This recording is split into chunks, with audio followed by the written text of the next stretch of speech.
Go to my page. Like I posted it so I could show it to you today. Look at what I did. And Sarah, we posted one with your name in it twice. And it didn't fail either times. The only time it had trouble was your full entire handle, but I expected this. What's alarmingly cool is it handles English verbiage correctly. So words that actually are real. What you'll notice is it says thank you, Sarah, perfectly. It says Pixio rules perfectly. It even says my friend's name, which you can't see because I didn't repost it. But he was like, will it do my name? Because it's not your typical name. And look, I just posted it. So you guys can see I shared it. It should be. I'm so giddy. That's so cool. Oh, Thank it's you, so Ross. cool. Yeah, guys, it's so cool. So like the thing is, like what's happening now is we have a new diffusion model. So like everything that we learned is about to be like old news as soon as this becomes a thing. And like everything that I do in Pixio is about to be slightly altered because now we have a new base model. This is huge for builders.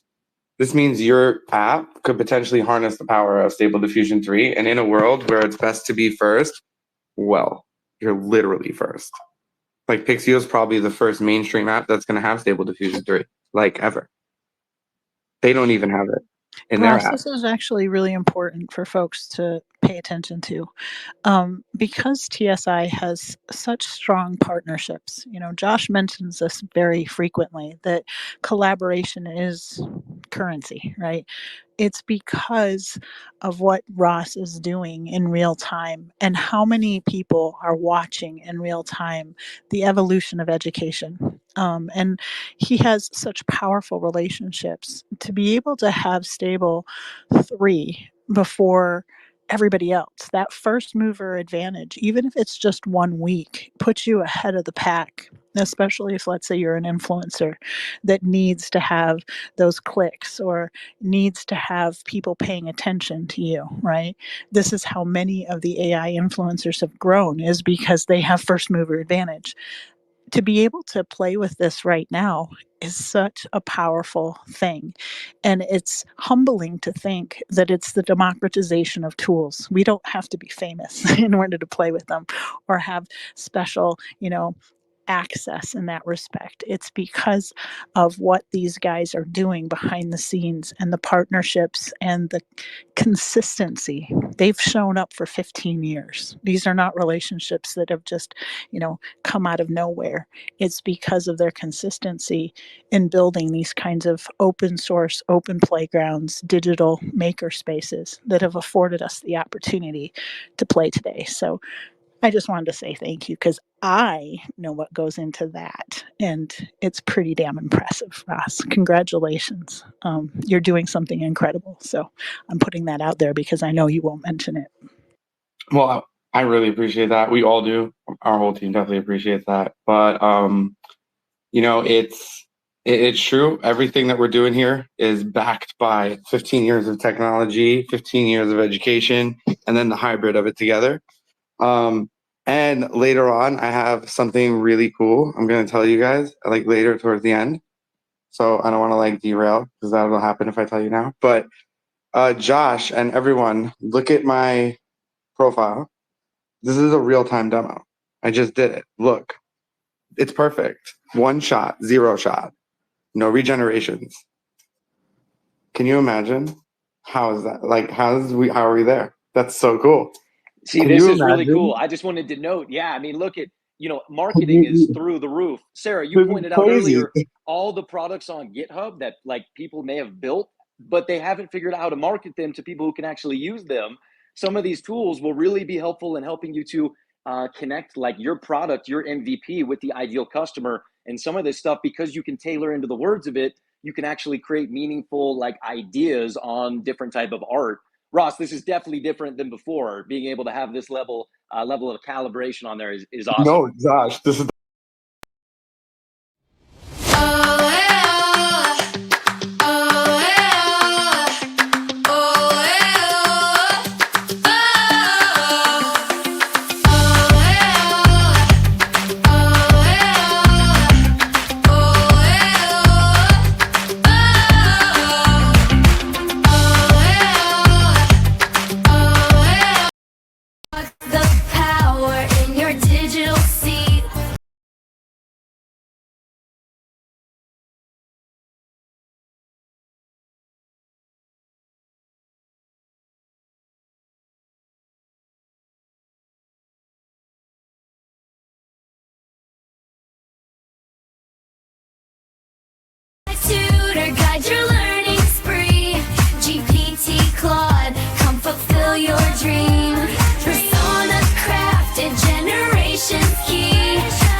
I mean, you're not always going to, um, be making money, and sometimes you're gonna have to be spending money on things that, like, you're like, "Oh, I don't wanna have to pay AWS," but I didn't Well, know no, an what you're making alternative to it, sense right? in a lot of ways. It's like what happened to Hugging Face recently. You know, when development, but and then this, and then was just moved, and that's definitely nothing left to give. You avoid. Everybody was safe and everybody was secure. And I know how to code line by line. And I can tell you what it produced was good, was suitable. It wasn't, I'm not somebody that's going to just take something at face value and say, spelled wrong. You forgot the A. Down in our terminal windows to kind of view our. We control every single app. Testing everything. So I just wanted to clarify if there's going to be a way for us to go To our accounts, and your domain is something that spokes in the digital overlay. Um, First and foremost, make sure you have something to drink. You know, I know that this is going to be a long night for some folks. This is a digital makerspace, which means you come up to the mic, and if you have questions, comments, or concerns, we'll make sure to see you and call on you as best as possible. The little purple bubble down below, you can also add comments, questions, concerns down there, and I'll do my best to look at them. If we're following one another, you can always DM me as well. Any of the crew. We're all here actually just to see you guys succeed. So if you have a notebook, pad of paper, it's really important. I know some of you have giant whiteboards. Those are awesome too, because this is facilitating many different things. We all have a different why for being here. Why do we need a website, right? In the first place, it's so much more than just a website. Like I said, it's the hub of a wheel with many, many spokes. In the digital overlay, each one of you are your own private kingdom. You don't realize it yet, but you are. Some people will call that an influencer, but really it's a microcosm of the folks that you hang around with the most, that you serve and that you help simply by showing up. You are kind of the center of an ecosystem, a pocket family. And to give you some inkling, there are people will take, like we did on Saturday, Taylor Swift, right? She's going to have the gross domestic product that's bigger than some small countries because of her influence and pull. The things that you guys are wanting to build, you folks, I should say, guys, I shouldn't say that all the time. I just do. Apologies. But everybody here has an ambition. We all have mobility at the very core of our beating hearts. We want to go somewhere. We want to be relevant. We want to build something of relevance to other people, but also that we can profit from. Many of the ideas that we had in the SAS class were jumping boards, were springboards, were platforms to something else, right? We're building these things, and each step of the way, giving you tools along the way to help you hone your skills and your capabilities, whether it's learning how to speak with Tim Brown, or maybe you get stuck and you need to go and help, get some help from Dave Meir, or maybe you need to pitch an idea. And Josh Hellman has so many wonderful, wonderful guests on Saturday that can help you with that. Tonight is you're going to get a website. That website could be, like I said in the post earlier, it could be a repository of wonderful things that you're doing. It could be a glorified resume. It could be an actual site where you're selling stuff. It can be all sorts of things. Those are the questions you need to ask yourself right at this moment. Why are you building it? There are many people here who have been building websites their entire lives, and then they're given the opportunity to have a wonderful backpack full of stuff from our wonderful sponsors. And that's good too, because each and every one of us needs to hone our skills and kind of learn how to re-navigate with new tools and things. So without much more fanfare, we have a very packed agenda. And so I'm glad that all of you are here. You're taking a first step in owning yourself. You're owning your own journey. And, in a day and age of AI, we have a collaborator that can help us smooth out the rough edges and fill in the gaps of our own skills. It's not going to replace developers. It's not going to replace all of those things, because as you build, you're going to realize, I have delusions of grandeur. These are outside of my skill sets. That's when we're going to tap in and then look around to our left and right and see folks that will take us to the next level. But the point is here tonight is to dare to learn something new and be a little bit vulnerable, because sometimes it's unnerving and we understand that you're going to yell at the screen, you're going to cuss, you're going to learn some wonderful words. Please don't use them in spaces, because we have a wonderful group of kids from the New York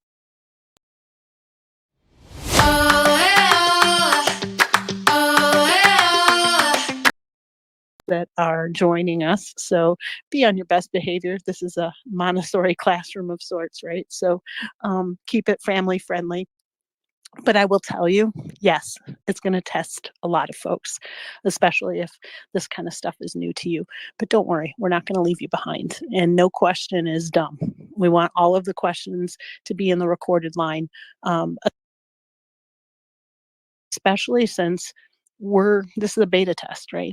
This is what we're doing. We're making sure that we're, testing everything so that other people that come after us will have an easier time. So without any more jibber jabber, I see that Dave Meir has his hand up, and I always love to hear his voice, especially going into new class. Dave, how are you this evening? Very well. You probably hear in my voice that I don't have my usual energy. I've been working a lot the last week. Um, I've intentionally left everything to the last minute, so I want to try kind of ask questions that maybe other people are not asking, and I followed the link in Innovators Think Tank. I am on the TSI Digital Oceans portal, and I see billing cycle and I see enter your domain. And I don't know right now, is enter your domain a requirement, or is that kind of optional and we can figure that out later on? Or is that something that I need to put in or would trip me up if I just went, pay now and continued on? So great question. It's not gonna trip you, but I will say one thing. We're gonna go through it on the live stream, but when you get to that portal, for the most part, everybody's gonna get a domain that will end with .tsiprogram.org. So it could be your name .tsiprogram.org. Because at the end of the day, after you click pay now, even though you're not gonna pay, of course, we have to approve that order, and that's how the account will get created for you. So we're gonna be back in this platform, and it's gonna have your password, it's gonna have your login, and it's gonna have your domain that we will create for you. But everybody's domain is gonna be at .tsiprogram.org, and then you can add your own domain afterwards. Absolutely. And I just wanted to chime in real quick. And, Sarah and Dave both making excellent points. Dave, I'm so glad that you held off, because a lot of the questions that you have will be questions that other people have. And I want to invite anybody, again, no question is a dumb question. If you're on the Innovator Think Tank website, put them in the comment section. If you're here on X, grab the mic or put them in the comment section as well. We invite that. We're about to jump into this event. This was really, an intro. I wanted to be sure the tech in schools that Sarah, that anybody who wanted to kind of come up and share a quick note had that opportunity. But I think that we jump right into it, because Dave, my hunch is that question in which you have will be answered as we get right into this. I'm thinking with the live stream and with the agenda on the website, nobody will leave this first week without being set up and feeling good to go. So if you're nervous right now, if you're feeling a little clinched up, anybody in the audience, relax, you're in the right place. Just pull open that live stream. The tech in schools, Sarah and our amazing teachers are going to take us step by step to set all of this up. So again, you won't leave here today. I see a lot of people in the bottom right-hand corner putting up some comments and some questions. Great questions. We'll address those one at a time as we get going. So let's go ahead and do it. I'm going to hand the mic over to Alisher, to Ross, to Nick. Allow them to jump right into it. Again, guys, we want to have the live stream open. The live stream is up inside the Jumbotron. If you want all of the resources, the whole package, the whole Christmas tree, go to innovatorsthinktank.com and click on this week's agenda. Also in the nest, it's the very first post on the far right. So just click on that, get signed in with your account on Innovators Think Tank if you're not already, and get ready to rock and roll here today. So Sarah, Nick, Rosh, Alisher, let's launch into building our WordPress site from idea to impact week number 1. I'm going to go ahead and give the mic over to Nick, Rosh, and Alisher. Alisher, let's do it.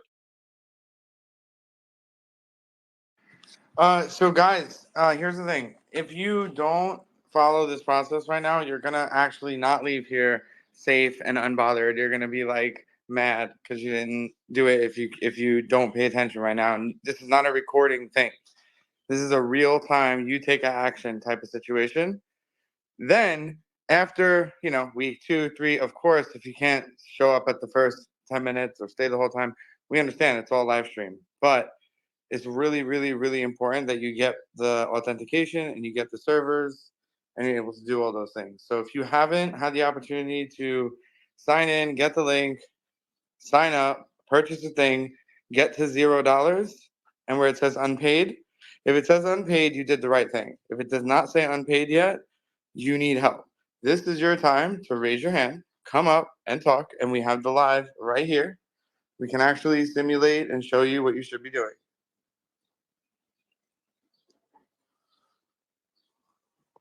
So please come up, raise your hand, join the speakers, and ask your question.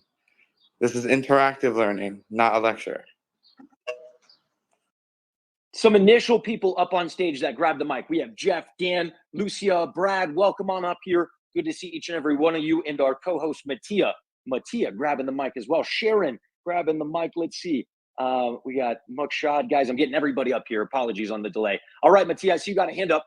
Any questions you have for Ross as we're launching into week number 1? Sharon will come your way next. Yeah, honestly, I have the same issue that Dave brought up, Ross. I get to the checkout page, continue shopping, empty shopping cart, but I don't have like a pay now, proceed to next page. Question: do you have an account? If you don't have an account, Okay, yeah, sorry, I haven't been able to make an account yet because I'm trying to keep up with you. Hey, Mukshad, if you'll do me a favor, my friend, we're going to keep the build session to a raise hand etiquette, just kind of like a classroom. That way, everybody can get that opportunity to ask a question in good order. Really, really appreciate you being here, my friend. We're glad you're on stage as well. Just toss that hand up. If you're on the PC, there is no hand going up in the air, right? So be sure you wave it. Cash Money Kev just waved his hand just like that. That lets us know and our team know that you have a question, and we'll call on you 100%. Mukshad, thank you so much, my friend. We'll go right on back. Who was speaking at the time? I think that was Mattia. Asking a question, yes, to Ross. Yes. So Mattia, you need an account to actually check out. So at the bottom, it should say create an account. Go do that, and then come back, hit that link, and Pay Now will be available. And for the domain, it could be mattia.tsiprogram.org. Okay, perfect. Thank you, Ross. I think that's what I tried to do earlier, but must have just messed up. Thank you. Yeah, you just can't check out without an account. There's no way for us to actually give it to you without you logging into the platform first, then hitting the link and checking out. For folks that are questioning whether or not you did it right, you will have a verification email. It'll actually say, yep, you have this waiting for you. So when you get to that last piece and you have the invoice that's zeroed out, if you got yourself an email, you do have an account. So that gives you a clue just to set your mind and hearts at ease that you're on the same page. And I guarantee in a minute, after we start going through these spots, if you don't start showing what's on your screen, then we'll know, this is a Montessori classroom. We know when the square thing does not fit into the round thing, and we can clear all that stuff up. So just, don't have to anxiety or anything like that. For those that are DMing in the background, you did it right. You showed up. You have your number 2 pencil, and we're all ready. I see that Sharon has her hand up. Go ahead, love. I guess I did everything right. I'm just is that all I have to do to be part of the course? Just that? I mean, when it comes to signing up. For now, yes. But okay. I actually wanted to go through signing up first. So I posted the link on top in the Jumbotron where you guys can go to the Innovators Think Tank website, sign up with X, and you'll have a link to this portal here where us and DigitalOcean manage our resources. and can give you guys an account. What we're going to do is we're going to click buy now. You should have only one option available here, TSI and ITT hosting. And if you don't have an account, if you're not logged in, you'll be greeted with this screen. So here you can see already have an account or create an account. Well, I'm going to create an account. I'll make a quick account for myself.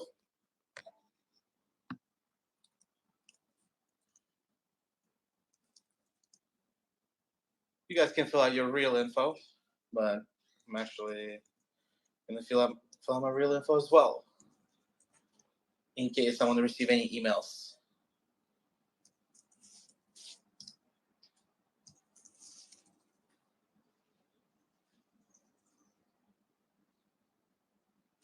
And we disabled email verification for now. So for today, you guys can go through, easily sign up, and then we're going to enable email verification, so it's a little bit more secure. But for now, for the ease of getting in, you can all sign in, make an account. It's free.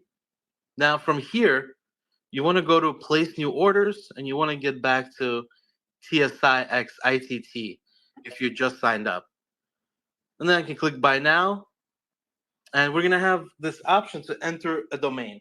So what I recommend you guys do, I'm going to zoom in, is enter a domain that's, your first name, last initial, your first initial, last name.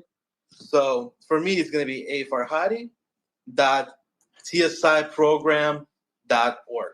So everybody's domain should end with .tsiprogram.org.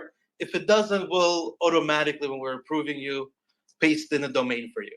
So it's okay. And Alisher, real quick, we have a couple hands that went up. As we go along here, I want to be sure we grab those questions, eliminate them. That way, if anybody's curious or has the same one, they're not held up in their mind or in the process. I think Adil, I believe that's how I say that. If I messed it up, sir, my apologies. Welcome on stage. I know you were in Unstuck earlier today with Dave and Miles. Now that's one heck of a place to be in the morning. Good call, sir. But Adil, welcome into the ITT. Any thoughts or questions or holdups you might be having with the tech in schools or the flow of information? Mike is yours.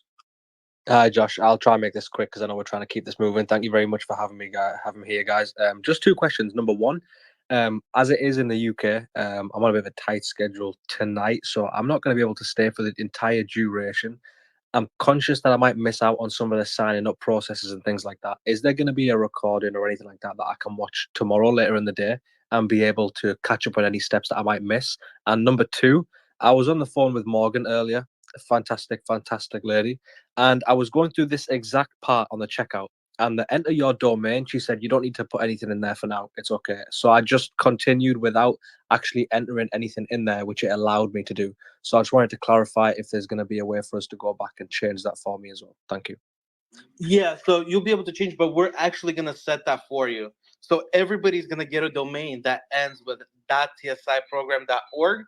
And then from the cPanel side, you'll be able to easily add whatever domain you want, however many domains you want. So whenever you're making your website, you could always switch it to your new domain. Whenever you do get a domain, but you don't need a domain right now, we will actually provide you a temporary domain that you can use. Okay, perfect. And in regards to the first question about not being able to stay for the entire Adil, I got you for that one. That's totally okay. We're going to be recording this live stream, and also we have written documentation that's coming.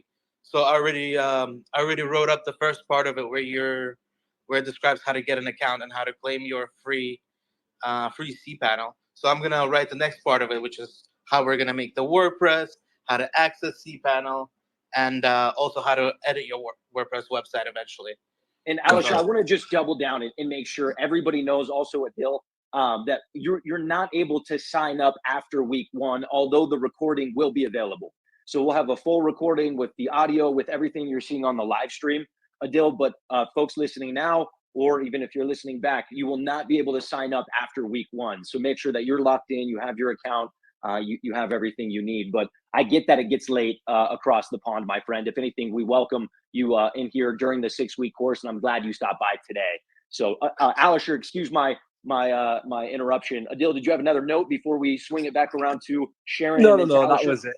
That was it. Thank you very much, guys. Yeah, it gets a little bit difficult, especially prayer times in the UK. Being Muslim are a bit complicated. About 2:30, 3 a.m. is the first one, so sleep schedule is a bit messed up. But yeah, I'm glad to be here. Thank you guys for having me, and I can't wait to see what you guys can produce for everybody. Excellent. Yeah, I would say for the most part, make sure you sign up today before you leave the space, so we can approve you and you'll have access to it. And also, Yeah, I've done that. Everybody who's listening to this in the future who did not get an opportunity to sign up during week one, we're gonna probably come up with a resource that will allow you to have a free WordPress website locally, or something where there's a service that gives you credit and you can launch your own WordPress.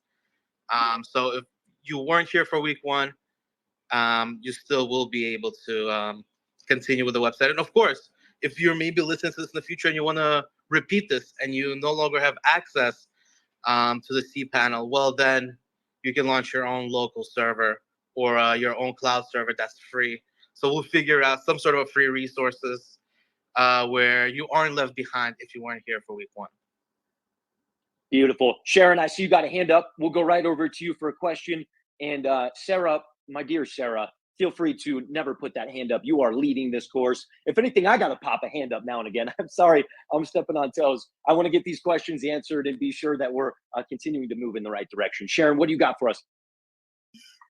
I accidentally entered a domain that's also the wrong domain. So I just wanted to ask if you guys can delete that for me and just put, and just change it, or can I change it?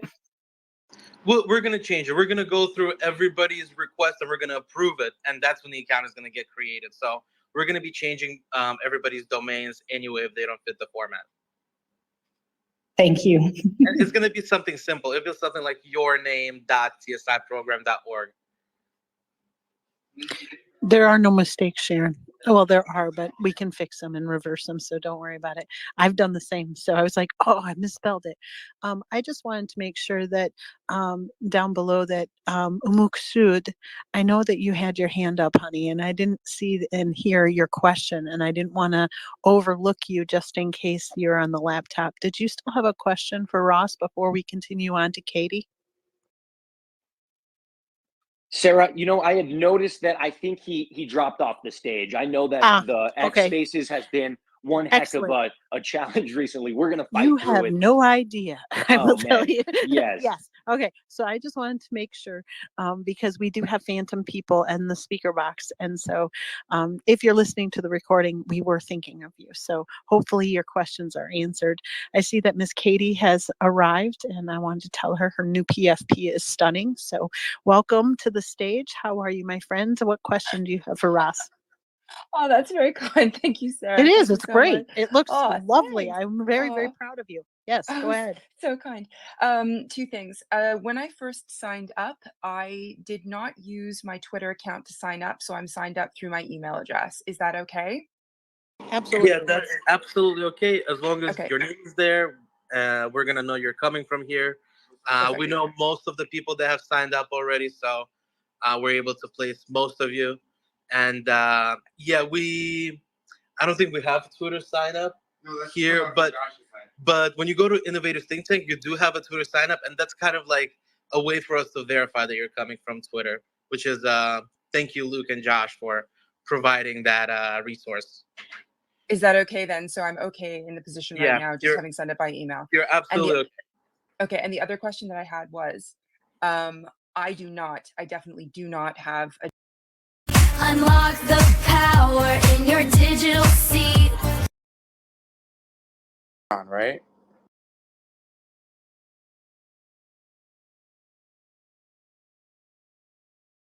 Join the speakers and ask your question. This is interactive learning, not a lecture.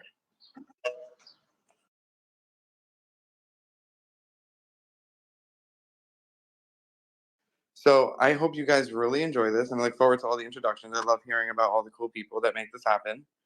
But we worked really hard to put this together, and I think you guys are going to have so much fun. It's going to be so insane.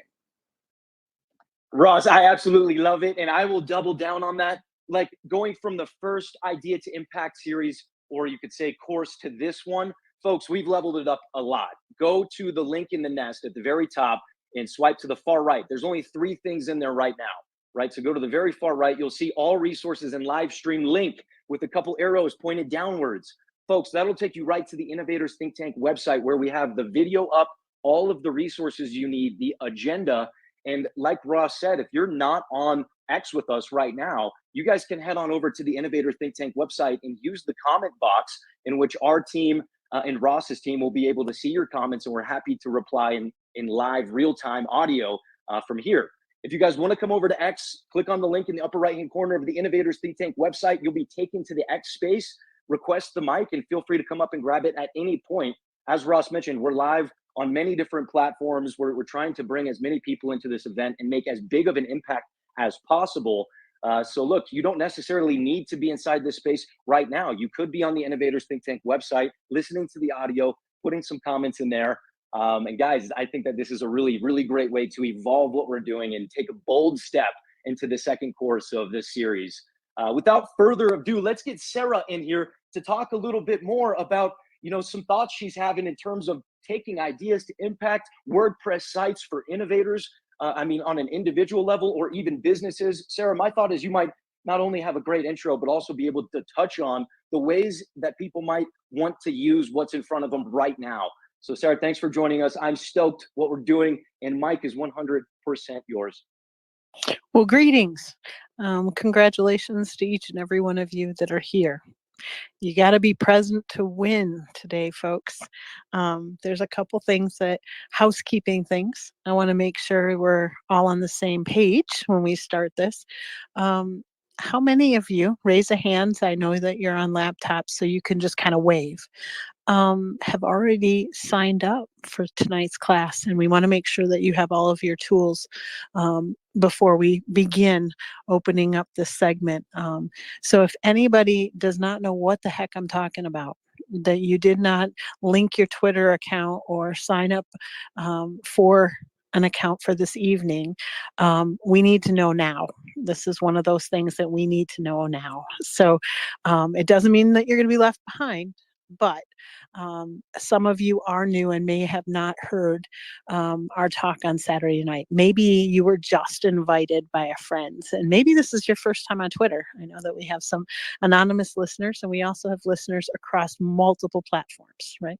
So I wanted to welcome you, each and every one of you. You're taking a bold step in hacking your own education and, creating something that is going to be the hub of a wheel with many, many spokes in a digital overlay.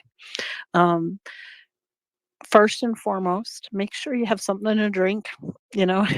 I know that this is going to be a long night for some folks. This is a digital makerspace, which means you come up to the mic, and if you have questions, comments, or concerns, we'll make sure to see you and call on you as best as possible. The little purple bubble down below, you can also add comments, questions, concerns down there, and I'll do my best to look at them. If we're following one another, you can always DM me as well. Any of the crew. We're all here actually just to see you guys succeed. So if you have a notebook, pad of paper, it's really important. I know some of you have giant whiteboards. Those are awesome too, because this is facilitating many different things. We all have a different why for being here. Why do we need a website, right? In the first place, it's so much more than just a website. Like I said, it's the hub of a wheel with many, many spokes. In the digital overlay, each one of you are your own private kingdom. You don't realize it yet, but you are. Some people will call that an influencer, but really it's a microcosm of the folks that you hang around with the most, that you serve and that you help simply by showing up. You are kind of the center of an ecosystem, a pocket family. And to give you some inkling, there are people, we'll take, like we did on Saturday, Taylor Swift, right? She's going to have the gross domestic product that's bigger than some small countries. Join the speakers and ask your question. Want to try kind of. So guys, here's the thing. If you don't follow this process right now, you're going to actually not leave here safe and unbothered. You're going to be like mad because you didn't do it if you don't pay attention right now. And this is not a recording thing. This is a real time, you take action type of situation. Then After, week 2, 3, of course, if you can't show up at the first 10 minutes or stay the whole time, we understand it's all live stream. But it's really, really, really important that you get the authentication and you get the servers and you're able to do all those things. So if you haven't had the opportunity to sign in, get the link, sign up, purchase a thing, get to $0, and where it says unpaid, if it says unpaid, you did the right thing. If it does not say unpaid yet, you need help. This is your time to raise your hand, come up and talk, and we have the live right here. We can actually simulate and show you what you should be doing.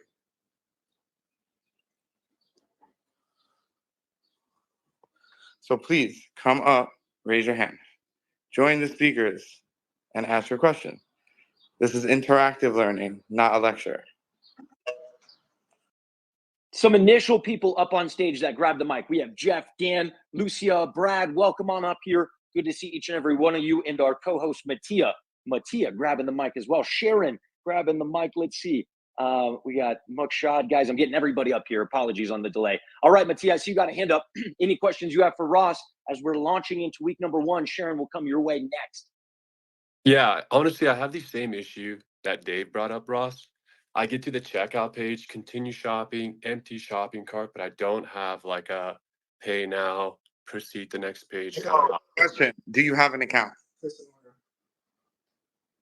If you don't have an account... Okay, yeah, sorry. I haven't been able to make an account yet because I'm trying to keep up with you. Hey, Mukshad, if you'll do me a favor, my friend, we're going to keep the build session to a raise hand etiquette, just kind of like a classroom. That way, everybody can get that opportunity to ask a question in good order.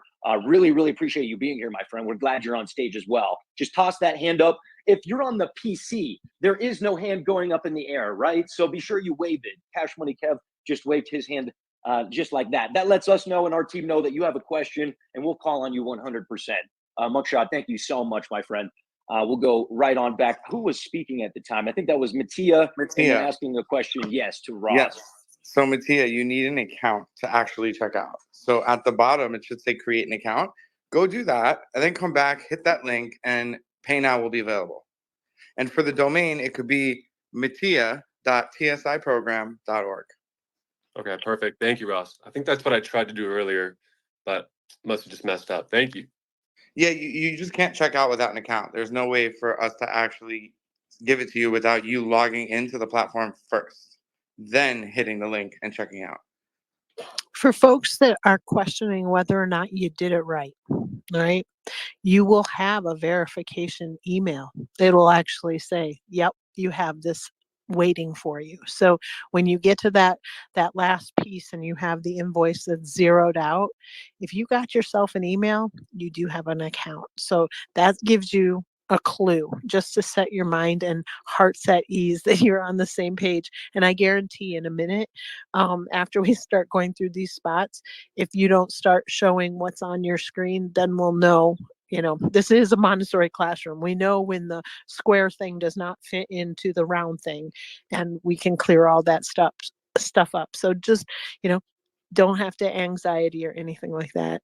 For those that are DMing in the background, you did it right. You showed up. You have your number 2 pencil, and we're all ready. I see that Sharon has her hand up. Go ahead, love. I guess I did everything right. I'm just is that all I have to do to be part of the course? Just that? When it comes to signing up? For now, yes. But okay. I actually wanted to go through signing up first. So I posted the link on top in the Jumbotron where you guys can go to the Innovators Think Tank website, sign up with X, and you'll have a link to this portal here where us and DigitalOcean manage our resources and can give you guys an account. What we're going to do is we're going to click Buy Now. You should have only one option available here, TSI ITT hosting. And if you don't have an account, if you're not logged in, you'll be greeted with this screen. So here you can see already have an account or create an account. Well, I'm going to create an account. I'll make a quick account for myself.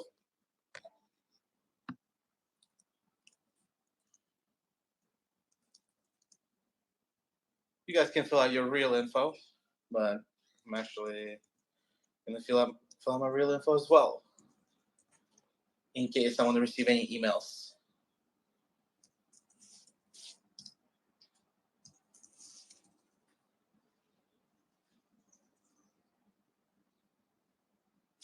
And we disabled email verification for now. So for today, you guys can go through, easily sign up, and then we're going to enable email verification, so it's a little bit more secure. But for now, for the ease of getting in, you can all sign in, make an account. It's free. Now from here, you want to go to place new orders, and you want to get back to TSIX ITT if you just signed up. And then I can click buy now. And we're going to have this option to enter a domain. So what I recommend you guys do, I'm going to zoom in, is enter a domain that's your first name, last initial, your first initial, last name. So for me, it's going to be afarhadi.tsiprogram.org. So everybody's domain should end with .tsiprogram.org. If it doesn't, we'll automatically, when we're approving you, paste in a domain for you. So it's okay. And Alisher, real quick, I just wanted to, we have a couple hands that went up. As we go along here, I want to be sure we grab those questions, eliminate them. That way, if anybody's curious or has the same one, they're not held up in their mind or in the process. I think Adil, I believe that's how I say that. If I messed it up, sir, my apologies. Welcome on stage. I know you were in Unstuck earlier today with David Miles. Now that's one heck of a place to be in the morning. Good call, sir. But Adil, welcome into the ITT. Any thoughts or questions or holdups you might be having with the tech in schools or the flow of information? Mike is yours. Hi, Josh. I'll try and make this quick because I know we're trying to keep this moving. Thank you very much for having me here, guys. Just two questions. Number one, as it is in the UK, I'm on a bit of a tight schedule tonight, so I'm not going to be able to stay for the entire duration. I'm conscious that I might miss out on some of the signing up processes and things like that. Is there going to be a recording or anything like that that I can watch tomorrow later in the day and be able to catch up on any steps that I might miss? And number two, I was on the phone with Morgan earlier, a fantastic lady, and I was going through this exact part on the checkout. And the enter your domain, she said, you don't need to put anything in there for now. It's okay. So I just continued without actually entering anything in there, which it allowed me to do. So I just wanted to clarify if there's going to be a way for us to go back and change that for me as well. Thank you. Yeah, so you'll be able to change, but we're actually going to set that for you. So everybody's going to get a domain that ends with .tsiprogram.org. And then from the cPanel side, you'll be able to easily add whatever domain you want, however many domains you want. So whenever you're making your website, you could always switch it to your new domain. Whenever you do get a domain, but you don't need a domain right now, we will actually provide you a temporary domain that you can use. Okay, perfect. And in regards to the first question about not being able to stay for the entire Adele, I got you for that one. That's totally okay. We're going to be recording this live stream, and also we have written documentation that's coming. So I already wrote up the first part of it where it describes how to get an account and how to claim your free cPanel. So I'm gonna write the next part of it, which is how we're gonna make the WordPress, how to access cPanel, and also how to edit your WordPress website eventually. And Alisha, I want to just double down and make sure everybody knows also, Adil, that you're not able to sign up after week 1, although the recording will be available. So we'll have a full recording with the audio, with everything you're seeing on the live stream, Adil. But folks listening now, or even if you're listening back, you will not be able to sign up after week 1. So make sure that you're locked in, you have your account, you have everything you need. But I get that it gets late across the pond, my friend. If anything, we welcome you in here during the 6-week course, and I'm glad you stopped by today. So Alisher, excuse my interruption. Adil, did you have another note before we swing it back around to Sharon? No, that was it. Thank you very much, guys. Yeah, it gets a little bit difficult, especially prayer times in the UK. Being Muslim are a bit complicated. About 2:30, 3 a.m. is the first one, so sleep schedule is a bit messed up. But yeah, I'm glad to be here. Thank you guys for having me, and I can't wait to see what you guys can produce for everybody. Excellent. Yeah, I would say for the most part, make sure you sign up today before you leave the space, so we can approve you and you'll have access to it. And also, yeah, I've done that. Everybody who's listening to this in the future who did not get an opportunity to sign up during week 1, we're gonna probably come up with a resource that will allow you to have a free WordPress website locally, or something where there's a service that gives you credit and you can launch your own WordPress. So if you weren't here for week one, you still will be able to continue with the website. And of course, if you're maybe listening to this in the future and you want to repeat this and you no longer have access to the cPanel, well, then you can launch your own local server or your own cloud server that's free. So we'll figure out some sort of free resources where you aren't left behind if you weren't here for week one. Beautiful. Sharon, I see you got a hand up. We'll go right over to you for a question. And Sarah, my dear Sarah, feel free to never put that hand up. You are leading this course. If anything, I got to pop a hand up now and again. I'm sorry, I'm stepping on toes. I want to get these questions answered and be sure that we're continuing to move in the right direction. Sharon, what do you got for us? I accidentally entered a domain that's also the wrong domain. So I just wanted to ask if you guys can delete that for me and just put, and just change it, or can I change it? We're going to change it. We're going to go through everybody's request and we're going to approve it. And that's when the account is going to get created. So we're going to be changing everybody's domains anyway if they don't fit the format. Thank you. And it's going to be something simple. It'll be something like yourname.csiprogram.org. There are no mistakes, Sharon. Well, there are, but we can fix them and reverse them, so don't worry about it. I've done the same, so I was like, oh, I misspelled it. I just wanted to make sure that down below that Umuksud, I know that you had your hand up, honey, and I didn't see and hear your question, and I didn't want to overlook you just in case you're on the laptop. Did you still have a question for Ross before we continue on to Katie?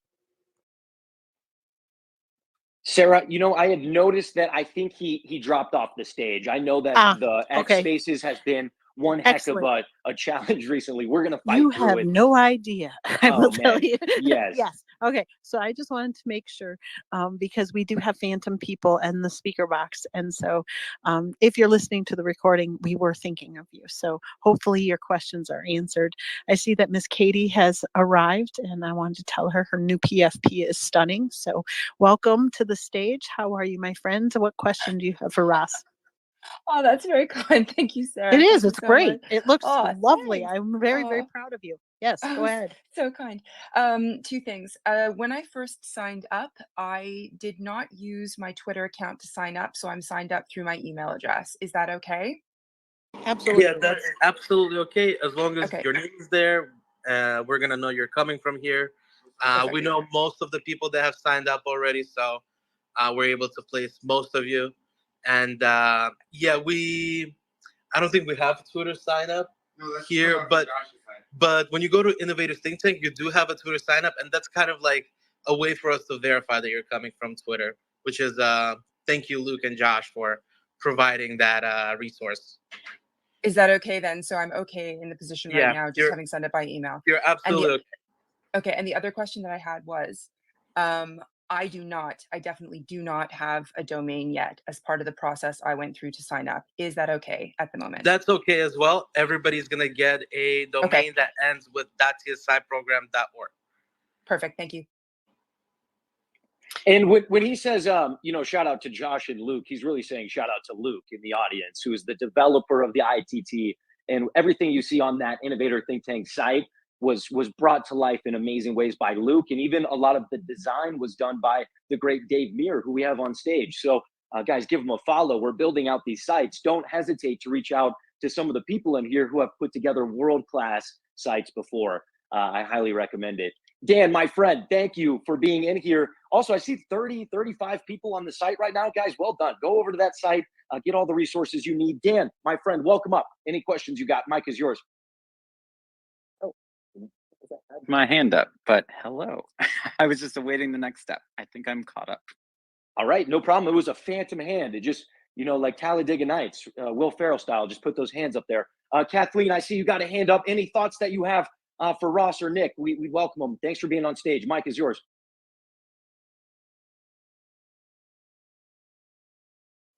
And your mic is still muted, Kathleen, by the way. May need to unmute that. Yeah, somehow, I'm sorry, the soundboard always pops up these days and then I can't get the mic. Quick question, because I'm using my own name at tsi.org and I own my own name through GoDaddy at .com, will I have any conflicts later with that?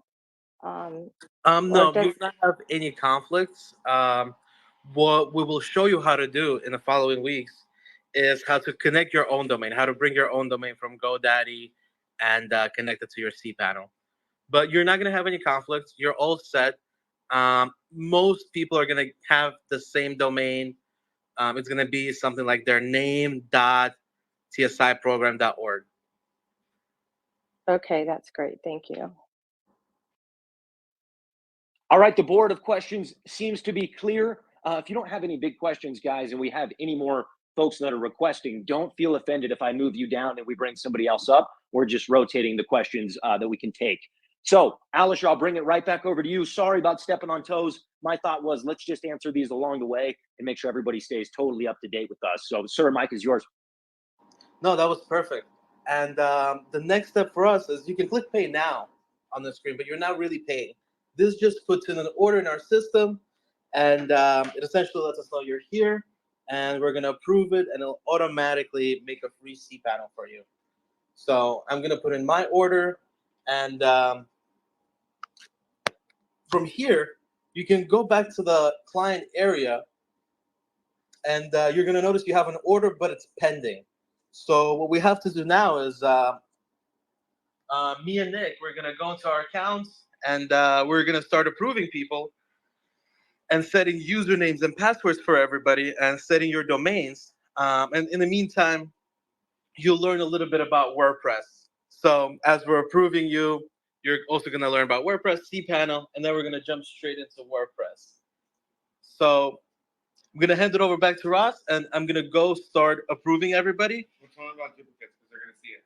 Right. So another thing we noticed is since a lot of people signed up several times, you're going to see only one. We're going to delete the duplicates.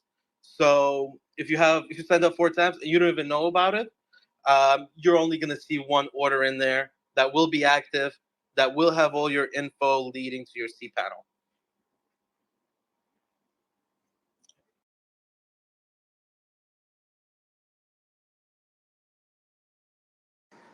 Hey guys, how are you? So, do we understand what to do? Are we putting in our orders? Anyone have a question? This is important. Yes, I do.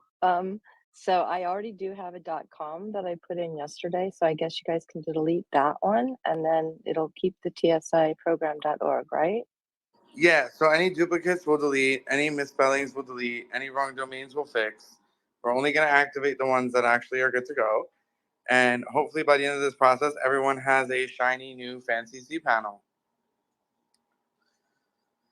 Now, we will be cross-checking everyone. So if you are here in anonymous, I don't know how to see it, don't be anonymous so we can see that you're a person. Because we don't give cPanels and this kind of resources to people who we actually don't know. So the only way we can verify is with Twitter. So just keep that in mind. You can listen, I just can't activate you unless I know who you are.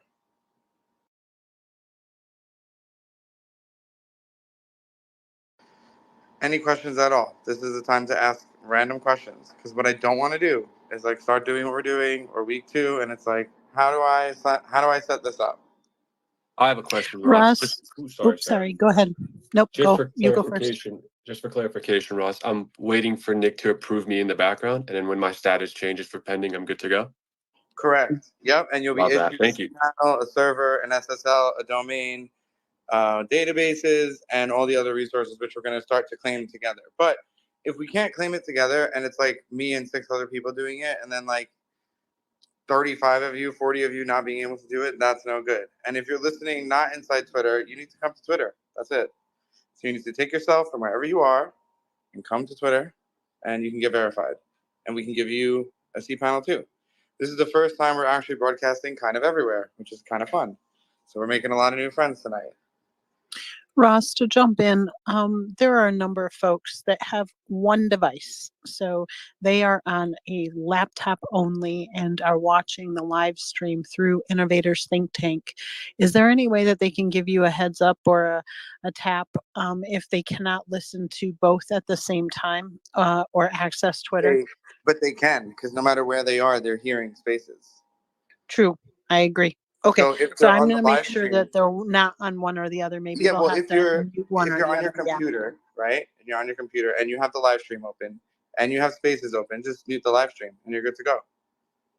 But if Excellent, yeah, excellent, it's excellent. I perfect. just want to make sure that they have to have their face here in the crowd so that we can identify. Is that Yeah, what you're the asking? face being here is identification and getting approved. If you're not here, you're not going to get approved. We Got it. have to know who you are via DM, something. You interact on the other platforms. Drop a comment. We'll see comments from every platform tonight, like in real time. Also, I will say, if they have an account signed up with their X account through Innovators Think Tank, we can verify on the back end as well. So I can send over a list of people who have accounts with the their X linked to the Oh yeah, Innovators Think Tank. that would Yeah. be incredible if you can do that, Josh. Yeah, honestly. we'll kick over a list to you guys right now just to verify. But so again, if you guys are somewhere else and just over at the Innovators Think Tank site, you're doing fine. No reason to pull up X right now unless you have a question, or if you just want to come join us on stage, we'll get you approved on the back end of that Innovators Think Tank site. So if you don't have your X account connected with the ITT ecosystem, now's a great time to go ahead and do that. Dave Mears, so you got a hand up, sir. Mike is all yours. Yeah, I'm just wondering about verifying and having people show up here. I'm kind of interested in what could be the block for you guys to verify. So, for instance, if somebody put in some random spurious domain name to register, which is not connected to their name on X, and the email address has no correlation to X, like, do they need to DM you? Like, I'm assuming you will have no idea if it's a random domain, and you look at their name and here you've no real way of clarifying. Yeah, Dave, that's correct. So what we're gonna do is either they could DM us, right? If they hear us, they can come to Twitter. They could DM us on Facebook. They could DM us anywhere where we're streaming on Twitch, on YouTube. They could drop a comment. They could privately DM me and not come to spaces. But they would need to I need to know who they are because they're getting an insane amount of resources, and we have to know everyone who is on the server. You have to be confirmed, like first, last name, that you're like a human, not a bot. So I have no problem giving it to anyone who's not here and listening on the live stream currently, because I know that's happening. Just reach out and DM us. You can go on our website and reach out. There's a lot of ways that, anyway, wherever you can see our name, you could reach out to us and we'll get you activated too. But yeah, Dave, it is a manual process. But this is not like something you would do at scale. Obviously, it would be automated. You put in your card, you're verified, you're a person. But we're missing that crucial step of verification right here. And part of the reason why it's not just to deter bots, you're also testing a platform and testing a whole entire ecosystem for young kids. So, having these extra, steps for verification are helping our guests that are teachers and principals and facilitators in the schools. So it is kind of, sometimes you look at it and think to yourself, well, this is dumb, or I don't understand, or I'm just used to, click, click, click, and I'm in. Having those layers of security and protection are also helping you to make sure that, one, we know who you are, but two, let's say we frack up the the website or whatever else, getting help and making sure that we have all the dots connected and things like that. It just adds another layer because we do have so many people here who have never built a website, and this is all completely new to them. So I hope that folks are understanding the why, because sometimes it can be frustrating and we understand it. But definitely, if you've ever read the book Horton Hears a Who by Dr. Seuss, we are here, we are here, we are here. If you're on the stream, participate. Right? If you're here in Twitter, send up some emojis or come up on space, or just, blast us in the DM so that we can, see you, hear you, and that you're not just a speck of dust mote. So go ahead, Ross, go ahead and continue. I think we've got everybody. I'm looking into the audience. Everybody who is hot, straight, and normal, we got them all on the same page. Is there anybody that we're leaving behind here that are not caught up? Give me a thumbs up if you are struggling. If you have a thumbs up, that means we're going to either call on you to come to stage, or you need to comment in the purple bubble, or be the Horton that hears a who. We need to hear you. So put a thumbs up, try to get our attention to make sure that we know if you're struggling, because I can't be a mind reader, and I don't think the boys can too. So we're going to continue to plow ahead if that's okay. Also, quick thing. As we start the approval process, a few things are going to happen. One, you being unpaid doesn't necessarily mean it may not be active. So what I want you to do is head over to your account. It should look like this. And you should be able to hit like the home page, and you should be able to see this recent order.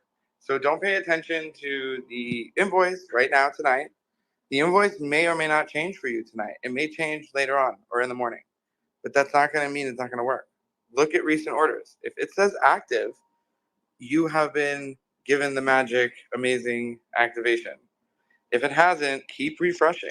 Second, during this process, due to our partners and the awesome greatness of what we're doing, you will also be moderated. So if your domain is something that would not be given to like a 13-year-old, you're going to be moderated. It'll be changed to your first name, first letter, last name, or first name, last letter, something like that. It won't have your original because that won't be allowed. So keep that in mind when you check back and you're like, oh, it changed. Well, it did change. And so that's going to be the new one. And there's no changing back. And so, yeah, just keep that in mind. I want everyone to go and start refreshing their pages. Things should start to say activated. Can you please join us on stage or give an emoji if you've been actually activated? I can tell you that I'm invoice number 184 and I'm still pending. So if you are after me, I think that you will also be pending, if that gives you any kind of security. Because sometimes that anxiety and that button mashing, refresh, it's okay. And like Ross had mentioned, it's not always instantaneously. We do have some incredible solar flare activity that is knocking out all sorts of stuff. And, weird planet alignments coming in hot on June 4th. So, the cosmic, powers that be, sometimes it doesn't get there instantaneously. Don't worry about it. You're going to get approved. Everything will come into place. The only real kind of red flag, what should we be looking for, Ross? If there's something on our site that is kind of blaring obvious that we might be on the wrong path, is there any indications that you can give us? I would say if it's not something you would tell your 13-year-old cousin, you probably shouldn't make it your domain. And I think that's a subtle hint to whomever is testing the boundaries and the playground rules. I will just put that out there. Don't try to break it on day one, people. Yes, basically. don't try to break it. Remember sandbox rules. Play nice, share your stuff, be kind, have fun, don't die. We can't die on the first day, guys. I'm active. Yeah, guys, let's not break it like yet. It's been like 2 minutes. Kathleen, go ahead. Okay, I'm active, but it removed my last name, but I just get to be the only Kathleen at tsi.org. That's kind of cool. Is that right? Correct. Wow, thank you. It's kind of beautiful. I'm active. Yay. It's happening, guys. If you have any questions or you don't know what to do, you really want to speak up right now, I think. Definitely. I just wanted to chime in and say it is so cool that all of these students are getting activated. It is awesome to see everybody who's in the space right now. Those of you who have been waiting for this day and for this class to start so you could get going. Now's the time. All of the approvals are happening. Dave, Mir, it is so cool to see you here, my friend. I was going through some past ITTs and I was noticing like you have been part of this family for a long time. A lot of you in here have been part of the ITT family for a long time. So I just wanted to shout you guys out. These approvals are coming in. Let's get excited about this kind of first sponsored space of taking this WordPress site from idea to impact. Lucia, welcome up to the stage. Any thoughts or questions you have for Ross and Nick and Alisher? We'll give you the mic. Lucia, thanks for being here. Hey, good evening. Good evening. Can you hear me okay? I can hear you. Awesome. Okay, so I was just kind of wondering, I don't know if I did this exactly right, but I know I have like Anybody four. hear her? Can you hear me? I can hear you. Okay. Okay, I have like 4 things that are pending. I'm not sure if I did this right, if I was supposed to be trying to get 4 things. Well, you can't get 4. You can get I 1. was trying to figure out which one I was supposed to be getting. And because they all said 0, so I just misunderstood something. It's okay. We'll activate you. We'll get to you. Everyone, please check. Sarah, I need you to make sure that this is working. It's When still you go, on pending. I know. You're definitely not approved yet. I'm going to go check it manually in a quick sec. But Sarah, Okay, go cool. to your recent orders. It should say active. If it does, Yes, sir. It can you does. please click the order? Do you have a password and a special, cool, awesome, amazing link? I am looking at the order number. That's Alpha 2 Beta Yeah, H. you want to click that. Yes, sir. And yeah, I have a username Pocket Foe, which is delightful. Yep. Yes, So I have a basically, guys, username. this is and what it looks like when you're activated. So, Dave, I need your help. Are you ready? Shoot, my friend. I want you in just 5, maybe 7 minutes tops. Can you give them a quick overview of WordPress while I activate everyone right now? Yeah. That'd be really amazing because you have so much experience in WordPress, real life experience, and I think it's Yes. cool. More than happy to. Give me a second, people. As I move, I'll be ready in 15 seconds. While Dave is doing that, for folks that are behind the scenes, if you have your invoice number that you can DM me, I do know that there are some folks, invoice 206, I see you. I want to make sure that we have you all aboard. And for young makers, if you're here with your parents, make sure you're using the DM buttons behind the scenes to TSI. We want to make sure you have a direct link with our coordinators tonight, and that your teachers are contacting them directly, so we can make sure that's the case. To each and every one of you, take out your notebooks because you're going to get a world-class education. WordPress from Dave Muir is pretty spectacular. So if something goes over your head, do not be afraid to say, whoa, I don't understand it. Can you slow down?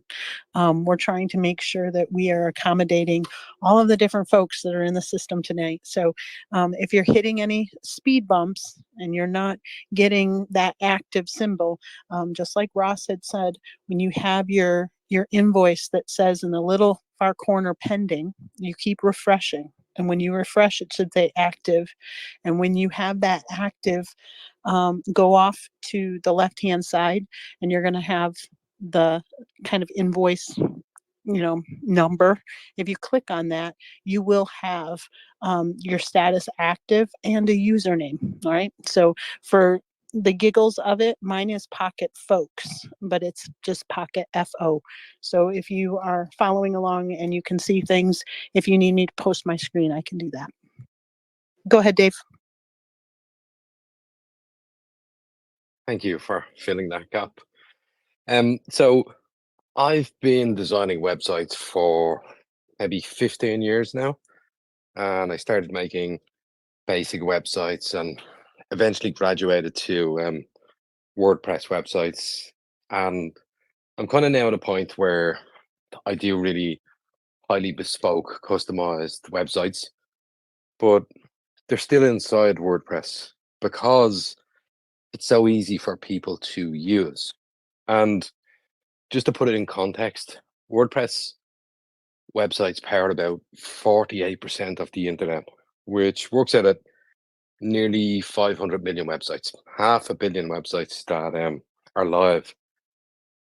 That's really important because as you kind of start building this, there may be pieces of it that you're unsure about, or you may build something magical and starts to grow and transition into something. And being the most widely used platform means there's lots of help out there, whether it be just from AI or Google, YouTube, or experts to fulfill that. But essentially, what WordPress does for everybody is it makes it really easy for you to update and edit the content in the back end, and then makes it look really pretty on the front end for people. But the Divi is the abilities that you can have content in the back and you can edit and edit. And as time goes on, you can improve the front end without having to re-engineer and redesign the back end. But also, I know with people kind of, this being, say, your first website, it could be daunting. How am I going to learn to build a website? Well, actually, there's a lot of stuff that's going to be taken care of for you. Like WordPress handles all of the logins, and if you lose your password, it handles the email resets. And to go beyond WordPress, it's full of plugins. Even some of the plugins Ross is going to give you hugely extends the functionality of it. So you want to add a contact form to your website, there's a plugin for that. You want to make it a little bit more secure, there's a plugin. You want to make images easier to edit, there's a plugin for it. Because it's so widely used, people are building plugins non-stop. So there's a lot of Lego blocks in the kind of modular fashion that you can start with something basic, but you can really kind of extrapolate and build upon that. And even with the custom stuff that I do, it's still the same. It's still that modular approach that when a website's built, if somebody comes back in 6 months and said, I need new functionality or I need a new section in the website, we don't have to throw everything out. We can add on to this and we can build it. So just look at kind of the beginnings of the website as a really, really simple foundation that you can build upon, but also something that's broadly used that you can find advice. You can find, I know that you're getting access to tons of teams with Divi. There's going to be so many of them, an exorbitant amount of them. But there are like absolutely millions of website teams out there that if you decide, I want to change the look and feel of it, there's probably something already out there. But what is really good about this is you can go from beginner all the way up to kind of my expert level of this, and you're still using the same system. So there are simple stuff for drag and drop, but as you start to learn or you decide to interact with AI and something's not there that you want to add in, you can still do that. You can still build upon that and you can customize as well. I think Britta has a question, do you? Dave, I wanted to thank you so much for giving us that background on WordPress. For those of you who are curious, Dave is a world-class web designer. He has built sites for universities, for professional corporations, and so much more. So getting that quick insight on WordPress from him, so valuable. Dave, thanks for doing that. Britta, I see you have a hand up. Welcome in to the ITT build session. You're across the pond for sure. Any thoughts or questions you have for Ross? Mike is yours. Hi, can you hear me? We got you. You sound good. Okay, fine. Hello. Yes, it's middle of the night here. And I followed you, and some of you said you are activated. I'm here on the mytsi.org digital ocean portal, and my recent orders and recent domains, there are 2, and they say pending. Is this all right, or? It's perfect. Ross, we'll give it on over Yeah, to you. She's that's got some okay. pending. Britta, you just got yourself the fast pass. You'll be activated in a few seconds. Hang tight. Okay. Well, I just want not that I messed something up here. Okay, thank you. Just so folks know, Katie, I do have your DM invoice 164. Caleb, I see you 154. I do believe they are in the pending, so don't fret. And Karis, I did send on your DM, so I think you're almost good to go. We are working on it. Dylan, I also see yours now. No, you do not need a domain name right away. You'll be assigned one, and then you can change it later. So, Sarah, can we get yes. merch with our invoice numbers like Squid Game? You know what? I think that would be delightful, wouldn't it? As long as I can be the doll that shoots things in the beginning, because you should see my DMs. But I wanted to make I think sure me that or Hendo should write a cool AI image prompt for that. Sarah, did I'm you just see my laughing. DM? where are we supposed to click that link? Don't click anything else. You're already Okay. set and gone. Thanks. Wait until we get everybody cleared through the funnel. The boys are looking at each of your faces to make sure you're real. For folks that don't know behind the scenes, this is a recorded line. You know what? There are some folks in this world that just like to either A, see the world burn, or are the reason we can't have nice things.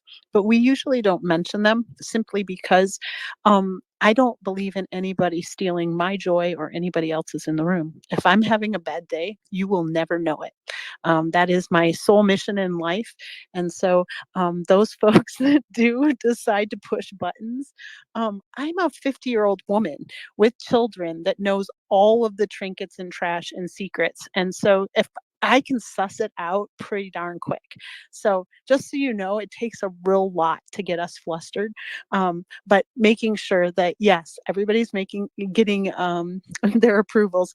The other thing too is sometimes if you're hitting the refresh button, right, that is a key piece of the puzzle, that you want to hit refresh. And sometimes it's even necessary to either back out of the system and then re-sign in, but I don't recommend that for anybody right now. It seems to be a quick and easy. Bjorn Free, I do see that your hand is up. I'm going to go to you first, and then Dave's going to continue. One of the reasons WordPress is so powerful is because so much of the internet uses it, right? That's the question that I had behind the scenes, and I'm hoping that Dave will flesh that one out, because there's something very powerful about open source kinds of tools. But when you have something so big like that, it means that there's loads of help. You know, when things come crashing down and you need help and you have an ecosystem that is so used by so many people, it's the same for robotics teams. We all use Java, right? And if something goes wrong, we have so many people that can come out of the woodwork and help us. So I think that might be part of it, but I'm going to let him, that's his ecosystem in Wheelhouse. Bjorn, go ahead, love. Did you have a question? I did not have a question. I threw my hand up when I thought there was going to be a little awkward silence while they were approving. And so I'm just a little weird. I missed all you guys. I missed my Wednesdays from all of you guys. I'm not Everybody in the sure room, if it's I just missed me. you. I think it might be. Bjorn, I cannot hear you, my friend. I'm going to drop you down and bring you back up just for the sake of the recording to make sure we have everything in sorts. I'm so sorry I'm about going to that. give you a heads up, Josh. This is a glitch that is in Twitter. So those of you that are hosting spaces, usually the host, if the host is doing the approval and bringing folks up, you have a 50-50 chance of not hearing those folks. But if your co-host brings them up, you probably have a Can you hear higher me chance now? of hearing them. So we'll see how you go. Bjorn, test your mic, hon. Test, test. Can you hear me now? All right, test is an A+, Brad. Thanks for dealing with that, sir. Mike is all yours. Yeah, what's wild is my voice played back to me when you sent me down. I was like, man, I sound like a creep. So anyway, everybody in here, I'm really not a creep, at least I don't think, but I missed you guys. Beautiful. I missed my Wednesdays with all of y'all. I'm so glad we're back. Thank you all for being here. Really. Brad, I'm so glad we're back as well. We are back in action 100%. And Dave, apologies if I stepped on any toes. I know Britta had a question. We fielded that real quick. And Dave, we'll give it right back over to you if you wanted to continue chatting about some WordPress. Yeah, And yeah. let's do it up. I'm happy to do that, and Ross can just interrupt me whenever he's ready. You know, what I wanted to kind of preface for everybody is something I said when we were building web apps is you're learning foundational skills that you can use again and again. And I can tell you, as somebody who's designed their own agency website, probably about 24 times now over many years, that first version was terrible. It was really bad. And I still have screenshots saved somewhere, but it was foundational skills I was learning. So it's okay to make mistakes. It's okay for it not to look perfect, because you can do it again and you can do it slightly better. And you're going to be learning some technical stuff, then you're going to be learning some kind of, layouts and look and feel, and then you're going to be, painting by numbers by adding in some content as well.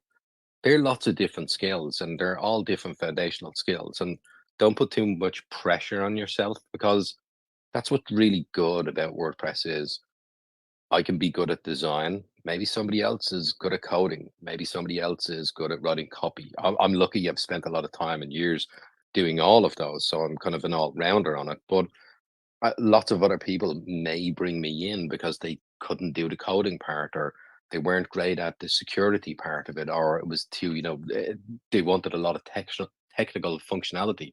So you can always bring in other people, but you can also enhance your own skill set. And because it's open source software and because it's so broadly used, even what Alicia was saying earlier on, that you can run WordPress on your local machine.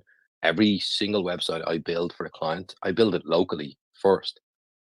Doesn't get to see the internet, doesn't connect to anything. It's much more quick for me to do that in that kind of safe sandbox. And you can also, like, you're getting a ton of value, but also hopefully you get to a point where you actually outgrow the resources that you need in there. And there's different sizes to fit everybody for WordPress. Like Josh was saying, I build for universities, a lot of people who get lots of traffic and do transactions and different stuff. And I recommend different technical features for those people than I would for somebody building a website for a restaurant. But all of those can be done in WordPress, so you can build a really small, simple, what you would call, say, a brochure website, right up to e-commerce and taking subscriptions and having memberships and paywalling some of your content and stuff like that. But sometimes we can have these big aspirations of, yes, I want all of that right now, Dave. Please give me the subscriptions, please give me the membership. And what I don't want people to do is for their eyes to be too big for their stomach and to be ended up bloated in week 2 or 3 and realize you've created some sort of mammoth task. It's okay to have a 4 or 5 page website with, here's my about page, here's a contact form, and here's my home page with some services, because that's a great foundation. And you need to build upon that afterwards. The skills you're going to learn here, you're going to repeat again, and you're going to get better at that. I think, some of the first websites I done were very, very basic websites. And I learned. And the next website I done, I was slightly better. And the next website was slightly better. And the opportunities are huge for you. Even though WordPress is used by, 500 million websites on the internet, there's not a lot of people that are maybe A, technically proficient to build them, or B, have the time or priority to invest in that as well. So you can actually offer this as a service to people if that is something that you want to do. Or when you have your next idea that comes to impact, now you have all of these tools and these lessons in your toolkit of, now I can build a marketing website to promote this service. And then I can send them directly to the web app that we've already learned about previously, and I can actually take the payments and I can fulfill that as well. So you're learning to kind of like build a whole business ecosystem that I think you're able to move a lot faster and be a lot more agile as business owners. And that's all you're trying to do, is just get a few people there. One thing I would remind you of, though, is a website, any website, it's not going to be field of dreams. It's not going to be, if you build it, they will come. It is a conversion tool for people that land on your website. You have to consider, when you have a great idea and then you have a great website, that you actually get people to see the website. Because I've seen tons of people invest tons of money with me, and I've actually had some people where I've had to stop them investing money with me because they weren't concentrating on getting people to the website. They were concentrating on beautifying the website. So that's why I say, get the core basics, get some foundational skills. It looks okay. If you wait till you're extremely proud of it, you've probably waited a little bit too long to launch it to the world. I look at my agency website. Look, I do good business for it. I win awards. I get featured in books. I still go back and look at that literally 2 weeks after we launch a new version of the website. Oh, I don't like it. I could change stuff. I have to resist that, because like how important is perfectionism and my ego and me being really happy with it compared to the people landing on it and it working and achieving the aims of it for people to, whether it be buy a product or, join your newsletter or fill in a contact form and arrange a meeting or become a lead. Just think about what the goals of the website have to fulfill. And I've seen a lot of people have just average okay websites that have really good businesses that get enough people to the website and they do well. And I've seen people have amazing websites and it's ghost town and nothing happens and nothing exists. I think that's really important is you have a tool that you then need to shout about and everybody needs to come to it because that is now like what we had back in the day with business cards. That's where people go to interact with you, where they go to do some due diligence. But the website will set the initial first impression and intention of how people will consume, and then your next kind of level will be how people will actually consume what's on the page. Is there some value in that? So there's going to be more foundational skills of writing the copy and stuff like that. Sarah, do go ahead. Yeah, I did want to say that Jeff has his hands up, but one of the things that I was thinking about while you were speaking is that we're all here for a different purpose. And just as you had mentioned, you could have a super, super simple website and it converts like a charm because it's so on point with its messaging and everything else. Sometimes we do get in our own way where we want all the bells and whistles and we want everything else, but you really at the core have to ask yourself, what is it for? And why is it here? And I think that's one of the most amazing things that you do, Dave, is you distill down what it is folks are struggling with. Sometimes they can't even communicate what they're looking for, but you can kind of distill down. You did it this morning in the space where you're thinking, okay, I'm stuck. I don't understand it. With your websites, it's the same thing because sometimes we don't know what we don't want or we don't know what we do want, and a lot of folks just kind of look at it and say, well, this website looks perfect. I want that one. Not realizing that that was an interior designs website and you're fixing carburetors, so Skill. And it it paid for a lot of stuff, but it brought a lot of joy as well. When I got married. Something up here. Okay, thank you. just so folks know, Katie, I do have your DM invoice 164. Caleb, I see you 154. I do believe they are in the pending, so don't fret. And Karis, I did send on your DM, so I think you're almost good to go. We are working on it. Dylan, I also see yours now. No, you do not need a domain name right away. You'll be assigned one, and then you can change it later. So, Sarah, can we get yes. merch with our invoice numbers like Squid Game? You know what? I think that would be delightful, wouldn't it? As long as I can be the doll that shoots things in the beginning, because you should see my DMs. But I wanted to I make think sure me that or Hendo should ridicule AI image prompt for that. Sarah, did I'm you just see my laughing. DM? Where are we supposed to click that link? Don't click anything else. You're already Okay, set and gone. thanks. Wait until we get everybody cleared through the funnel. The boys are looking at each of your faces to make sure you're real. For folks that don't know behind the scenes, this is a recorded line. You know what? There are some folks in this world that just like to either A, see the world burn, or are the reason we can't have nice things. But we usually don't mention them simply because I don't believe in anybody stealing my joy or anybody else's in the room. If I'm having a bad day, you will never know it. That is my sole mission in life. And so those folks that do decide to push buttons, I'm a 50-year-old woman with children that knows all of the trinkets and trash and secrets. And so if I can suss it out pretty darn quick. So just so you know, it takes a real lot to get us flustered. But making sure that, yes, everybody's getting their approvals. The other thing too is sometimes if you're hitting the refresh button, right, that is a key piece of the puzzle that you want to hit refresh. And sometimes it's even necessary to either back out of the system and then re-sign in, but I don't recommend that for anybody right now. It seems to be a quick and easy. Bjorn Free, I do see that your hand is up. I'm going to go to you first, and then Dave's going to continue. One of the reasons WordPress is so powerful is because so much of the internet uses it, right?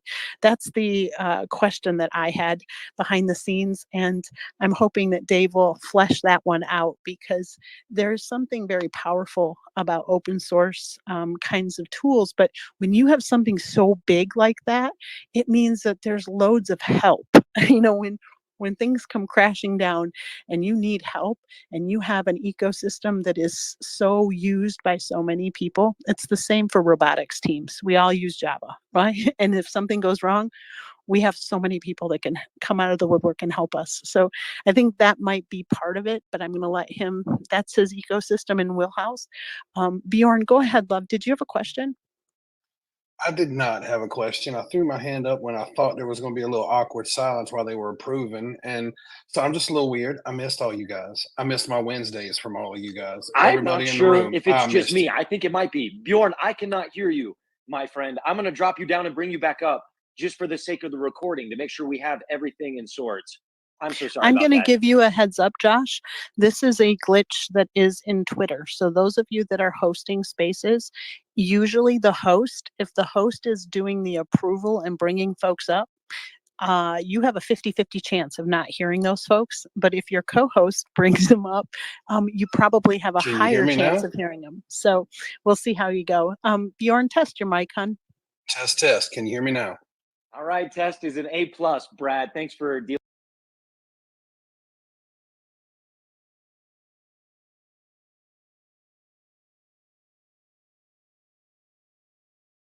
You through have it. no idea. I will tell man. you. Yes. Yes. Okay. So I just wanted to make sure, because we do have phantom people in the speaker box. And so if you're listening to the recording, we were thinking of you. So hopefully your questions are answered.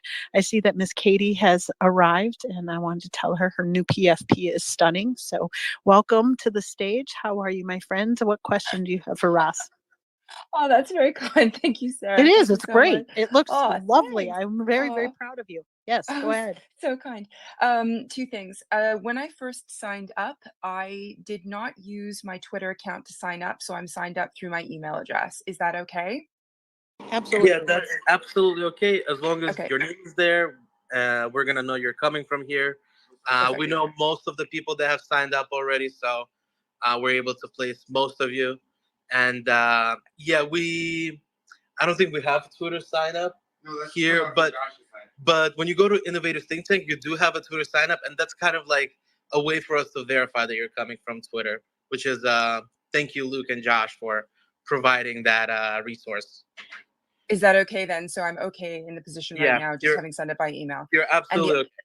Okay, and the other question that I had was, I definitely do not have a domain yet as part of the process I went through to sign up. Is that okay at the moment? That's okay as well. Everybody's gonna get a domain that ends with .tsiprogram.org.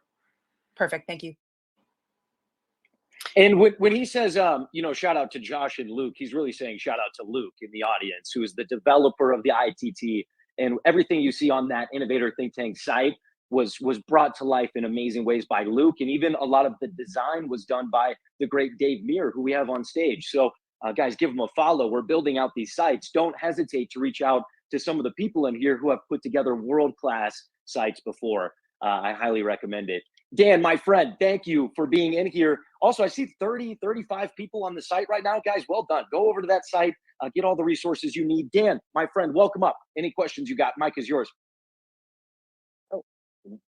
My hand up, but hello. I was just awaiting the next step. I think I'm caught up.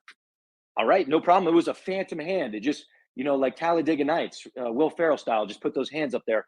Kathleen, I see you got a hand up. Any thoughts that you have for Ross or Nick? We welcome them. Thanks for being on stage. Mike is yours.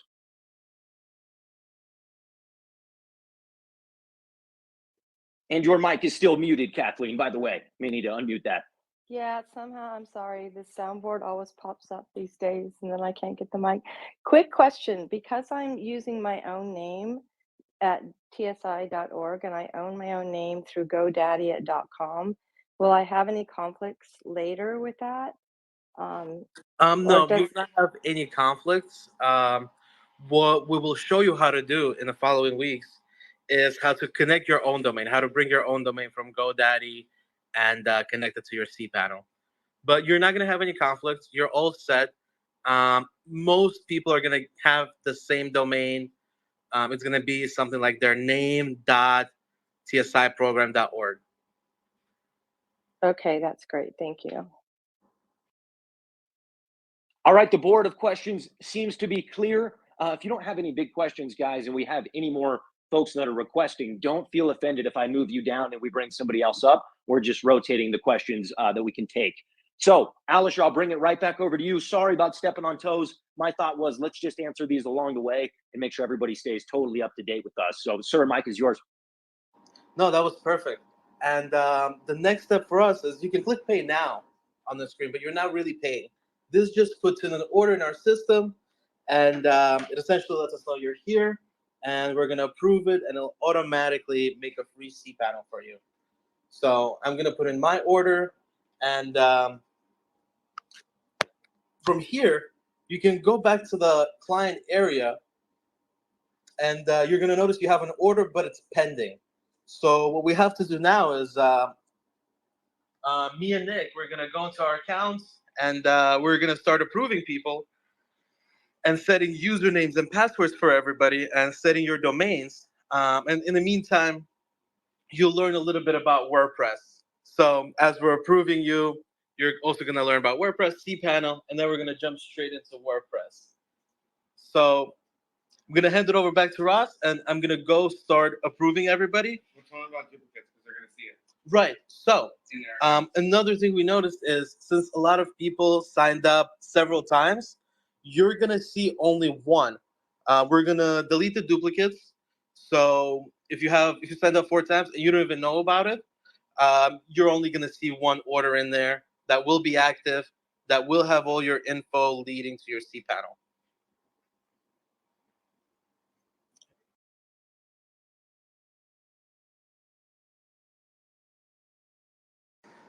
Hey guys, how are you? So, do we understand what to do? Are we putting in our orders? Anyone have a question? This is important. Yes, I do. So I already do have a .com that I put in yesterday, so I guess you guys can delete that one, and then it'll keep the tsiprogram.org, right? Yeah, so any duplicates we'll delete, any misspellings we'll delete, any wrong domains we'll fix. We're only going to activate the ones that actually are good to go. And hopefully by the end of this process, everyone has a shiny new fancy cPanel. Now, we will be cross-checking everyone. So if you are here in anonymous, I don't know how to see it, don't be anonymous so we can see that you're a person. Because we don't give cPanels and this kind of resources to people who we actually don't know. So the only way we can verify is with Twitter. So just keep that in mind. You can listen, I just can't activate you unless I know who you are.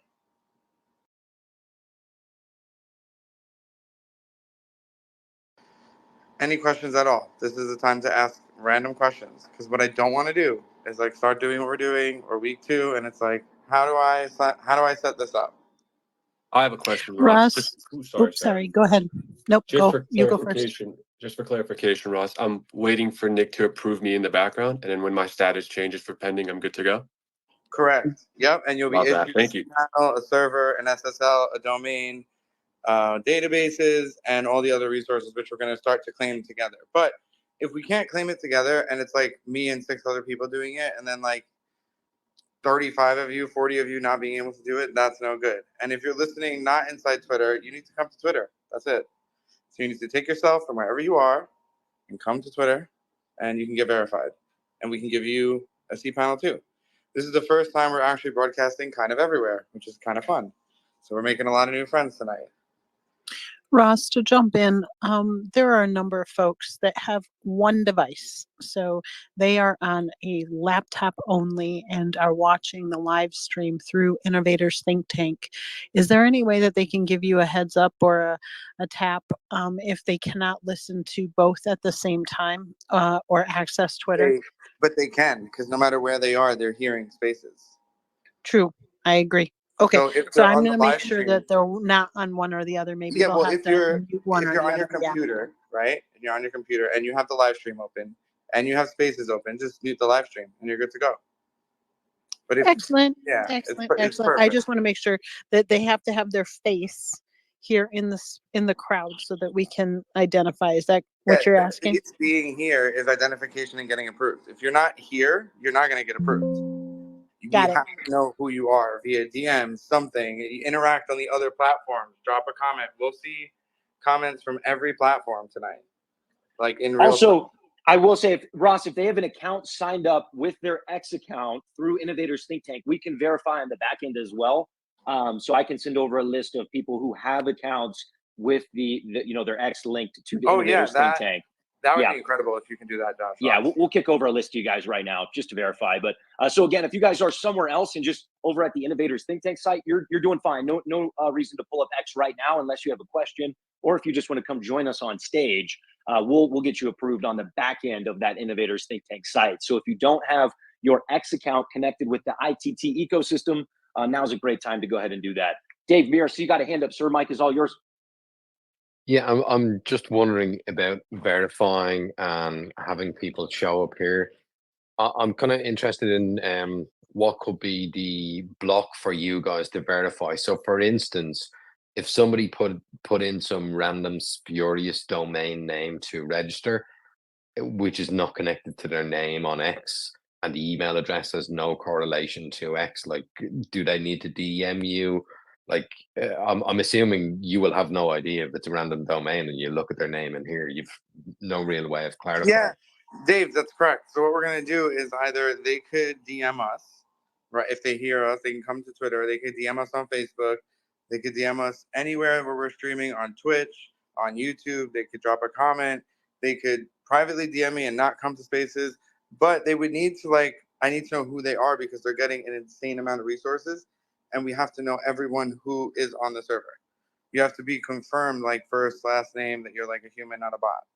So I have no problem giving it to anyone who's not here and listening on the live stream currently, because I know that's happening. Just reach out and DM us. You can go on our website and reach out. There's a lot of ways that, anyway, wherever you can see our name, you could reach out to us and we'll get you activated too. But yeah, Dave, it is a manual process. But this is not like something you would do at scale. Obviously, it would be automated. You put in your card, you're verified, you're a person. But we're missing that crucial step of verification right here. And part of the reason why it's not just to deter bots, you're also testing a platform and testing a whole entire ecosystem for young kids. So, having these extra, steps for verification are helping our guests that are teachers and principals and facilitators in the schools. So it is kind of, sometimes you look at it and think to yourself, well, this is dumb, or I don't understand, or I'm just used to, click, click, click, and I'm in. Having those layers of security and protection are also helping you to make sure that, one, we know who you are, but two, let's say we frack up the the website or whatever else, getting help and making sure that we have all the dots connected and things like that. It just adds another layer because we do have so many people here who have never built a website, and this is all completely new to them. So I hope that folks are understanding the why, because sometimes it can be frustrating and we understand it. But definitely, if you've ever read the book Horton Hears a Who by Dr. Seuss, we are here, we are here, we are here. If you're on the stream, participate, right? If you're here in Twitter, send up some emojis or come up on space, or just, blast us in the DM so that we can, see you, hear you, and that you're not just a speck of dust mote. So go ahead, Ross, go ahead and continue. I think we've got everybody. I'm looking into the audience. Everybody who is hot, straight, normal, we got them all on the same page.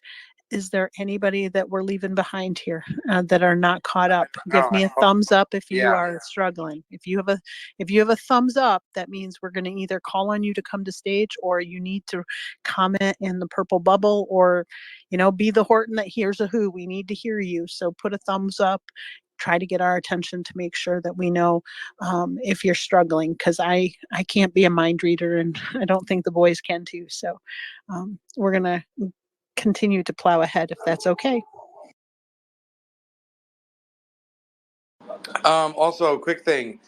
As we start the approval process, a few things are going to happen. One, you being unpaid doesn't necessarily mean it may not be active. So, what I want you to do is head over to your account. It should look like this, and you should be able to hit like the home page, and you should be able to see this recent order.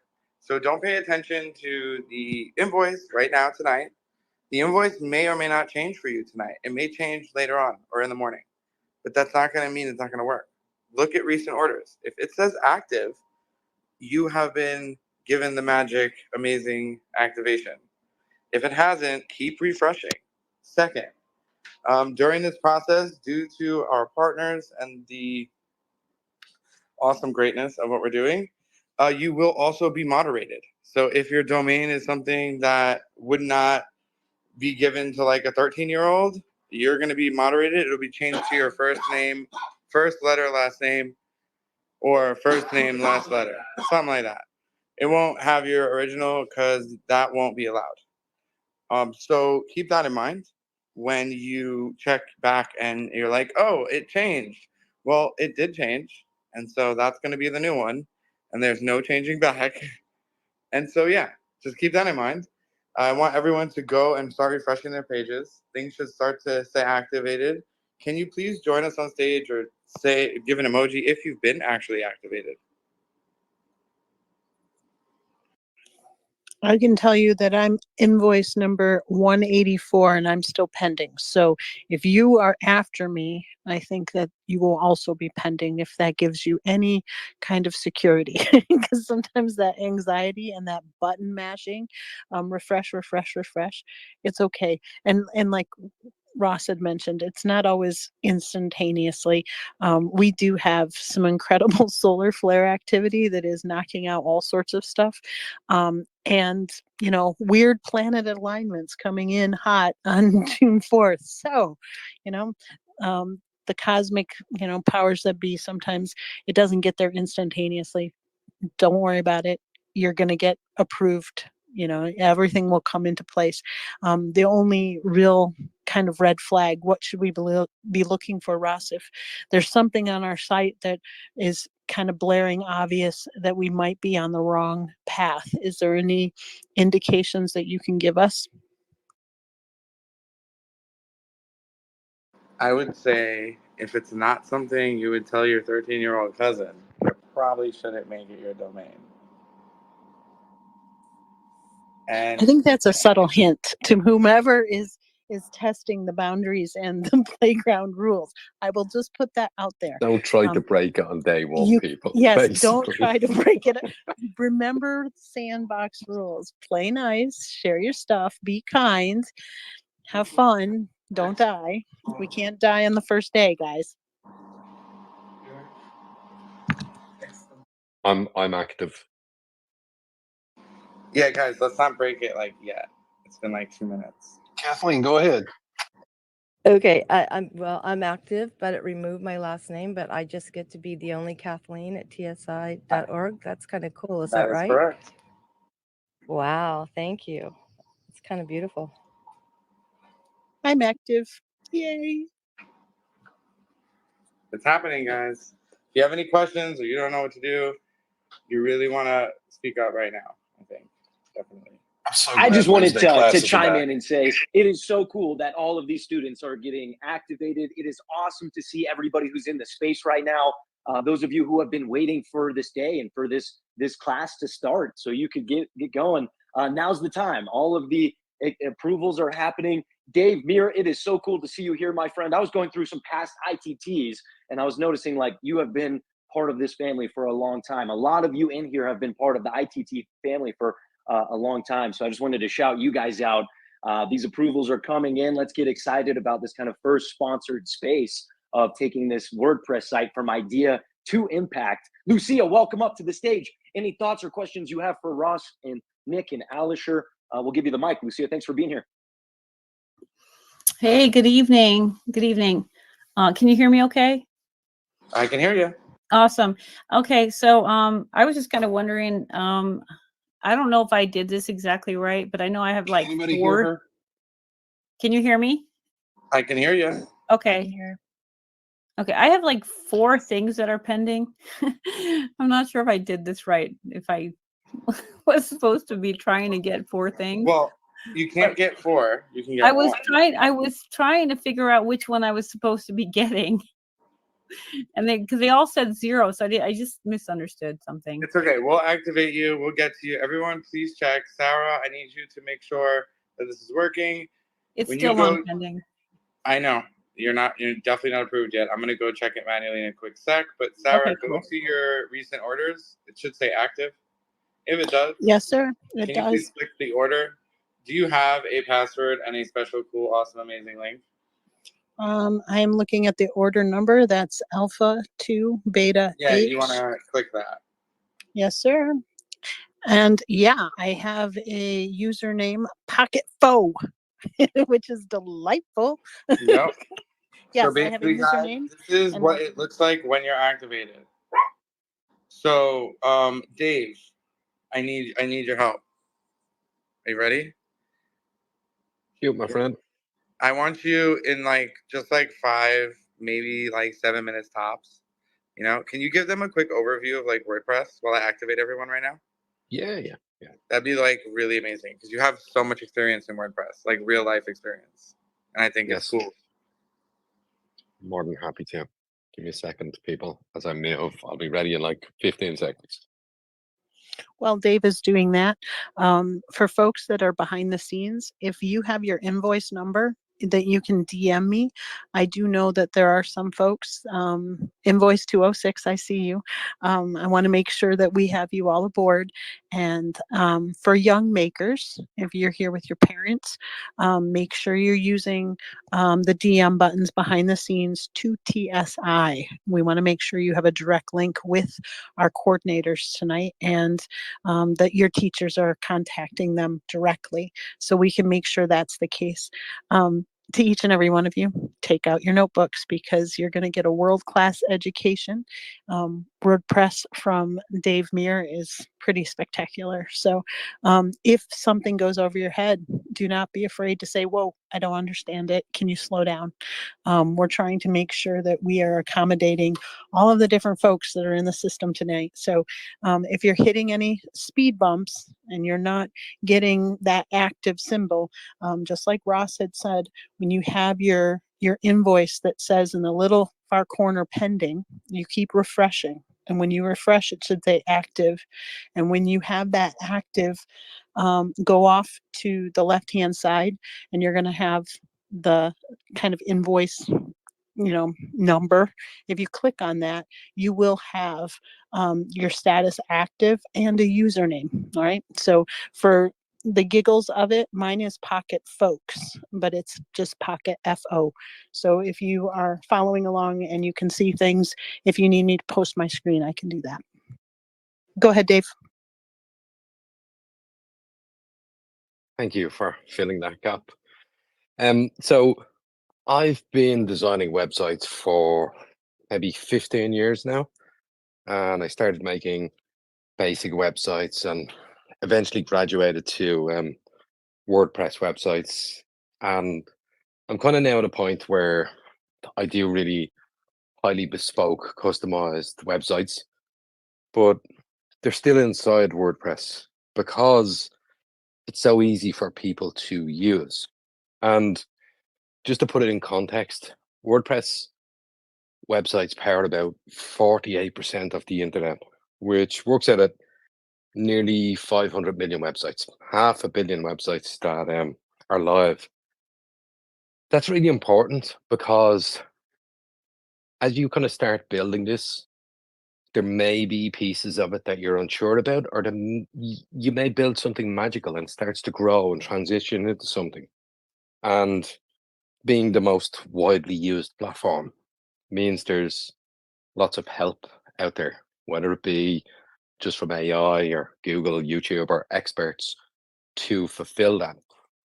But essentially, what WordPress does for everybody is it makes it really easy for you to update and edit the content in the back end, and then makes it look really pretty on the front end for people.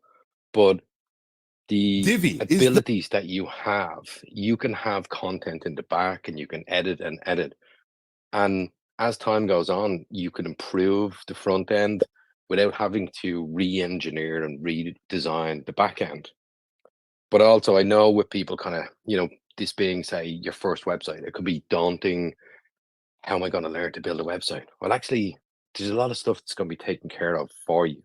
Like WordPress handles all of the logins, and if you lose your password, it handles the email resets. And to go beyond WordPress, it's full of plugins. Even some of the plugins Ross is going to give you hugely extends the functionality of it. So you want to add a contact form to your website, there's a plugin for that.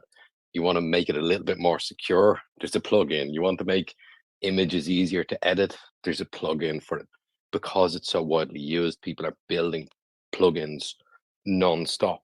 So there's a lot of Lego blocks in the kind of modular fashion that you can start with something basic, but you can really kind of extrapolate and build upon that. And even with the custom stuff that I do, it's still the same. It's still that modular approach that when a website's built, if somebody comes back in 6 months and said, I need new functionality or I need a new section in the website, we don't have to throw everything out. We can add on to this and we can build it. So just look at kind of the beginnings of the website as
Hello.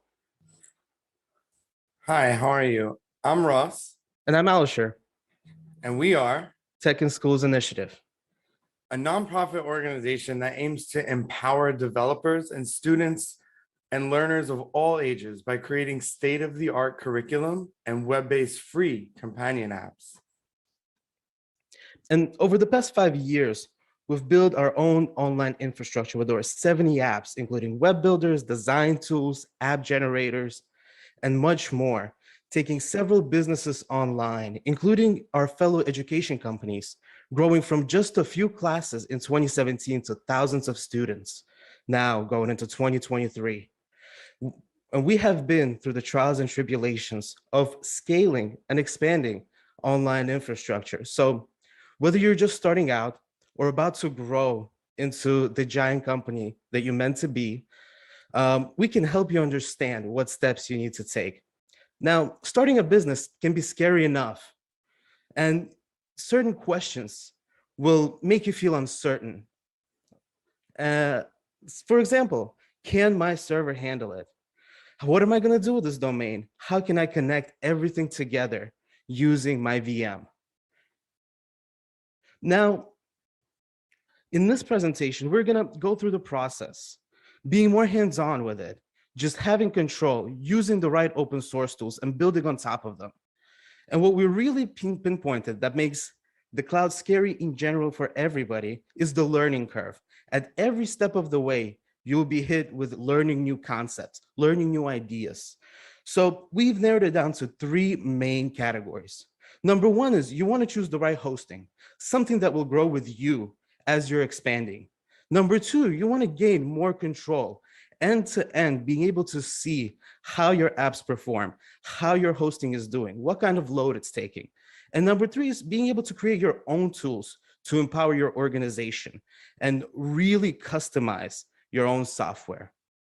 So let's go over one of the most essential aspects of starting an online business, hosting. Hosting can and will be the hardest and most overlooked component of software development, at least for my team it was. And if you make the wrong choice, it will cost you more than just your hard-earned money. It will be vital to the success and growth of your business venture.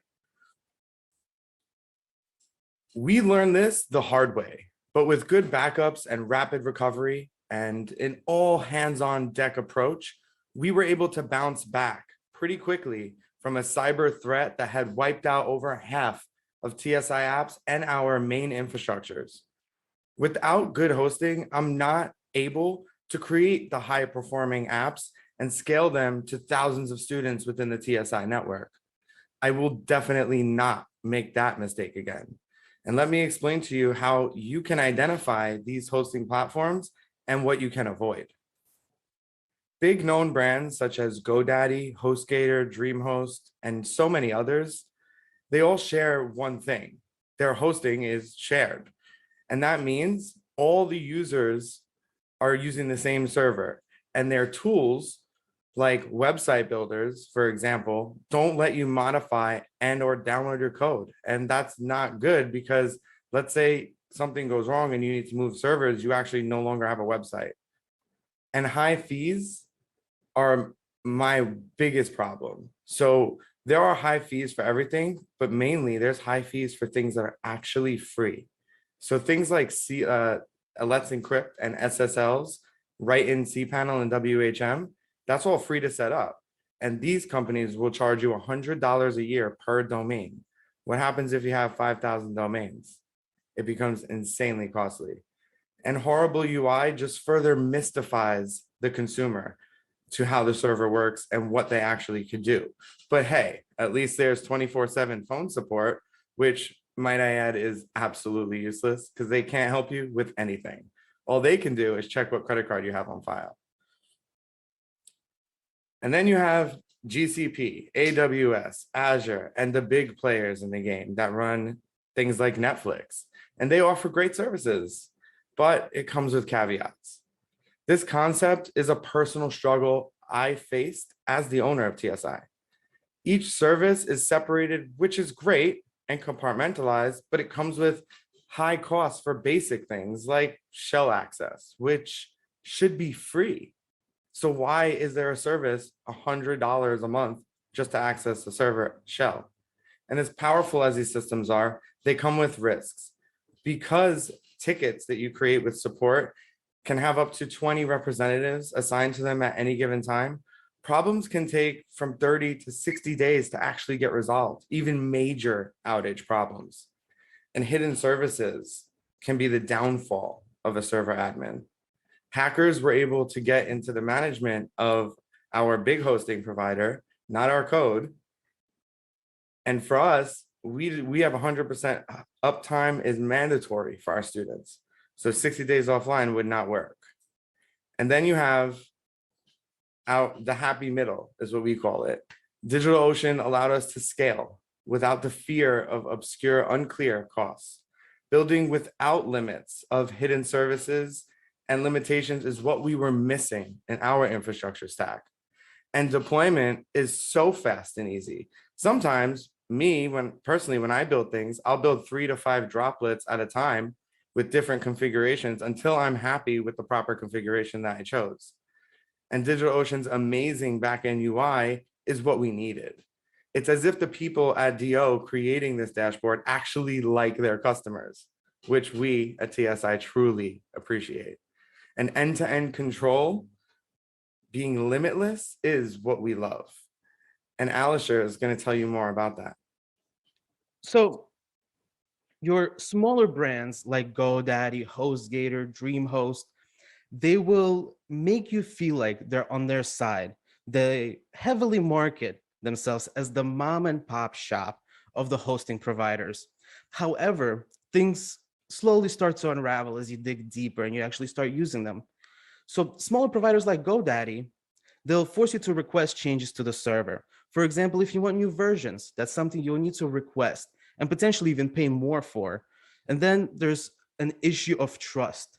Representatives are able to access every aspect of your account, and without your knowledge can even shut down and move your content.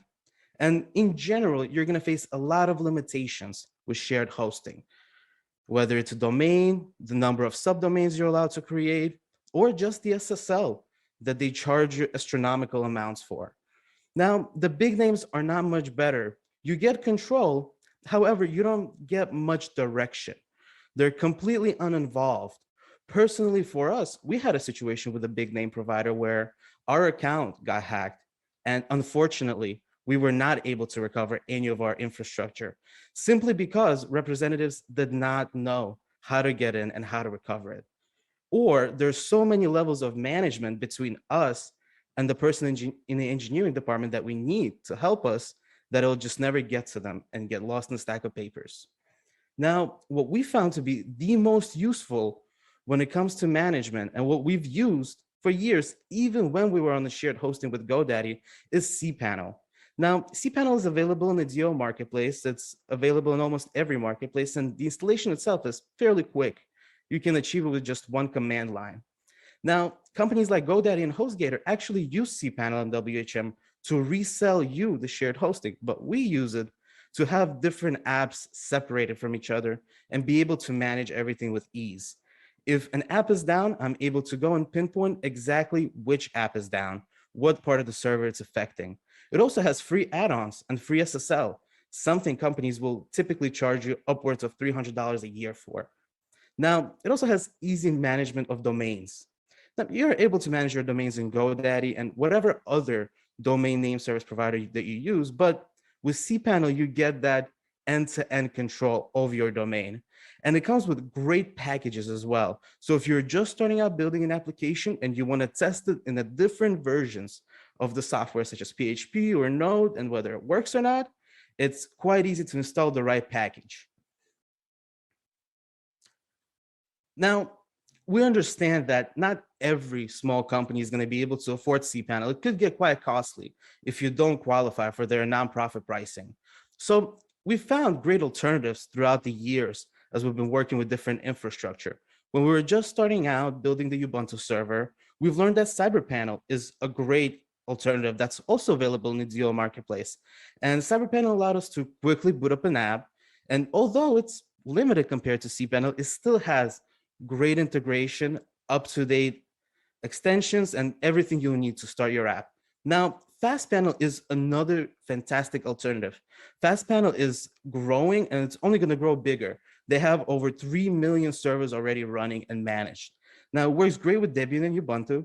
It gives you a nice way to separate each app and each website with amazing UI, and it's actually lighter than cPanel on your server. So it's much easier to run. And it has great automations options as well. Let's say you want the free SSL. FastPanel is going to reissue that SSL every 30 days just fine for you without you having to worry. Now, we're aware of the hosting that we're going to choose, and we know what management software we're going to use. Now, we need to talk a little bit about the types of apps that we're going to build to empower our organization. So open source is a very broad term, but a very important one. Probably one of the most important things you will learn when you're creating your own tools.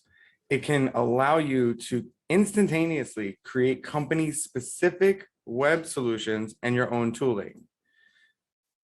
My Apps is a software cloud suite that we have created and built over the last few years.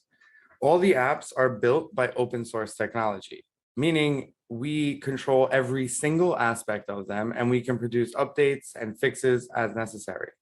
We have created powerful apps such as Appify and Builder, and they're amazing because they enable students to build and launch mobile apps directly to the Apple and Android stores and create functioning websites with wildcard custom domains.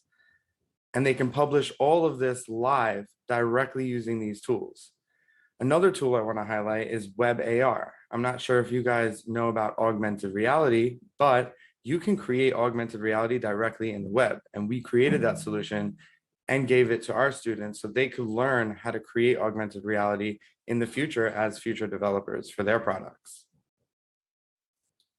Now, when you think about open source, there are big players in the game that have contributed to some of the biggest softwares in the world.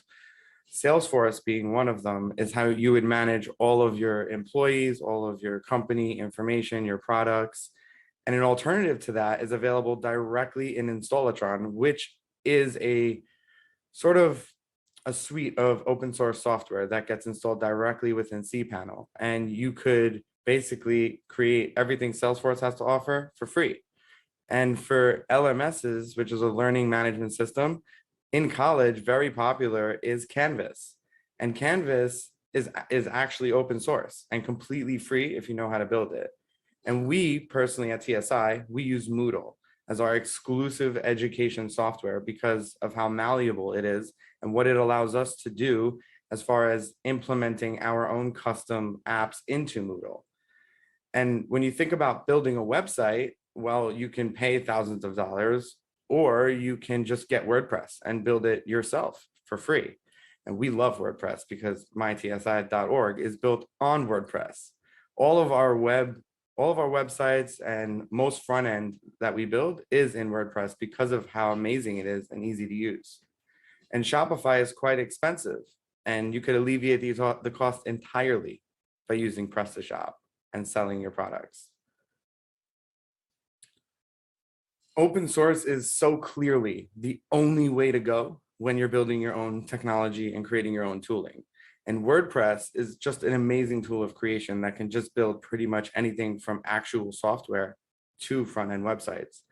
For us, WordPress allows our students to build and learn using code. And because it's free, students are not limited to what they can create. And because of our own website being on WordPress, we're able to edit our website on the fly using mobile apps, which is really helpful.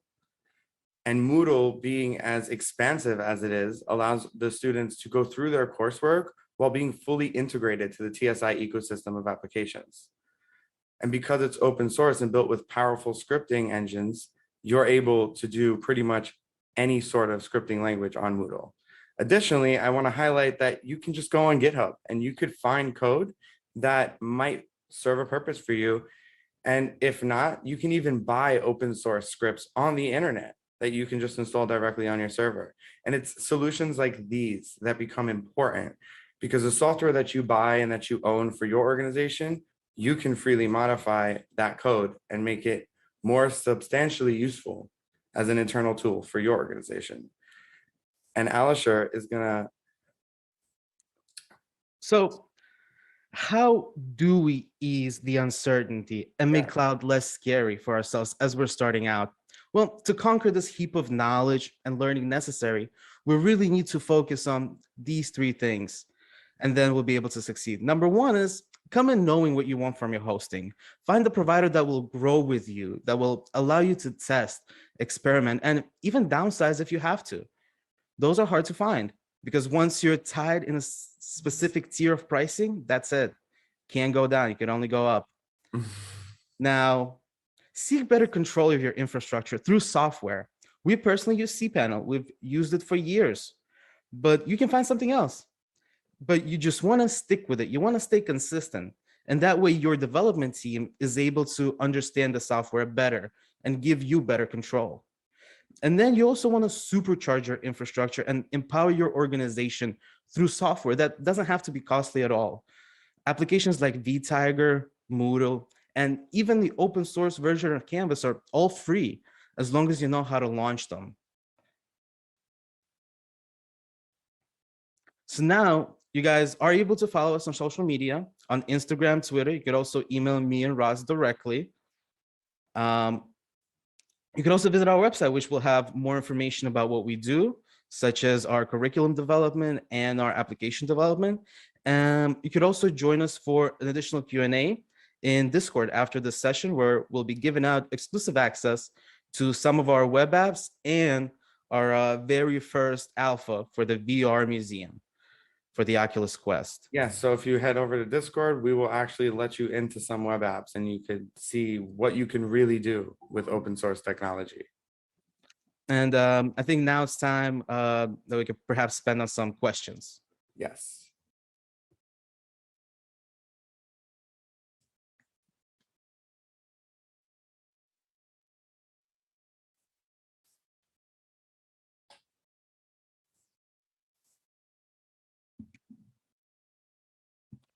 I'm not seeing any questions. Should we take it to Discord?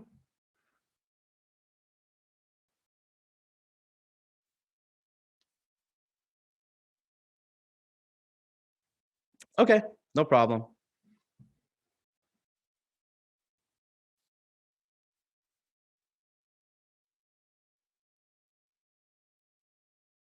Well, while the questions are coming in, I think some things we could also mention is that you could buy a piece of open source code, something that a developer built that will give you a license for, that's perpetual, you own it forever.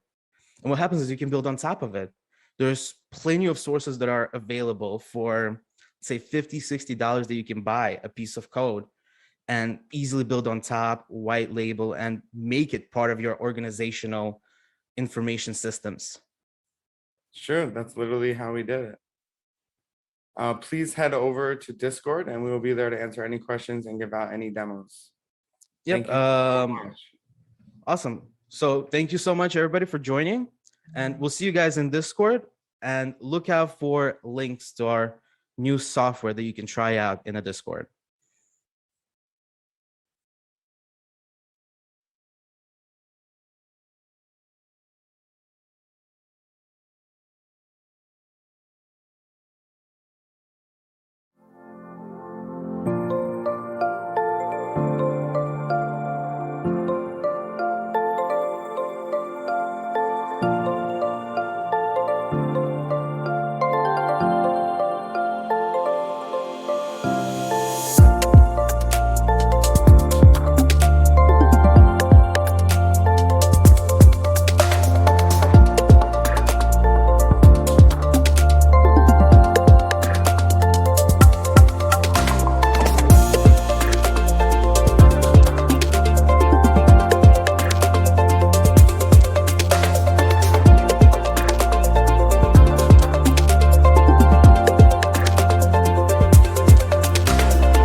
For folks in the room while you're waiting, make sure that you have your notebook out, your pens out, beverage of choice, preferably one that will not get you inebriated by the end of the evening, because we want all of our faculties this evening.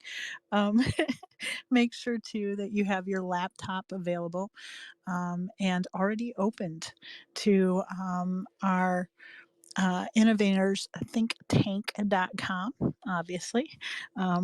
They have all of the notes and agenda already there prepared for you.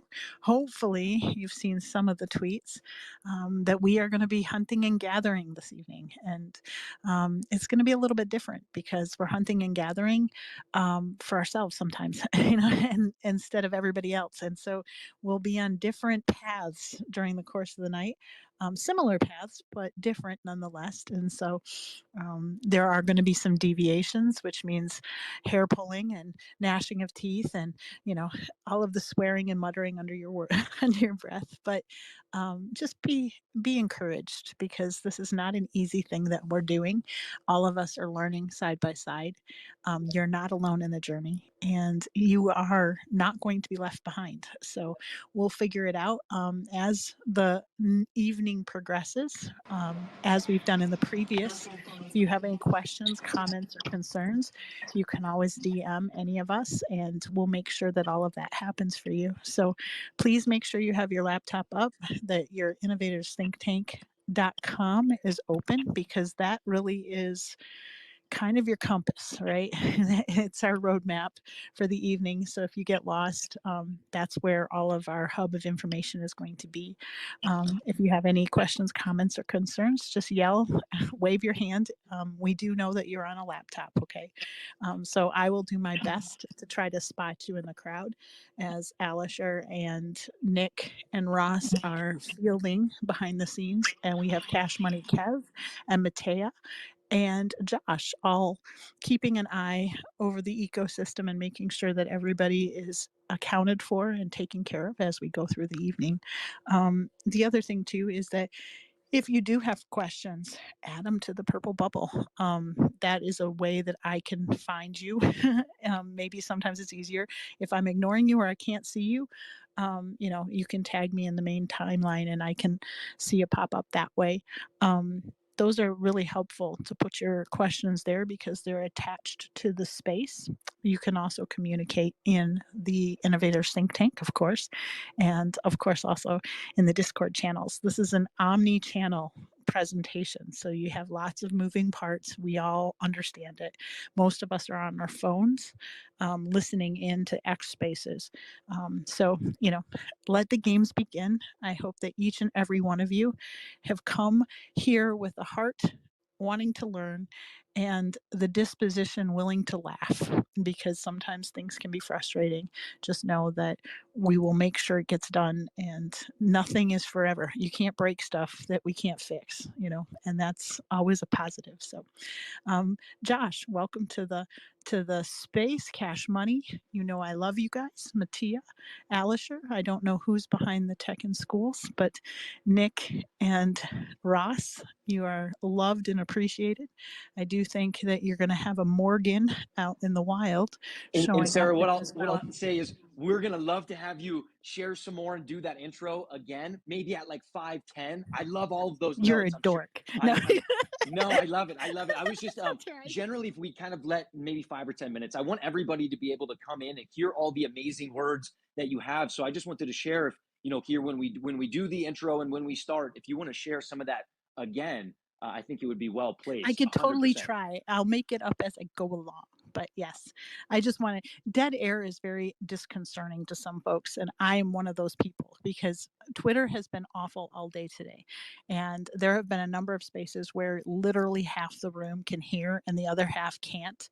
And the dead air is always, oh my gosh, am I hearing something? Is it me? I'm going to, leave the room, or I'm going to come back, or whatever. I am one of those people. Silence drives me nuts. So I will repeat it in a few seconds or a few minutes at 7:10. but I am seeing the room fill up, and we do appreciate any and all reposts, and also questions, comments, concerns, what you're learning, how you're feeling about it. This is an experiment that many, many, many, many underscore big italicized words are watching. They're watching in real time. A lot of companies that we have been using their services, whether it's Supabase or Vercel, they've come out of the woodwork because they like to see what we're up to. And Josh has set the table. It is a wonderful banquet of learning experiences. And then you've got the hard work of the whole entire crew. We always say Nick, Alisher, and Ross, but they've got a whole group of people working behind the scenes, helping them and making sure that we have all of these suites of tools. There are a lot of unsung heroes when it comes to this ecosystem. And I will say too, humble brag, the timelines today were mentioning about Gemini 1.5 Pro as people getting access to it.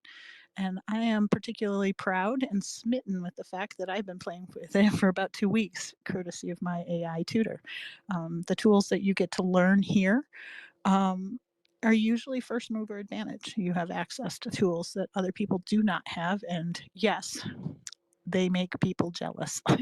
So if that's one of your motivators, that you love being, you know, the yuppie that discovers the band before everybody else, and that you have the something that everybody else wants before it comes out and in the mainstream, then yes, my AI tutor is definitely providing that for you. So I'm going to give the space a little bit more time to simmer, and then we'll go through the intro again, putting the mask on yourself before the people next to you, where the exits are, et cetera, et cetera.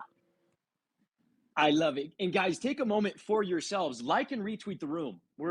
This is your third week being in this space, and a lot of you are dedicating a lot of your time, your energy into making this happen. So like and retweet the room. Get more of your network into here. I know we're on week 3, but all the past weeks are on the site, so folks can get caught up.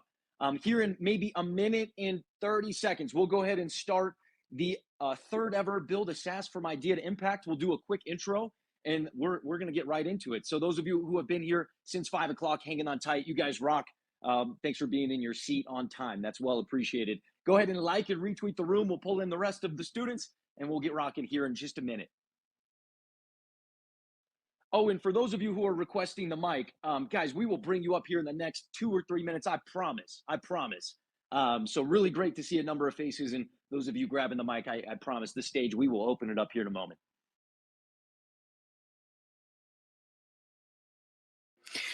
To give folks an inkling, just so it's not dead air, because I am so OCD about dead air. Many people do not realize how many people are working behind the scenes to make sure that this space is operating. We have this 10-minute kind of cushion, but you've got Luke working his magic with all of the sites with the Innovators Think Tank, an incredibly gifted person who is really, when you know what your superpower is and you are in the zone and you are doing the thing, every day is a Super Bowl. And so Wednesday nights for these guys, the coders, the, slingers of tech, the random connectors of this, that, and the other thing, they are behind the scenes. They've got their little mics on, they've got their headsets, they're doing the imaginary numbers, they're looking like Top Gun with the big old flashlights, moving and pushing tin here, there, and everywhere to make sure that we have a class. And it does not go unnoticed. I mean, you have a seamless kind of front-facing interface, but there are a lot of moving parts, and sometimes things go wonky. Sometimes you have the middle of a DDoS attack. You have all sorts of things that can happen. And, like I said, this is their Super Bowl. And so just a hat tip to the folks that are behind the scenes, making sure that we have our live stream and that it is hot, straight, and normal. They're doing the tests as we speak. And you have your agenda up. Highly recommend taking a peek at it. If you have not paid attention to the timeline and understand what hunting and gathering actually means today, this is your time to kind of cram for the quiz that's going to occur in a couple minutes. This is the kind of stuff that you would write on your little index card in teeny tiny writing when your professor says you only have a 3x5 card, and all of a sudden you're writing all the small little crib notes to make sure that you can pass the test at the end of the night. Just know too that if things do not go according to plan, that you do not get the thing that we're supposed to have at the end of the night, that doesn't mean you failed. That just means that you didn't connect the dots in the correct way, and that Thursday mornings are where we have our postmortem, and we try to figure out what the heck went wrong, what we can fix, how many people actually fell asleep during the Twitter stream, which has happened. They sit there and they're wondering why they have an indentation of the phone on their forehead, and the thing has not magically appeared. That happens. I can attest to that. Although I have not fallen asleep personally, I have spent the all-nighter looking at my screen, just hoping that it would change, magically. And it doesn't. You have to wait till the next morning and say, Alice or Ross, I really fracked this up. Help me fix it. So at any rate, I think I'm looking at the faces in the room, and I'm noticing we're missing a few people. So if you can tag smoke, there's smoke. If you notice to your left and your right folks that you've seen in the last 2 weeks, especially, and they're not here yet, tag them. Be awesome. Make sure that they are aware. They might not have put their notifications on. But I think, after 10 hours with one another, 5 hours each night, we kind of get to know who we are, right? And we know who shows up. Be awesome and tap the glass and say, hey, Pocket Family, guess what? We have class. Sometimes that helps. For those of you that go to the gym, having a gym partner, I can tell you there's mornings where I do not want to get up at all. So having that person do that. I'm hoping that Josh is ready. I'm ready to go, Sarah. Perfect. I was letting you, chat for a little bit. I don't want to cut you off. Anytime I'm stepping on your toes, Sarah, it's because we're dancing, not because I came over and stomped on them. So those of you who are back into the ITT, guys, welcome back in. The Innovators Think Tank. We are back on week number 3 of a 6-part series where we are helping you guys transform this SaaS idea to an impactful MVP and something that you can iterate on. And I just want to take a moment for those of you who are coming back. I see all familiar faces. We know what we do inside this think tank. We know that this is the place to collaborate with folks who have a different background like the TSI. And these folks can help us unearth skills, insights, knowledge that can help us build and grow on what we're doing. And I love that's what the think tank stands for. And I love that's what we've been doing for the last 2 weeks. Now moving on to the 3rd week. I just want to set the stage on a couple things. Those of you who have gone to innovatorsthinktank.com, please make sure that you've connected your X account if you want to do so, or sign up. So that way you guys have the ability to sync your calendar, but as well get into that hub. And that hub is a great spot for everybody here to go and showcase what you're working on. Start talking with other innovators. I know we have, hundreds of people in that Discord, but I'm really excited for the growth of not only the website, but the launch of the app, which will be coming here soon. Shout out to Luke. I know a lot of us are on our phones. We're not on the website, but take this moment, connect your X account, go on over to the hub, and whatever project you're working on, go and showcase it, put it out in the community, and take this opportunity for folks to get to see what you're doing. You might find somebody to build with, as Dave pointed out that very first week. Maybe collaboration can be the new currency deeper and deeper in your project. Look, ITT number 49 is this weekend on Saturday at 2 p.m. as always, and we have a jam-packed agenda. It is going to be a freaking awesome weekend. So for those of you who have not yet set a reminder, I put it up in the Jumbotron. Get on over there, set a reminder. If you want to pitch your SaaS product that you're building, this is a great place to do it. You can apply on the website, but on Saturday, that's the time to come and pitch this product. It doesn't have to be complete. You could be looking for more people once you get to this MVP stage to start iterating on it, maybe building a business around it, having more folks involved in the kitchen, so to say. So take this opportunity, if you haven't explored some of the Innovators Think Tank while you're there, to look at some of these amazing things. One note that I want to have, everybody needs 2 things open. So we have our X space we're all talking in right here. And then one other link in the Jumbotron is the Innovators Think Tank agenda that has the live stream, the weekly objectives, all the resources that you need for today. So those are the 2 things you guys want open before we launch in here to class in a moment. I think we're starting off with some questions that anybody has. It sounds like there's a lot of questions on the table. Obviously, the first week we were getting our ideas in order. We were starting to set up our machines. Week 2, we were getting deeper, signed up into Vercel, into Stripe, into GitHub. And I know there's questions out there. So let's take this opportunity. Anybody who wants to grab the mic, come on up here. We'll get Ross, we'll get Alisher, we'll get the whole crew involved. And these are going to be, recap questions and talking about week number 2. I also think it's important for the Tech in Schools guys. We'd love to know where everybody should be as of the start of this class. And I think those are a good way to go ahead and segue into number 3 of 6 with building your SaaS from idea to impact here inside the Innovators Think Tank, brought to you and sponsored and led by the Tech in Schools Initiative. So I want to go ahead and pass the mic over to Ross, to Nick, to Alisher, to Sarah, and let's go ahead and get class going. I think, let's say it's in session as of right now. Awesome. Yeah, I also think it's very important to see where we're at in terms of building out our project. So I think let's do a little review of both week 1 and 2. So week 1, for majority of the session, what we did is we set up our machines. We determined what kind of tech stack that we're going to use for our application. And in this case, tech stack refers to all the services and the type of code framework that we'll be using. So for us, we're using Next.js. That's the language with TypeScript. We're also using Supabase for our database and authentication and logging in. And we're using Vercel to launch this live. Now, what we installed in the first week were 3 very important applications. We installed Node.js so that we can run Node and Next.js code. We installed Visual Studio Code so we can edit our code. And we also installed GitHub Desktop on our computers so that we are able to sync our changes with our GitHub account. Now, in week 2, what we did is we started actually setting up our SaaS template. As most of you remember, we went onto GitHub, and what we found was a template straight from Vercel. So it's a first-party template that Vercel gives to everybody freely. It's open source, and you're more than welcome to start building on top of it.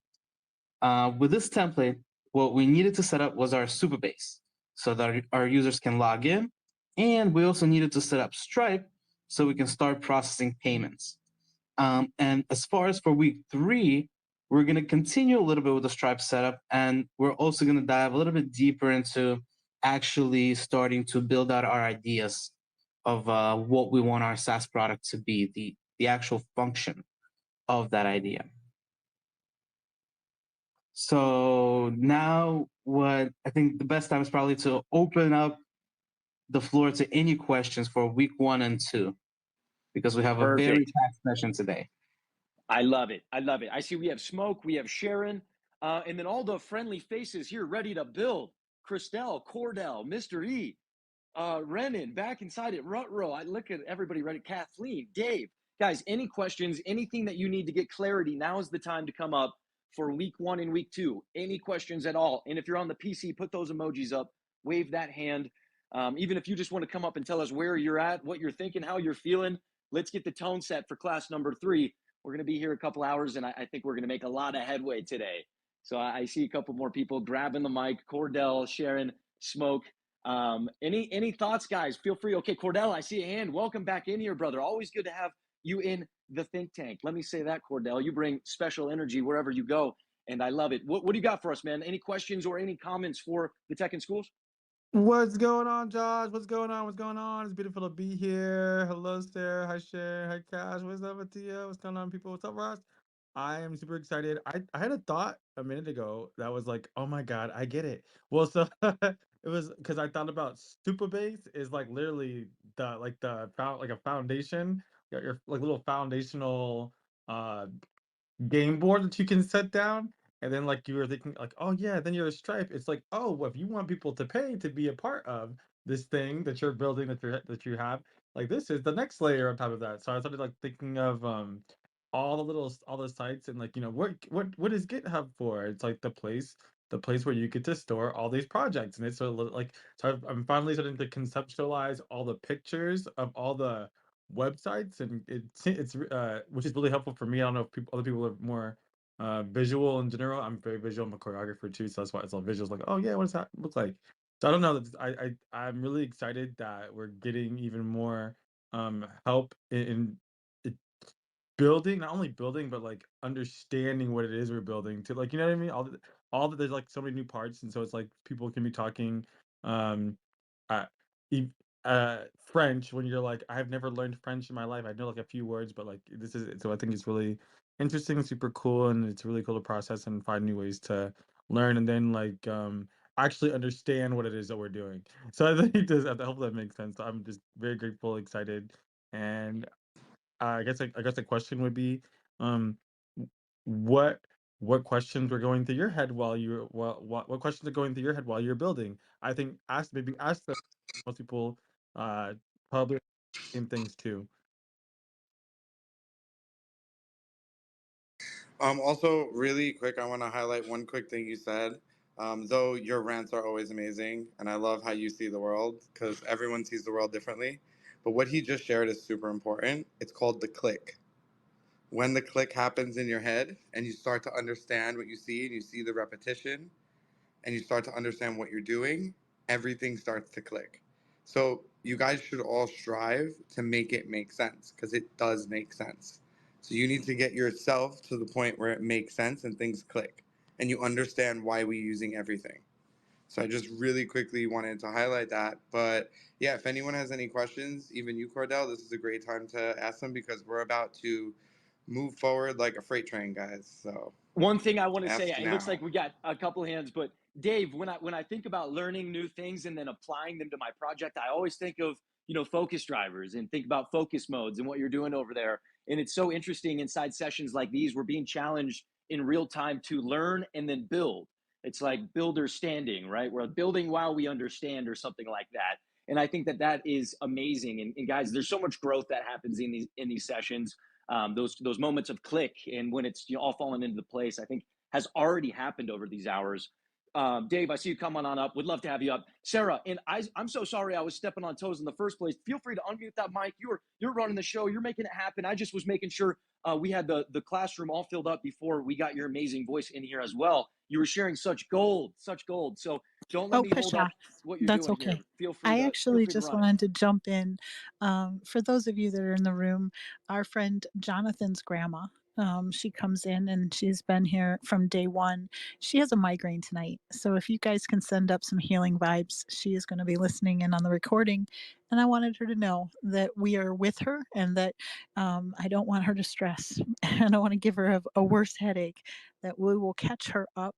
And the fact that she would think to DM and say, hey, make sure you tell the guys, I'm so sorry that I can't be there tonight, means everything to me because it means that she actually is connected and she's connected to her family, her pocket family here, and she's connected to bettering herself and learning a new skill. And the fact that it's bothering her that she can't, just log off is something very telling. Something is magical. Magical is really truly happening here. That there are folks that never believed in a million years that they could build something like this, and that they are going through the steps and they are tithing to themselves that time, that very important time.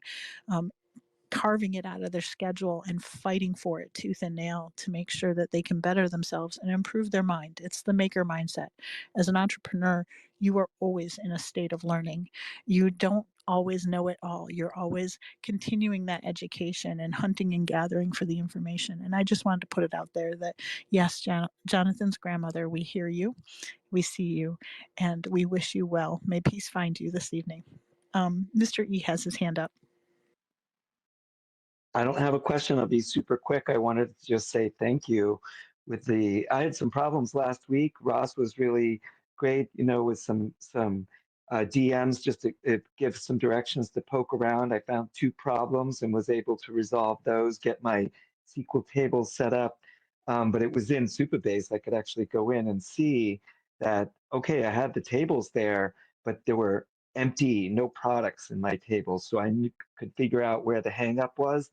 And that was through the work that the next day or afterwards that Alisher was doing. He was going back and forth with Bjorn. So I think it was Bjorn. I looked around, I don't see him here, and I didn't have his user ID. So if anybody wants to tag him, just because I know he's been steaming along with everyone. But Alisher, I just got to say, your guides and then the way you like walked through it and explained it and answered those questions, I was able to follow along on the recording, and I'm right back on track. So thanks, everyone. Hope we have an awesome session together. Appreciate it. Mr. E, I'm so glad you're back in it, and really cool to hear that confirmation that getting the recording, getting the tools that Alisher and resources he's put out, that is amazing to hear. I'm so stoked. These guys are really good teachers, not only one-on-one, but in these big settings. Just a big shout out to Alisher, to Ross. I know you guys are running it, and Nick in the background, making sure everything's perfect. It's beautiful stuff.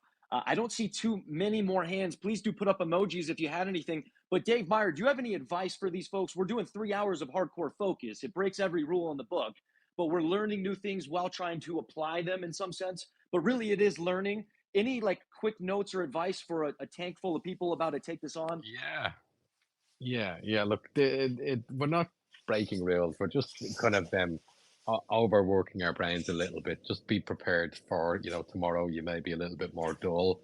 And I do recommend every time you come to these to maybe take 20 or 30 minutes beforehand to just kind of let your brain recharge. It's okay sometimes, not every single day, but it's okay to go above and beyond the normal. What I would say is the fact that you have the Notion document with all of the step-by-step notes. Don't try to have everything perfected. You're going to retain some information by taking action, and then it clicks and you're like, yes, that's great. But also go back through those notes again, retry it. You can clone all of this stuff and do it a second time and a third time. And as somebody that not just, does focus, somebody that builds websites, it gets easier each time. So when I look at the notes, I'm like, okay, that's straightforward, but that's only through repetition. So like today is your first rep. And if you do it again during the week before the next session and you get better at that, you'll see where those small mistakes are and you start to build that little bit of muscle memory. So just don't be intimidated by it. It's okay. These guys are here to help you, and just reflect on it. And if you need to, like, take a break. If your brain is drained, it may not like highly focus for the next 3 hours. It's actually okay to step away for 5 minutes and come back, and you might, not be banging your head off a wall. What I would highly recommend to people is if we get to a point where it's quite technical, it's like DM Alisher, DM Ross. They're there to help. They'll jump on Google Meet and they'll guide you through that. But while you're waiting to get onto that Google Meet, boil the kettle or something. Take your mind off the problem, because you're not going to solve it by just constantly kind of running through the same thought and the same process. It can be really, especially with software development, it's typically, oh, there's a forward slash missing. There's, you put a capital into this, and you may not see that because you're lost in the weeds right now. So if you do, send a message to those guys, send a message. I'm more than happy if anyone wants to send me a message, but like, used as a breather for your brain as well. Dave, thank you so much for those notes. I know that you're, have studied this, you understand it, and you help distill it to other people in meaningful ways. I think that it applies right now at the beginning of class, in a very deep way. So thanks for sharing that, Dave. And if you guys haven't already, Josh, yeah. maybe if this is helpful, maybe I'll try to think about something to do for Saturday's ITT that might help complement what we do today. Oh, I love for it. next week. I love it. I love the chaining of value there, Dave. That sounds amazing. 100% in for that. So look, I know we're right at 5:30. Those of you who have been in for the last half hour, I know it can seem like we're kicking the can around, but don't forget to have that website open. You have the live stream, you have the spaces here. A lot of good things have been put out. Let's go ahead and Dave, I see you got a hand before I go to Nick and Alisher and Ross to start the session. Any thoughts real quick? Yeah, just last thing, something that I've been talking about quite often this week, and I'm probably going to talk about it Saturday. What we're doing right now is we're crafting a sword, and all you're doing is banging a hammer really hard and shaping some metal. It's not going to be sharp. It's not going to be perfect. That's the intention of today. Just keep that in your mind. You're banging a hammer again and again, and it's not always going to be right. In future lessons, we'll start to sharpen that blade, but we're just getting a semblance of shape right now.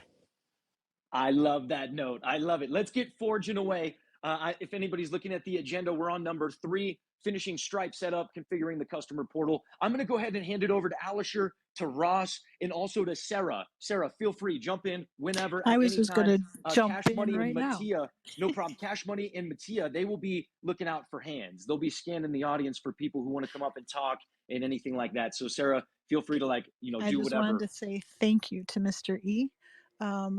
Bjorn Free has been found. He's been summoned, and he didn't realize that there was class. So thank you for thinking of others and making sure that no one's left behind. That is something that is very special about this group. And kudos, because a lot of folks can believe that social media and especially social audio doesn't care about folks. We'll hunt you down. We'll stalk you down like an ex-girlfriend in middle school or something. I don't know. Make sure each and every one of you have your notebooks out, as stated before earlier, and your laptops open. There are going to be things that are going to fly over your head. Just take really concise notes. And what Dave alluded to, you are creating muscle memory. For any of you that have practiced martial arts, for instance, you go over and over and over those forms and perfecting each time. Your muscles learn by doing, right? So that's what you're doing this evening. You're hacking your own education and learning by doing. It is those repetitions, those repetitious kinds of actions, simple things like install or run, space and then dev. You'll start dreaming of these things and they'll just be mind worms in the middle of the night.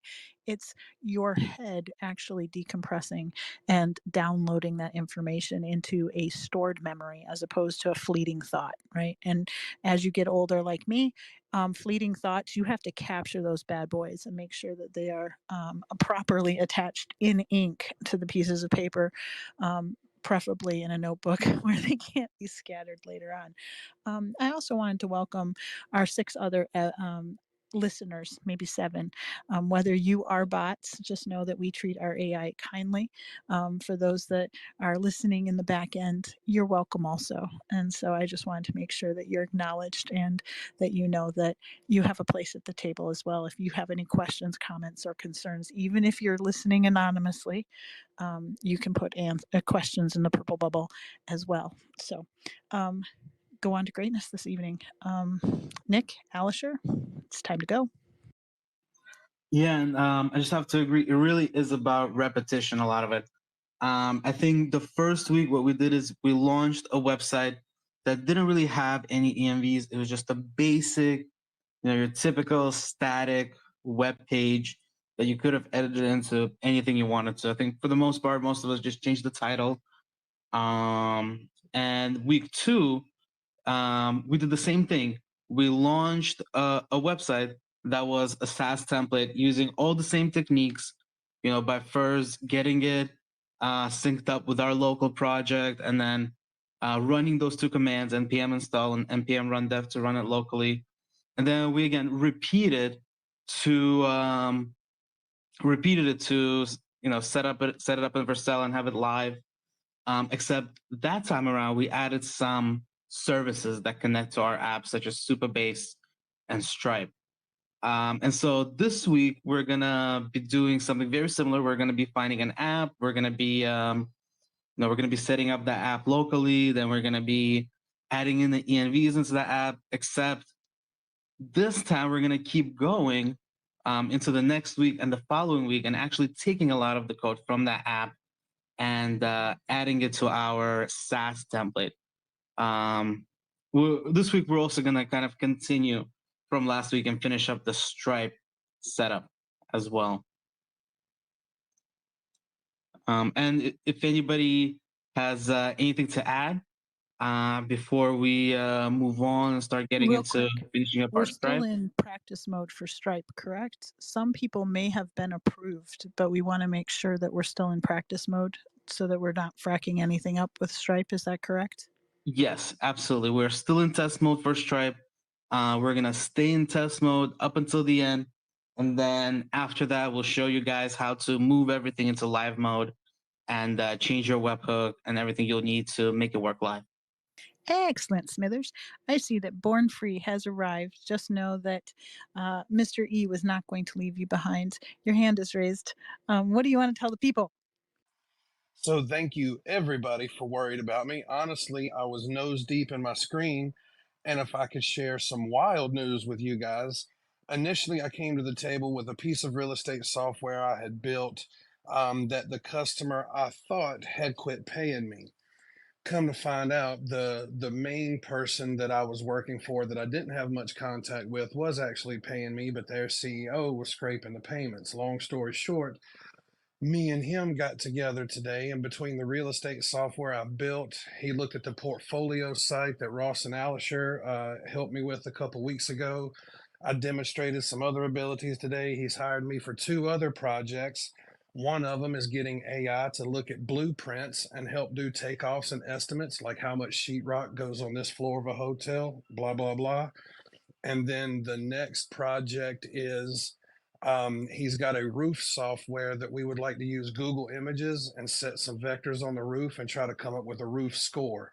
So either way, praise to everybody in this room, because I now understand what Next.js is, Tailwind, the frameworks they are, headers, bodies, references, directories. I mean, I've probably got 250 hours in it in the last 2 weeks, and it's due to everybody in this room. And that's literally the only reason I wasn't in the space, is I was so busy coding and working with AI Tutor, I just didn't realize. So again, thank you, and thank you all the way around. Let's go. I was gonna say the same thing. Let's go, Ross, Nick, and Alisher. You guys should feel like you feel a glow in your soul. I feel that. But Jordan, let's go. I hope you continue to use this knowledge to grow and help people and add value and satisfy your livelihood. Keep rocking on, my friend. Sharon, I see you got a hand up. Any questions or thoughts? And then, Nick and Alisher and Sarah, you guys have free open reign. Don't you dare raise a hand. It's all you. It's all you. Sarah, Sharon, any thoughts?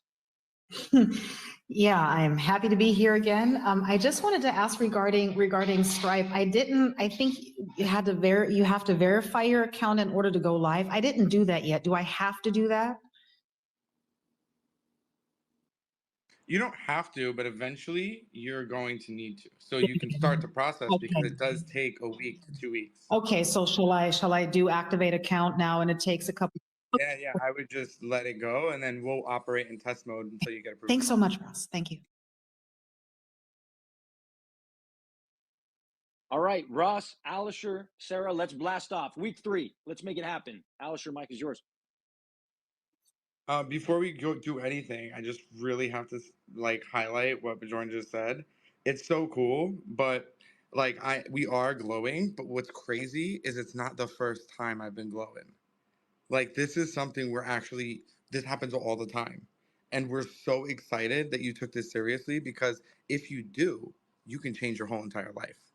Because understanding how everything is built is the building blocks of how everything around you is built. So the thing you're learning is what's going on around you. So if you watch Netflix, they're on Next.js, on Vercel. And so you're just getting started. Literally, the sky's the limit, dude. Keep putting the hours in. You're going to get so smart. It's going to be so crazy. And if you take what I'm giving you today and you run with it, it's going to be crazy, because I got some banger GitHub repos for you guys that if you don't have one already, this is an incredible one. I have to jump in. I'm sorry, everybody. What's up, everybody? Y'all are doing freaking awesome. But anyway, Ross, on everything that you have been teaching so far, I have literally been 6 months ahead. I've done, all the Visual Studio stuff, looking at it, trying to program it, and I didn't have that gift of GitHub and linking everything together. I am so freaking amazed on how this crap works now. I'm just before it was Chinese to me. Now I'm just I'm blown away. I'm ready to go live now. My Stripe is ready. I need to get in business right away. I am desperate. Let's go. Yeah, learning is so crazy, education, especially with this stuff. If you start to pick it up and things start to click and you understand why things are connected, you can honestly start building really, really very powerful, but also impactful software applications that can honestly both change people's lives and then change the world. And literally, it could scale. Go to stupidbase.com, read what it says when you get there. Yeah, build in a week and scale to millions. yeah. Well, look, my GitHub repository went from like 2 or 3 things that I put on there myself to like I've got it blown up. Also, the live stream, I disrupted it. It's back up now because I had to like fix the setting, or else it would be kind of low res. So I urge everyone to be on live stream today. If you are just listening, don't do that today. Make today the day you're on live stream, because it's gonna get so crazy that you're gonna want to see the things that are being spoken about. And there's like 50 people in here, which is awesome, or something like that. But there's not 50 live streamers, and it's really important. Like, this is not about like being an influencer. Like, for me, like, you need to get on this stream now, because it's gonna be hard for you to follow. This is all gonna be new. Like, every part of today is gonna be brand new. So I urge you to be on the live stream. And again, if you're wondering how do I get to the live stream, go to the Jumbotron, swipe over to the far right. There's only 2 things up there, and there's a link that'll take you right to that page. Feel free to put any comments in the chat that is on that page. The resources are at the bottom. Our agenda is flowing along, but be sure that you're on that website. The live stream is ported to you guys there from Twitch with all of the resources. Let's do it. Mr. E, you got a hand. Sarah, I'm going to hand it on over to you to kind of call on folks as necessary. And then Cash Money Mattia will make sure that the stage stays full and we can recycle speakers as needed. But Sarah, I'll give you the mic and then let you call on anybody you see fit, okay? Well, Mr. E, go right ahead. Answer Yes. or ask your question right ahead, and then we'll go ahead. Super fast comment. First of all, Bjorn, glad you could be here. You didn't hear me say thank you for your great questions on the after party help the next day or whatever it was with Alisher. You asking those detailed questions go through it got me unstuck. And for Alisher and Ross, I think one of the things that finally unclogged the plumbing at the end for me was I actually had set up Stripe a couple of years ago, but then didn't use that platform. And I think I was using old keys. And right at the end, when I finally rotated my my keys, that might have been the final thing to get it working. So most people are just getting going with it. If there's the off chance you're using an account that's older or just for future reference, I just mentioned that. So there's always the rotate your keys and keep it fresh. Going through the Stripe guide is what made me realize that might be a thing, and I think that finally did it. So I'm going to step back down and follow along. Thanks, Sarah, and everybody else. Awesome.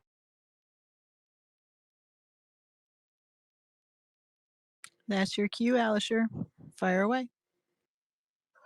All right. So what we're going to do is today we're going to start with finishing our Stripe setup. So last week we set up the part where people are actually able to go in. They're able to select a subscription, select a tier, and they're able to check out. What we haven't set up yet is the ability for people to manage their accounts, to change subscriptions, to upgrade, downgrade, cancel, and everything else a person will need to sort of manage their subscription. Now, just so you guys remember from last week, the way this template works is essentially whenever you add a product, what you have is 2 options there. You would need to create first price for monthly and then second price for yearly. And each product in your Stripe account should correspond to each tier of subscription, right? Because each tier will have 2 prices, yearly and monthly. And that should automatically, since we have set up our webhook, we have set up our code to listen to different events from Stripe, it should automatically update on our website. Now, most of our websites will probably have 1 subscription, maybe 2 subscription tiers, but you could always set up the tiers later. We have the framework set up where it will work automatically. Now we want to make sure that whatever our customer sees should work automatically as well. Now, for this, I have a question for Ross. Should I stream this, Ross? Should I start a stream for this part? Yes. Yeah. So you take over, Okay. and then I stop, and then I can go back. Okay. So guys, if you're here on Twitch, on the website, if it's gonna stop, just refresh the website. It's gonna be right back. We're just switching location of stream. So hang tight, and the stream is going down, and you got it. You can stream now, and then I'll take over again. Okay, let me refresh. So guys, if you're on the website watching the stream, it's going to end. Just wait 1 second, Yeah, and you it'll get the turn right delay, back on. and then it should come back on, and you guys should see a Stripe screen. So for now, where we're all starting is going to be our Stripe account. So you guys all want to go to dashboard.stripe.com. And we'll give about a minute to let this Stripe stream from my computer kick in. And what you guys are going to see is I will be in test mode. Now we know it's test mode because on top we have this big orange bar that says test mode. If you have not activated your account, this is where you'll be able to activate it. There's a button right here, activate account.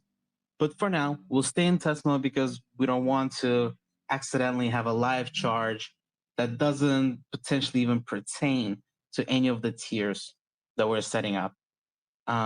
Okay, so in here, this is where we're starting.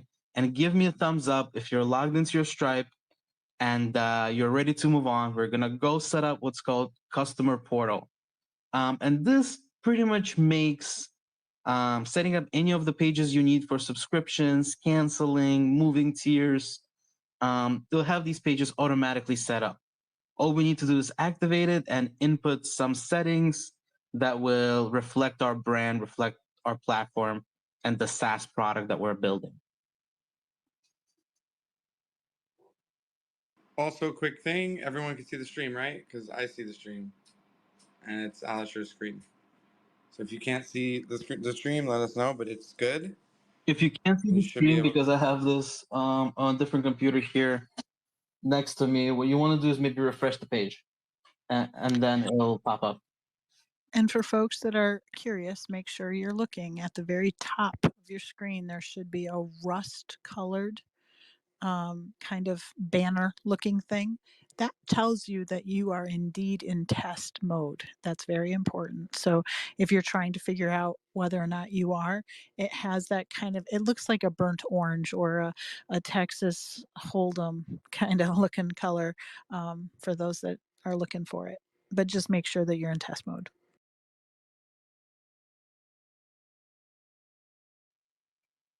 All right, Go ahead, so Alisher. here, where we're gonna go is we're gonna look for customer portal. There's a search bar on top, and most of the time, Stripe has a lot of different sections. They have a lot of products that go into their library, but for us right now, we only really care about a few. We only care about product catalog, where we make our tiers, and customer portal, where we're gonna set up all of this account management settings. So it's going to be right here, settings, billing, customer portal.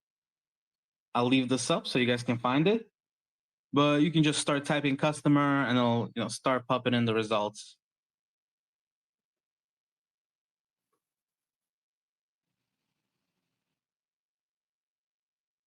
Now, I know Dave earlier asked me a few questions that I think are pretty important questions somebody else might have. So here, what you'll be able to do is when somebody subscribes, there's an account page in our SaaS template. I have it open. I'm going to bring it in so you guys can see that as well while we're navigating to customer portal. Okay. And this account page has an ability to manage the account in Stripe customer portal. So it's right here, open customer portal. And when you click that, that will redirect you to a page in your Stripe. And here I already have it set up for today's store. We'll go through the setup again.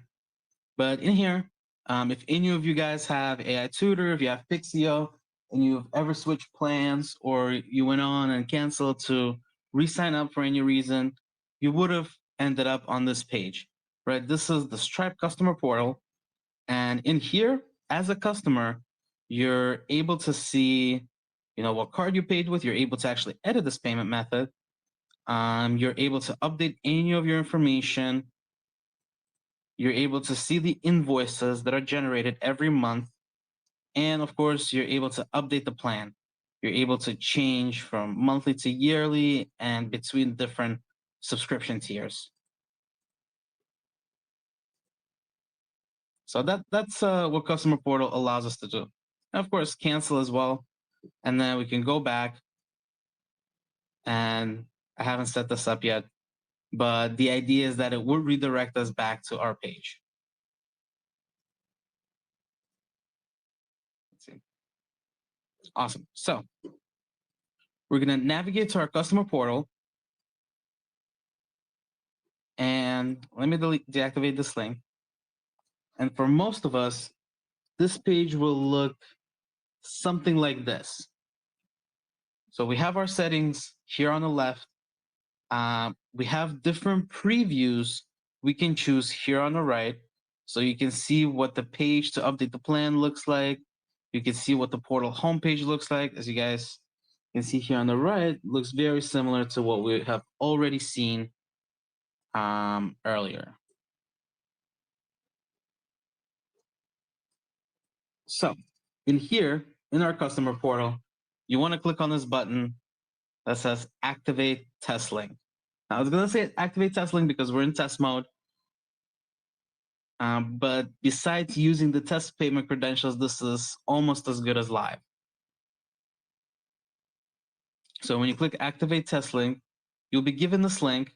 So you're able to give this link to other people, but it's not recommended because this is not linked to Supabase. So instead, you want people to go in from your from your website into their account in Stripe. So as soon as you click Activate Test Link, it's going to start working, but we need to set up a few settings.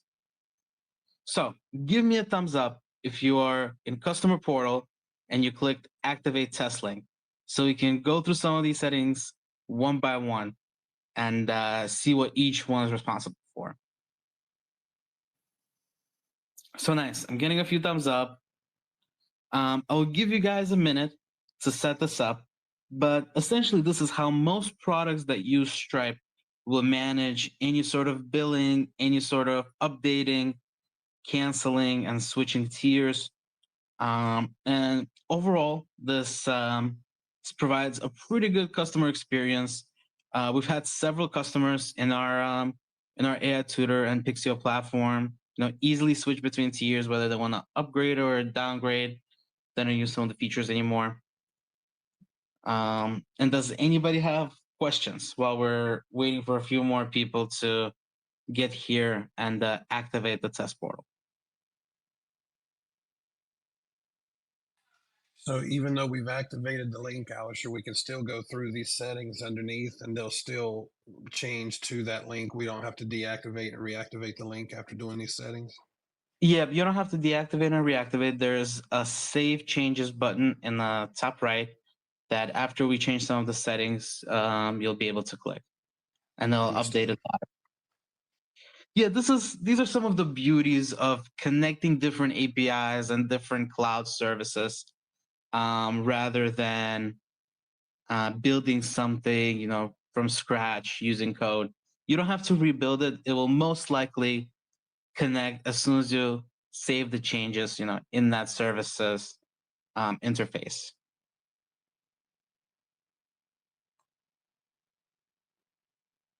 Okay, so once you activate your test portal, we're going to take a look at the first setting, invoices.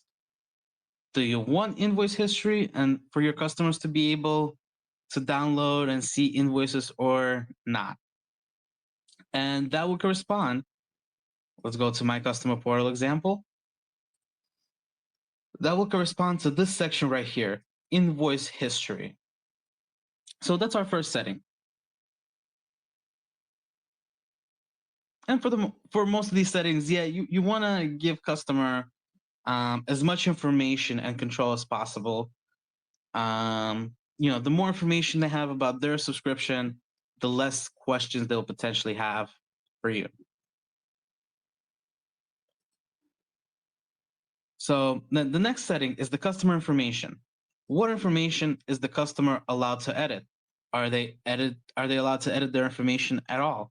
So for us, this is a setting that we could mess around with a little bit, but in some templates, you might notice that customer information is also linked to maybe some of the things in the database, and you might not want to allow customers to edit their information just because it would create, it would desync with the database. You know, the information that's in Stripe would be different from the information that's in the database. But for us, since our template pretty much takes all the information from Stripe, we can easily allow them to edit any of these settings. Now for us, there is no shipping address, of course, because we're creating a digital product.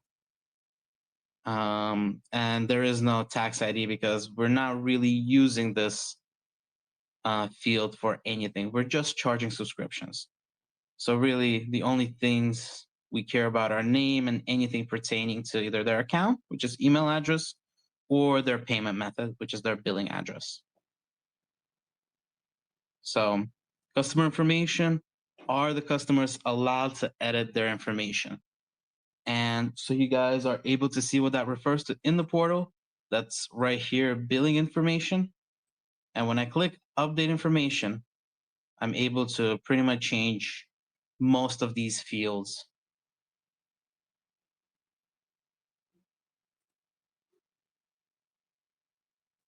Okay, now the next field in here is payment methods. So important one, right from the start, the default payment method enabled is credit card and debit card. Now, I think also Apple Pay is enabled. I'm not able to see it, but when I go to check what payments are enabled, it is there. Looks like Link is enabled, and Cash App is also enabled by default here.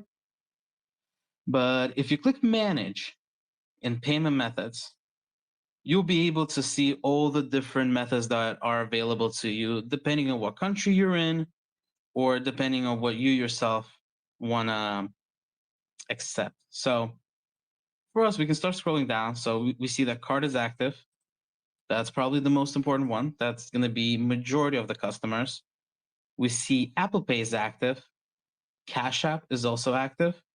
And I did not enable Google Pay. So if I want to use that, I can turn that on.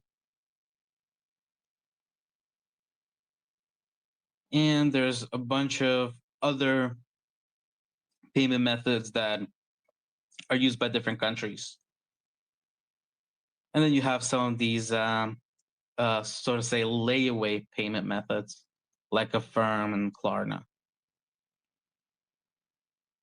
So just keep in mind, depending on what country you will be in and depending on what you yourself want to accept, these will be different for you. You can activate them. Some of them might require you to go through a process to activate them. But the one payment method you will always have enabled is cards. So credit cards and debit cards. Okay, back to our customer portal. Sharon, you have your hand raised. Do you have a question? Yeah, I'm just wondering, are there any other payment possibilities that you could add? Let's say someone wants to pay with crypto or so. I have a Stripe account, for example. Is that possible? Yeah, I will interject here. So once you're done and this whole thing works, you can head over to Stripe, queue up their support, have them turn on crypto payments for you. They could do it. Thanks. And then you have to just, yeah, it'll work. You just got to do that at the end, and you must be activated, and you can head over to support. They have real-time support. So it could be 2 in the afternoon or 2 in the morning, and you can get help for Thank sure. you. And they do accept crypto. It's a new thing, though.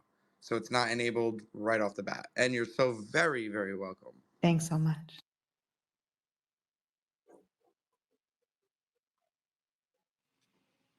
Yeah, I think we've spoken to Stripe support several times, whether it was cancel payment, because we're also very new to this building a SaaS and creating a subscription product. Does anybody else have any questions before we move on to the next option that we can add in customer portal? I have a really quick question, and it's actually not to do with this, but do you have the Notion notes for today's lesson on the site? I'm seeing the second. Um, I'm seeing the second session, but I'm not seeing today's session. And the only reason I ask is that we do have some UK friends that actually need to go to sleep, and they wanted to make sure that they had the Notion notes before they log off. Yep, I will add it in. It is not on the agenda, but I'll add it in right now. I love you. I love you. Kit Kat Katie, that's for you.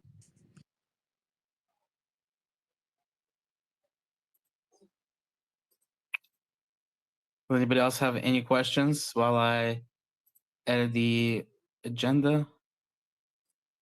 Oops.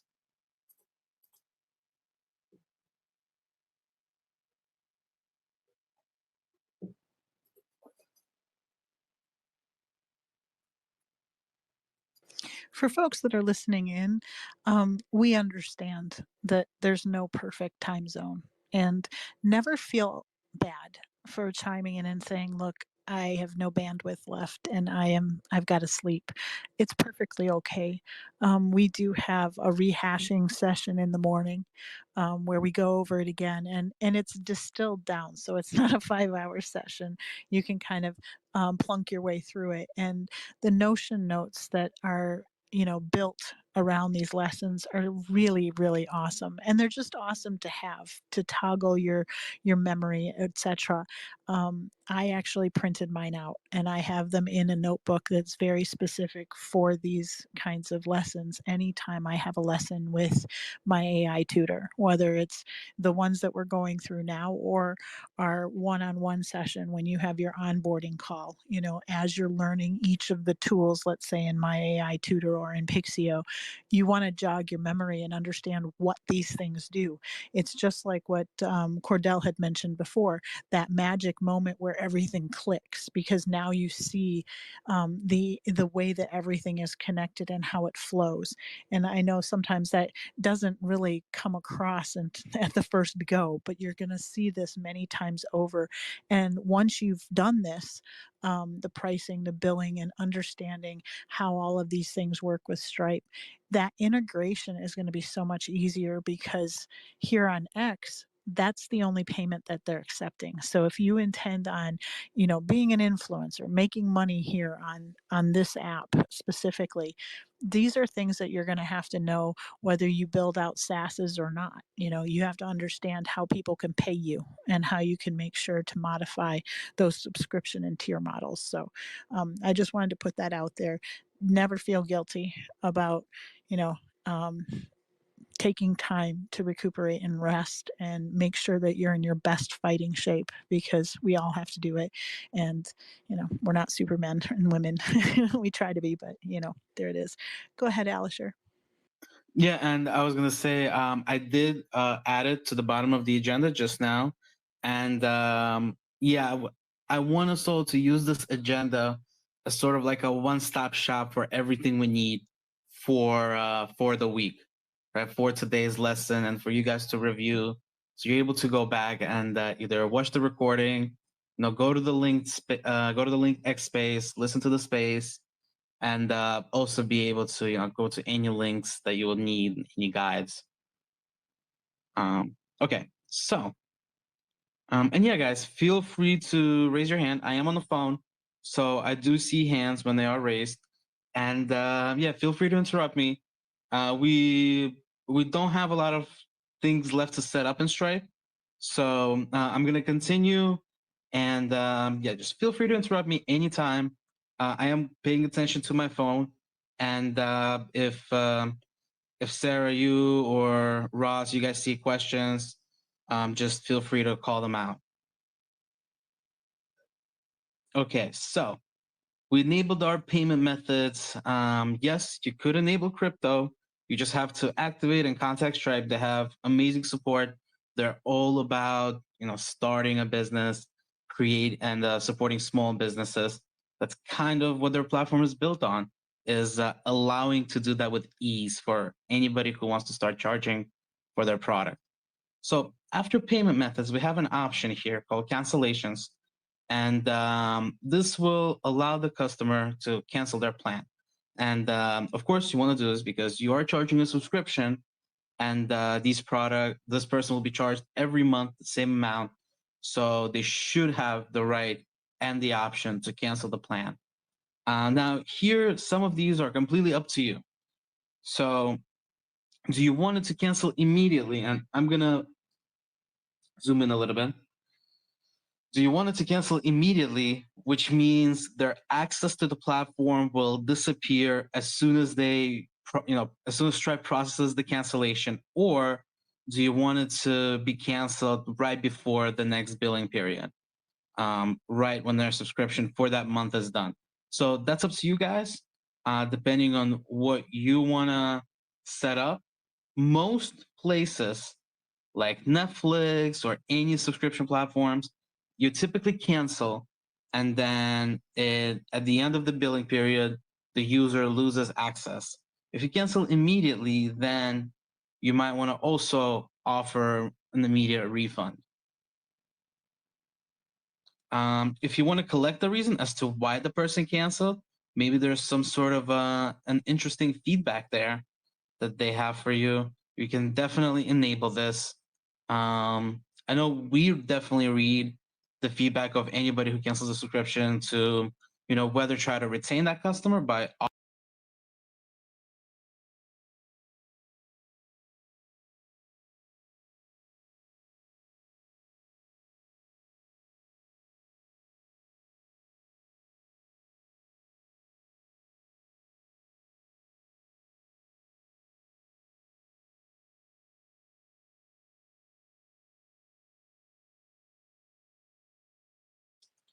retention coupons. This is not going to work for us.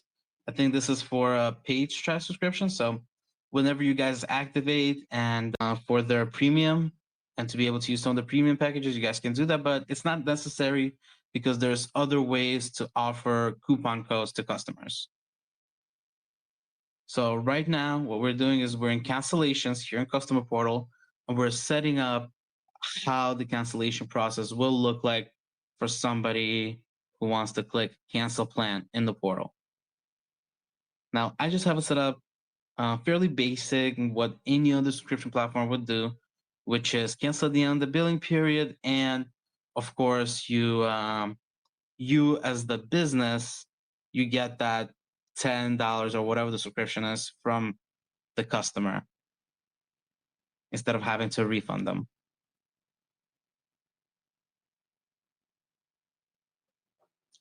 Do we have any questions about how the cancellations will work here in a Stripe customer portal?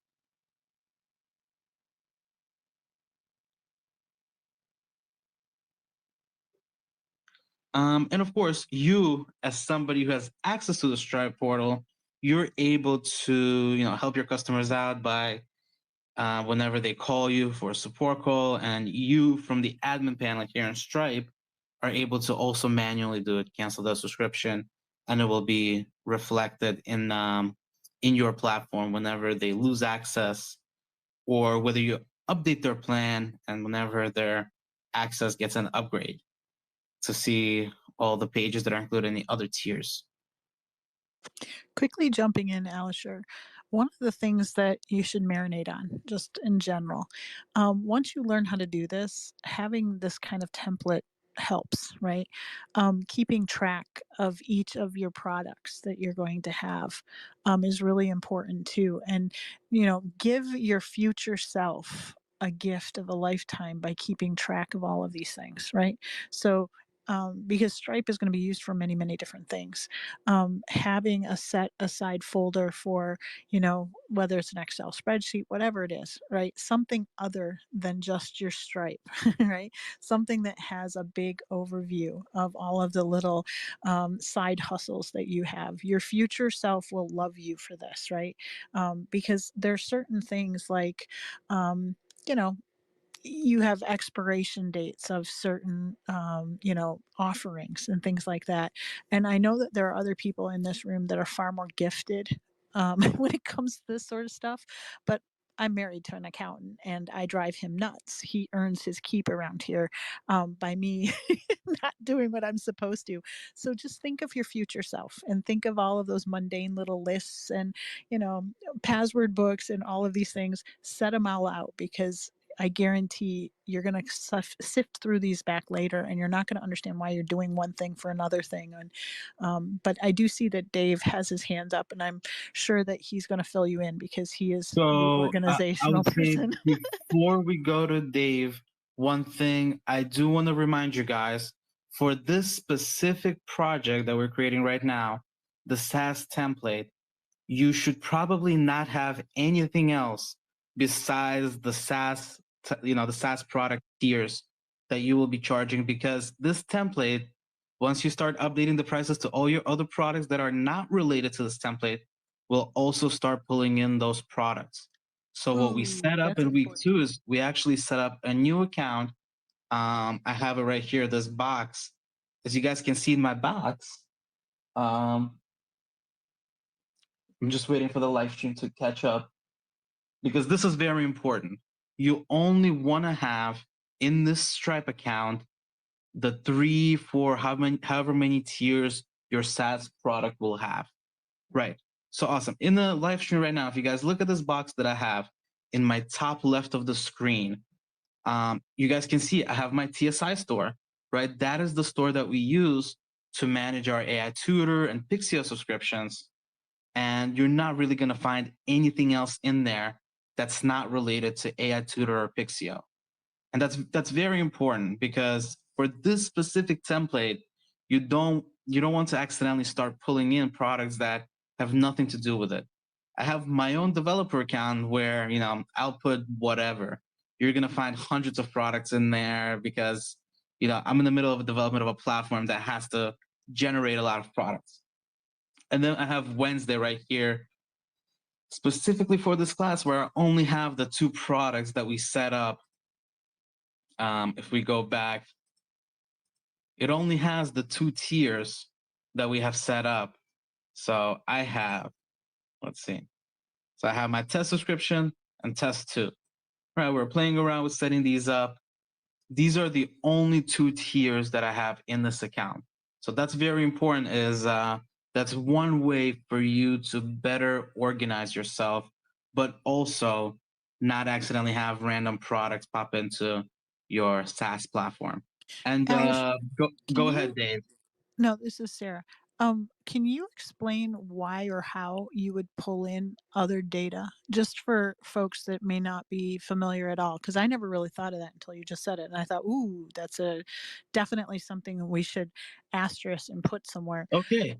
Because yeah. if we do, what happens if we do pull in? What does it just? I mean, I can imagine it causes a huge, big We'll problem. show you an example.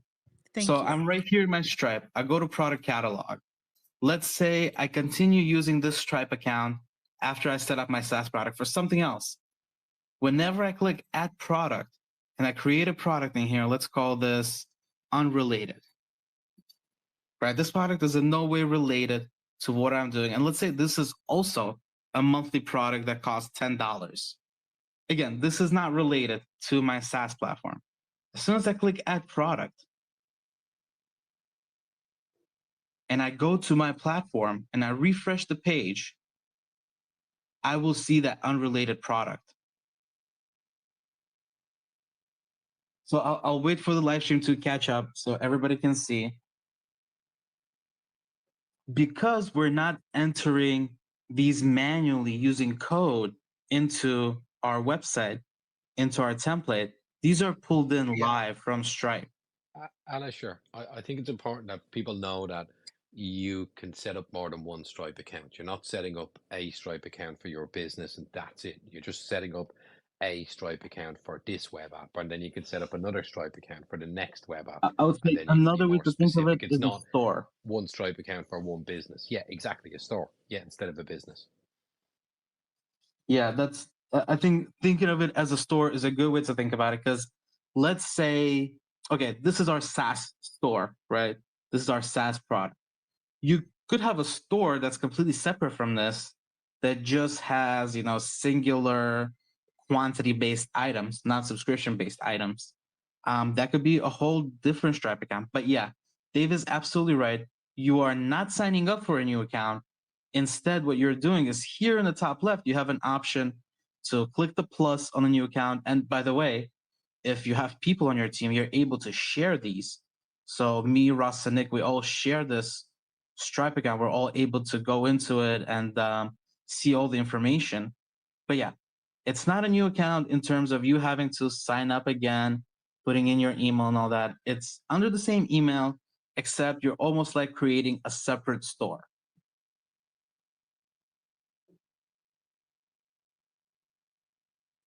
Cordell, I see your hand up.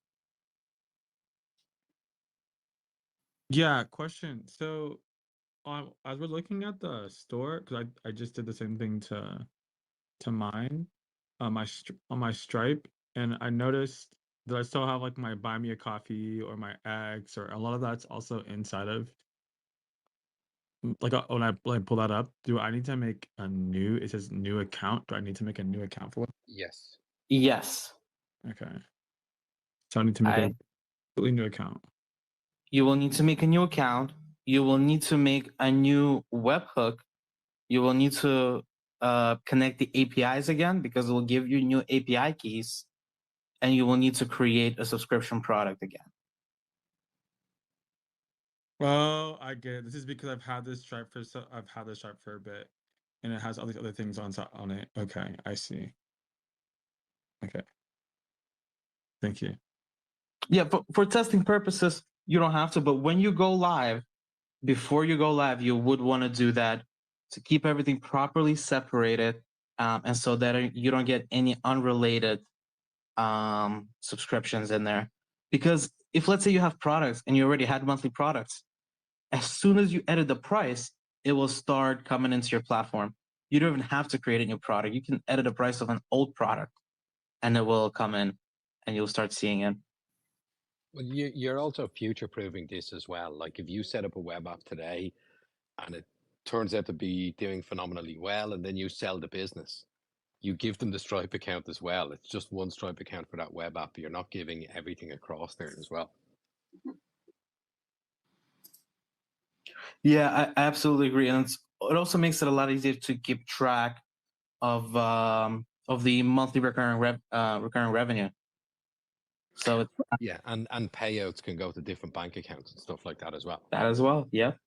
What Dave said is so important too. Oh, I'm sorry, Alicia. Go finish your sentence. I was gonna say, if let's say you do set up like a company or an LLC or something, you could have it could be verified under a completely different name, completely different business entity than the other Stripe account. Well, even as a developer, I mean, I'm not one. I don't play one on TV, but if you are basically gaining skills this evening in order to, let's say, sell those skills later on, right?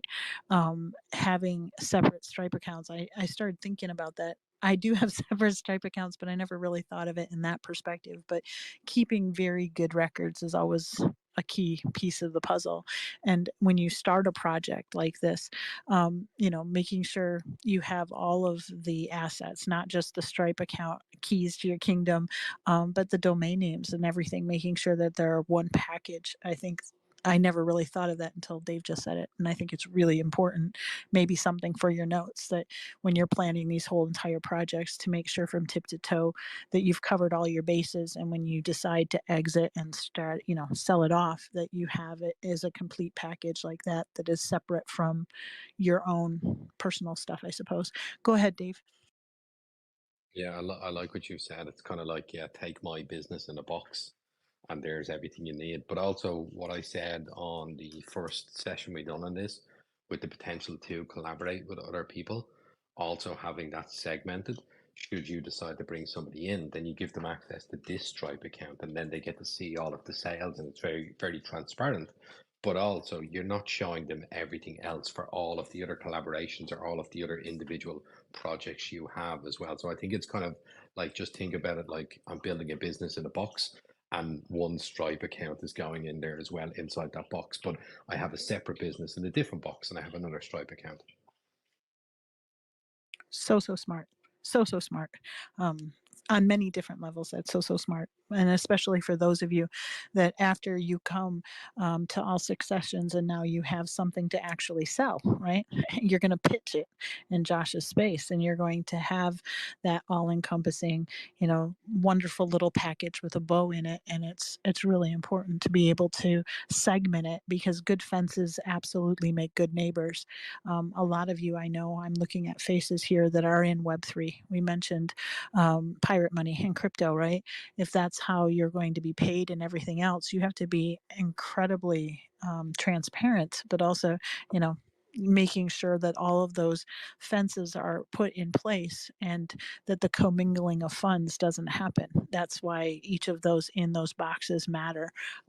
Alex Damsker can help you with those kinds of things too. But go ahead, Alisher, before we get on a tangent, because I'm absolutely smitten with this whole entire idea. Go ahead, love.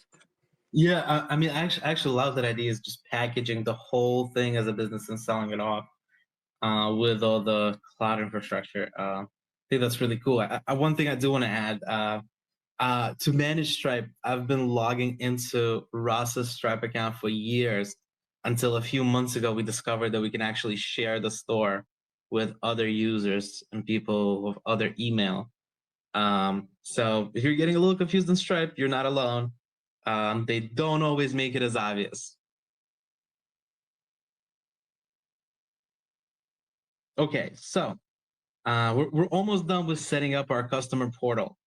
And remember, we set up the cancellations. How do you want the user to cancel? What does that flow look like? After cancellations, here in subscriptions is where we can link our subscriptions. So here you get a choice. Can a customer switch plans? Of course, for ease, we're going to enable that. You don't need to change the quantity. We kind of want it to be one account per subscription. There's no need for them to buy another subscription. But here, as you guys can see, I'm actually going to get rid of this. Most of you will have nothing in here. What we want to make sure is that all 4 prices that we set up, or however many prices, if you have 3 products, you're going to have 6 prices. Remember, they each have monthly and yearly. We're going to add those in. So that's my first product, test subscription. Then I'm going to add my second product in. And I think the per month is, it's not English, but I messed that up somewhere. There you go. So I'm going to add my second product in. If you guys have 2 subscription tiers, you're going to have 4 products in here. I just can't add the other one because it's also a monthly price. It's not a yearly price. Now, some more settings in here. And this is, by the way, how you limit what gets seen. So if I want to see the update plan page, I can go right here on top above the preview, click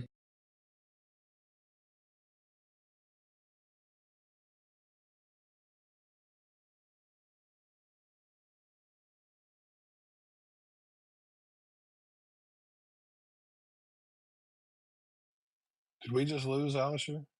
That's what I'm wondering. I am not hearing Alisher. I think he has jumped down. I'm not seeing a live mic.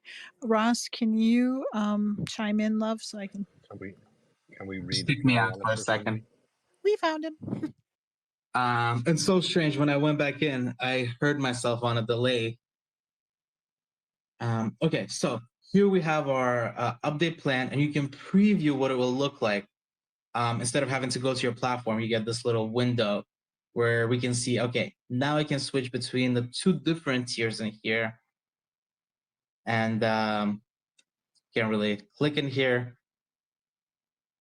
But yeah, first, this is what we're going to set up. Make sure you set up all your price IDs and all your tiers in here so your customers are able to switch between them. And then you want to set up, well, how does this change take effect? Does the change take effect at the end of the billing period? So their current subscription will expire and a new one will start with a new price? Or does it take effect immediately, and for that month they're just charged extra of whatever the difference is between subscriptions. So here, if they upgrade immediately, they'll be charged $10 immediately. If you select the other one, they'll be charged $10 at the end of the billing period. So when the next one starts, it's on the new subscription plan. And of course, here you can also allow them to apply some sort of promotional codes. So if customer signs up and let's say you release a discount code 2 months later, are they able to apply it, or because they're already signed up, they can't? That's up to you to decide. We typically have this off because the typical practice is you sign up, you can't really apply a promotional code unless you're canceling, and then the subscription service might offer you a promotional code so you don't cancel. So typically we would have this promotion codes option off, but it's completely up to you guys.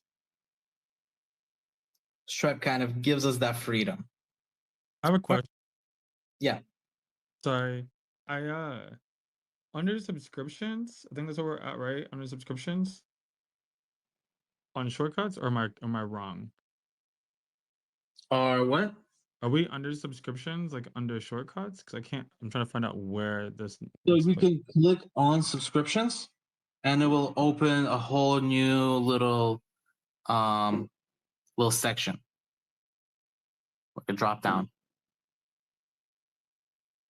But yes, we are in subscriptions here. So this is customer portal, and you're gonna scroll down to subscriptions in here where it says subscriptions, allow customers to update subscriptions, and these are all the settings we're gonna see. I don't know why I don't see mine. Does not look like that. Huh. You just wanna scroll, and if yours doesn't look like that, it might be because you don't have products in here. So you wanna add a test product, and you wanna also enable customer can switch plans, otherwise you will not see the rest of it. So, it says create test subscription. You're not creating a subscription. Okay, so that's not it. No, this is in customer portal. So in the search on top, you can look for customer portal, and that's where you're gonna end up. Yeah. Settings, billing. Oh, I see. Got it. Okay. As just a little reminder, we're in customer portal. You want to activate the customer portal, and then we're going through all these settings: invoices, customer info, payment methods, cancellations, subscriptions, and business information, which are all the different parts of the customer portal that the customer can interact with.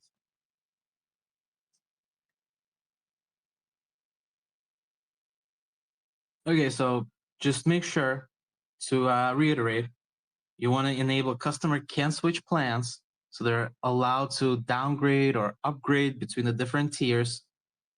In here, in the little search bar where it says find the test product, you're going to add all the prices for the different tiers that you offer your customers. So you want to make sure that both the yearly and the monthly is in there. So if they want to upgrade their yearly plan to a more expensive tier or downgraded, they're able to do that. Or if they want to upgrade from monthly to yearly, they're able to do that as well. Here where it says prorate subscription updates, this is where you get to decide, does this change take effect immediately, or does it take effect next time they get charged, next time when the next billing period starts? And of course, you can allow them to use different discount codes or have that off, so they're not able to edit technically the price and apply the discount to their current subscription. Do we have any questions before we go into editing business information?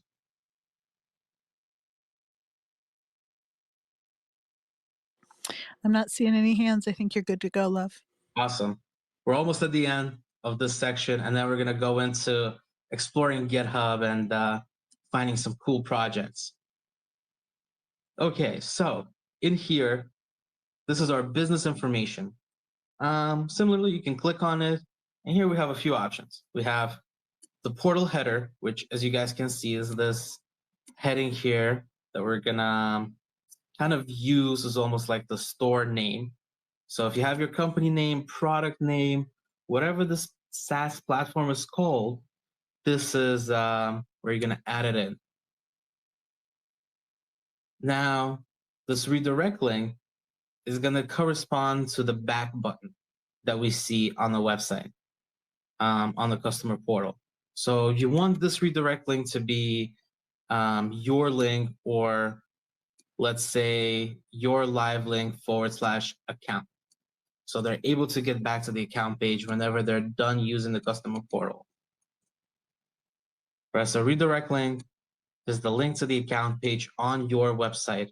And remember, this website is going to be hosted in Vercel, so it's always going to end in this .vercel.app, and everything before that will be a little bit different. But most of our projects are called Next.js subscription payments. So your URL should look very similar to this, but not exactly the same. You guys can set up terms of service. You can set up privacy policy. For now, we're not going to be setting those up. You can actually set those up on your website as pages instead of setting them up here. And we're also not going to set up custom domain yet, because some of us might not have a domain. Okay, just to reiterate, we're editing the business information. You have portal header. This could be the name of your product, could be the name of your website, your SaaS, and then the redirect link should be the link to the page, to the account page on your website that is hosted live in Vercel. And the best way to access this link is to go to vercel.com, find the project, and click to visit it, and then copy the URL. Now, after we do this, click Save Changes in the top right. It's very important. This is how the changes take effect. So Save Changes in the top right here. And once you guys save the changes, you have this information set up. Give me a thumbs up, because there's one more thing I wanted to show you guys here in Stripe before we move on, because a lot of other things you already set up when you activate the account, such as your billing information and your bank information. But there is one thing, one little branding option that we do not set up either here or while activating. Alisher, before you take a breath and continue, I saw Sharon's hand flew up and then she put it back down. So I know she's questioning something. What you got, love? Thanks so much. I have a problem finding that link. I see customer portal link, but I don't see any other link. What am I missing here? There is it's called a redirect link. It's right under portal header. So yeah, I think I messed up. I think I'm somewhere else. But it doesn't, customer portal link. No, that's wrong, huh? That's not where I'm supposed to. Portal link is at the top. But once you scroll down to business information and click on business information, remember guys, you want to go through each one of these sections: invoices, customer information, payment methods, cancellations, subscriptions, and business information. So once you go through each one of these sections, when you get to business information, there's going to be a portal header, redirect link, and a few other options that we're not going to touch on just yet. Okay, thank you. I found it. Awesome. Remember guys, once you edit, very important, make sure you click Save Changes in the top right, the purple button.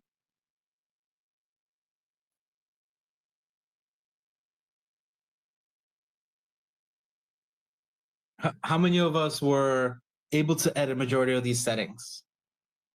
Let's do, you can give me a thumbs up, you can give me the 100 emoji. Awesome. So once you guys click Save Changes, here you're going to notice one more link on the bottom. Right below our preview, whatever preview window you're on, it's going to say, go to branding settings to customize colors and upload brand assets. So this is where we can upload our logo. We can change the color scheme of this customer portal, and I think a few more options in there. So once you click Save Changes, on the bottom here under the customer portal preview, click branding settings. I'm gonna stay at the link for a few minutes, for a second. And then we'll go to branding settings and we'll see what these settings are all about.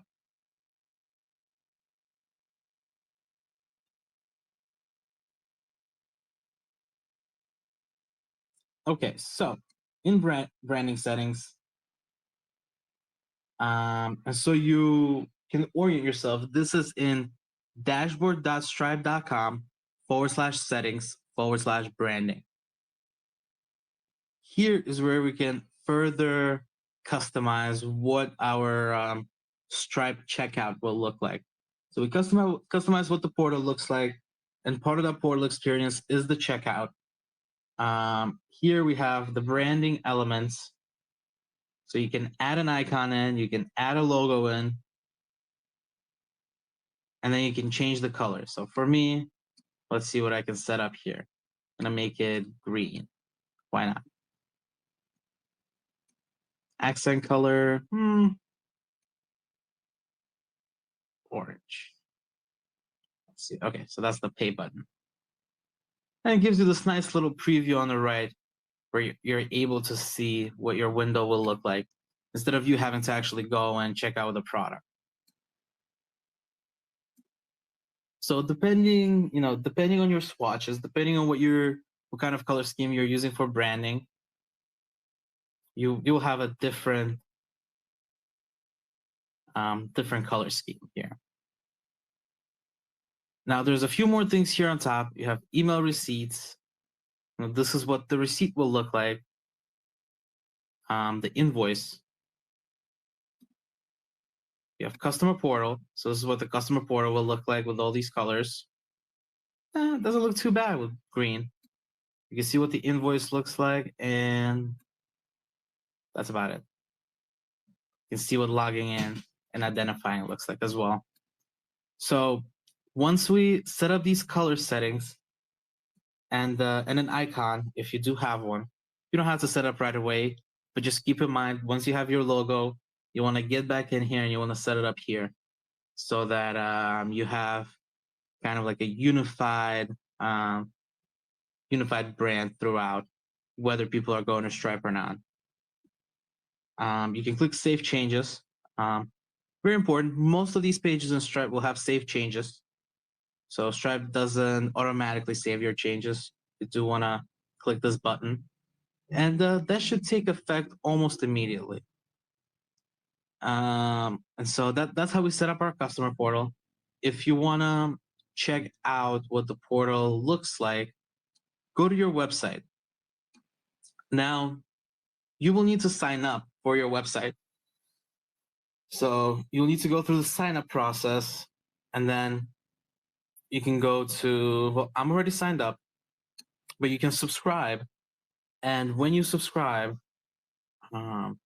actually, am I able to log into an account? Let's make a new account. I think you're in an account because it's but I want everybody to see what it kind of looks like because this is not in the guide. There's Stripe test credentials that you can use to subscribe. You should not use your real card information here. But this is what our platform will look like. Most of us will see a page like this when we go to our website. You're gonna have your tiers here, have monthly, yearly. You have sign in, and then when you click on sign in, there's an option to sign up right here on the bottom. To have an account, sign up. And you can make an account, and this will work. This will send you a confirmation link. So let me see what Gmail I have available here. Okay, I have one.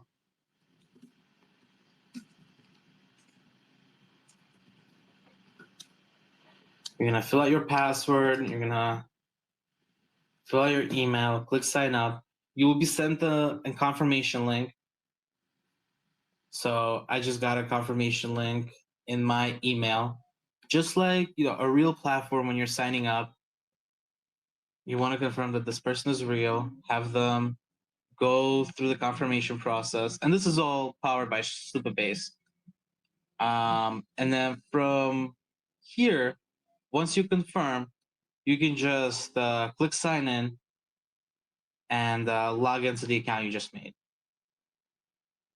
So that's how this little template works. So you guys can sign up for an account for yourself. Now, when you subscribe, let's test what our Stripe looks like.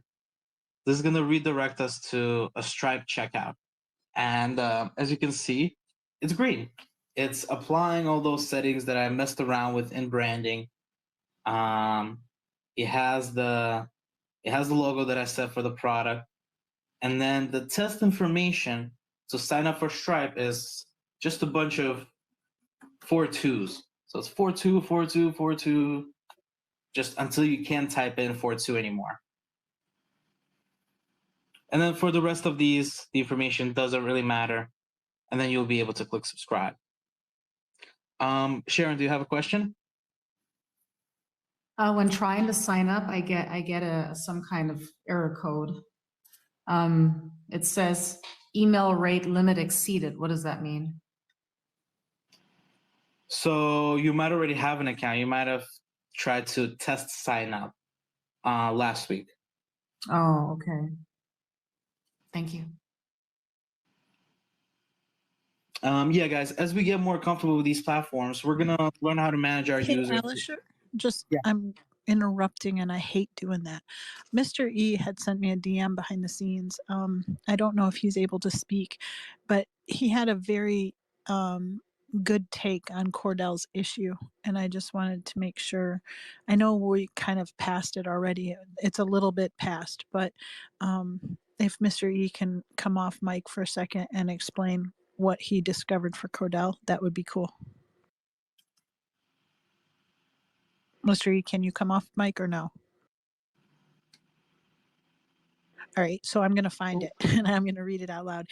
He said, for what it's worth, I think Cordell's trouble earlier going direct to link in Alisher's top bar was the easy way. So the dashboard.stripe.com/settings.billing was going to test at first. So that might have been where the streams were crossed, Ghostbuster style. I don't know if that helps you, Cordell. Did you finally suss it out?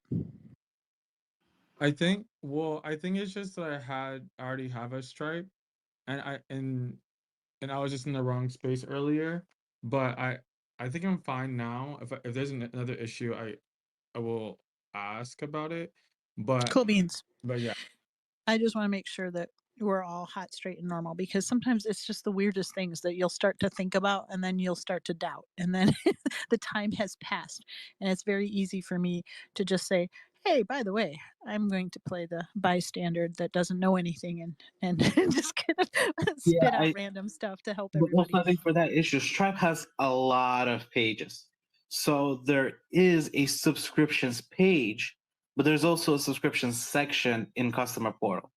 So that's, I guess, a little bit of a verbiage mix up as well. And when that happens, I mean, they have so many pages. I only know like 3 or 4 of them. And the easiest way to get to something is there's a search bar on top. So you can always just search Customer Portal.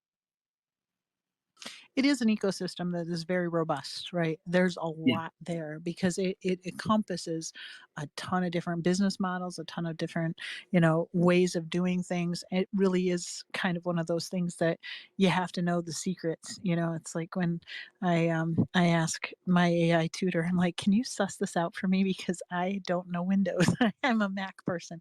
And it's a beautiful thing because it susses out back doors that you don't know. Incidentally, my AI tutor does know Stripe really well. So when you get lost, you can say, hey, in Stripe, can you help me find and navigate XYZ? And it usually does a very good job. Just by nature, it just has a way of sussing out things like that. So it's something to tuck away. Go ahead, Alisher. Yeah, but the search on top, lifesaver, because what you see here in this menu is probably not even 10% of Stripe. I just clicked on more and immediately there's just product, page after page of some other feature of Stripe that we're probably not even going to get to at any point, that we even haven't explored after, running a SaaS platform for over a year. Cordell, go ahead. Yeah, I was gonna say that's the page I was on. That's why I was really confused earlier. I was like, this is a lot of different. This subscriptions page looks really different. And I know what you mean, because I got confused the other day when we were trying to manage different products, and products aren't products. Even though the product is a subscription, it's not in subscriptions. Subscriptions is when somebody actually signs up and something that's active and connected to a customer.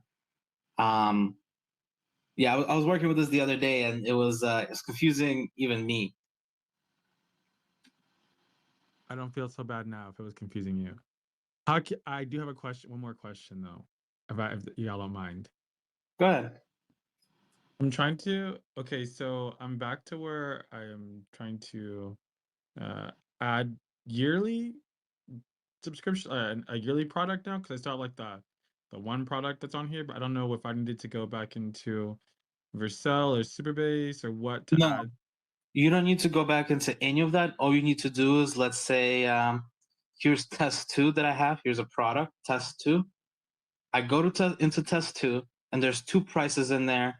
If you have only one price, you can click add another price. So I actually have this price right here, 200. That's a monthly that I accidentally created. So I'm going to delete that. And then here I'll add the yearly price. So each tier of subscription is its own product with 2 prices. And billing period is what determines whether it's monthly or yearly. Oh, I see. So There we go. Now I have 2, and this will automatically update in your website. You don't need to go to Superbase and change anything. You don't need to redeploy in Vercel. This is pretty synced up. Okay, so let me do this one more time like that. So that actually made sense. We'll go back into subscriptions. Products. And then, yeah, you would go back to customer portal if you added a price. And if you want your customer to be able to use that price and change to it, you want to be adding it in subscriptions and customer portal. So right here where I'm missing one of the yearlies, I would add the one that I'm missing. So, okay. I see I see customers can switch plans. Customer can change quality of their plan. So as soon as you enable customer can switch plans, you get an option to add different prices and different subscriptions here, different products, so to say. So, okay, right. So I have that. So I have the product that I already have, but it's not giving me an option to add another price. So you see find a test product. If you have a price already in the product, you'll be able to see it here. And find a test product. Yes. So I already have the one. So what I'm saying is, so I have the one, and I guess it says that for a month, right? But then when I look at it to add, if I want to add another tier, I don't see that option. Just the now I just have my product on here, the one that says 10 per month. So yeah, so there's find a test product right on the bottom. And just like how you added the monthly, you can add the yearly. And if you don't have the price in there, then you want to go back to product catalog. You want to go to that product, that tier, and add a yearly price if you don't have one. If you don't have the yearly price in there. Got it. Understood. Payment catalog. It's wanting to go then.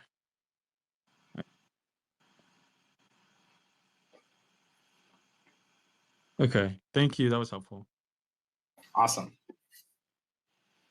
And yeah, guys, so just make sure you have 2 prices already set up in your product catalog for monthly and yearly for each product. And product for us will correspond to a subscription tier that the customer sees. Now, back to where we were checking out right? You want to sign up for your own account on your SaaS platform. You want to check out, and you're going to end up using this card number that has just 424242 the whole way through. Whatever information you put after doesn't really matter. It could be whatever test information. It doesn't have to be a real address, doesn't have to be a real name. It just needs to be an expiration date in the future somewhere. Doesn't matter what the security code is, and then we can just click subscribe, and then this will get the gears rolling, and it will give you a test subscription.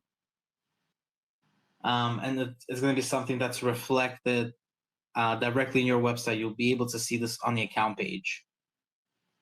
Oh, I think I was in the wrong one. Yeah.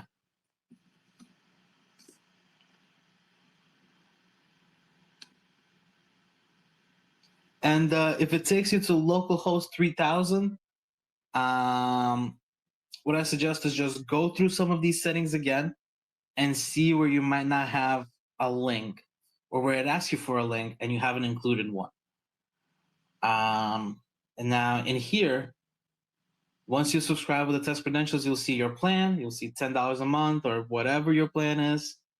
And then I can click Open Customer Portal, and I'll be redirected to Stripe Customer Portal with my theme colors, the name of my SaaS product, and I'll be able to change plan, cancel plan, edit whatever settings I enabled the user to be able to edit.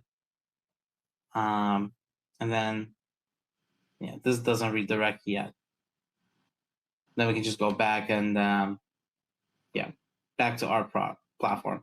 And now what's also interesting, when we go to pricing, well, it actually no longer says subscribe, now it says manage, because this platform also reads whether or not you have an active subscription. So if I was to cancel, let's go back to our account, and you guys can play around with this, and you can test the portal. You can see if changing the subscription does anything. You can see if canceling the subscription does anything. So I'm going to cancel. It's going to tell me, okay, well, we have a setting set up where the cancellation will happen at the end of billing period. So my cancellation will actually occur on May 11th. So even if I click cancel right now, I will still have access up until May 11th. And now it's asking for a reason. Well, $10 just too expensive. There you go. So now it says that it's canceled. If I go back to my website, it'll still probably say that you have subscription, you still have access, but after the billing period is over, it'll be it. No more access for me, unless of course I renew. All right. Do we have any questions? This is pretty much how we set up the customer portal. Just to reiterate, the biggest thing we set up here is we went to our Stripe, we looked for customer portal. It's in settings, billing, customer portal. And you want to activate the portal, and you want to set up all these settings here. Once you're done setting up these settings, you're going to click Save Changes, and the customer portal should automatically work whenever somebody signs up and wants to edit their subscription. Now let's take some questions. If you guys have questions before I hand it off to Ross, and he takes you through looking into GitHub and finding the projects that you guys will need to realize your ideas.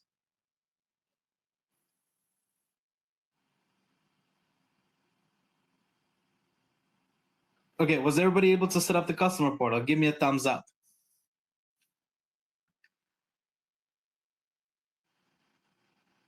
Okay, I'm seeing some trickling in. Awesome. I'm looking at folks down in the audience. I didn't see any thumbs up, so I'm just kind of looking at all of the names. I just wanted to make sure that we are seeing you, just so you know. And even the 5 listeners that are hidden, thank you guys for the thumbs up. It's just one of those things that we want to make sure that everybody's on the same page. And I know this kind of can be monotonous for some folks that are very familiar with Stripe, But even going through it a second time, finding out new features, it's like continuing education.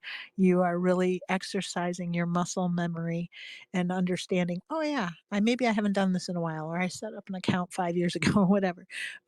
Those are all things that are very helpful. And the other thing too is that in doing these exercises, what you're doing is you're also learning how to teach twice. So you're going to help somebody else along the way, because that's what we do around here. We pay it forward. And in teaching somebody else the skills that you've learned this evening, you're going to solidify it even more. So I am looking forward to hearing Ross. I'm not seeing any other hands or waving or any DMs, so I think we're good to go.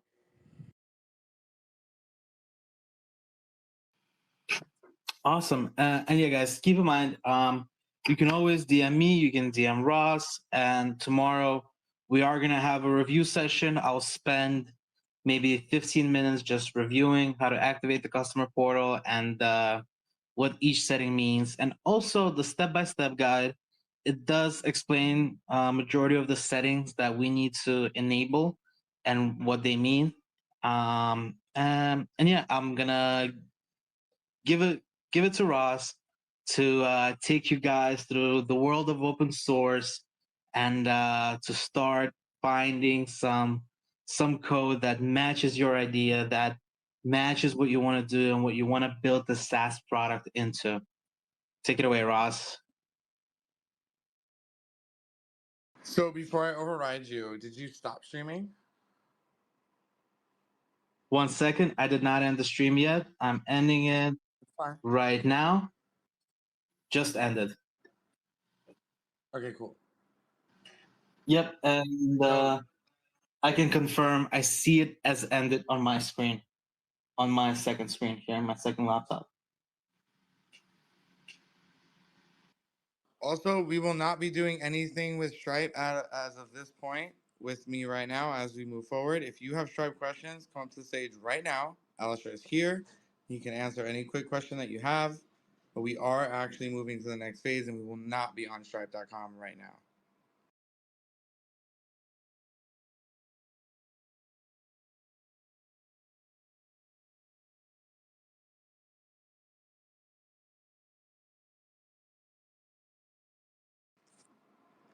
Okay, no questions. Nice. Make sure you're refreshing your screens too, just in case, because it does freeze up. Yep, it'll freeze out, guys. Join the stream. You will need the stream. Make sure you are here with me right now, live. We're switching from Alistair to me. All right, so guys, we're gonna have like a little chat really quick. So I need to know who did their homework.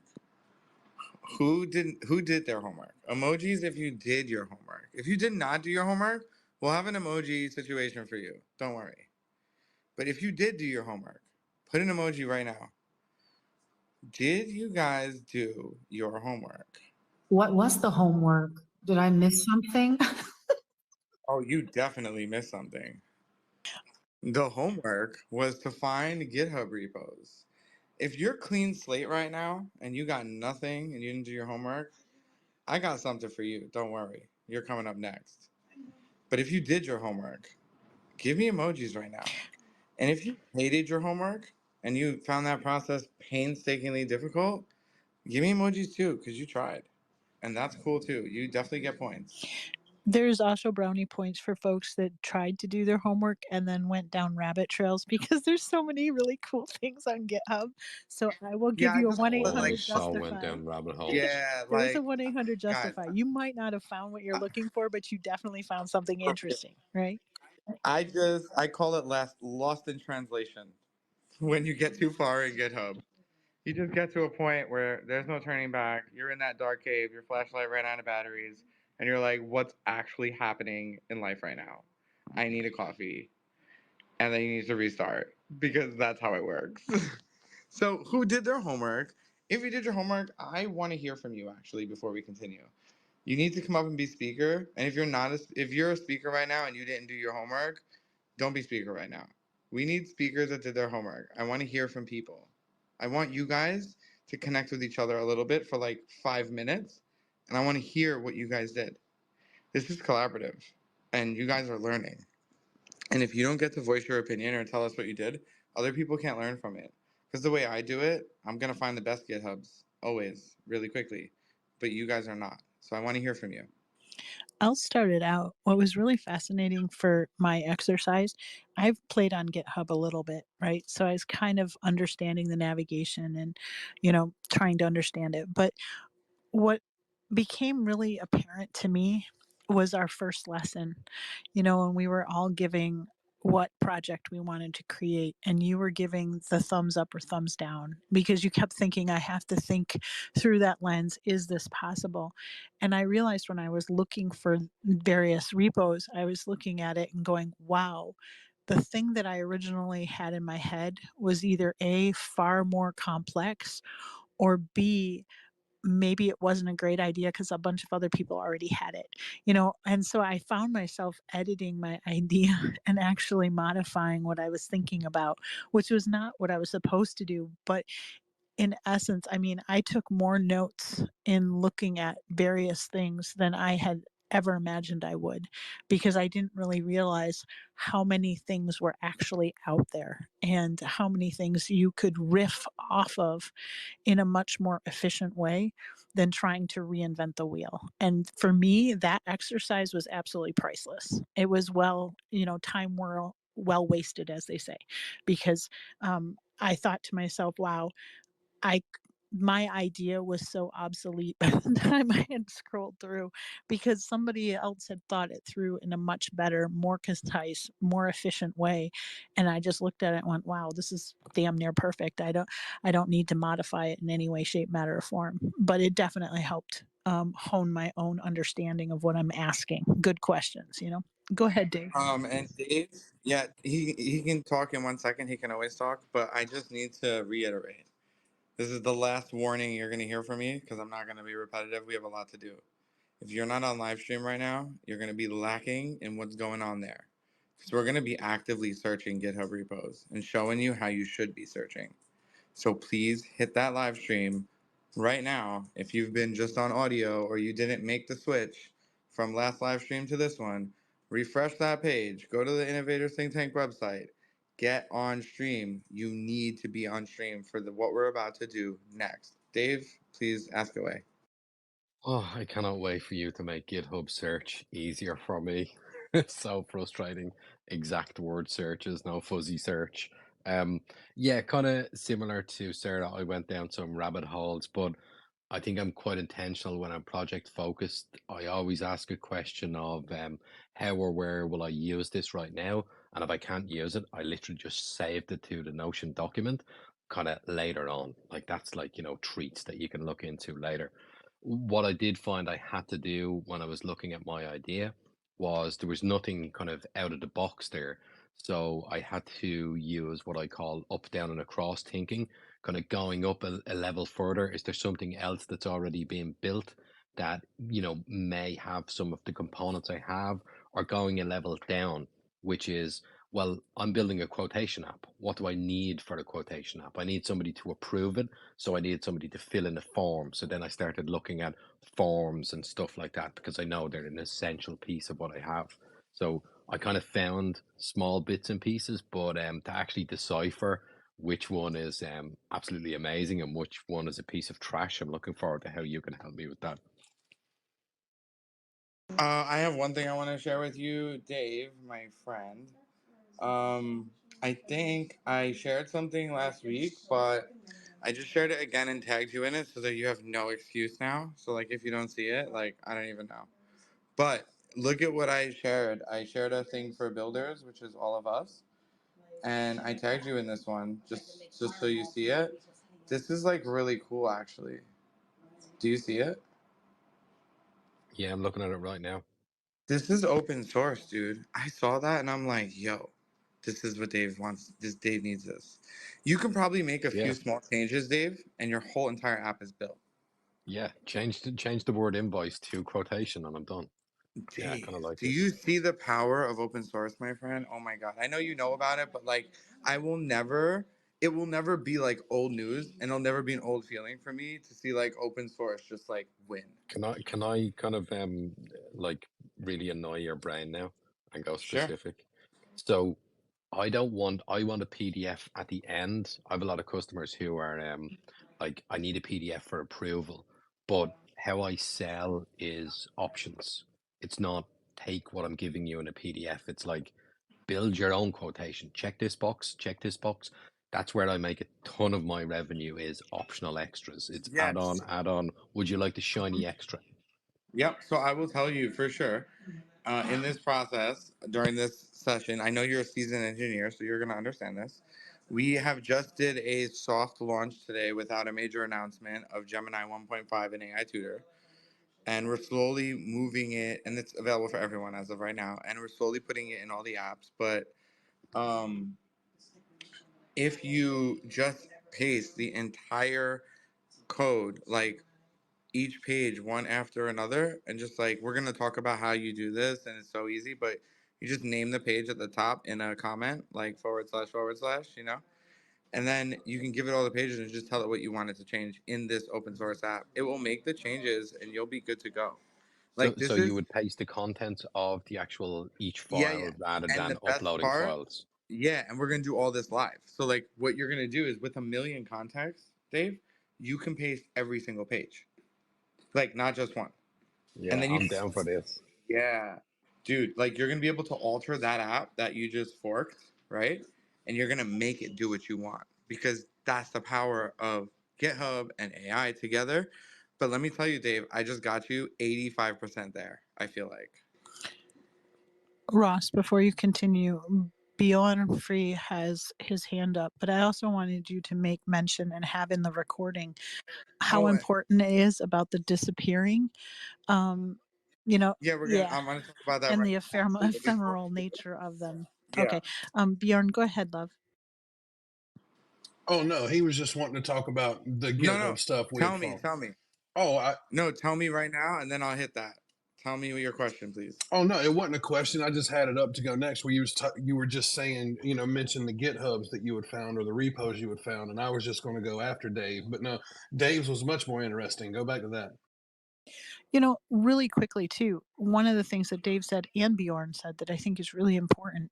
I noticed that when I was searching through these repos, um, because we spend so much time with one another here and we toggle around the ideas, I kept looking at it and going, wow, this would be awesome for Dave, or wow, Ross really needs to see this, or wow, this is definitely something that Morgan really needs. And what I realized is that sometimes you might not be realizing that it may not be about you at that particular moment, that you thinking about other people that are in this audience and their needs, you are actually honing your skills in terms of identifying pain points and offering value propositions. Because what you're doing is you're saying, hey, by the way, I'm actually thinking of you and your needs, and I found something for you. And it was a really interesting experience because I have noticed that with some of the kids that I work with too, is that they might not know what they're looking for, but when they are finding things for people that they care about, they're ending up learning a whole new skill of networking and collaboration, which is very, very important when it comes to this ecosystem. GitHub values folks that share and make notes and help other people.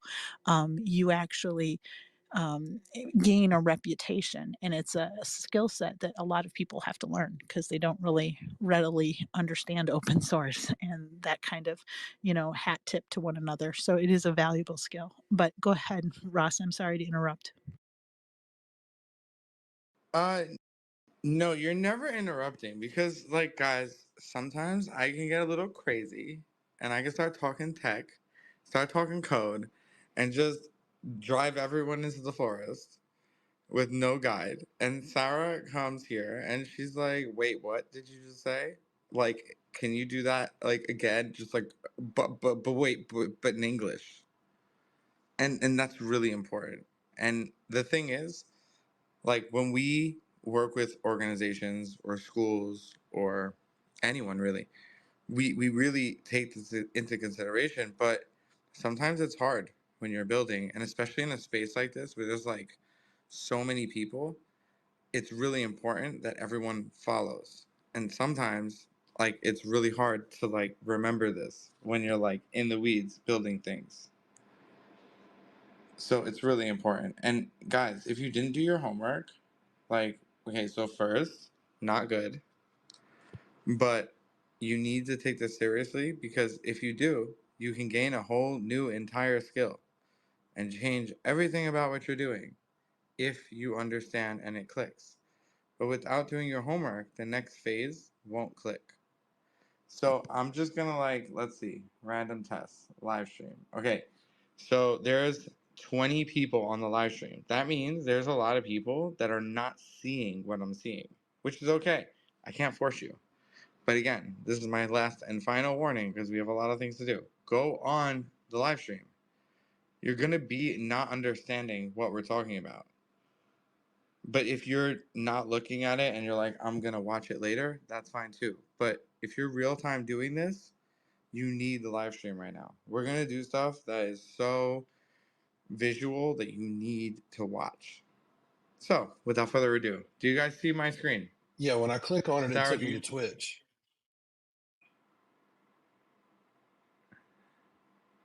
As long, are you seeing my screen though? Yeah, it's still on Stripe. Explore, purple button. Nope. Right now it's on GitHub. Does everybody see GitHub? Who does not see GitHub? That's a negative, Ghost Rider. I do not. So what you So- want to do is you want to go to the ITT website. You want to go to the agenda for today. And if you're already on that page, just refresh it. Because you might be playing a recording now. Got it. You're still on the Gemini chatbot in GitHub, right? Yes. Yep. If you see Gemini chatbot, you're in the right place.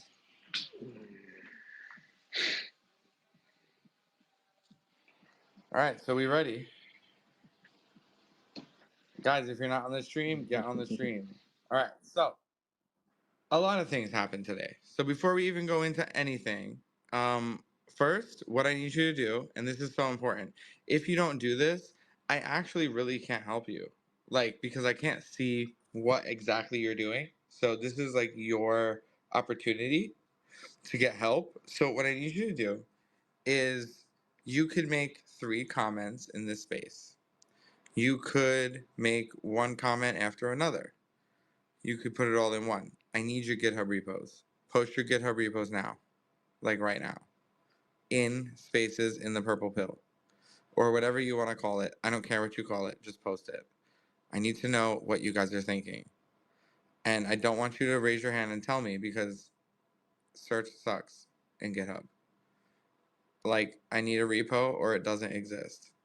Give me a link. How do we get our link? If you go to your GitHub that you chose, copy the link that's there, post it in the purple pill. If you don't do that, I actually can't see your code. And I can't tell you if it's possible. So if you don't do this, this is So going to this is stop. before people fork, Ross, yeah? Yeah, like I need to Yeah. see what you're thinking. Like this is not like a class where you're going to like upload your assignment and your homework. Like if you don't communicate with me, I don't see it. Also, please don't DM because that's not helpful for anybody. Mainly because sharing repos is part of the thing. Open source is sharing. Sharing is caring. You hopefully learn this in kindergarten. And If you haven't learned it in kindergarten, I'll teach you now. Sharing is caring. Share your GitHub repos, please, now. one more thing, I'm seeing some of you post in the repos here in the replies. As I'm looking at some of these repos, some things you want to be, I guess, a little aware of. The repos you're looking for are TypeScript repositories. So when you're in a search, you want to filter by TypeScript because the framework that we're using is Next.js and TypeScript. A few other things. Try to read the descriptions of the repo. Visit the website that's potentially available in the description to get a little bit of a better idea what this repo is. For example, one of the replies here is Preline UI. And it says that Preline UI is a set of pre-built UI-based components. So while you can use that in your project, when you're developing the style of your page, when you want to develop what the look and the feel of the page is, what it does not do for us, unfortunately, is add function, right? So we want to find something that potentially connects to an API, just like the example project that Ross had. The Gemini chatbot connects to the Gemini API. And by the way, guys, I updated the agenda with a link to Google Gemini API where you can sign up and get your own API key if you are using Gemini. One other thing Alistair just brought up. This is an awesome opportunity for you to help or have your AI cohorts helping you. I noticed for myself, there were a lot of terms that I just weren't on my radar. I didn't understand what the heck they were talking about, just like what Alistair just said in terms of, does this work with my idea? If you've already created a persona or something of the like in your My AI Tutor, you can actually ask them, say, hey, we're working on this project together. I found this repo. Do you think it'll work? Does it fit what I need? And you'll be amazed at some of the things that will come out of that conversation. Because a lot of times, especially if you're not a developer, I'm not, I don't play one on TV, I don't know the questions that I'm asking. It's like shooting, things in the dark. It's because, you're looking at all of these, and for a novice who has never coded a thing in their life, and they're just looking at how do you discern what's between a good one or a not good one, or what project you're building or not. In those situations, when we don't have a Ross, Nick, or an Alistair on speed dial, we do have some interesting techniques and tools on our fingertips that can help us, suss out those things. And so, it's now becoming more my default, is that if I need something to be explained to me because there's certain terminology that is not in my wheelhouse, the worst thing it can do is spit out something that I don't understand. But not asking the question keeps me in the dark longer. And, my time's precious, just like yours is. So it is something to think about. Go ahead, Sharon. I just have a question regarding what are the languages that we can search repos for or projects? We're going to go over that right now. But if you look at my screen, what I'm doing is I typed the word OpenAI, right? Because I want to use AI. And then I chose over here, so I'll go back so you can see, I chose TypeScript. We need TypeScript, guys. And if you're posting a plugin, like I saw Dave, you posted a plugin, you can use that. But we still need a project. So your project would be the repo that I posted. The plugin would be something you would bring in and maybe create a new view or use that component. So guys, you want to search like this, and then there's like cool things you can do. So best match is good, but what's better is what happened today. I love what happened today. What happened today is a testament of what's going on in real time with the pulse of GitHub and developers. So you can see this says a web app offers an interface to interact with OpenAI, ChatGPT via API. Okay, what are you? And then you click it. And then you click it. And it's like, okay, well, that's cool, but I want something better. That's not really what I want. So then you keep looking, right? And you can see between when I searched and now, a new one popped up 36 seconds ago. This is important. GitHub is alive. Things are changing every single day. Now, before we go any further, a few things have changed today. So, for everyone in this room today, right now, Alistair has kindly posted where you can get an API key for Gemini. Yesterday, if you did this, the end result would be different. Today, if you do, you'll be entered into the beta of Gemini, which means you would have access to 1.5 temporarily. So in AI Tutor, it will exist even after the beta, right? But now, it will give it to you guys during your building phase for free. So imagine you can build in an unlimited way and not have to worry about paying token fees. And you can do this for free right now if you follow Alistair's link to get the key. Now, I'm going to show you an example. And of course, I'm going to post it somehow. I got to see how to do this. Hold on. There's a way. Where there's a will, there's a way. So, I'm going to post it in the blue pill from desktop, what I'm showing you. Are you guys ready? This is so cool. All right. So if you look, are you on stream, everyone? If you're not on stream, you're not going to see the visual here. So here's a project that you could use right now. So like when I give you this link right now, you could say, hey, I want to use this for my project. What you're about to see is not only groundbreaking, but far beyond anything that I knew was possible. And this is why. The reason is because of Gemini. So here's an actual like world premiere of something you could build tonight. So I'm gonna say I want to go and I want to take a flight. Like I want to book a plane, and I don't want to leave this website. So I'm on your website. I pay your little premium, $20 a month. You help me book flights, and here's how it works. First, I say let's book flights, and look at that. Real flights, not fake flights. Real flights. This is a testament to what's changing now. AI is becoming more capable. Functions are becoming more real. Any questions before I even continue? Hell I'm sure. yes. Hopefully, Hell people are yes. Does this Next.js mean that we could copy this and throw it right into our current JS framework and that becomes chattable? Is that really what you're saying? Copy paste. Oh my God. Sharon, you have a question? Where do I find the link again? Is it in the purple pill or? You didn't get that far yet. Oh, okay. And if you thought that this is just a demo and I'm done, you're wrong.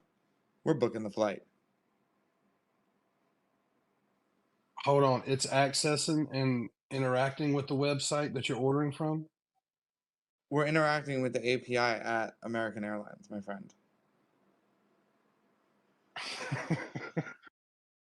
So what's interesting about this screen here is, guys, this is not an answer. This is a UI. Do you know what this is called? It's a new thing. Take out your notebooks. It's called generative UI. What if UI can build itself? What then? What if this is possible now? How does that change your idea? Does it change your idea? If so, I want to hear it. Tell me how it changes your idea. Let's talk. Before I hit the next one, I want to explain what's actually going on. We are talking to American Airlines. We are going to Rome on May 12th, 2024, on United Airlines Flight 240. We're going from San Francisco to Rome, and now I'm getting the opportunity of a lifetime to choose my seat in a chat interface. Can you even imagine a world where you can pick a seat in a chat interface? Don't even bother imagining it. Look outside. We're in that world. You live in it. Now we have to capitalize on this, guys. Guys gotta learn how to code. If anyone tells you AI is here, you don't have to code, they're lying. Don't listen to them. This is crazy. I could go in there and add hotels and all kinds of stuff, day trips and everything. You can have it. Oh Sharon, gosh, this is crazy. there's no limit to what you can do, Sharon. The only limit is what you set. Don't listen to Jason Huang. Jensen Huang. He said don't learn coding. I say opposite now. Yeah, don't listen to him. He's wrong. I don't care if he's the CEO. He's wrong. Ross, Bjorn Free has a question. Yeah. Sure. Hey, Ross, so of course I'm selfish and can only help to apply the tools you're presenting to myself, right? So let's talk about blueprints for a minute. Does this possess OCR, like the optical character recognition? The only way I see my idea working is if the AI has construction knowledge, which it should, with it being AI, but I would need to upload a set of plans and set the scale. Would this be able to recognize those characters or length of lines or things of that nature? 100% yes. Oh. And when we get to that, I will show you how to interact with that and make it have eyes. You can even give it ears, y'all. Gemini could hear. And soon, it will watch videos. We're so close. I mean, what you're seeing is not only insane, but guys, I've never seen this anywhere. Not even on United. Imagine a world where you get a job with United Airlines because you showed them something they have not seen. That's powerful. And right, it didn't have to look like this, right? This is just the UI that comes. It could be whatever you Right. want. You could tell AI Tutor to do whatever you want, to put whatever logos you want. You can even add new functions. This is an example. It's laying out the framework for what's possible. And we're not even done, guys. Okay, we're picking a seat. I want to sit here. Okay. So check this out. Do I want to get a hotel, or drum roll, do I want to buy the ticket? Anyone have a question before I continue? I see someone came out. Please ask away. Vin, that's you, love. Did you have a question?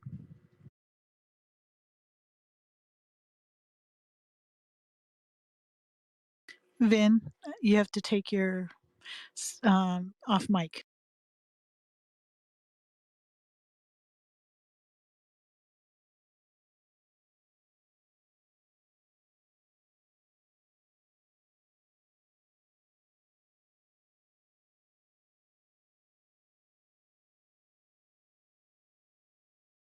Take your mic off mute. Yeah. There you go. Thank you. Yeah. I don't get on if it's not if I'm not triggered. I've been here right from the get go, and I'm kind of my head is kind of spinning right now. Ross, thank you for the other day we had that section. I'm dealing with a lot of things, but this booking of a flight thing is like a kind of adrenaline is running through my vein right now. I don't know. How is this possible? Sarah, I don't want to get you giggling again today, but this is I don't know. I'm not gonna say unbelievable. It's magic. No, It's beyond it's magic. This is not magic, Sarah. This is miracle, and Ross, I'm not gonna take anything that is happening here for granted, because you and I had an extensive conversation, and my head is, I feel like I'm gonna go back to 20 or 30 years old back, so I can do so much thing with my life. Now my concern is can we in a real time use this as an experiment to book a flight going to Africa? Do you want me to give you a location? Because I know how much I spend every year booking a flight to Africa, and I'm looking at this. And also, United Airlines, it has always been my airline, because I go through Frankfurt before I go to Lagos or Port Harcourt. Is that something we can demonstrate right here for the audience to see how this is possible? Or I don't know how we can use this, but this is something I want to get on to using right now. Well, we have a few demos that I'm going to show you, but just rest assured, if you choose this as what you want to do, this can get you, just like Dave, like 80% there. Boy, say no more. But Let's get after if it. are you watching the stream? You Yeah, are. I'm So look, if watching you right guys look at now. the I'm stream, speaking through my watch phone. I'm this. watching Look. through my laptop. So imagine you hit the button and you're like, book it. Look at this. Now I pay with Stripe. Holy cow. I hit pay. It uses my cell phone number to text me the phone. and I pay. I'm not paying. No, I'm no, not no, doing this. don't Obviously, pay. Why don't we do? I'm not going to Rome. Oh my God. But imagine if you were like, I did book a flight and my friend's on it. What's the status? Insane. Ross, can you check the plane to see if it's been in maintenance at all? No, but I can show your boarding pass because that's what I Holy programmed. graphic. And it doesn't have it because it's not real. Oh, Ross, So you because it's built not this actually agent. connected. Well, I just built it on top of what's open source. Right, but okay, but that answers all my questions. You didn't just enter into this and start using it and it knew what you were doing. You kind of created this custom agent beforehand. Wonderful, wonderful, wonderful. Yeah, it didn't take too long. I literally used AI Tutor and I used Gemini 1.5, 1 million context. I used our developer agent, which is in AI Tutor, and I just pasted 7 pages of code and I said, well, okay, can we make it book a flight? Because right in the demo, it just search flights. I wanted to like fake a Stripe checkout and like get all the way to the end. Now, we're not even done, guys. There's more. So imagine you wanted to build something that was like sort of where you can get answers to anything. It could be anything. Like it doesn't have to be what you're seeing. Like it could be only about holistic medicine or great clothes at cheap prices. Like cuz you have the entire internet at your fingertips. So we're going to say like is the Apple Vision Pro worth buying? Now, if you don't want to type, you can just click as a demo. But look at this. So it's not just about getting an answer. It's about an interaction. So when you're looking at this demo right now, understand a few things. It did not just answer me, because that's not how this works. We are building customized niche applications that do specific tasks. So let's say I wanted to know just the price and the use cases and something that's not here. Does it break easily? Tell me, please. Now, what's crazy about this is it adds another dimension to interacting with AI. And leading the charge is, of course, Vercel, LangChain, Gemini. And in this scenario, Grok, Perplexity. Now, if you hit send, it's a whole situation that occurs. It's not a search. Guys, just look. Hopefully it works, because local, But look, it knows about the durability. It figured that out. I didn't actually say that word. Here's some images. Here's some sources. Here's some images. And then there's AI answers, use cases, durability, addressing everything I asked. Now, what I'm going to turn this into, like if you guys decide to use this, that's great. But what I'm going to turn this into is a multi-dimensional chat that inputs video and audio. And I'm going to put it in AI Tutor. Because that's what this whole thing is about, is finding really cool things and making it available. I just fell off And my so chair. I'm so sorry. I Huh? just fell off of my chair. This is crazy. This is so freaking amazing, Ross. I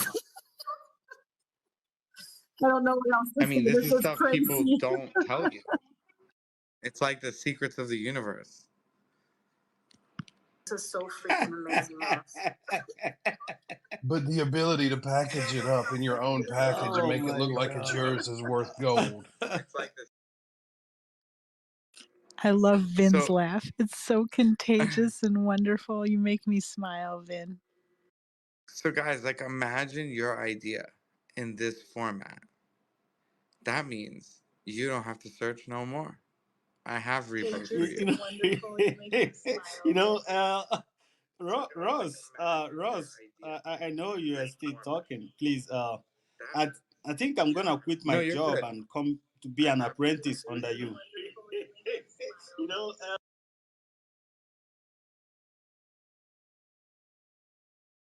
Like, it's truly like transformative what you could do with the right knowledge.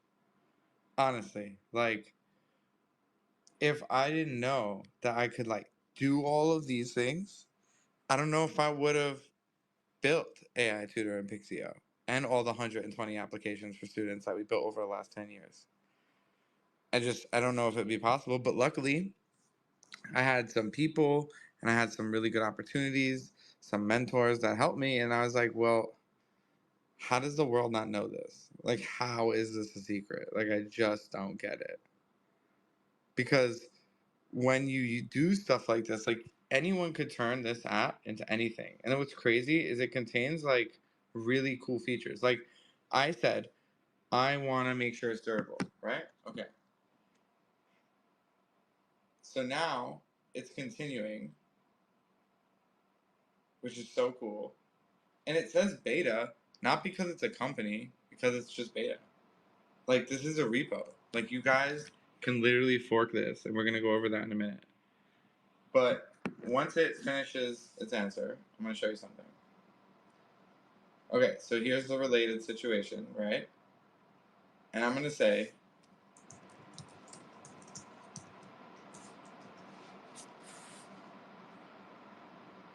look at what it searches. Look, guys, this is crazy. It's like superpower internet. And this could be behind a paywall in your app. A whole new way to chat. And the whole guided stuff, this, like when you first ask, look. So someone could ask you, and this could be like your company's data. Like this doesn't have to be just a product. But this is a product that can actually compete with something like Perplexity. For $10 a month, Perplexity is over 20. You could beat them. Not only that, you can add an AI influencer type scenario where you're actually talking to a person and conveying this information in whatever way that person wants to hear it, see it, experience it. Yeah, no, that's true. And Think bigger, folks.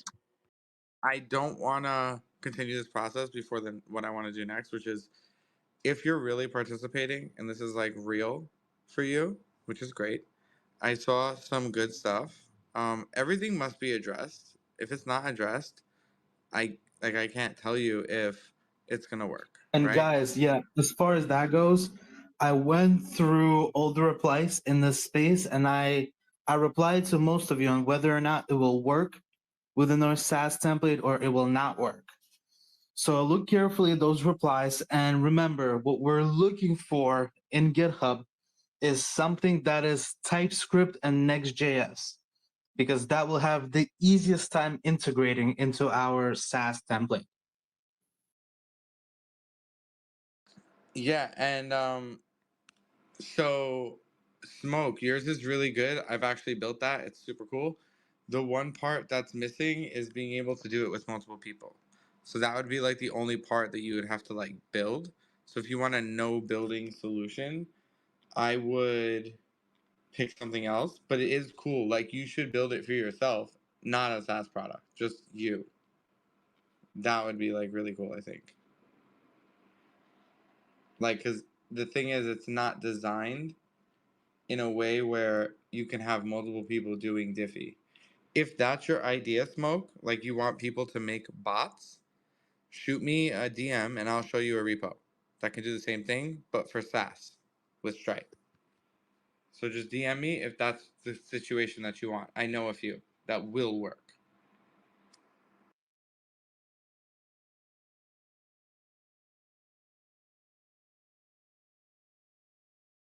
I'm literally going through them too. Does anyone want to come up to the speaker and talk about what they chose and what they want to do? This is like a really good time for you guys to do that. We're not going to do this again because we're going to be building. One of the other things, just before we have everybody come up and talk about them, when you are choosing repos, there is a cosmic karma to this kind of stuff. When you're in open source, hat tipping the folks that have helped you get there is going to be so important. You don't have to.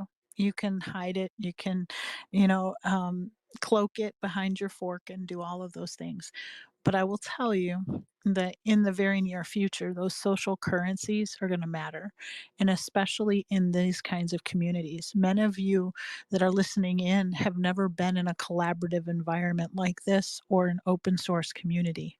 And there is uh, courtesies, common courtesies, and hat tipping one another, and making sure that you say thank you to the people who actually put the work in to create these repos for you to use. So, always be mindful of where they come from, and always be mindful of the folks that have actually put in and invested their time and energy. Because I swear to you this, if you honor those folks in just a random way, simple thank you, it'll come back to you tenfold. But if you forget about it and you hide it, you're going to have harder times later on down the road finding the collaborations that you really want to make.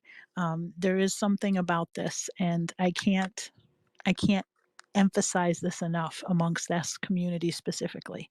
So if you are unfamiliar with the hat tipping and the way of being kind and making sure to make note, keep those notes in place of who authored these kinds of things, it's just a really good habit and discipline to get into.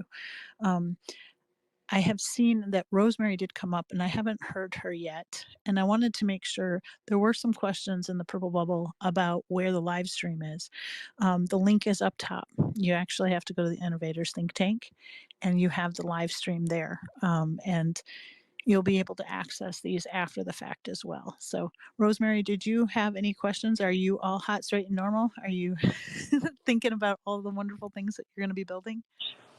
Hey, yeah, I just DM'd Ross and them because I was struggling with finding repos during my time of going through the homework, just because it was like looking at Spanish and I don't speak Spanish. So um, they just asked me what my idea was. So it's an all-in-one solution platform. It's similar to a Kajabi or Builderall, but I have a twist because I've been on the back end at.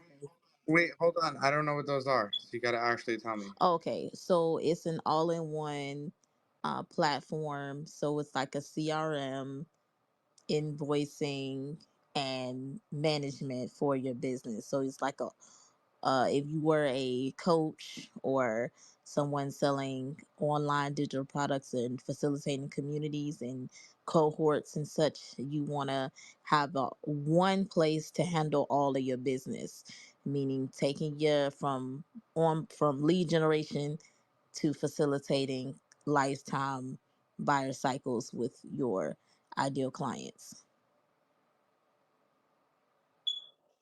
So I would reduce that idea to one component first, and then you can like tackle the other parts later. But I would pick one part that you want to use, and then either figure out if you're going to use AI or not, and that's what you should focus on. And then you can find the GitHub. So, for example, you said you wanted to make invoices and stuff. Like I linked a repo that Dave's going to build off of, that does that. But there's going to be modifications that you got to make. So you just got to boil it down to one thing, 3-step process that someone could do. And again, you could like evolve this, obviously. But we have to start somewhere. Gotcha. You're not always going to find the exact thing that you want, but tackling bit by bit. It's the old adage: you can't eat an entire elephant in one bite. You have to do it spoon by spoon, right? And a lot of times, every added spoke or facet that you want to add adds another layer of complexity. And right now, you're just trying to muddle your way through and understand the underlying principles, if that makes sense. And so it is kind of one of those things that I myself had to kind of struggle with, because in my head I thought, well, this is just a simple, role playing game type scenario and whatnot. And then I realized something else. I know that Ross got kind of sidetracked, but I had marked a couple of the repos that I thought were fascinating, right? And then for the life of me, I couldn't find them. I was like, where the flip did they go? And then I realized that repos come and go. And if you see them, they're kind of ephemeral. They're like little, butterflies. You have to try to catch them right then and there, because sometimes they're removed. Sometimes, something happens to them. And so unless you've forked them and kept them and kind of, hoarded them away in your own digital, ecosystem, they can be lost. And so I thought I had something really, really cool, and I couldn't find it again. And, there is a finesse about this, right? There is a game in sniping the perfect thing. And I will tell you too, a lot of you are younger, but back in the day, librarians did this. They have a secret knack of finding things. And most people don't realize that, librarians had to take professional classes in order to suss out information. And then later on, people like Ross, who understand the Google ecosystem, they understand search. A lot of folks just put in, I'm searching for this. But there's a lot of nuance, just like when we're prompting and prompt engineering, where you have different language, different orders, different, context. You can add and this and that, and lots of little secret things that we may not be aware of. And so you're learning today how to suss out that perfect repo. And it may be that you have to cobble a couple things together, but going simple right out of the chute just to learn the ecosystem, 10 times easier than trying to build out the master world domination plan that we all have secretly lurking in the back of our supervillain heads,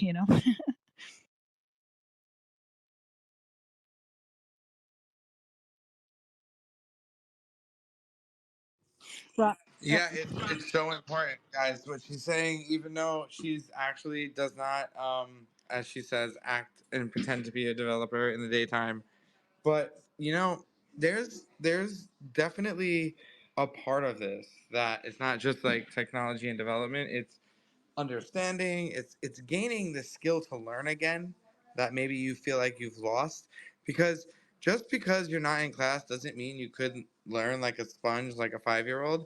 You can when you're excited. And if you're here, I'm gonna assume you're like not trying to kill time or at the gym listening to this, that you're actually excited. So without further ado, I'm going to show you option 2 of searching. So head over to YouTube, type in the amazing 2 words. It's like open sesame, Next.js space task.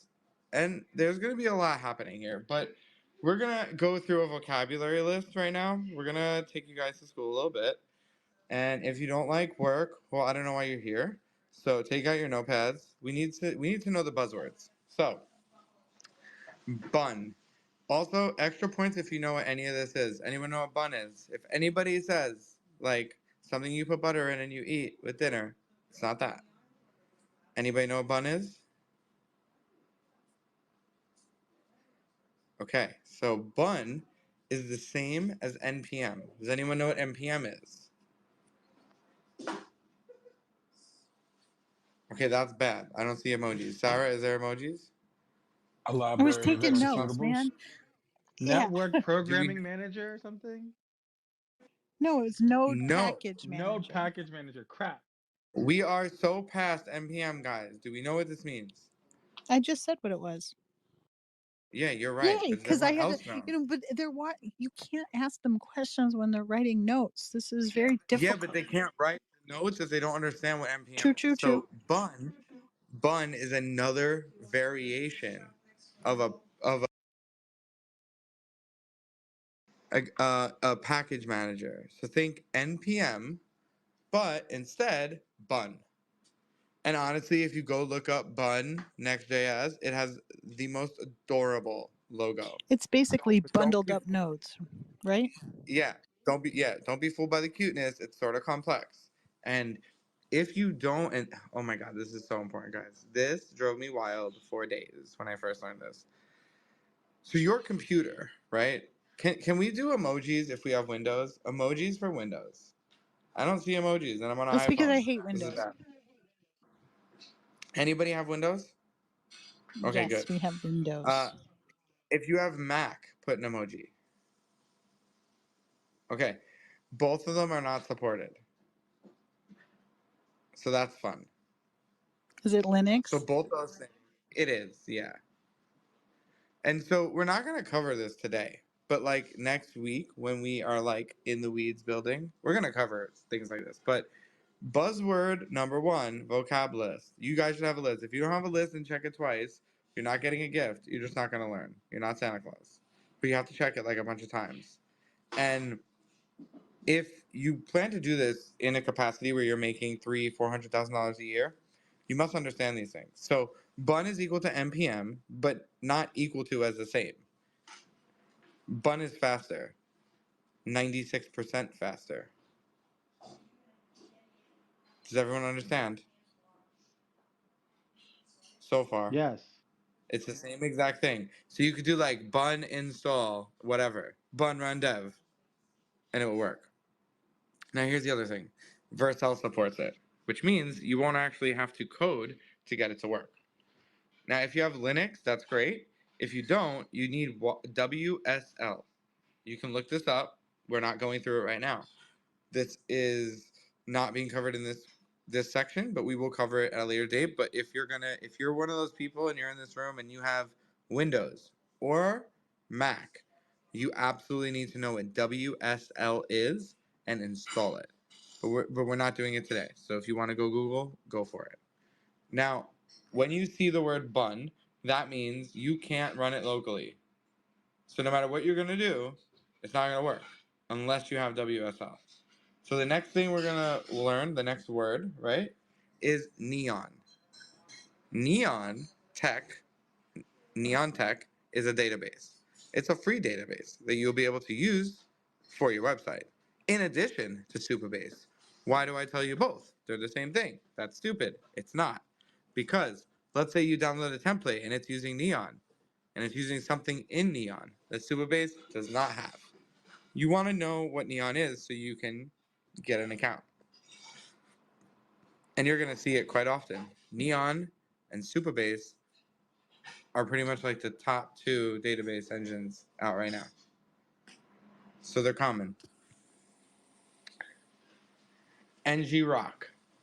Spelt exactly, it's not a word. It's N, G as in grandpa, R as in Ross, obviously, it's a good one. O as in Oscars, K as in, I don't even know. What's a good K? It's not Kangaroo. Grok. No. That is a way for you to use your own computer as a host. So let's say you want to use your GPU, like you play games sometimes, but you're like, well, I wish you can be like making money graphics card. You can make graphics card make money by building an application that utilizes graphics card using AI, and NGRock can pump it to the world. So your users can use it from your local machine. This is important for launching cool apps that require an actual machine like Pixio. Pixio runs on NGRock. Not all of it, like 20% of it. And that's important because our GPUs are in Pixio, real life GPUs. And we use NGRock to get it into Pixio so you guys could use our GPUs. How cool is that? So NGRock takes your local host and makes it public host without Vercel. This is important because if your application uses a lot of RAM, you can actually host that part of it locally. So Vercel doesn't charge you extra. Next thing we're going to learn. Upload thing. Upload thing. One word. What it does is it lets you upload files from your application. We use this in Pixio. When users upload images and videos, they upload in via the API. And so it's a great thing that you need to know because a lot of these companies use it. And if your app is going to upload data, you would use it too. Now, don't get siloed. Like, if you find an app that has like a different login system, like we can make it work with our login system. So if it says it uses Clerk, we're not using Clerk. So you would disregard Clerk. Clerk is a login system. We already have this with Supabase. So if you're looking at my stream, What I do is I search like this. Now, look at this. Build and deploy full stack Next.js. Now, check this out, guys. I click this video, and I don't want to sit here for 4 hours, right? Let's just say. I go here, and here's the GitHub. So now here's the whole entire project. And it's a Canva clone, guys.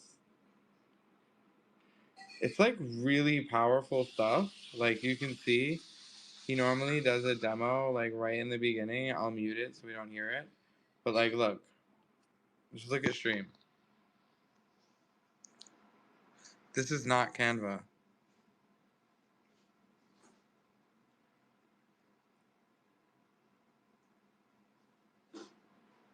Imaginify. Like, what even is this?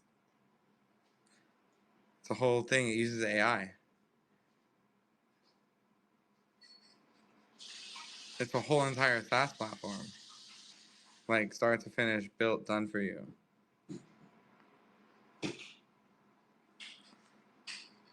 Look at how cool it looks. This is insane. You know, sometimes I have to sit back in my chair. You know, when you think about the dawn of the internet and how far things have come and how many things we just take for granted, and then you sit back and you think, how many years did you struggle over PowerPoint, presentations? Or I had to give a TED talk once, and it was absolutely nerve-wracking. And then you look at something like this and you're like, well, dang. you know it's just there are so many possibilities, and sometimes I know that other people feel this way too, that you just become overwhelmed. You're like, there are so many ideas, how do I focus on one? That's the first question. The second question is, oh my gosh, it's already been done, why should I bother? And I think to myself, what an amazing time to be alive on the timeline of history, that you have the ability to be a true creator. And what I mean by that is that you have at your fingertips all the tools of creation. And all you need is the initiative, the inertia, the push forward, the science piece of the puzzle. And once that happens, incredible things are possible. We listen to Vin, and his little contagious giggle. It's because he understands. He's an engineer. And I think a lot of us that are now, I hit 50, right? And then you think to yourself, wow, I'm going to start a brand new career at this moment.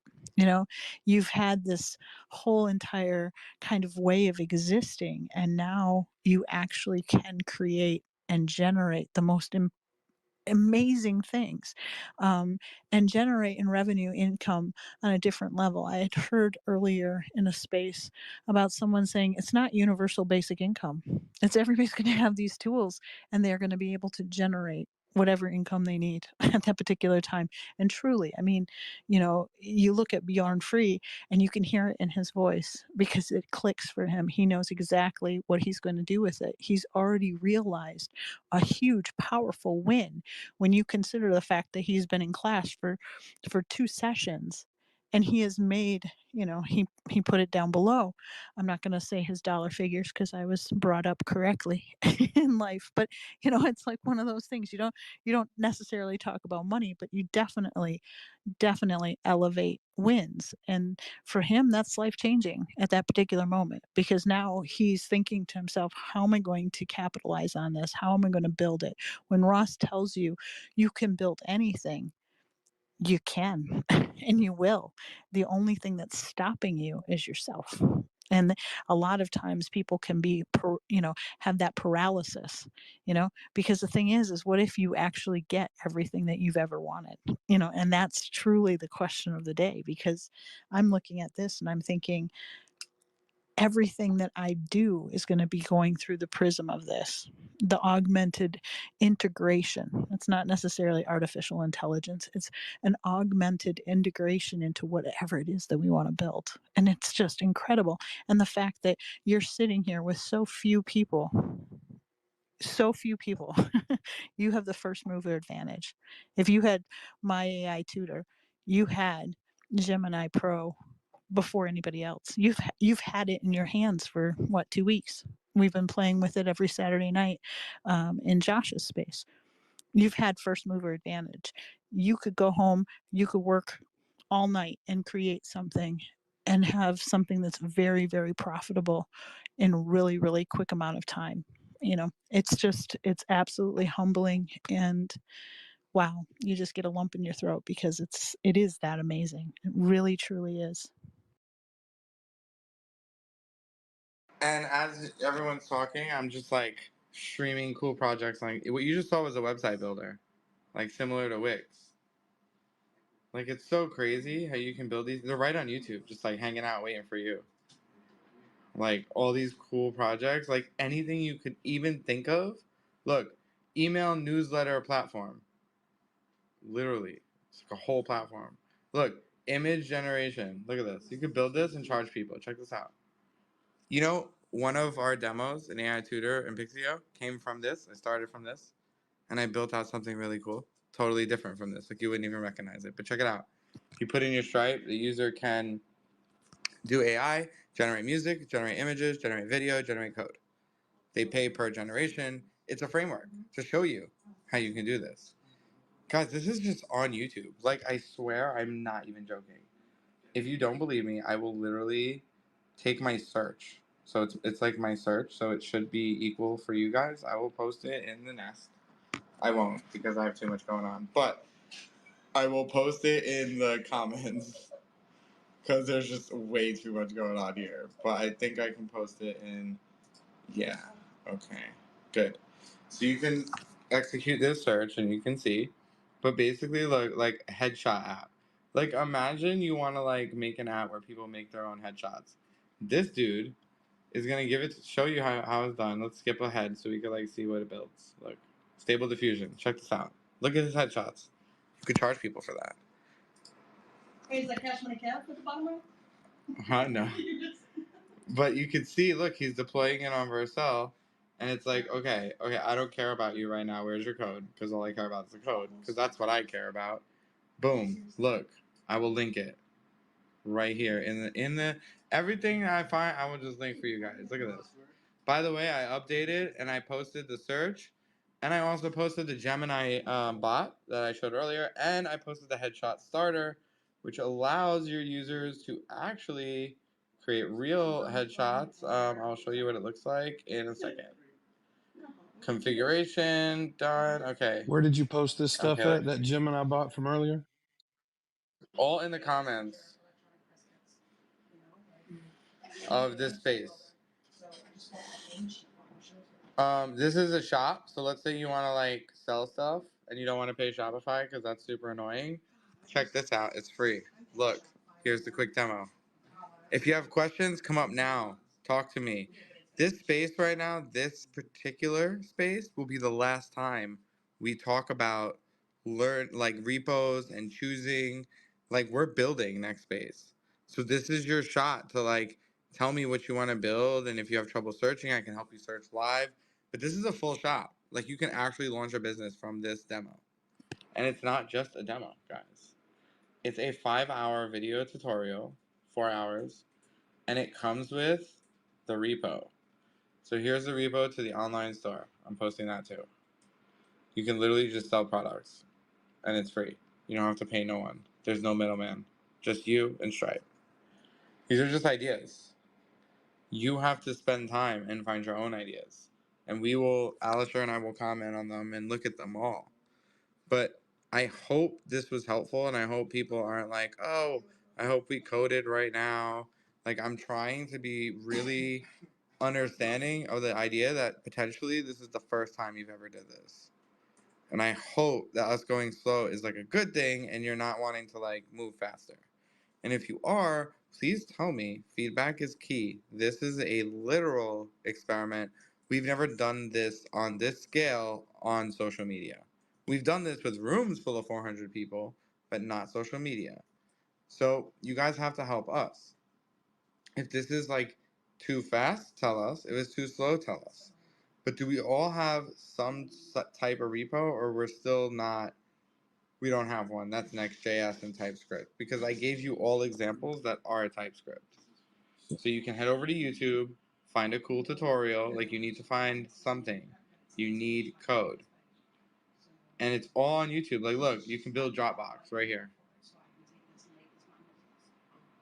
So this is Dropbox. It's like a literal clone. Remove background in seconds. I also urge you to head over to Vercel, which I'm sharing on stream.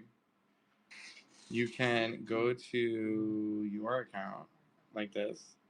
You can hit project. You can hit template. And there's a lot of templates here. If you want AI, you can choose AI. These are all AI. Please take like a few moments. And before we start moving a little faster, anyone have any questions about the 3 places I told you to go to figure out where or what you're going to build?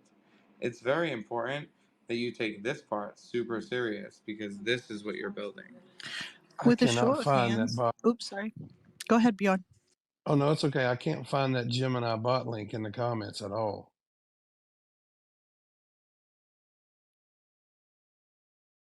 I'll see if I can find it for you. I didn't see it either, but I think it could be up top too.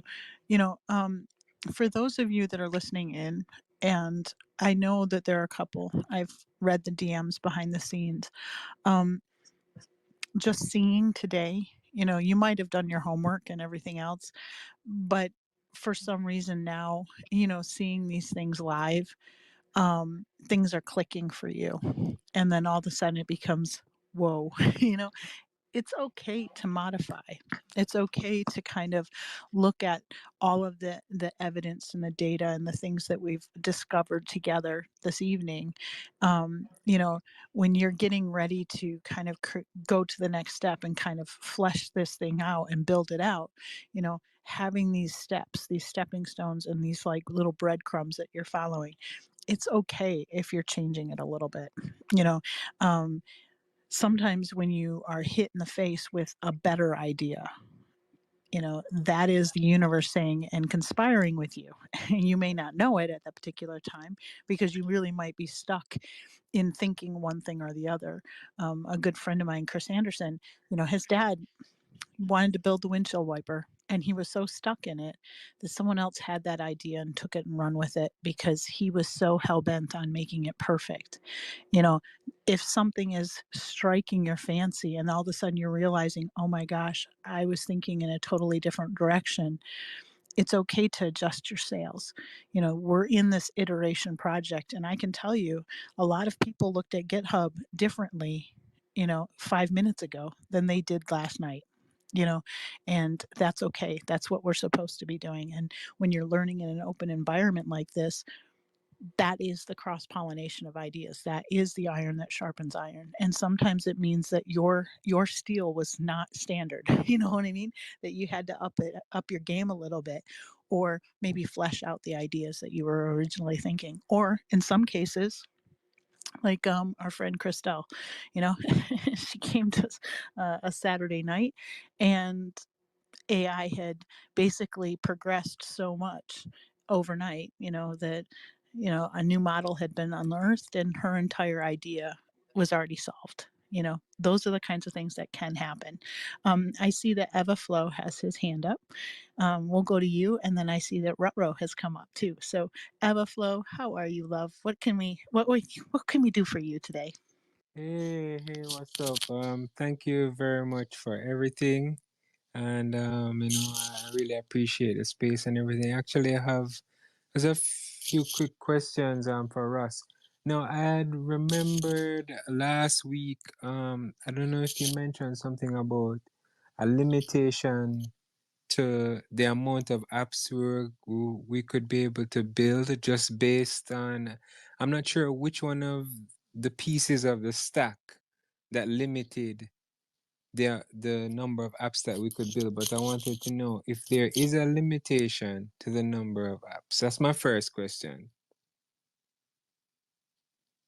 So on Vercel, when you build and launch applications to the world, there's literally zero limitation. It's absolutely insane, and it's the coolest thing ever.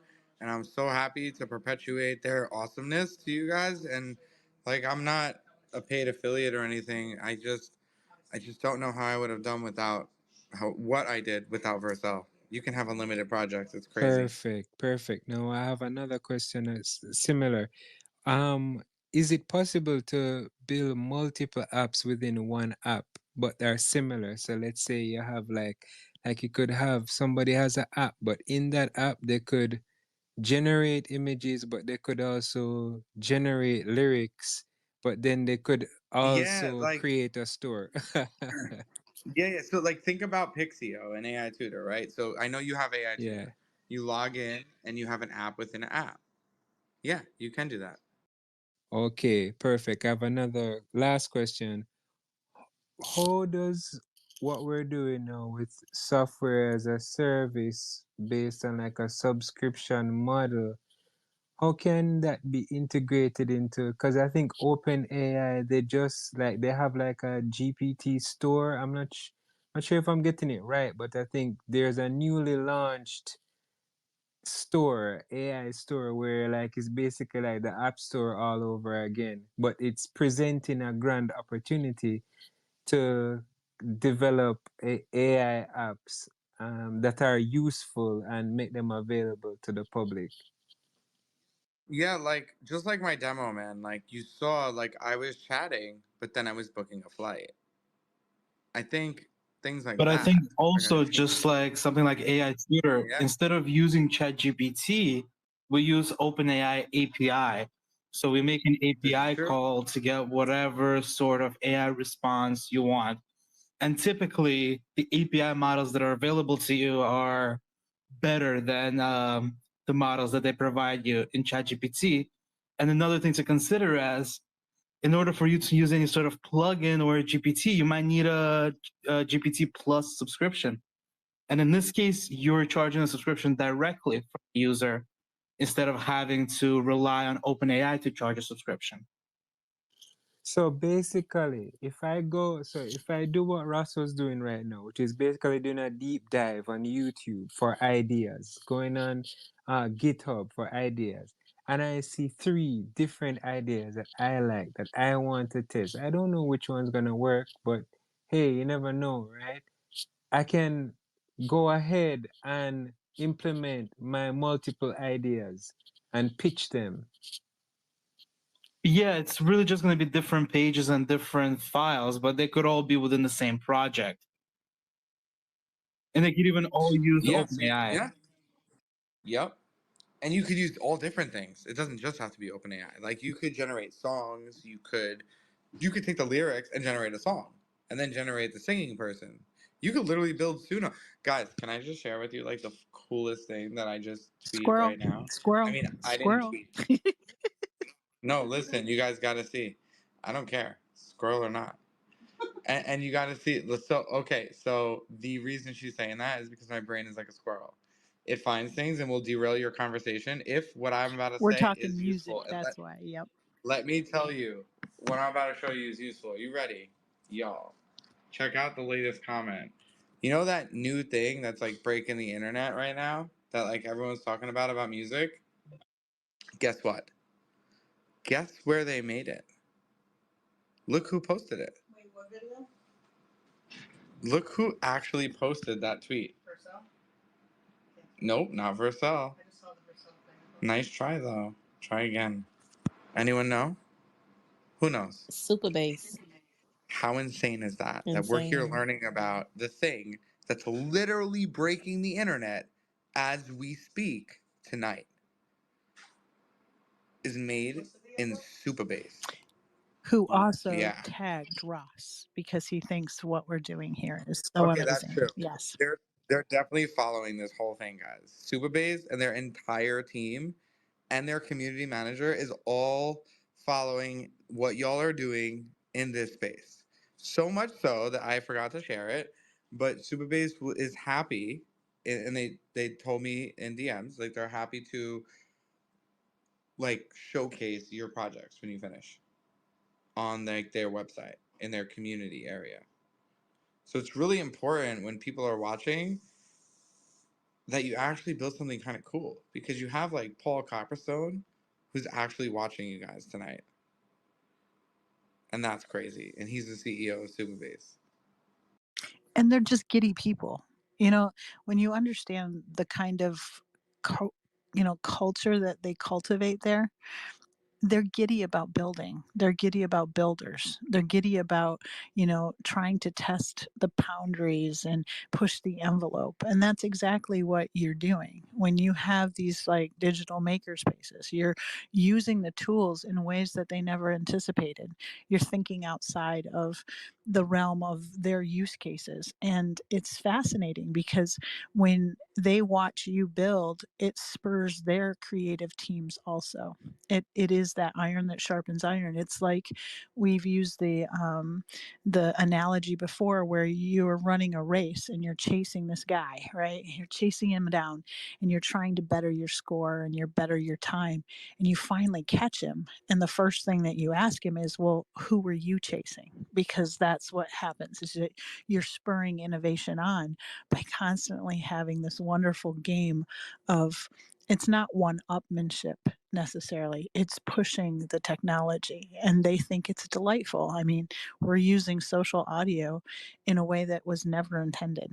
And, all throughout the ages, humans will use whatever is on hand to do with the thing that they want, whatever it is, to build the thing, tell the story, whatever. And I couldn't be more proud of Nick Alisher and Ross, because there are a lot of really amazing people who are wickedly talented, who are looking at what we're doing here as a beta and saying, what if we can turn education upside down? What if ordinary everyday people can build extraordinary and beautiful things simply because they have access and a place at the table?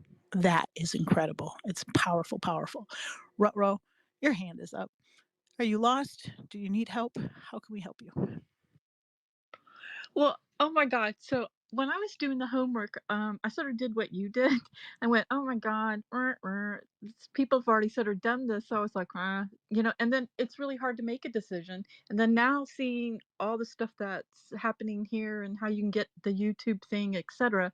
It's like a kid in a candy store or at the Wonka chocolate factory, or like your little post, the bazaar with all the color pencils. It's like, what do I pick? And I now I'm starting to think about the thing that y'all approved. My idea might not be so great, so I guess I'm sort of asking, where should I just maybe grab something just so I can learn and move forward? What would be the big one? Would it be What the speaks Gemini? to you? Because deep down secretly, there is always Yeah. something that you're a nerd about. Whatever it is that you're a nerd about, it could be something like fabric because you like to quilt. It could be paint. It could be anything. And any possibility is there. And what's so amazing is that you're sussing out the process, because once you figure out the process, figuring out from tip to toe how these things are, building blocks are made. Basically what Ross has given you guys, each and every one of us, is a big giant sand pit of Legos, and we have everything at our fingertips, and it can literally be anything. That's what we're playing with. We're playing with these little blocks. And some people have been before us to say, hey, by the way, if you put these blocks in this order, you're going to get this shape, and this is really, really a helpful shape, because if you get this helpful shape, then you can build a wheel, or you can do XYZ. That's what you have to think through, because otherwise you'll have too many choices, and then you get into that paralysis moment where you will not make a decision. Just pick something that you're passionate about, and it could be something really, really simple. It could be an invoice thing, like whatever. You could actually mimic somebody that's far smarter. That's kind of my shtick, is like, if I'm trying to understand something, I'll say, okay, Dave's building this out, or Bjorn's building this out, or Ross is No, building don't this out. mimic me. No, My I'm head's using you. spinning with new possibilities now. Well, that's the problem with these things. But you find someone that you respect, you understand, you click with, and that has, something that is useful, and usually it's a problem that you yourself has. I mean, why build something for somebody else, or a problem that you want to solve the world? Solve the one thing. And it could be something really simple, like cataloging, your markers or whatever it is. It could be a problem that is just unique to you, but you'll be passionate about it because it's solving a pain point for yourself. That's my advice, but I'm sure that Dave Yeah, has better. yeah, that is very actually very helpful. And I keep getting kicked off, so I didn't really see the step. If you could just sort of maybe verbally sort of tell me about how you go from the YouTube thing to the actual GitHub. Is there a link within? I didn't see Yeah, that part. so basically what happens is like if you're in a YouTube, like for example, we'll choose the first one that I had over here, and you're in the YouTube, you just kind of look in the more and it tells you GitHub. Does that make sense? And by the way, I've been like posting like a madman all these awesome, insane starter projects that you could actually use now. Okay, thank you. Yeah, I think I missed that step. I was like, well, how do I get that? I mean, because this is going to be homework in and of itself to sort of look through all these things and sort of watch the video. And yeah, so And yeah, no, we're gonna go over some stuff in a minute, and they're gonna see how to use the GitHub repo. But Cash Money Kev calling you out, dude. Sorry, Dave. We'll get to you in like a second, and Everflow will get to you in 1 second. Cash Money Kev, I'm altering your project, whatever it is. You know what you're building? You're building Draw a UI. I tagged you. That's your new project. Sometimes the problems in the projects just summon you. Rutro, what I was going to say to tag on to what Ross said, when you're looking at AI pictures and it has the ALT, and you push that button and then it shows you what yeah. the prompt was. Okay. So for YouTube videos, more is very much like that because a lot of these folks make oodles of money making sure that all of those links link to something affiliate wise or whatever. But when it comes to GitHub, it's not that they're making dinero on those. It's the open source community making sure to give credit where credit's due because social currency is far more valuable than anything else. Because if you screw someone over, you're not going to have the help that you're going to need later on. So that's how you find it. And if that makes sense. Dave and Everflow, I think Everflow first and then Dave. I think it was Dave first. Okay. You are so sweet, Everflow. I love you to the moon and back too. You are such a wonderful, wonderful human. Dave, go ahead.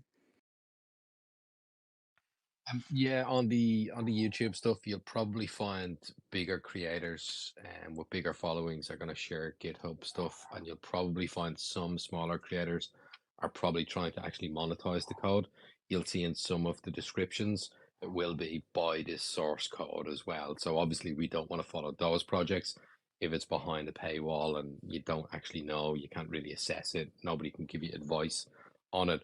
But also I think what's good about today is everybody got to stretch their legs on building something more basic and simplistic, but now you're seeing the possibilities that are out there. So it's actually perfectly fine to pivot. Even for me who builds a lot of stuff, I'm looking at this going, okay, well, it's not necessarily what is the very easiest for me to build. Now it has my brain thinking not necessarily about the building part, but actually what is the demand and what is suitable right now. So smart. That's helpful. Thank you. My question was just about Stripe and how does it affect? Is it okay as well, just like Vercel, where you can do unlimited stuff? Is it the same with Stripe if you have multiple apps accessing the same Stripe account?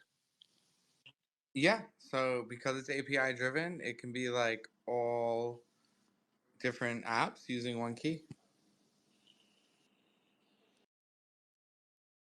Seeing on stream right now is an events app where you can purchase tickets to an event for your brand or organization. And after you purchase a ticket, they get a confirmation, all done in Next.js using Vercel, upload thing, Stripe, the whole 9 yards, and Clerk. And you can see it like not only will teach you, but go through the entire 5 hours. So you can be like, you know what? Next, like tomorrow, I'm going to spend 5 hours and watch this video that Ross posted, and then we're going to build this thing. And 5 hours and 41 minutes later, you have a new app that lets you book events and people can pay you. I'm literally just scrolling in the most very random search. I've already posted things that are like, um, uh, it's called Novel, and what it is like Notion, but with AI, and you could launch that for your own brand. You can check the comments. What you're seeing now is threads. Think Facebook, but like your own community with your own people. Look at this. This is completely open. God. Okay. So this app we actually use in real life, me and Alisher, to build a project, a real project. And I can't reveal anything beyond that, but a real project. Yeah, What you're seeing is the demo. we use this app as a great proof of concept in order to kind of like an MVP, in order to kind of sell the project and the idea. And also, I wanted to add is if you're not finding a project, look for an API service or a service that provides you with an API key, and using AI, you can build on top of that. I think in the next few weeks, we're probably going to do like a one-off stream where we take a service that provides you with an API and we'll show you how to use AI to build it out into a page where you can, let's say, generate an image or have some sort of a chatbot UI type project. Because it's very easy to build something out using AI, especially if they have the documentation for it kind of publicly available to you, because then you can take the documentation, you can paste it into AI Tutor or whatever AI platform you're using, and you'll be able to kind of direct the AI towards how you want to build out this page. I have a quick question. So how does this Twitch, like you're sharing your screen, how does that work? So if I go back to this agenda page, will I be able to see everything that y'all have done? And how does it pair up with the X Space? So yeah, it's not. It's on the website, and I'm also posting every link that I'm hitting right now Okay. in the comments. Was she But asking to see if there was like a replay? Was that the purpose of the question? oh, are you asking about a replay? Yeah. So I'm definitely going to go back and watch all this because I kept getting kicked off or whatever. But I wanted to go through like the screen share, etc. And then how do I map that up to what you're saying? I guess it doesn't really matter, but that's what I was curious. No. So we're gonna produce a video that's gonna have the audio matched up with the video for you guys. Oh, awesome. Okay. So I'm showing you a creator that I use a lot to learn how to build really cool things. I'm gonna show you one that he did that's really cool. And again, I'm linking everything. All the creators are being linked.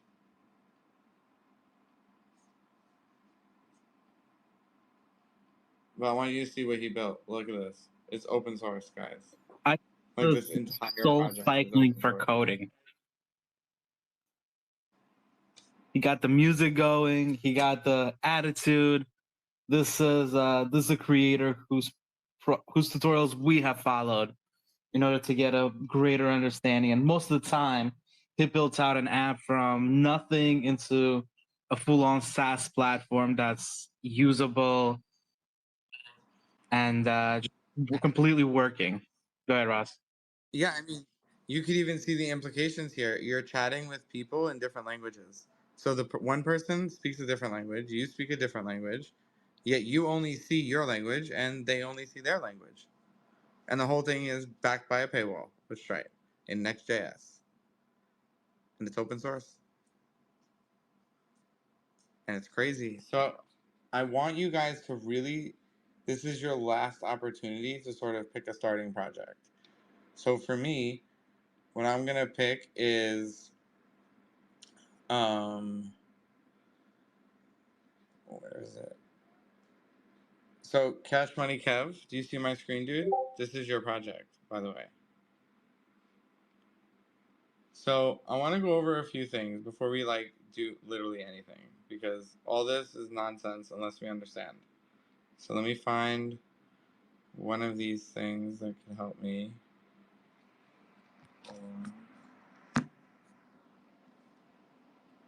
Got so many tabs, guys, for you all. It's crazy. Okay, so we're going to go to Gemini. So you can find Gemini in the Vercel templates or from my demo. And I want to dissect a little bit in the GitHub repo. So first thing you're going to need is you're going to need a website to actually launch this. Now, if you want to disregard your idea and just do this, you can. Consider it an exercise. And if this is the template you chose, then, well, now you're going to actually see how to build it. So this is the screen you actually want to be at if you're using Gemini. Now, how do we know this, right? That's always the thing. And the way we know this is in the GitHub, right? You see ENV? Does everyone see it on the stream? If you guys, again, this is, I'm going to like break my rules again. If you're not on the stream, you're literally not going to understand what we're about to do. So if you're not on the stream right now, get on the stream. This is the part that takes a GitHub repo to reality. This is the most important part. So watch on the stream and you're going to see. I'm going to click something called ENV. Before I do that, I'm going to read. It says, Next.js chatbot. Great. Okay. Here's all the stuff we need. So if there's something here that we don't have, like a sign up or a platform, we need to do that. Now it says we need Gemini. So in order to use Gemini, we need to go here. And to get here, you're going to go to Twitter. And I know it's called X. I just don't care. Because we got bigger things to worry about. I'm just going to post it here. And you can find it in the latest comment in X. Hopefully Cash Money Kev will put it in like the Jumbotron and be like awesome.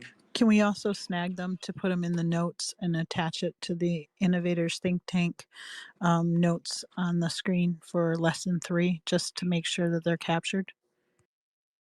Maybe later, not right now in real time, because there's a lot of repos. So if you want to put all the repos in, maybe later we can add them all in that were posted in comments, if that's what you're asking. No, I was just making sure these links, because there are some people that may not have my AI But tutor. Sarah, you do realize I put like 30 links out I already. do. I've been tagging them all like a dutiful. Oh, and by the way, if you do not have AI Tutor, you're going to need it to paste in all the code. Exactly. Because ChatGPT will not work. So if you don't have AI Tutor and you want to have AI Tutor and you want to be onboarded before next Wednesday, we can make that happen. But you need to, Cash Money Kev, can you do me a favor? Can you post your link that you post every ITT? That same thing that you put in the Jumbotron? So people can remember to use the ITT code. But yeah, so what's really important about today, guys, is Gemini released their API, which means you can essentially go ham for 3 months. 2 months. Sorry, I lied. So for 2 months, you can go ham and you don't have to worry about paying no one. But after that, you will be responsible to pay your API bills. But what that means for now is that you can go build and create and not pay a dime. So you just hit get API key and it's that easy. So if you guys want to build with me today in this quick demo, please go get a key now. I posted it in the comments, which I don't see because Twitter sucks. But hopefully you guys do.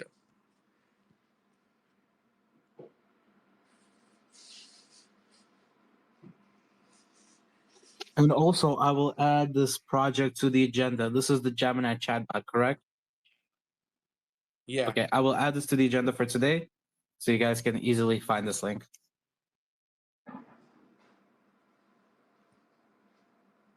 Are we gonna get restricted on locations on Gemini, Ross? Yeah, use the VPN. Also, something interesting I found out Yeah. too, Ross. Just by looking this up. Well, this was random, but I didn't know this. But if you have a Google account, Google offers a free VPN as well. If somebody doesn't have a VPN. Oh, that's true. Yeah. If you have Google Google One. One, it Yeah. offers a free. I saw that. I mean, I use Layer VPN, but if anybody doesn't have a VPN, doesn't really want to pay for one, if they already have Google One, you could utilize that. That's true.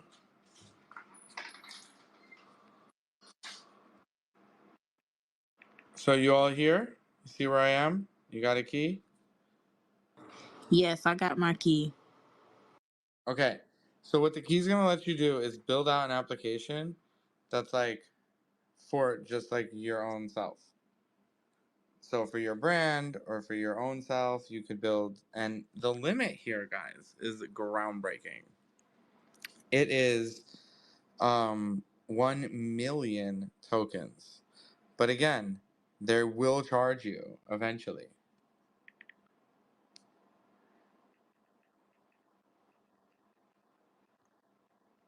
So right now, you're okay.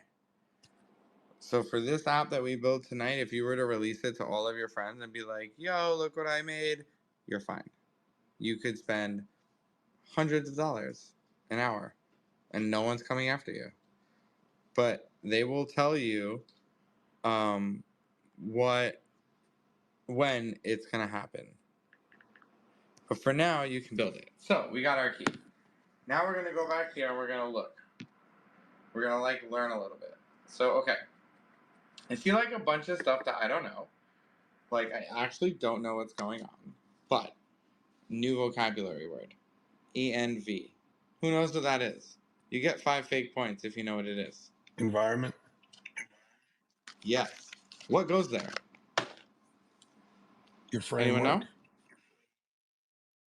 know? No. But good guess. Any other Super ideas? base. Close. More direct. I need a real answer, not a general. Is it the scaffolding, just in general, or no? Not really. So, any other guesses? And by the way, guessing helps the learning process, guys. Interact. It's fun. Your key? Yes, Rosemary. Can you explain and elaborate for everyone? What do you mean by that? That's where you put your API key. Do you know why we do that? And why we put it there? It's the place where everything starts the communication, right? That's correct, but do you know why it's better there than directly in your code? For protection? Correct. So Rosemary is, nail on the head, 100% right. Does everyone understand this? If you don't understand this, like, speak up now.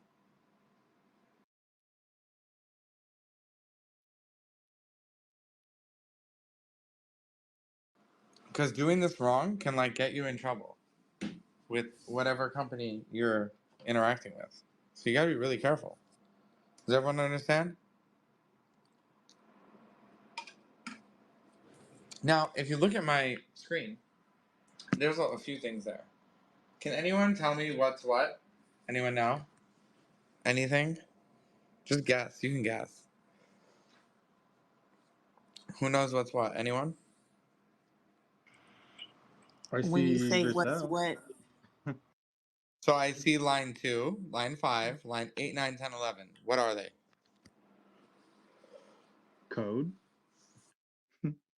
But what do they Oh, want? they want keys and values. Keys. Those are dynamic values. Yeah. Oh, like keys we put in before Right. too. Got it. For the site. So for the first one, for line 2, what goes there? Who knows? your generative API Yeah. key? What is that? Do we know what that is? Your Google key. Yeah, that's your main key that we get from what we just created. Right. Now, what's auth secret? Who knows? Oh. This is for 10 Ross points. 10 Ross points. It's a little harder. What do you think it is, Cordell? Just be wrong. I know. I'm just saying. Like Well, I was thinking it's just your secret. Well, your like your Stripe. Well, I don't know. It's either your Stripe key or No. Is it like your I direct like key that. to Well, you? That's where it's generated in a secret base. Okay, so you're all wrong, but you're all generate close. secret Vercel. So Vercel's the base. Vercel is where my GitHub stuff is at. So it needs my secret key. Anyone have AI Tutor open right now? Because you're going to need it. You're going to need either AI Tutor or something comparable to get through the next part of this class and the regular class coming next week. So I want you to open AI Tutor or your favorite AI, and I want you to ask a simple question. What is a random secret open SSL? Who knows the answer? You guys have AI, no excuses. Let's go. I'll tell you what I tell my students. Start chatting.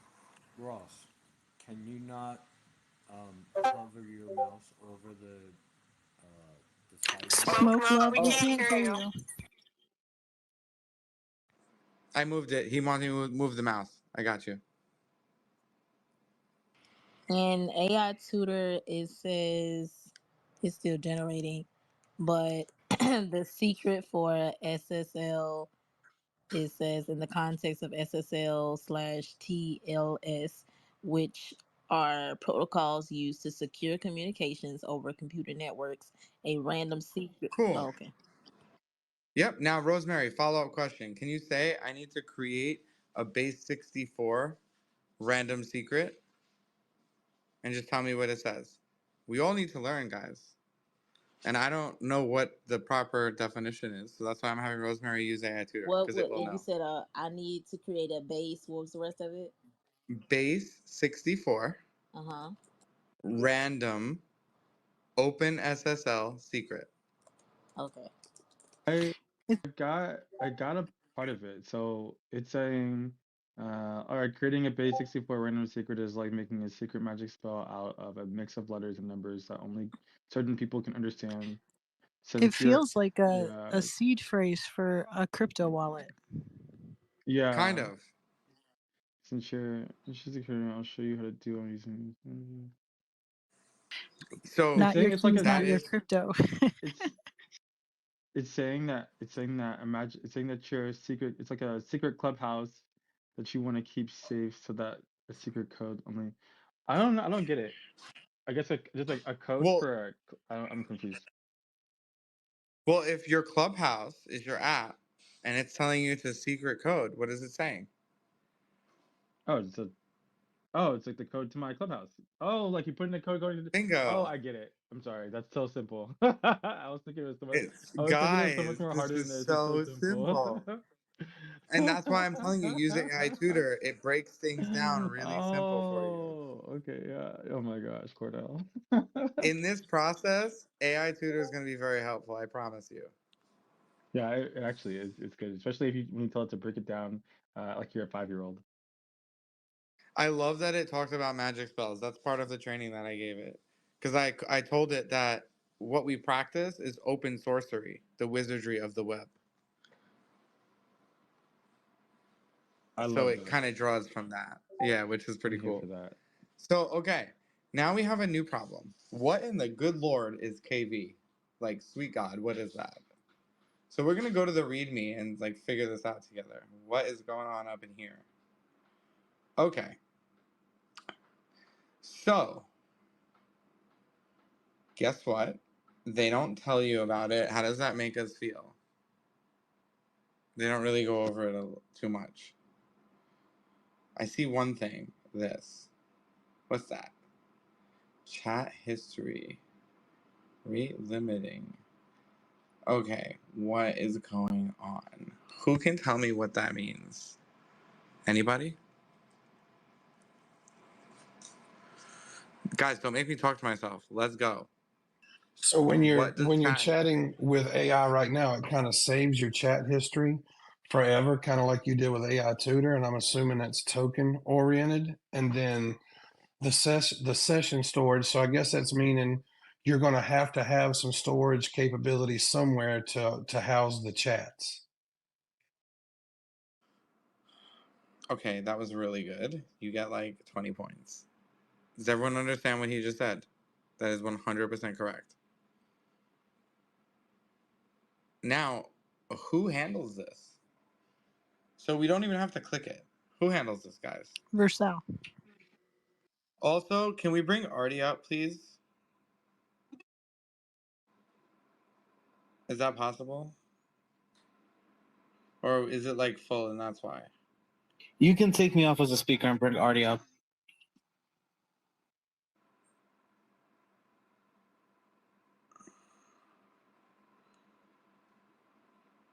Yeah, you guys can remove Alistair. Don't worry, he's still here helping in the background.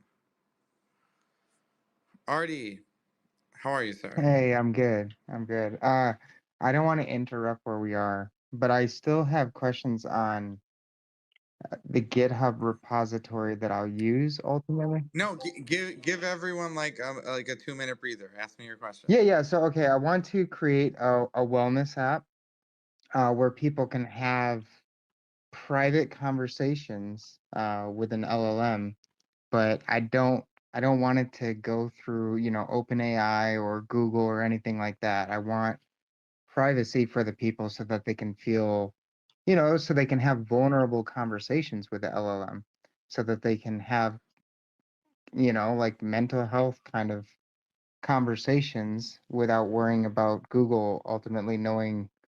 I mean, they probably will still know in some way, but without Google or any of these large corporations knowing exactly what's going on.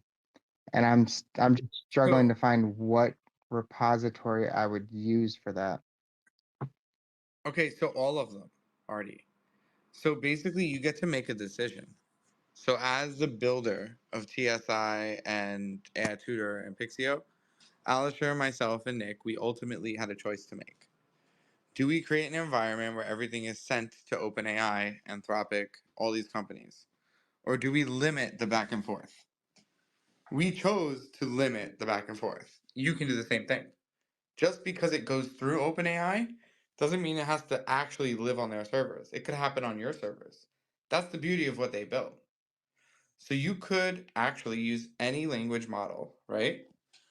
And you don't have to report the data back immediately. You could just not report it. It's part of being a builder. You can make the choice.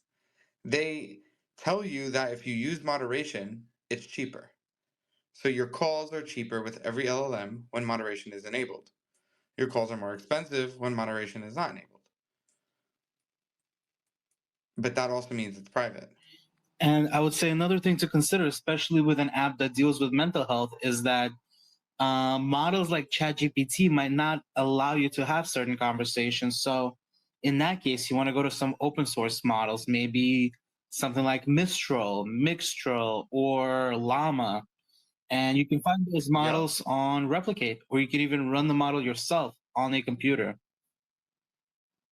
And even if you don't have that kind of money to actually run it on Replicate, which is going to cost you hundreds of dollars a month,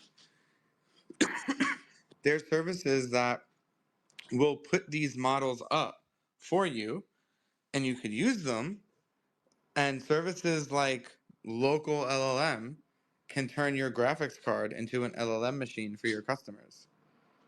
So like if you have a GPU, you can use it. And if you don't, you can just use any of like if you use Mistral's API, they specifically have an option to send and train, and you could choose to do it or not. So I would just say any of these tools or any of these repos work because you can always change what model you're talking to. And just like you see on screen, what we're about to do is go over like how this is all happening. But like Vercel, for example, offers the Vercel AI SDK. And if you go look at it, it's like it supports Hugging Face, LangChain, and all open source models. I'm showing you on screen. So we're using something that can do all of that. So I would say build something that you know you can build, and then like you can change it later. Like who it talks to. If you look at the description in the model, it says OpenAI, Anthropic, Cohere, Hugging Face, or LangChain. LangChain, Hugging Face, Cohere are open source. Can you show what repository this is again? So the repository I'm at right now, I will share again. I just commented it on this space. You should see it. I'll actually just do it again and tag you. That's fine. And to add on top of that, you could also use Open Router, which has just numerous models, whether open source or not. Yeah, and we partnered with Open Router. So a lot of you people that have AI Tutor have seen the word Open Router, and you understand that Open Router means a ton of models when you add Open Router in AI Tutor. Okay, thank you. Yeah, I mean, because the way I kind of envision it is somewhat like your plus in AI Tutor. It'll be a little bit different ultimately, but it's kind of that layout. If I could have people choose between the models like that, to some degree, that would be pretty cool too. Yeah, you could do all of that, actually, like all those things. So Hey Ross, this is how you do it. did you link the API link? Sarah, you're like late 5 minutes ago. I You know, already I have know, the. I, Yeah, I I know. sent it to you. Okay, I'm trying to make sure and catch up on all of the DMs because they're behind the scenes. I'm like, wait, did you do that already? Okay, thank you. You can also Google the Gemini API key and it'll take you right to it. Yep. There you go. Affirmative. If you only knew how many balls are being toggled at this particular moment. Hey, look, I'm down to help too in the background or catch people up or whatever. I'm down to help. I Anyway, am so hit me proud up, of you, anybody. Bjorn. You have no idea how proud I am of you. Okay, continue, Ross. So let's say we are now here and we're like, okay, we need to do this thing. So what is this? Let's find out. Okay. Larry, I know you're excited. Larry's excited to see you guys. So serverless storage designed for the web. Okay. Yeah, who knows what this is? You already know the drill. You know I'm not moving unless you talk. Because this is interactive and you don't learn unless you talk and you physically experience it. So let's experience it, guys. So What does this mean to I'm you? assuming the database or Supabase held kind of larger amounts of data than what we would be looking at for here. Like storing chats is really short lines of text. So it feels like this would be, like it says, serverless storage for that type of storage. You wouldn't want to upload 10,000 PDFs to this service, probably. Okay, that's half the answer. Anyone want to add to his answer? He's not wrong, but he's not 100% right. Isn't KV a programming language, kind of like Rust and everything else like that?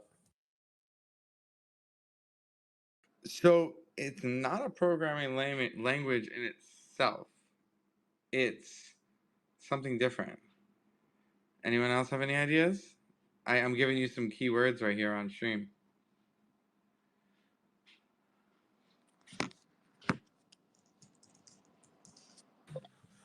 What is Redis? I ain't never seen that before. Ooh, good question. Who can tell me what Redis is? Get to typing, guys. What is it? If it's a foreign word, we must figure out what the foreign word is, or we can't move forward. This feels like a Rosetta Stone where it's going to read and write. This is very cool. I have to find out. So did anyone use AI Tutor and say, can you please explain to me what Redis is like I'm 2 years old? Has anyone done this yet? I'm looking at what Vercel KV is, but Just ask what Redis is. Start there. What's Redis?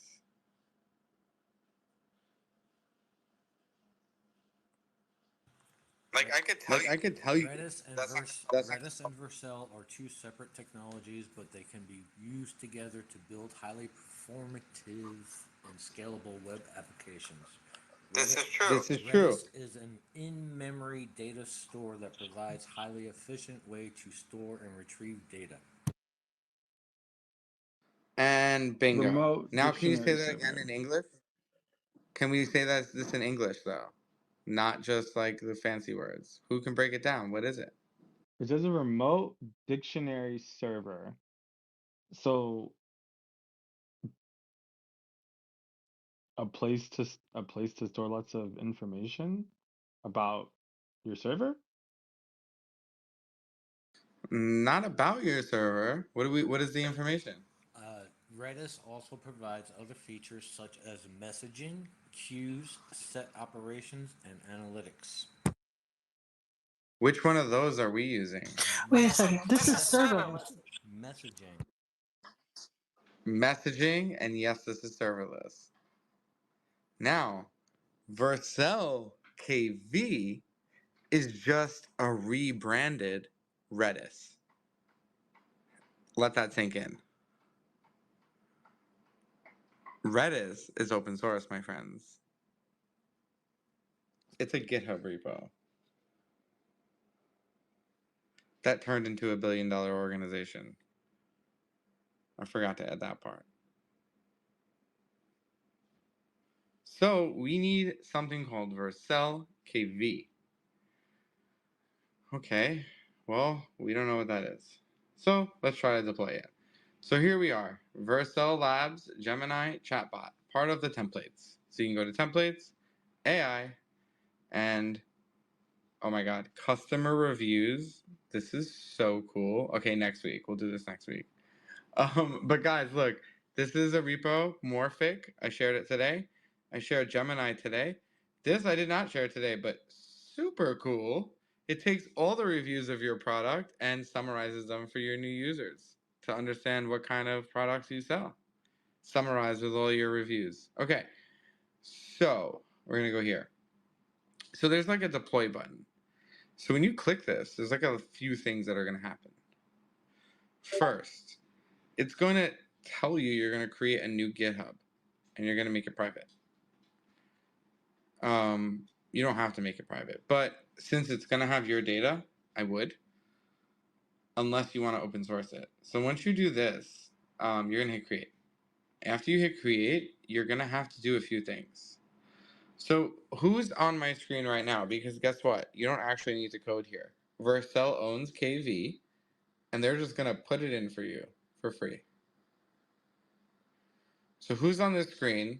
And I am on my hobby account, which means it's the free account. I am not on the Tech and Schools Initiative account, which means you see what I see. Do you all see what I see? Who sees what I see? Who's on my screen? I don't see emojis, Sarah. So are people sleeping? Wake up. Some are. Some the UK folks have had to call it quits because it's 11 o'clock Eastern Standard Time and it's like 4 in the morning there. So Okay. you're losing Well, folks. they're not here. Yes, sir. The people that are here, wake up. I'm a little lost in exactly where you are. Okay, I can like literally easily go back. So I'm right now on Vercel. I'm on the main website. I'm clicking this cool little gradient and I'm going to dashboard. Hey, I can help there too. If people still got the GitHub up from the project, you can deploy straight from the GitHub project at the bottom and clone your repository right on. It takes you straight to that screen he was on. That's true. And if you're on Vercel, you can just literally go to browse templates and choose the template that is this. And to see it, you got to hit AI and then you choose Gemini.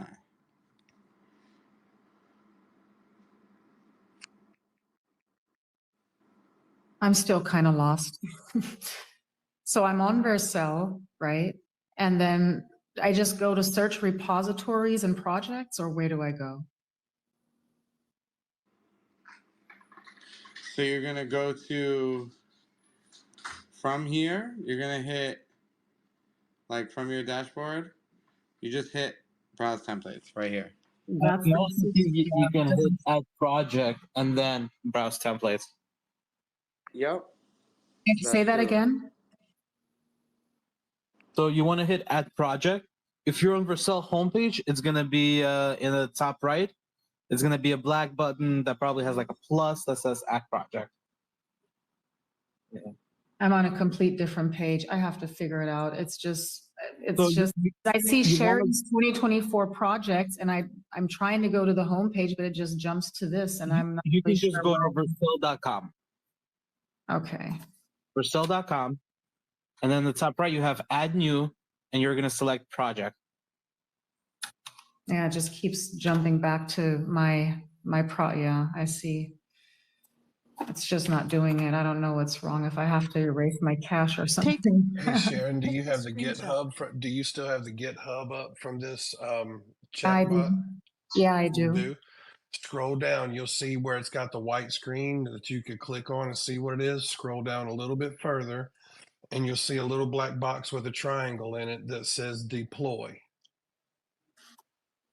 On the Gemini chatbot, that's what you mean, right?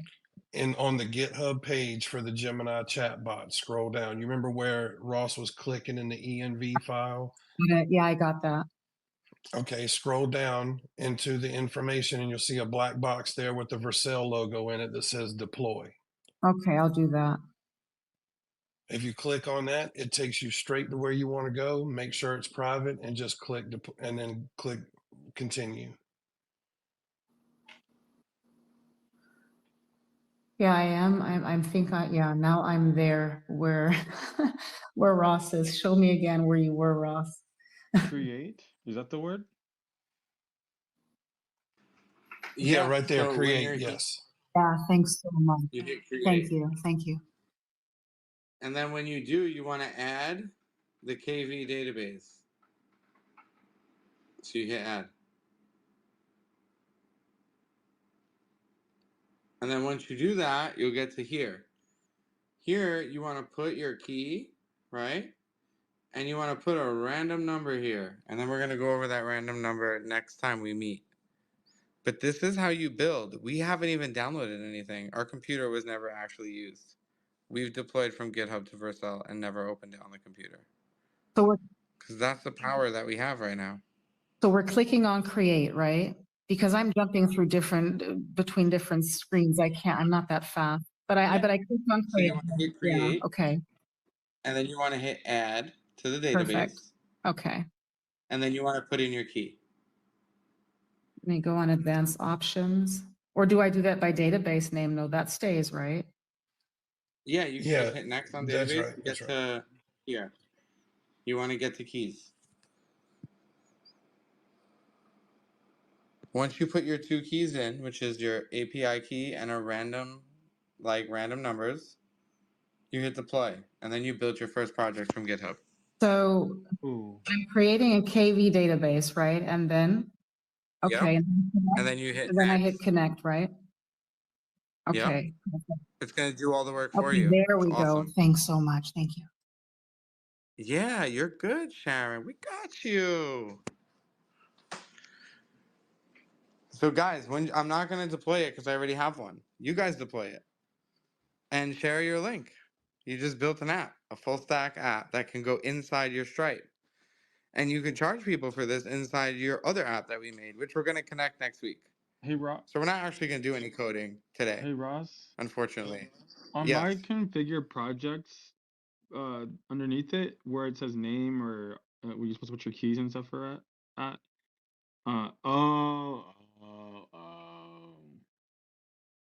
Got you. My API, Guys, my API key is gonna be the key is gonna be the key from my from Google. Google. Okay. Google, yeah. And then random numbers in the other place. So, but my Google, hold on. Do we need to And then remember? we're gonna learn about everything. Do we need to Huh? that secret auth secret? Do we need to remember what we put there? No, good Okay. God. Just put random numbers, like 32 random Okay. numbers. You will always be able to go back in settings in your project in Vercel and see it again.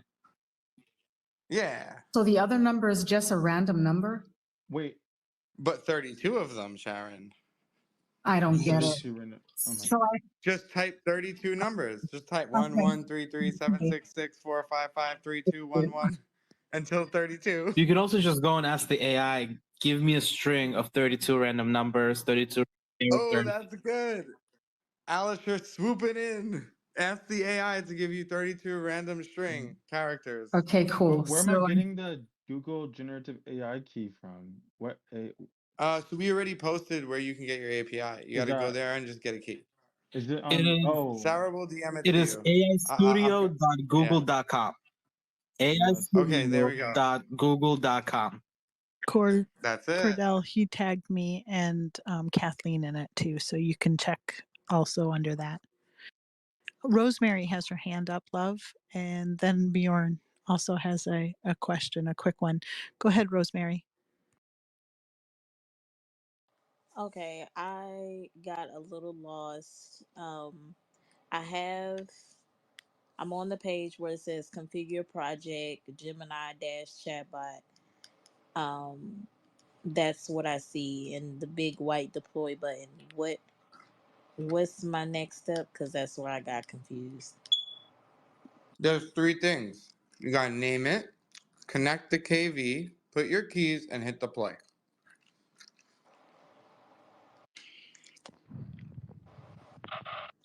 So you should hit connect on where it says KV, and then it's gonna ask you for keys, and then you hit the deploy button.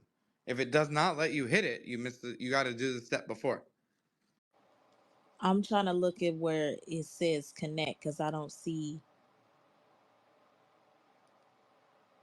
that. If you look on stream, the KV is right here. You have to hit create first, then you'll be able to connect. Did anyone build it, by the way?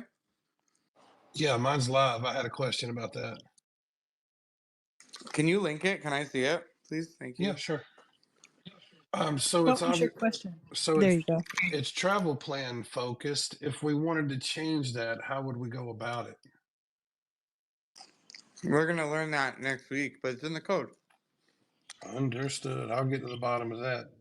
And Promise you you can that. Yeah, you can also go hunting and gathering and bring this into GitHub desktop, bring it to your computer and run it locally and start changing it to not be focused on an airplane. Bro, I'm and all now that What over I it. everybody also has signed up for Gemini, you can actually go to aistudio.google.com, upload the whole project.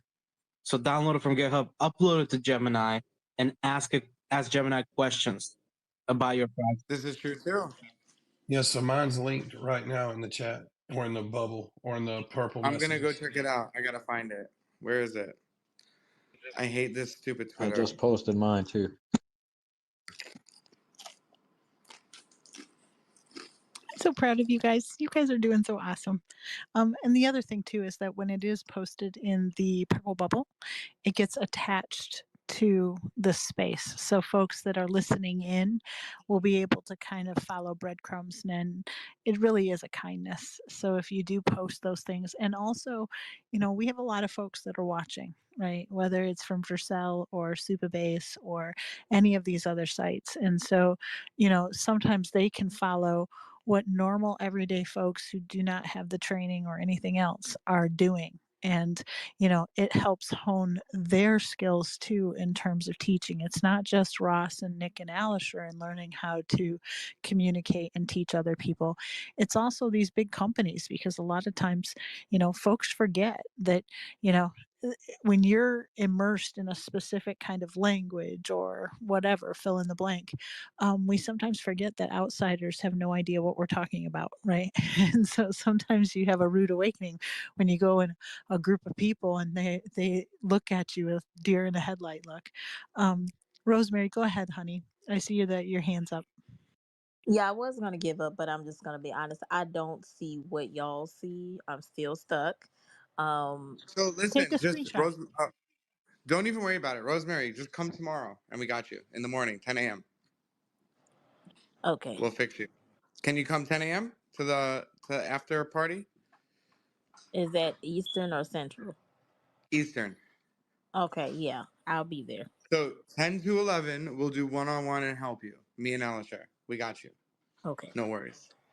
And yeah, I what we're promise. gonna go over is we're gonna spend 10-15 minutes on the customer portal, maybe even less if most people get it, and then we're gonna essentially relaunch this again. Yeah, so anyone who had issues, we're doing this again in the morning at 10 a.m., but like fast, not like super slow. We're gonna like do it again from start to finish, launch this thing, and get it on Vercel to show you how you go from GitHub to Vercel. But one more time tomorrow. Ross, you've got a couple hands, honey. We've got Artie first. Go ahead, ask your question, and then we'll go to Mr. E and then Sharon. Yeah, when I hit deploy, it said there was an issue. We're working on it. And then I go to my projects, and the project says no production deployment. Should it say that? No, I would say just redo Okay. it. It could have been a random Vercel glitch. Okay. Mr. E, go ahead, love. I think this is super quick. On Vercel, I don't know how on the forked repository for Gemini that I forked my GitHub, how to make that accessible to Vercel. It doesn't show up. I don't see You where I. don't need to do that. You just got to go to add project, choose the template, choose templates, and then choose this template. And the reason is because when you fork it, that means that person gets to watch what you do. Yep. So like Vercel or whoever forks it, like publicly can see you build. By doing it this way, you create a private repository and nobody could see what you build. Okay, so So you want to do it. delete the fork and do it. You don't have to delete it. You can just leave it there. Okay. And you can just go into Vercel. Yeah. Go to add project, choose templates, choose AI, look for the one that looks like it has American Airlines on it, and then deploy it. That's it. Okay, so go to browse all templates. I'll do it that way. Say it again. Mr. E, finish your sentence. It's always hard when people are talking at the same time. Go ahead and finish your sentence, and then the boys will jump in. Yep. So go to the select the template, and then if I search for Gemini, I've got it right here. Okay, thank you. Yep. Yeah, so to answer, the fork is more for projects that you will not find as a template. And then And just that click makes sense, deploy. actually. That actually makes sense. Yeah. Sharon, you have your hand up. How are you doing? How are you faring? Go ahead. I'm doing well, and I deployed. Now, I just want to understand the process, because when I'm thinking and working, I have trouble to understand what I'm actually doing. I just follow like a machine. So this project that I just deployed is separate from that subscription-based project, right? So I got two projects. Is that right or wrong? Correct. That's Yep. And what you're going to do is merge them. So exactly. they have That's to what. pay for your Okay, I thing understand. to actually use it. Perfect. 'Cause that's what that would have been my next question. Do we merge that now? And is that the building? Is that how we do that? Is that the Redis thing? Is that how we do that? So we have building blocks within Vercel that we then can merge to our main project, so to say, or our foundation. Yeah, so what you'll have to do in the next class is we're going to have to take the code from this app and bring it into the other app so that it could be one app doing two different things. One side takes payments, the other side grants user access to play with your AI. Okay, cool. Thanks so much. It's always so fun when it works. Cordell, go ahead, love. Cordell, you're on mute. Oh, sorry. I was sending the version. What happened? I got the same thing I think that Artie got, which it says it gave me this like error, Vercel error. But so I went back and it still says Gemini AI chatbot, but it says no product deployment. So I'm not exactly sure what that is, but I think that maybe Russ should wait till tomorrow. But Yeah, so you might have had an issue or you're using the fork and not the template. Just are you available to come tomorrow? It's really important that if you're able to come, we can fix it yeah, for I you. could see it. I can try tomorrow morning and see if I can move some stuff around. 10 o'clock, come first thing, and we got you. And you could fix your So problem and leave. nine my time. Is that 9 your time. With 10 a.m. Eastern Standard, we go live with a okay, recap. let's see if I can. And doing this one more time. Okay, this is. I think I might be able to swing that. Maybe. Okay. Thank you. I mean, if you really can't swing it, Cordell, you already know. Just DM me, dude. I got you. Ross, even though I might have finished this and done this correctly, can I just come too, just to watch or just be part of it, just to go through it again? Yeah. That would be great. You should come hang out in the morning, get your coffee, and do it again. And you can learn more. Yeah, thank you. And yeah, guys, this is going to be available publicly. Anybody can come. This is going to be on X Spaces, and we're also going to have a live stream. Artie, go ahead.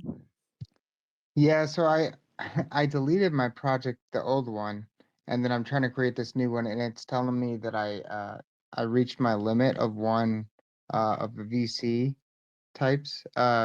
Is that just a matter of waiting a little while? Yeah. No, this is real. No, that's real. So what's happening is you have to go to Vercel storage and like delete your VK storage because you already get your free one. You used it. You want more? Upgrade. Give them $20 a month and you'll have unlimited everything. But Vercel is not just like a free for all. It's a free for a little bit. So it's free, but if you make more databases, it's not free. So you already have one. Go find storage and delete your database and you're good to go. Awesome. Thank you. All right, so we have Bjorn free, and then we have Mr. E. Go ahead, Bjorn. So if I wanted to jump out there tonight and the rest of the week, I'm assuming I would push this to my desktop, open in VS Code, and then get busy with AI Tutor and changing the Gemini chatbot's personality. And then even if I wanted to go further, since they're both in Next.js, I'm only assuming that AI Tutor would even help me begin to merge those. So I could possibly even change the personality and set up the portal and my products to play with it following that path. And that was like last week's lesson, right? Yep, and yes to what you just said. So AI Tutor can definitely do all of those things in the meantime between now and next Wednesday. And you could arrive at the beginning of next class ready for the next thing and already have done the part we're going to do in the beginning. And maybe you can even refine it and learn new things about how to communicate and code with the bots to make them more sort of like fall into the role play and environment that you are creating. But yeah, you could do all that, and AI Tutor will absolutely handle that completely, and we'll do the merge process for you. And if you do have an issue, feel free to shoot me a DM, and we'll hop on a Calendly, and I'll show you how you can begin to use AI Tutor to start merging these files together. The man, thank you. I love that. Mr. E, go ahead. I was creating the secret key. I know you just said you could type random numbers, but I did like just a command line. I asked the AI for a few different commands. So I used the Yep. OpenSSL one with a Yep. random hex 32, but it's 64 Yep. characters long. Did you say 32 characters long? Yeah, so we want 32 for this code, so you can do the same command, just not 64, 32. And you definitely get 10 Ross points for doing what we're about to do next class, where I introduce when we're like building code, how you could have generated this with a simple command. I applaud you, my friend, for going the extra mile and taking the extra step, because all those extra steps only help you. So thank you for helping yourself, because Cool, and that's why we I do can just this. take the 64 one long and take the first half of it, right? Of course you I'm in can. business. We're All right, developers. We do we're whatever we going. want. Thank you. Oh, go ahead, Sarah. Sorry. Go ahead. No, I didn't mean to take off mic. I just kind of giggle in the background. Go ahead, Sharon. I just wanted to ask you, Ross, is what with AI Tutor, because you have a couple of different subscriptions, which one should I choose? So the one you want for like coding is going to be premium because it has everything. So you'll get 150 language models and the beam feature, which means over between 2 and 8 language models can help you with code at the same time. Can you imagine if 8 of the smartest people in the world helped code your platform This is really at the same crazy. time? Yeah, this is crazy. I mean, I can actually then cancel because the only thing that's keeping me with ChatGPT is just the vision and that I can upload documents. Well, I can do all of yeah, yours too. you could do all that in AI Tutor. We have vision bots, open source vision bots, Gemini Vision, OpenAI Vision, literally every bot in the whole world. And then I'll teach you how to use everything the way I use it, and you can begin to create your own workflow using multiple different Yeah, I think AIs. I'm going to switch because I don't really need, I have too many. I'm Gemini, I'm using Gemini and ChatGPT, so I can cancel Well, what's both of them. crazy is you get more than that. You'll get Gemini, ChatGPT, Anthropic, Mistral, and 100 other LLMs Crazy. available. Yeah. And it's unlimited tokens, so we don't even have a token count. There's no little number going down. We'll never stop you in the middle of your coding. Never, ever, Oh, ever. that's so cool. Yeah, I'm going to switch. Definitely, for sure. It's so worth it because if you add up all the subscriptions, you're paying so much more and you don't have to. So I've already completed 2 projects in AI Tutor. I just haven't brought them up here, and they haven't been, but one was an HTML and CSS project, which we're not doing at all here. and the other one had a little bit of tailwind in it. But AI Tutor, I didn't really need to know nothing. You can literally tell it to tell me where to paste it on what line of the code. I mean, it's wild. Yeah, and Sharon, if you are wanting to get AI Tutor, I urge you, as soon as you get it, like DM me.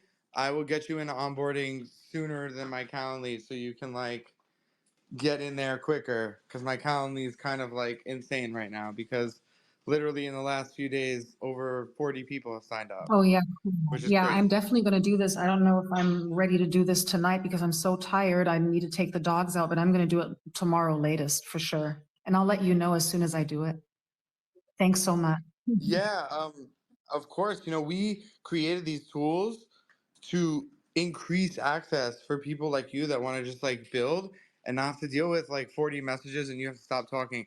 I can't tell you how many people literally get AI tutor and they're like, something's wrong. I'm like, what's wrong? They're like, it's not stopping. I'm like, what's the problem then? Are you complaining? But they're like, no, I just want to make sure it's okay. I'm like, it's okay, working as intended. It's crazy. And you also, Any other yeah, I questions? just wanted to ask, you also have agents, right? I can build, right? Isn't there, or, Yeah, so not only can you build like GPTs, but you can put GPTs on other people's websites and charge them oh, for it. cool. That's wonderful. So I want to reiterate, well, not reiterate, but tell you guys one thing. We're gonna end like in the next 5 minutes. We did a lot today, and don't think because you didn't code, like we didn't do anything. We increased knowledge. We got educated today. We learned vocabulary. We learned about GitHub deployment, and we learned about free APIs that are large language models with billion-dollar companies. And next week, we're actually going to start splicing these two technologies together. So, our Stripe dashboard SaaS thing with an actual app. Now, you don't have to use Gemini. So, by next week, you better have something you're going to use. I gave you a lot of ideas and a lot of good things that you could use. If you do choose Gemini, Godspeed. It's going to work for sure because I built it twice already. And it's going to be awesome because you can make it do things for your app. So, just to frame it before we end, let's say you create appointments with Calendly and you have a link. Well, what if your bot can have all that in generative UI, like airline tickets? And then it could sell your course after they book an appointment or before. Imagine, just imagine. And so, if you have any questions, now's your like last I think we call have for one more questioning. question, last one, and then we'll leave all the other goodies till tomorrow morning for the night after space. Mr. E, what do you got for us, my friend? Just the last thing on the private thing, it had given me the error that said I have to push it to main. So what's the final step? So I'm guessing you might have skipped one of the steps. So I'll urge you to come tomorrow morning if possible. We're going to start from beginning to end, like Alrighty. from zero to launched on a URL. And you'll be able to suss out any of the things you missed or mistakes you made. Because though you may have made a mistake, you definitely learned a ton. And it doesn't mean just because it's not live like some other students tonight that you didn't succeed. Like succeeding is understanding, not completion. And that's why it's important that during this process, not only do you guys show up, but you guys are repeat offenders. Like you have to come back. You have to continue the good fight. And if you can't survive these 6 weeks, you definitely don't have what it takes to build software and launch to thousands of users. So if this space is like, I can't survive this, then that's a good like reality check that maybe you're not building software and it's not what you want to do. But if you're here and you're excited and you could actually not even care about what's going on, if you fail or not, then let me tell you, you're in the right place and we got your back and you don't have to feel stressed out. And the idea that you want to be here, we're going to make sure you succeed. But just keep in mind, if you're feeling stressed out, don't get stressed out. Don't like freak out. If you hate this, that's okay. Maybe you learned that because of this and you don't want to be a software engineer. But if you're empowered and you're excited, then we're ready to see you next week to progress your education and move you to the next phase of building a SaaS from idea to impact. Let's go. This has been so cool. I can't believe we're getting to that Wednesday I of just the wanted to week. say thank you before we close out. Appreciate all of your Or effort and Rosemary, you what you're got it. doing. And I look forward to me and Cordell being in tutoring again together in the morning, bright and early. And Look, again, okay, Rosemary, look, you look, we stay in tutoring. we stay in tutoring, okay? I laughed so hard when you didn't get it either. I was like, we finna be in tutoring in the morning again. But anyways, y'all, I really appreciate you, Josh, everybody who is a part of making this come together. Frustrated or not, happy, sad, all the emotions. Is an honor to see Sharon and everybody just dedicated because we are really building some and learning some epic things, stuff that people would love to know. So I don't take your presence and your dedication, Ross, lightly. And I'll yield there. Thank you for letting me speak. No problem. Rosemary, thank you so much for coming into the room. It is so cool to see so many people growing and building in real time. And I was saying we're getting to that Wednesday mark in the week, right? It's like it's Wednesday in the space. You guys just got done with the third session of 6, and you should pat yourselves on the back. It is just an incredible feat. And big shout out to the tech team. I want to say real quick, folks, if you're working on a project like Bajorn, if you're working on these ideas, at some point you're going to need to pitch these ideas if you want to launch them to thousands of people, if you want to be in a room informing people about it, if you want to get collaborators. So the ITT, part of that is to help iron sharpen iron, which means some of you should be showing up to pitch your products. You should be showing up, figuring out how you can concisely communicate the value of what they are. So I want to encourage you guys, on the ITT site, there's the apply to pitch section. Go on over there. It's a couple questions. It takes like 30 seconds to fill out. You can even choose an ITT date that's like a couple weeks down the line, but come and tell us what you're working on and use this as an opportunity to take the project even further. When you're going from idea to impact, certainly these MVPs that we have are going to be incredible, but learning how to come full circle with the communication that you have, learning how to lift more folks and inspire them to rally behind your idea or purchase it is going to be important. So don't forget to sign up for 60-second pitches on the website. This has been like incredible. We're 3 weeks of the way through. We've been doing this for about 15 hours so far, guys, and that is absolutely incredible. I think this whole idea that collaboration is the new currency is coming to life in this space like every single minute. And thank you to Nick and Alisher and Ross for all of the knowledge they're putting on the table right now. Everybody is just like growing yards, including myself, Cash Money, Mattia. I know that our team is just incredibly stoked to be learning with you guys. So this is awesome. Sarah, you have been amazing during these spaces, absolutely crushing it. All in all, I mean, you're a teacher, you're a friend, you're a supporter, you're somebody who can challenge our thinking. You're so many amazing things. If there's any last thoughts that you have on building a SaaS from idea to impact, this is week number 3. I mean, any thoughts for all these amazing students before we wrap up shop here? It's interesting. We're saying it's a SaaS, software as a service, but really it's our own mind that is the computer that we're kind of molding and creating to do something, to serve other people, and to meet those pain points in whatever it is that we're building. I always think that that's something really profound when you think about how the human process, the human brain processes these things. I hope that each and every one of you that showed up today realize this is not blowing smoke up your skirt. This is a big deal. To pay for this kind of information, you could have to pay a truckload of money to have a university class like this, or, have a one-on-one tutor. Much of the stuff that we're learning, especially when it comes to AI specifically, you can't get in a textbook. If you have kids that are in college right now, they're not learning this stuff yet. You are on the forefront of an emerging technology. And, we don't have all the answers. None of us do. But the fact that you would show up is a huge testament to not only your own resilience and your flexibility, adaptability.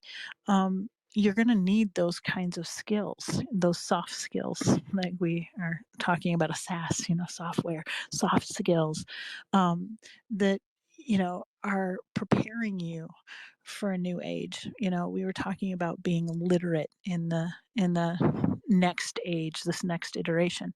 Being literate in that next iteration means having a fluidity of not just AI tools, but the idea of collaborating side by side with an AI, constantly going back and forth between, let's say, AI tutor and, sussing out what these things mean.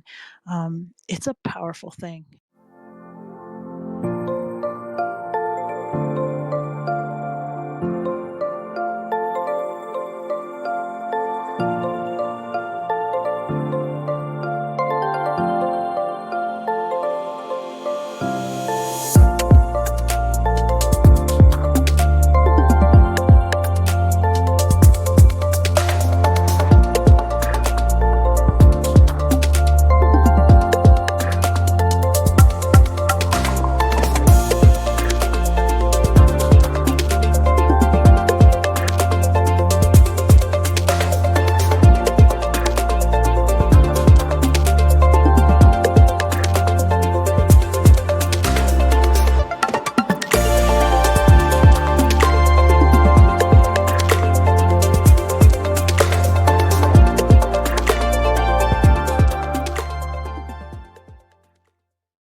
All right, guys, good morning.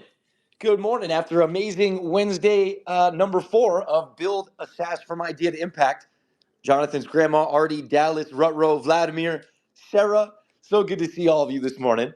I have a couple things going on, a couple meetings, but that doesn't change the fact that we have a recap going down this morning. I'm going to bring up the tech in schools. We'll bring up Alisher, Farhadi, as well as Sarah, and let you guys have a great hour of recap here. Guys, like and retweet the room if you're in here. There's probably some folks who missed last night and today could catch them up. It surely could. So, Alisher, I'm going to go ahead and give you the mic. I'll let you go ahead and run this session. I'll be back here after a couple meetings. We'll be sure to close it down and share some notes with innovators as well. But for now, Sarah, welcome up on stage as well. Good morning. You got some coffee and ready for a little recap or what? I always have coffee. Coffee is proof that God loves everybody else, because uncaffeinated Sarah is no bueno. So good morning. Welcome to class. I'm so happy to see all of your shining faces this morning. I know you're crispy around the edges, but you know what? We're going to get her done, got her did, as they say out here in the rural area I live in. So I'll be watching for hands and answering DMs behind the scenes as Alisher goes through, and Ross and Nick, if they are in the background also. So if you have any questions, comments, concerns, or need help, just holler. We'll look out for you. I love it. I'm so glad you're here, Sarah. Alisher, I'll go ahead and give you the mic. It looks like you're in the Tech in Schools account. If you wouldn't mind maybe opening up the room a little bit, sharing with folks kind of what happened last night for the most part, and then what we're doing today as well. So, Alisher, I'll give you the mic. Brother, thanks for being here. Those of you who are trickling in the room, really good to see you as well. Rosemary, welcome back in here. Leslie, good to see you as well. Crazy Jack, welcome back, my friend. Alisher, mic is all yours, brother. Good morning. Good morning, guys. Yeah, today I'm taking over the TSI account a little bit, and I'm gonna keep my account as a listener for now because I'm using it to record this space along with the live stream. So, yesterday we had a long session. We had a long and very technical session, and the whole point of the session was to take what we have found, the code that we have found on GitHub, to take our SaaS template and put them together. Start, sewing in all those parts of the app that we need to add in different features and make our SaaS product attractive to potential buyer, to your potential audience. Now, yesterday we went through a few modules. First, we went through understanding how to build, a basic feature with AI, using the proper documentation, and learning how to make proper API calls with our features.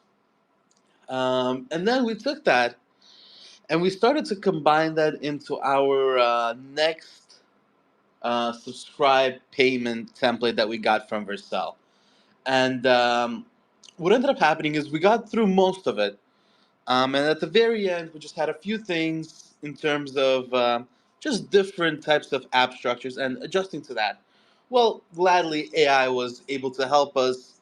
And today we're going to go through that. We're going to go through integrating actually two projects into our SaaS template so you guys can see that process. And understand that even though it is very much trial and error, you do have to go back and forth with AI quite a lot. At the end of the day, it does fix our code, and we are able to sort of proceed with the feature and use it. And hopefully, by the end of the recap, we'll have some people who have their projects in Vercel. You can even start charging a subscription already at that point, because now you're providing people with a feature that you are actually getting charged money for, because we are paying for the Stable Diffusion API call. And if you were using the Draw UI template, you are paying for that GPT-4 vision call. So right there, you can figure out what your margins are, what the user can do, and you can start charging people your subscription fee. So what I would say is let's do a little showcase first. So let's go to the live stream, and I'll show you guys how far we got yesterday. So I'll give everybody a minute to get to the live stream, and then we'll take a look at the end result of what we did yesterday. And Alisher, just for a second, Cash Money, can you add the ITT tweet that has the connections so that folks can find the live stream? Sorry about that, Alisher. I'm trying to populate the nest with the information that we had last night. I apologize for interrupting. Yeah, let me go ahead. I noticed on the website as well. Let me pull this open here, guys. Apologies here. Okay, I see this. Sarah, we're going to get this fixed. So if you guys look at the Jumbotron here in a moment, we'll have a link directly to that live stream. We'll make sure the TSI_org is being ported over to innovatorsthinktank.com. So Alisher, sorry about that, my friend. Over to you. Yeah, and thank you guys for noticing that. It's important because we are going to need the live stream Oh, and I do also see that it's not there. Yeah, thank you so much, guys. I'll take a minute, but I'll explain what we did either way up till that point. So up until that point, what we did was is we set up our SaaS template. We did that in week 2. Now our SaaS template, our next JS subscription payments template straight from Vercel, it essentially uses Supabase, which is a database service, to keep all the user data, and then it uses Stripe to charge your user subscription and for you to be able to determine whether or not they have an active subscription. So it becomes very important when you're determining whether that user has access to certain features of your platform or it does not. And so once we launched that template, well, immediately, whatever products we made in Stripe started populating in for the monthly and the yearly um, on our website. Now, some other services that we used that week was Vercel. Now, Vercel enabled us to take a project from GitHub and immediately launch it into a live website. So you're able to give people a link that ends in .vercel.app, and they're able to visit your website, and immediately you can start using your website to sign people up, and of course start collecting the subscription payments. Now, for most of us, for now, this is in testing mode. But I would say, as of yesterday, if you have added new features, you should be able to change your Stripe to live mode and then redeploy your app so you can start charging people actual money and start using this template. Now, Alice, you're just so sorry for the interruption. We got you live on innovatorsthinktank.com with the agenda for today. And I will note that I put that in the Jumbotron and I said live stream link with a siren and an arrow going down. So, guys, if you want to get the live stream that Alisher is referring to, click on the link in the Jumbotron. So, sorry about that, Alisher. Our fault over here. Your mic is all yours, sir. no, that's awesome. I was just checking the website as well. Guys, very important. Do go to the live stream and follow along with the live stream. The live stream is going to be extremely useful. It's going to give you that visual representation that, unfortunately, X Spaces kind of misses when it comes to learning. I think visual learning, um, a lot easier for some of us to understand what's going on. And right now, as I'm going through what we did so far in our SaaS template, if you're following along with the live stream, what you're going to see is you're going to see this page. This is the page I've been building out with you guys since week 2, since we launched this. And as you can see, at first, everybody's going to start out on the front page. Everybody's going to be signed out. Your page is going to look something like this. So what you want to do is, if you have not signed up for your own website, sign up. And once you're signed up, you'll be able to get into your account. And if you followed along with us last night, you would have some additional things in the menu. So for me, I have Draw UI, which is our Draw UI example. So I have it right here wrapped in my website. So I'm able to use this to draw UI and then have GPT Vision make it real in HTML code. So that's how Draw UI works. And here's our generate, which I got rid of the key last night, so I don't accidentally get charged. But this is the generate from last night that we may work as well. So you're able to fill out your prompt, your negative prompt, your aspect ratio, and as you can see, the style of this and the colors are terrible. So that's what we're going to do next week. Is we're actually going to take these pages and mold them into whatever UI and UX you, as a creator, want to present to your customers. And you guys know something like Pixio. We have kind of like a very distinct UI that's singular and unified throughout the app. So we're going to learn how to create that and how to use different components next week. But for now, this is good enough. And let's see if it still works or if it does not work. So I'm going to I'm drinking a Red Bull, so let's look for Red Bull. And as you can see, the UI is not even letting me see the text because there's the too many text colors are matching. So I can barely see these aspect ratios. And let's generate. This generate button, very simple, failed to generate. That's because I took away my API key so I don't get charged.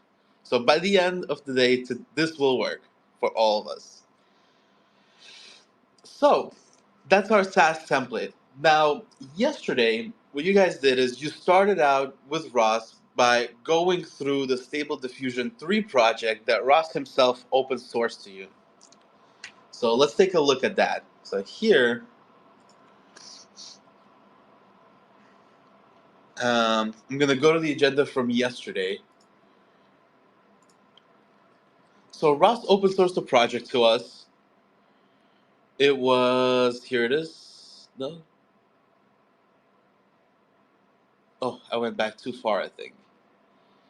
Did I? No.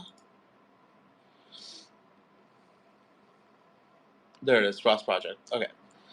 So Ross open sourced the project for us that uses the latest Stable Diffusion 3 model. So it's a great way for you to, I guess, come out with a product that's one of the first to the market, so you'll be able to immediately gain traction. Stable Diffusion, also very popular model. It's one of the basis of open source image generation. Now, this project used the template, the startup project template that we learned about in our week 1. And all Ross did is he plugged in the front end code that's inside of Pages, and he plugged in the API call inside of API. And he used the AI to construct these two. So he went to Stability's website, he went to their docs, and he took the docs and asked the AI to analyze the docs and give him a page that would make this call, this API call. Now, some of the issues we experienced last night were because these two projects kind of mismatch a little bit. This project right now, the Stable Diffusion 3 project, actually uses an older version of Next.js that uses what's called Page Router. So all your pages and all your API calls are inside of a folder called Page. And our project, our SaaS template, uses what's called an app router, right? It uses this new way of having all your pages inside of this. Let me go to my project, inside of this app folder. So that's really the main difference is in Ross's project, everything that we need is inside of the pages folder, and in here, everything that we need is inside of the app folder. So as you guys can see inside of app, I have all these different subdirectories that lead to different pages. And of course, I also have the API, which makes the API call. And that was our main hiccup yesterday. So I spent a little bit of time, I think maybe after the space, I'm pretty sure we actually fixed it during the space as we were wrapping up. So those last 20 minutes, I was able to fix this up just by using AI. I went in, I spoke to AI a little bit, and I got an idea that, well, it doesn't really understand that there's this new version of Next.js. And all I did was that I went to Next.js, I copied over their documentation, I gave it to the AI, and it was able to understand it a little bit better. So giving it that extra context that we are able to give because AI Tutor Plus and GPT-4, they provide you with this huge 120K context window. Now, for here, we're going to get to this part. This is code that I open sourced back to you guys last night before we wrapped up. So, I think let's get along with actually integrating this code. So this right here is Ross's code, and in order to integrate it into our SaaS template, well, we're gonna need to understand the structure of our own template a little bit. So in our template, we have a few important folders. First, of course, we have the app folder.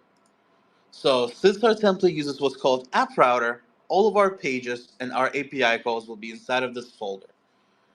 And you guys are going to notice immediately this page.tsx that you see inside the app folder. This is the main page that your users will hit as soon as they go to your website. So this is the main page, and as you can see, it has the pricing here. So just so you can orient yourself within this template a little bit.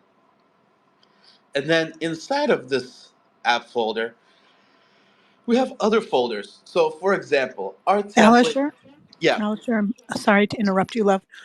Justin has a question, and I don't know if it's with something that you just previously said, because he wasn't here last night, so he might be following along at a different pace. So if you could answer his question before continuing. yeah, please. Go ahead, Justin. Yeah, hey, thanks so much. Real quick clarifying question. So, is there like a preferred like top three, like ChatGPT, Gemini, and one other one that you would kind of suggest as like your preferred like top three that you would like, oh, these are like my go-to? Because obviously, as part of the platform, you guys provide like a ton of options, right? But from a general tip standpoint, can you share with me like, oh yeah, these are always my top three: ChatGPT, Gemini, and whatever else? So that's a great question.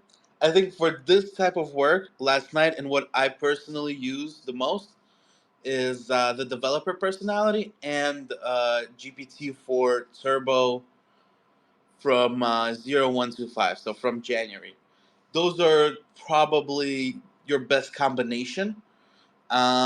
This will get you about 120,000 context window, and what will happen is you're really not gonna hit that context window in this project because this project is pretty light. But if you do hit that context window, then you can bump yourself up to Gemini 1.5 Pro, which has that 1 million context window. I don't have it set up here, but you can always go to models and then add and just add in Gemini. You don't need any API keys here. Okay, awesome. And then as a really helpful, thank you. And then as a follow-up real quick, so from the general standpoint of using the AI tutor tool, are there like a top three that you would suggest, or is it just depending on which persona you pick? So for coding specifically, I suggest Plus because Plus it doesn't have a limit for your message. So in here, in this message, I can put in all of the code for my app. I can put in all of the documentation, and it'll go through it. If you go to something like Multibot, it'll cut you off. It will get you as much context as you want, but per message, you'll be cut off a little bit. But Plus doesn't do that. Plus lets you parse in. If you want to parse like a 60,000 token message, you could. Okay, awesome. And sorry, last question. I promise, super helpful. So if I'm just like a marketer, right? Like I'm a marketer and I'm using AI tutor and there's all those different options. Are there like a top three that you would suggest? Like, or it just depends on the persona I pick? Like specifically for marketing? Correct. Yep. Okay, so it depends on what you want to do. This is a great tool, but this is purely for, I would say, chatting with and getting responses. If you go to premium for marketing, I highly recommend Magic. That's a great one for marketing. And let's see. Okay. Yeah. That I don't want to take us derail us. So thank you. Super helpful. So yeah, continue on. My really appreciate it. Thank you. Yeah, but for you, for marketing specifically, I'll recommend Magic. I'll recommend AI Tutor Premium and maybe Multibot. That's gonna be your trifecta of AI tools, and you can get different things out of them. Especially Magic. Magic has voice generation. It has different article generation. You can play around with SEO using Magic. So a lot of good marketing stuff in there.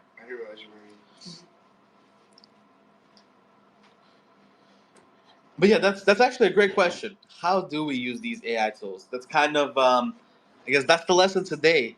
is today we're using these AI tools to try to splice in the code into our SaaS template.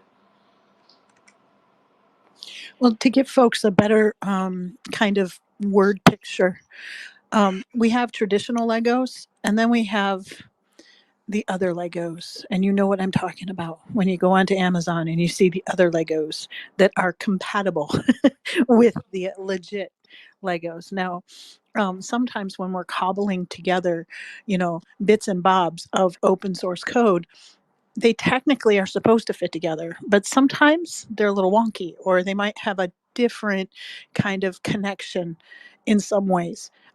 It's not saying that they won't fit, they actually will. It's just that you have to kind of go into the experience knowing that that might be the case. We have been trained on having everything kind of fit here and there, and then it all works seamlessly. That's not always the case. And when we're talking about my AI tutor, we have all these different personas that are wonderful at sussing out bits and bobs that we need to kind of figure out for ourselves. One of the main lessons and takeaways from last night and from today and from this point forward is that your AI is a cohort. If you don't understand something, you're constantly switching screens. And I know it's difficult because you're holding a phone, you're talking into the phone, you're looking at the computer, you're watching a live stream, and then you're also trying to navigate your own open windows, et cetera, et cetera.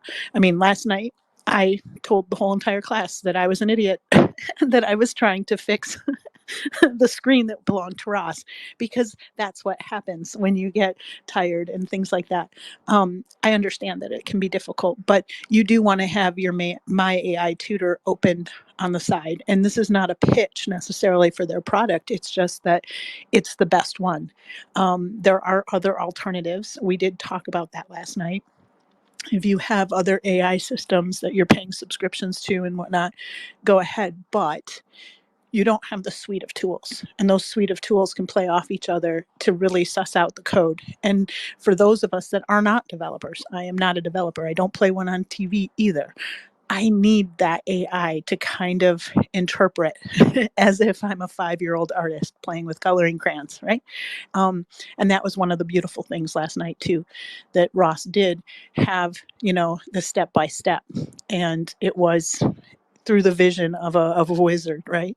So whatever analogies help you understand, make sure you're really pushing the buttons and really putting those folks to work, meaning your AI cohorts, because that's what they're good at. That's their superpower: aggregating data, distilling it down, and helping you understand so that you can do your job.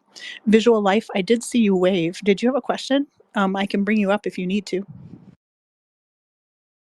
Or maybe you're just waving and saying hi.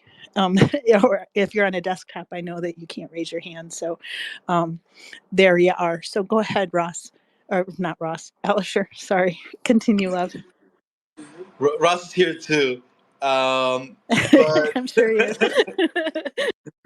but yeah, so our app uses what's called app router. So all of our pages and our API calls are inside of the app folder.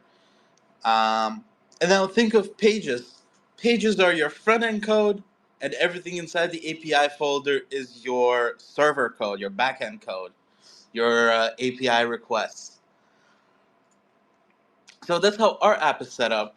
And we're going to adjust. So we're going to need to kind of adjust the old Next.js and bring it into this new Next.js framework. Now, there's also components folder, very important.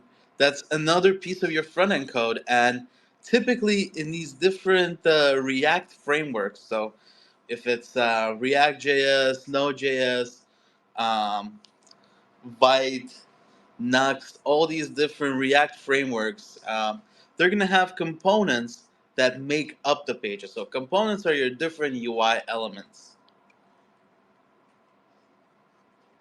And what we're going to do is we're going to first create a component for our feature.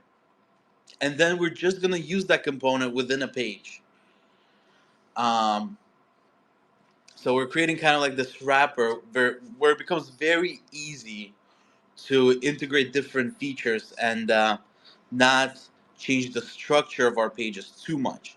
So we're going to use the same structure for most pages, where it has the nav bar, where it checks whether you're logged in, whether it checks if you have a subscription, and then within that we'll put a component that is our feature. So in this case, the feature is using Stable Diffusion 3 to generate images, or using GPT-4 Vision to create different HTML UI elements with Draw UI. We're going to take a look at both of them because they're both pretty easy to integrate into the Sass template. So I would say first is we're going to create a page in our app that will have this feature. So inside of our app folder, we're gonna create a new folder. So I'm gonna right click on the app folder, and I'm gonna say new folder, and I'm gonna call this. I'll call it generate recap. So I know that this is from the recap space. Now, remember these folders. When you go to your website, whatever your website is, .com / one of these folders. So / account, you end up on the account page, / auth, you end up somewhere on the sign in page, / generate, you end up on this page from yesterday, / private, you end up on a page that's private. So these are different / directories of our website. And so now we have / generate recap that's empty right now. So inside of this / generate recap, we're actually gonna create a page. So right click, new file. We're gonna call this page.tsx. That's gonna be the only page inside of this folder. This is the new Next.js setup. That's slightly different because before you were able to name pages different things. I could have named this generate.tsx, but then it would get redundant because we already have this folder name. And as you can see, the page inside of most of these folders, if you look at sign in, they're all called page.tsx. So we're going to follow that logic. Now, inside of this page, we need the code to check the subscription, check if the user is logged in, and then display the Stable Diffusion 3 generation component that we'll create. So, for this basic setup, I've actually already created the code for this. It's a code that's very universal. You guys can get it from the guide. So here we have the guide, understanding the project structure. We just went over that. Now we're creating a protected page. And as you can see right here, I give you the whole code for that page. So I'm going to copy that as well. Again, just generated using AI. I went to AI, and if you guys read through this guide, you'll see that I give you the prompt as well. It's a pretty big prompt explaining to the AI exactly what I'm doing and what I want out of this page. And so what I end up with is a page that, as you can see, checks for the subscription, if a user has an active subscription, and it's able to pull this from Stripe and from Supabase live. So if your user cancels a subscription, they immediately lose access. And then it also checks if the user is logged in, of course. And now this is our basic setup for this page. So if I go to terminal and I run this, npm run dev,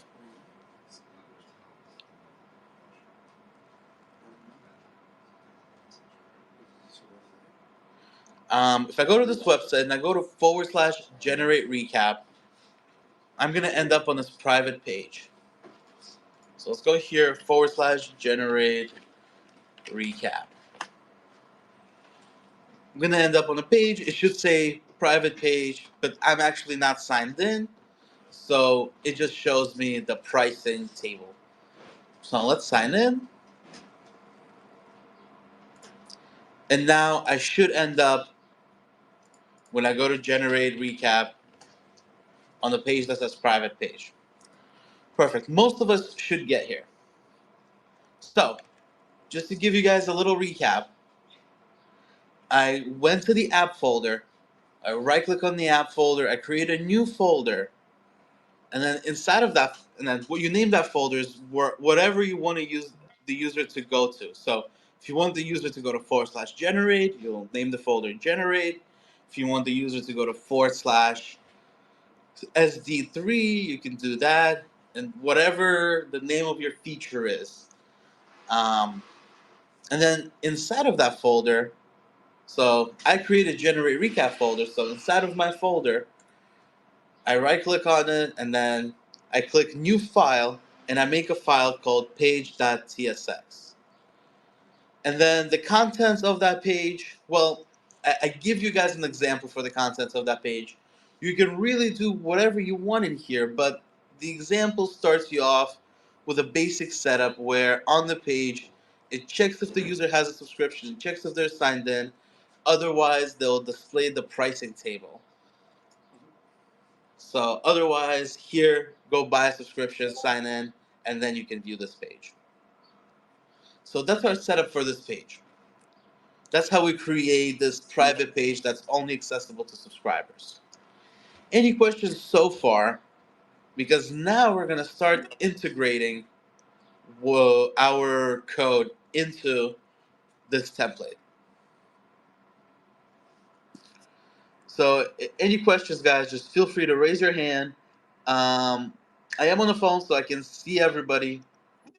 I can see Give me all a the second there. I see you. I just brought Artie up.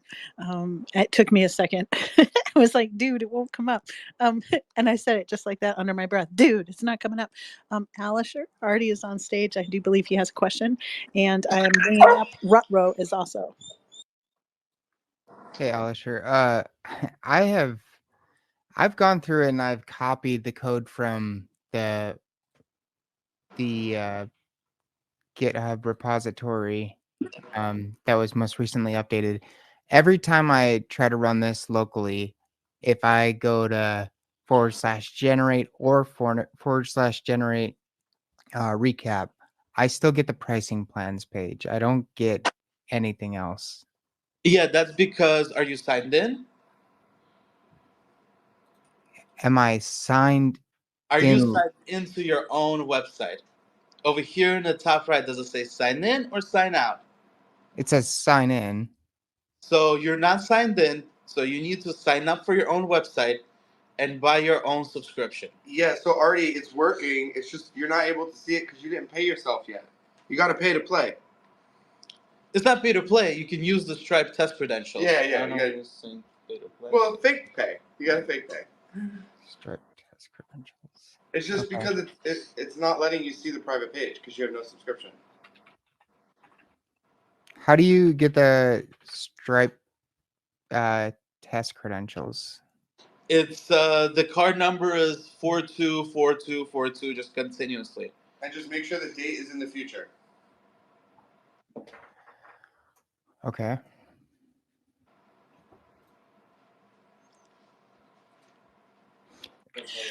Artie, also make sure when you're adding your subscription, right, to Stable, make sure you keep a note of it, okay? Because these subscriptions do add up, and you want to make sure that you're keeping track of those kinds of things and also writing them off because you are building a business. So make sure you know that. Yeah, definitely. I would say if you're paying for an API call, it's considered cost of goods sold. Because essentially This is that's your true. production cost. Do not take anything that any of us say. You know, you're going to have to consult a tax attorney. But I know for me personally, that is what I'm able to do. So I'll just leave it there. Rutro also had their hand up too. I don't know if you're done with your question, Artie. Yeah, until I get signed up. Yeah. Bonus. Excellent. And I apologize ahead of time for the puppy in the background. There is a squirrel that is in the front yard and definitely needs to be chased off. So that's not going to happen, but you might hear the whining in the background. Ruh-roh, go ahead, love. Mine's real quick. I missed a step. I was on another screen, so I'm on the page and I copied all the code in there. And now what do I do? DPM run dev? Is that what we do? So it's npm node package manager space run space dev. Ruh-roh, this will feel familiar. Those words or the NPM, Node they kind of package manager. Yes, those are you'll recognize it. It's going to start toggling in your head from previous lessons, but it'll start to make sense. You'll have that epiphany moment. It'll start to click. I swear it. It takes a while, but it will click.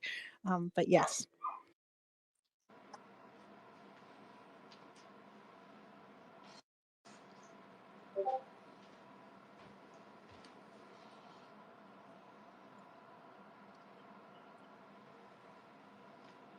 Okay. So guys, So what is it again? before we continue, what is the command? What, peanut butter? Yes. Please repeat the letters. It's Nancy Paul mailbox, right? Is there a space or an underscore? There's a space. Thank you. Yeah, I think that's where people got tied up last night. If you can see, can you see, I know, visual life, I see you're smiling. Can you see Alisher's screen at all? Are you lost on that step? Okay, I got it. Excellent, Smithers. I'm proud of you. So npm run dev. That's what I said. But then y'all said package runner. Oh. npm stands for Okay. node package See, I manager. told you. The light bulb moment. I was spelling Yes, it out. I go, I yes. never spelled There it it out is. before. What the hell? It's Okay. morning. Got it. It's morning. Okay, thank you. Sorry. Don't Move apologize. along. Sorry. Don't apologize. You know, it's really interesting too that sometimes, especially in social audio, your brain is trying to connect the dots. So when you're listening to something, your brain is a different part of your brain is being activated, right? And so then you kind of think back and you're looking at the visual, and then all of a sudden it hits you and you have that aha moment, and it's delightful. All of us are smiling with you, Ruh-roh. I think we are all on the same page, are we?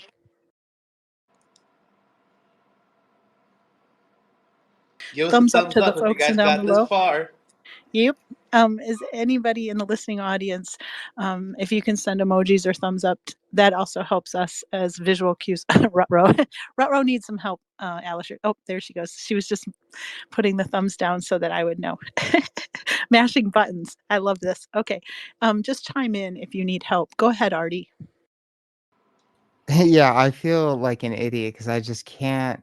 I'm not understanding. You're not an Like idiot. Don't worry I about it. it's localhost 3000. That's what I'm on, and if I hit subscribe, it says unable to access customer record. Yeah, you don't want to subscribe on localhost. We don't have that set up. That's a little bit too complicated for us to set up. So once we get to Vercel, so if you follow through with week 2, you would have your project on Vercel. You can go there and you can use that link to subscribe. Okay, I did have it on Vercel, but then I think so. I don't really understand how updates get pushed. Like it says sign up failed, email rate limit exceeded when I try to sign up. Artie, take So screenshots too and post them in the bubble, because sometimes that helps us try to suss out what you're doing or where you're at, right? so you want to use the project that we used during week 2. If you start a new project, then you've disconnected yourself from the project from week 2. Okay, I think I got to the right page.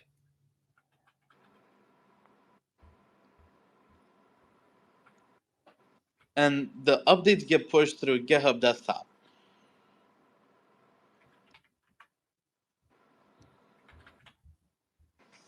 And then you put any name for the card holder or your Yeah, you name. can put any name, any date.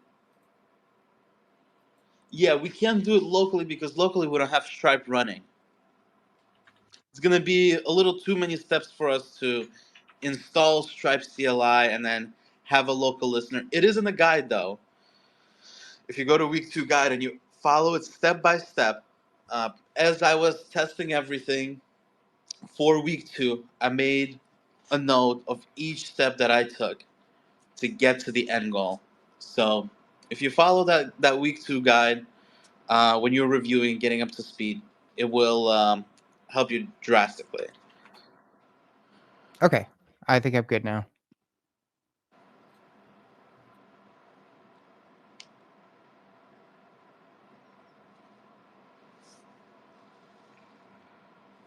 Excellent.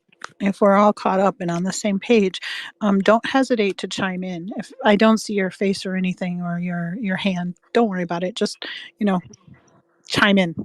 Tell Alistair to slow down. It's okay. We want to make sure that everybody is caught up by the end of this session, so that you can kind of marinate and connect with the next session. Okay. I see that Morgan and Rosemary have arrived. I see you too, Renan, and of course Blue Pace and Brain and Dallas, Karobro and David, Rock and M. All welcome to the space, and all of our mystery listeners in the background too. We all love them. And I see you too, Mattia. So yes, go ahead, Alisher. Awesome. So that's good. If we're all caught up, that's great. Now, yeah, unfortunately, that's the problem here with this little test. Is you can't, if you don't have your computer set up for Stripe locally, you won't really be able to test it locally. But if you want to test it, it's actually very simple. You just go to your GitHub desktop. Let me make sure I'm on the right one and I'm logged into the right account. I'm not. Continue browser. Okay.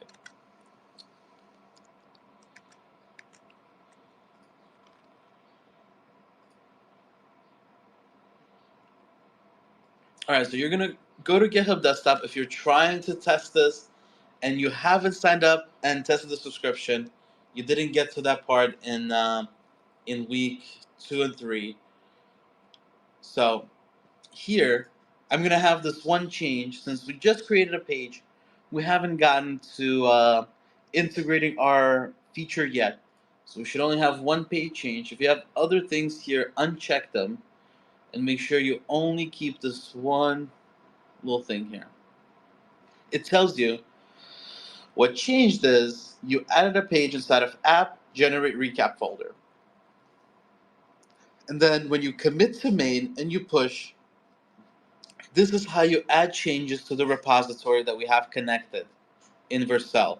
And now Vercel will immediately start to rebuild.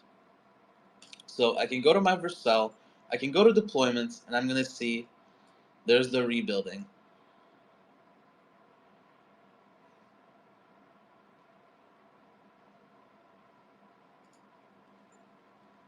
So that's how you would eventually test the change, sign out with Stripe test credentials, pay yourself a subscription. Um, and yeah, you want the subscription because you want to test whether or not this page works, whether or not this page in localhost. So let's see, localhost generate recap. So you want to check if this page actually checks whether or not you have a subscription. So this one does. As you can see, I'm not signed in. It's asking me to get one. Once I sign into my account, it'll immediately unlock this page. And yeah, the rebuild should be about a minute and a half. So after it's done rebuilding, I can go to my website again. I can refresh. I can go to generate recap. And I should be able to see this private page. Congrats, you have a subscription. If you guys haven't changed this. So that's how you would actually test this page.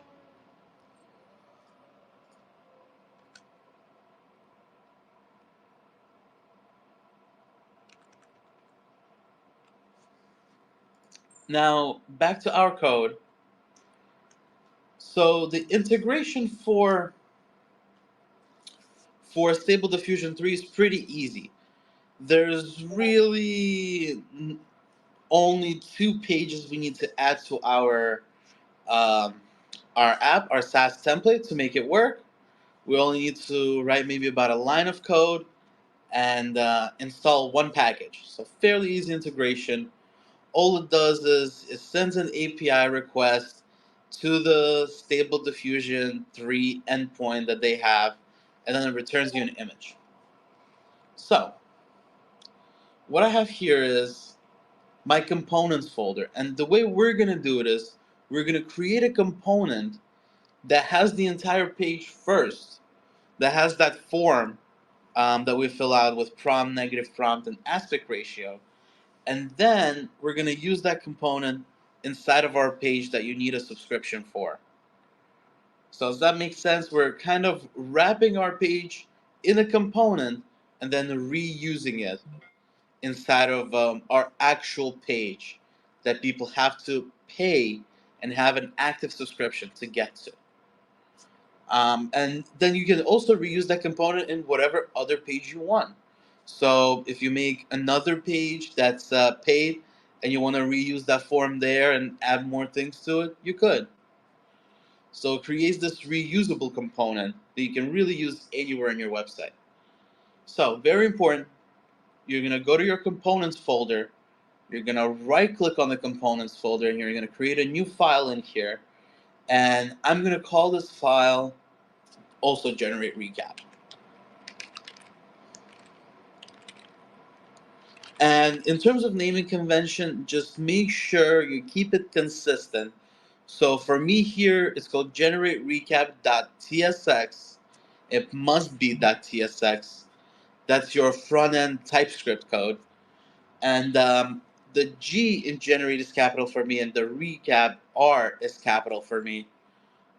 So that's your typical naming convention for all the different components that you're gonna have inside of your components folder.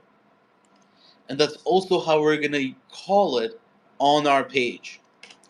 So generate recap is completely empty. There's absolutely nothing here yet.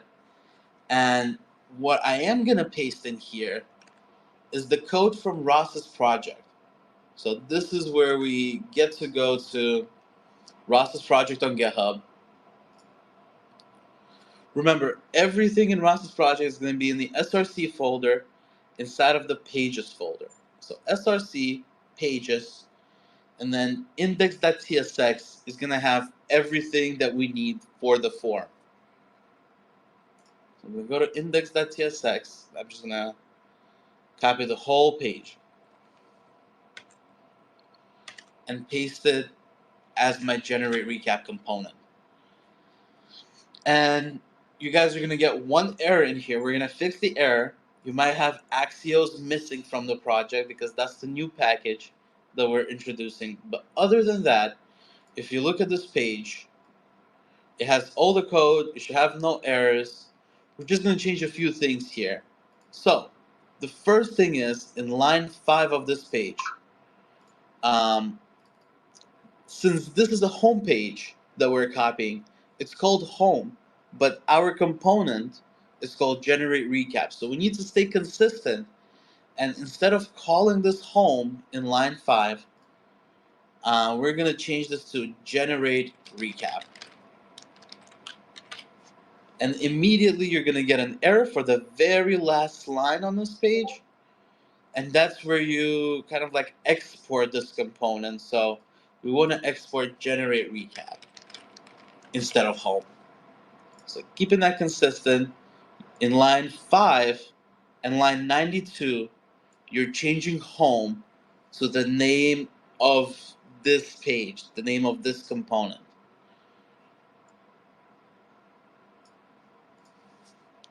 Then we're going to save this. Now, if you still have this Axios error in line 3, You know it's an error because it's going to be underlined in red. You need to install a package called Axios. So all I have to do is run npm node package manager install Axios, exactly as it's spelled here on top. So that's going to be your solution majority of the time.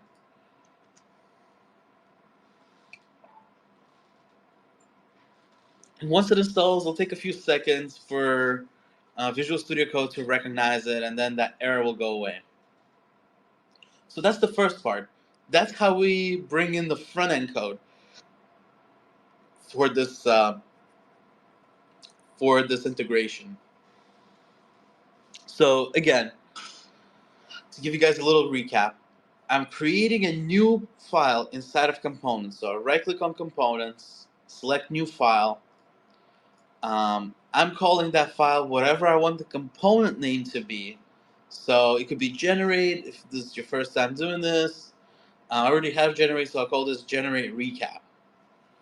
And then inside of this component, I'm pasting all the code from the front page that I found in Ross's project, in Ross's SD3 Stable Diffusion 3 project. And then in here, you just need to make a few changes. So wherever you see that it says home on this page, mostly in line 5 and line 92, we're going to change that to generate recap. Because we want to keep it consistent, that's what we want our component to be named, so that's what we're going to use throughout. And if you have an error in Axios, you can go to your terminal and you can type the command npm install Axios.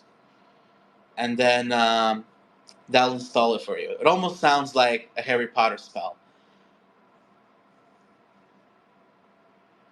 And that's how we bring in all this front end code sort of in one swoop. We don't need to write this code again.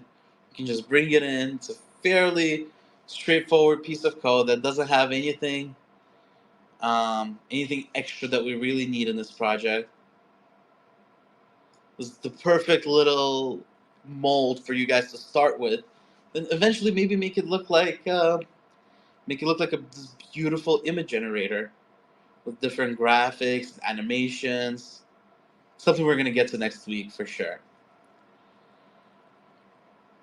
Okay, do you guys have any questions? Because we're gonna also get to the next step, which is the API call, right? Because Ross's project also has another file to making the API request to the stability servers to actually get the image to generate. So any questions, feel free.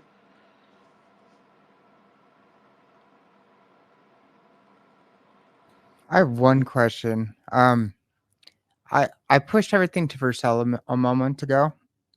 When I'm on localhost, I can get the generate and the generate recap pages to show properly.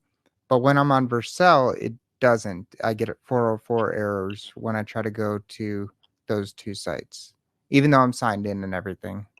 Is that the right project connected to Vercel? Yeah, the Next.js subscription payments project. Yeah, but you might have several folders on your computer because if you push to GitHub, it doesn't necessarily mean you're pushing to Vercel. What you would need to do is you need to go to your Vercel. I'll show you. So you can go to your Vercel, you can go to deployments of that Vercel project, and you can see what the last deployment was. And if it's not the most recent one, then that's not the project that's connected on your computer.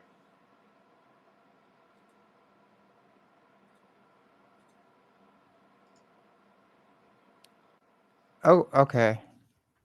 How do you sync those two up? You go to GitHub? So I'm trying to think what's the best way for you because you do probably have it on your computer, right? Because we did do this, and I'm assuming you're staying with the same computer, right? Yeah, the only thing I didn't do on the GitHub desktop is I didn't hit push origin. Should I push that? Yes.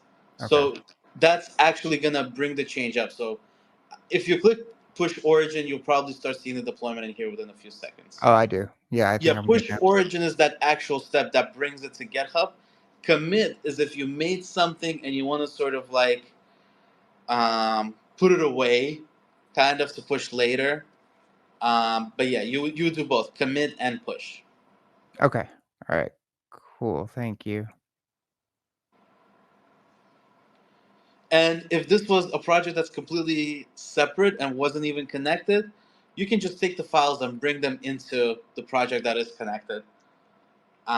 Because these files, exact same projects, files are very plug and play.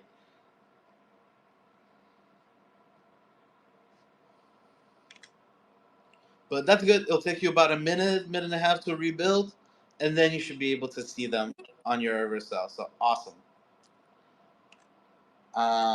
Okay, guys. So now what we need to do is we need to create an API route.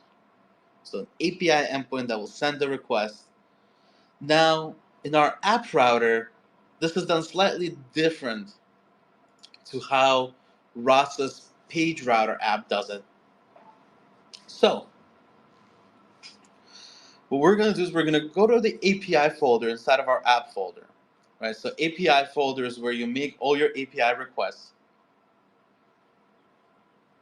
I'm going to create a new folder in here. So right click, new folder. And for me, I'm going to call this generate recap, just to keep it consistent. So whenever I make an API call, I'm going to need to use generate recap. So I'm going to need to edit something here. Yeah, generate recap. For you guys, most of this is already set up. So whatever I did yesterday to make the generation work, the project is in the agenda. So if I bring the ITT website up here, I have the project right here. It has both Draw UI and Stable Diffusion 3. So if you guys want to get to the end of today, you can just go to that project and see what's happening. But in the meantime, we'll get this integrated. Let's see. Here's the empty generate recap folder, and if you take a look at these other API folders inside, each one of them has a little file called route.ts. That's going to contain the code to make the API request. So similarly, inside of my generate recap folder in the API, I'm going to right click, new file, and I'm going to make a route.ts file. Now, the code for this, I had a little back and forth with the AI. I gave it some documentation for the new Next.js app router setup, and it gave me a pretty good answer that did work in the end. So I recorded that answer for you guys, so we don't have to go through that again. And it isn't a step-by-step. Let me go to it. There you go. So it isn't a step-by-step here. It's the very last entry. Use this code to integrate the route for Stable Diffusion 3. So this is my little route that I ended up making work yesterday. So I'm just going to copy this code. I suggest you go to the step-by-step for this week and also copy it. Make it easy on yourself if you want to make it work. And this route is also pretty universal to other Stable Diffusion other stability APIs. As you can see, this goes to SD3. You guys can just change this URL, change the model. You can change the output format as well. And it's also pretty universal to any sort of API call you're making. So if you're making a post call, which is what most of these requests are, you're gonna, well, it's gonna work. So you can use this as a template for all sorts of other API requests. But for us, this is fairly simple. it makes a post call, which if you go through the stability docs, a call you need to make in order to start an image generation. It processes all this data, so it takes the prompt, the negative prompt, aspect ratio, model, output format. Those are all the things you're able to edit in order with your image generation. And then it makes a call to the stability endpoint, uses your API key, and you eventually get an image back. So you can see right here, response is an image, and then it sends it as a B64 as a blob to our front end. So that's the setup for our API. This is what you guys figured out with AI last night with Ross. I just had to rewrite it for the specific framework, which didn't even take long. It took about 20 minutes. Just figuring out a little bit, reading the docs a little bit, having the AI read the docs as well. Okay, now for the most part, we're almost done with the setup. Really, the only things left over is to go to that page that we created, our generate recap page, and actually add the component that we created for this form. So if I go to generate recap right now, and I look at this page, there's the setup to check the subscription, check if the user is logged in, display the pricing table, but there's nothing here about generate. All it does right now is say private page, congrats, you have a subscription. So what I'm going to do is I'm going to go on top. As you guys can see at the top, almost at the top of every page here in your project, you're going to have import statements. So import means you're bringing in a component either from the packages we installed when we run npm install or from your project. So right here I have some grayed out components that are not being used. I can just delete those. If they're grayed out on top and not being used, you can get rid of them. You don't need them. And I'm going to add a new component. So I'm going to click enter. I'm going to start typing import. So import, what am I importing? I'm importing the new component we made. So you can see I'm going to show it to you right here. Generate recap inside of components. So I'm going to start typing generate. And there you go. Visual Studio Code does the work for us. Here we have generate, which we created last night. And here I have generate recap, which I just created today. So generate recap, once you click on it, it's going to fill it in for you. So it's going to import generate recap component from components, generate recap. Now it's grayed out because it hasn't been used on the page yet. And that's what we're going to do. We're going to plug this in right where we have congrats, you have a subscription. So you guys can orient yourself within this page.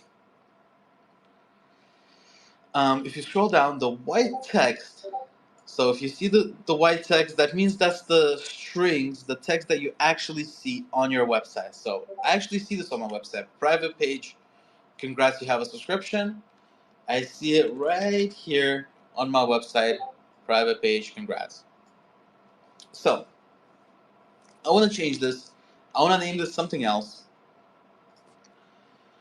So I'm going to change private page to generate images using SD3. I'm going to completely get rid of this little paragraph. I don't need it. So now I just have the heading, and I'm going to use the component that I have created. So if you guys are a little bit familiar with HTML, HTML has your opening and closing tags, right? So if you look right here, section is an opening tag, and right here on the bottom, / section is a closing tag. So we're going to follow the same logic. We're going to start with an opening tag. So it's a less than sign. I'm going to start typing generate recap, which is the name of our component. And now I want to close this on itself. Since this is a component, it doesn't need anything in between the two tags.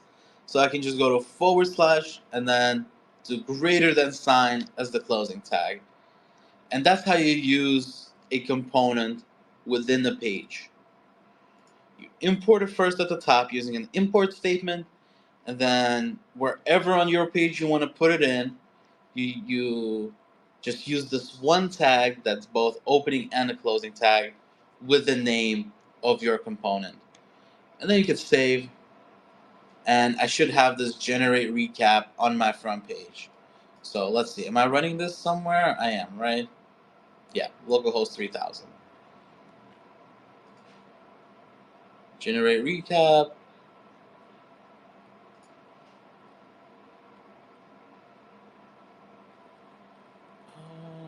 Right. So this is an issue we did run into last time as well. So in this specific framework, it actually tells you what the issue is. It says you're importing a component that needs use state. It only works in the client component. So we need to let the code know that this specific component is use client only, right? So it's only a front end piece of code. Easy. It tells you where the error occurs. So we're gonna go to that component. So it's in components, generate recap. Awesome. I already have it open. You can see it on top, components, generate recap.tsx. And now at the very top, I just need to add this little use client tag. And then once I save that, on our local host, it'll rebuild. And it should, might need to restart it in order to initiate the rebuild. Let's see. Use client needed for this one too? I think they're getting rid of that next time around. The next routine. There you go. I'm not signed in, so it kicked me out. Let's sign in. Oh. What's that? No.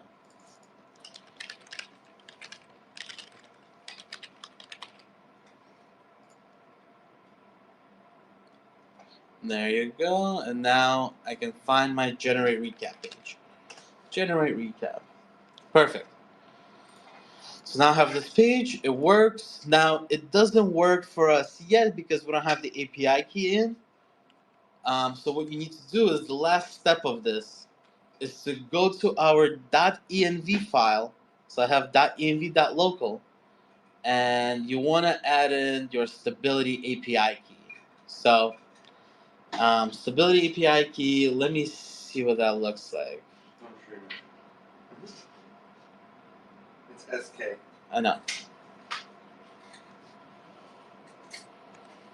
Let me. Okay. So stability API key is you're gonna add something like this. It's gonna be stability underscore API underscore key equals, and then you're gonna paste in your stability API key in here. And then you open it too, right? Hmm? And then open it for the drawing. I don't do that. Oh, No, not gonna get so. But yeah, stability API key. This is where you want to paste in your key, and then in Vercel we're gonna need to update our variables as well to make it work. But locally, you should be able to test it now. So let's get something good. If you guys are familiar with Stable Diffusion and Stable Diffusion prompts, this will give you some pretty good results. Let's check this one out. Can't even see my prompt because the UI is not built yet. So let's generate. Oh no, failed. Oh, good, because I don't have my key in. Yeah, well. Now there's some network tools we can use to get a better understanding of what's happening. Maybe throw your key in. Yeah. It has to be. I just don't want to. Let me move this out of the way. I have to add my key in, so give me a second, guys. And then I don't want to accidentally stream my key, so.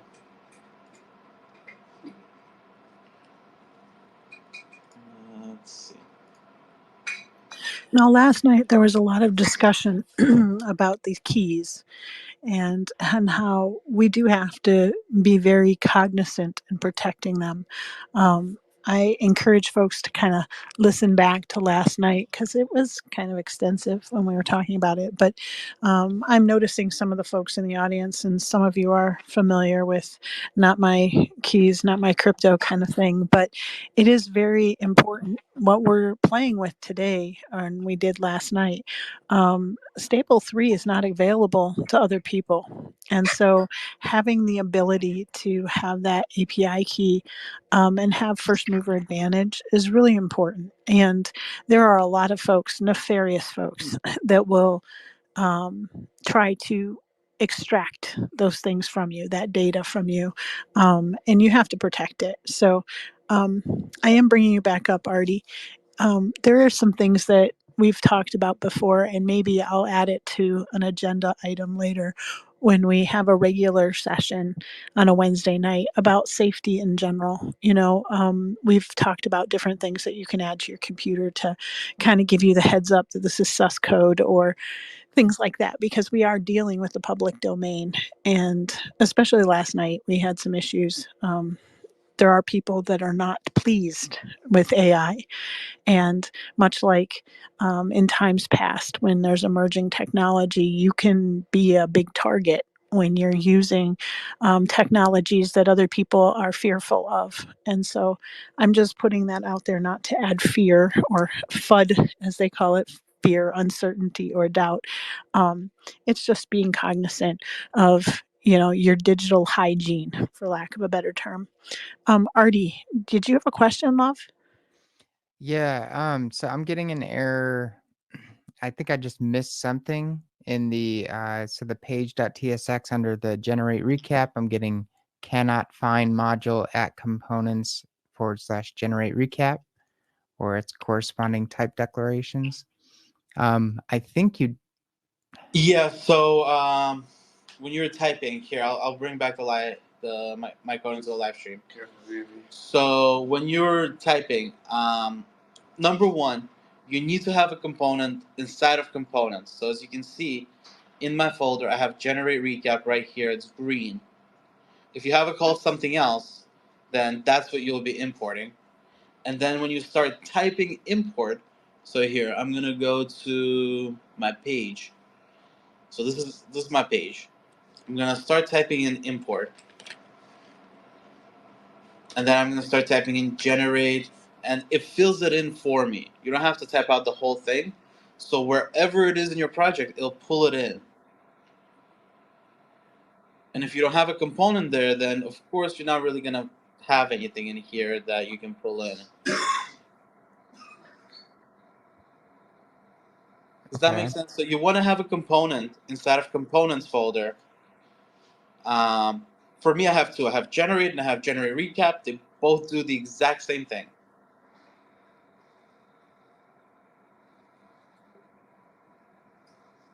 Okay. Yeah, I gotcha. I think I just something was spelled wrong or something. I think I'm good now. Okay. And also make sure that that you use that component in your page. So here, in this page.tsx that's inside of generate recap folder, I'm using the component over here in line 44, right under the title.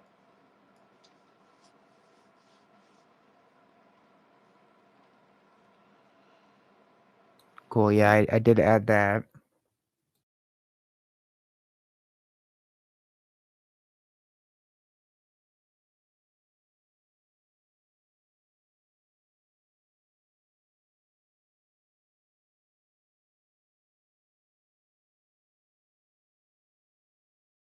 Good morning, Bjorn. I see that you've arrived. I hope that you're doing well this morning. I also see that Mike and Luke have joined the cadre of happy campers this morning. So hopefully you're catching up with the things that you may have had loose ends on last night. If you have any questions, just yell and scream. No problem.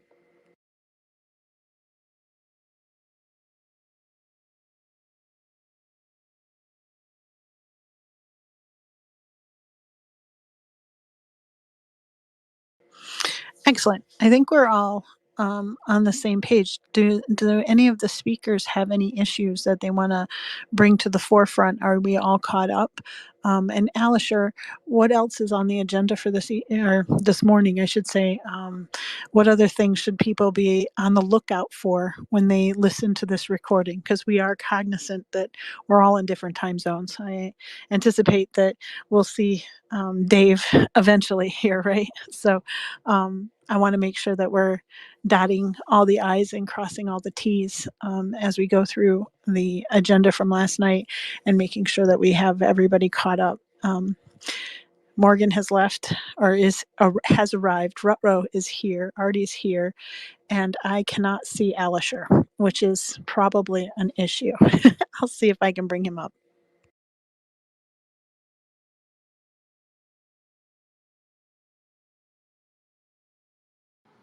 Just a quick note for everybody tuning in to the recap this morning. We do have the ITT session, Innovators Think Tank number 50, will be this Saturday at 2 p.m. I went ahead and pinned the post and reminder up in the nest. And again, we talked about it last night. This is another reminder for you guys. If you want to pitch your project in an ITT, this is to get feedback, maybe customers for when you launch, maybe more collaborators. Please fill out the apply to pitch section of the Innovators Think Tank website. It takes like 30 seconds. And I promise, I won't let anybody throw too big of stones at you or stab you too much. And it's going to be a lot of fun.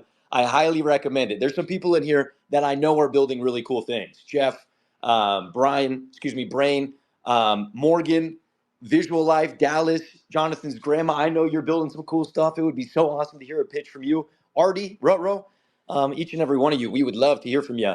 Of course. Artie, I see you got a hand up. Any questions or comments? It looks like we don't have TSI. Maybe the GPUs ate them. It just ate all three of them. So, Artie, what do you got?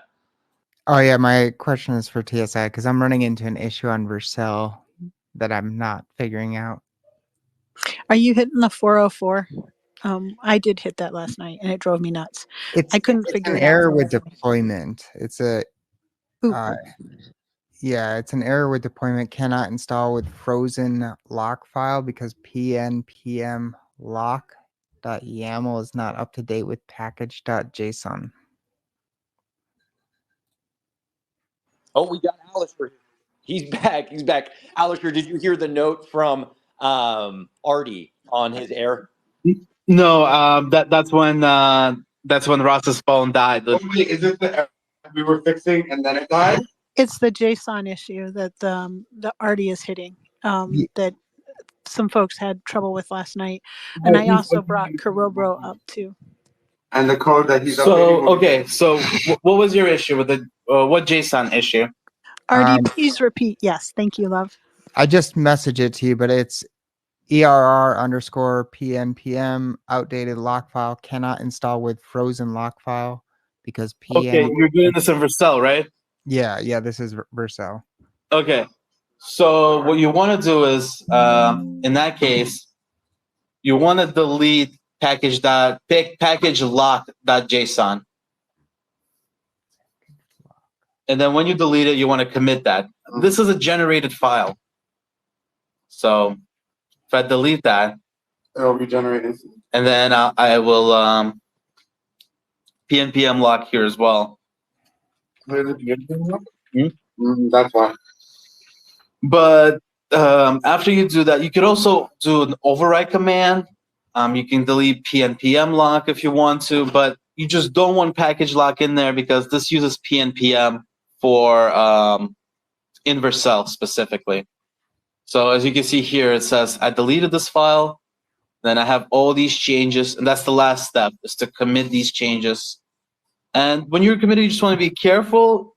You're only committing the files that you have changed. So the file that you might have changed was package.json, but package lock is typically generated by node. So I'm going to commit this. I'm going to say edit, recap, and then we're going to see if this works. So commit, push. And right before we crashed, he changed the code. He checked the code. Yeah, and right before we crashed, guys, I did fix the code for this to actually work. So, and I did update it in Notion. You probably watched me update it. I just didn't know the phone died. But yeah, I updated in here. So this, you can use this route, this code as your route.ts file. And it is also, if we go to the ITT agenda, it's also in the agenda. I added it for today. Let's see. Where do I have the agenda open? Right here. So I have the agenda. It's in here for yesterday as well. It's the very last link. It's going to be in here for today's agenda as well. If you want to go straight to almost like the end and see what the end result looks like, you can grab this code and just pop the files into your project. And this is going to have the latest files as well. As you guys can see, this is the project I'm using right now during the recap. So let's go to our Vercel. Let's check it out. Here I have ready. If you're getting an error again already still, what you can do is check this out. In settings in Vercel, I'm going to zoom in a little bit here. You can scroll down and you see where I have build and development settings. You can overwrite the install command. So you can turn this on and you can do npm install. Because they use pnpm, it's a little bit faster. But you can overwrite that and still use npm install. So that should help you as well a little bit.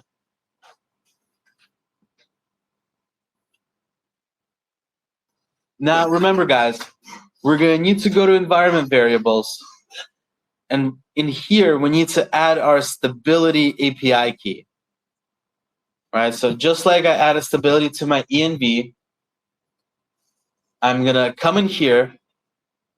This is in the settings in Vercel, in environment variables. I'm going to go to key, and I'm going to add stability. So stability API key right in here, and then you will put your key, SK, whatever.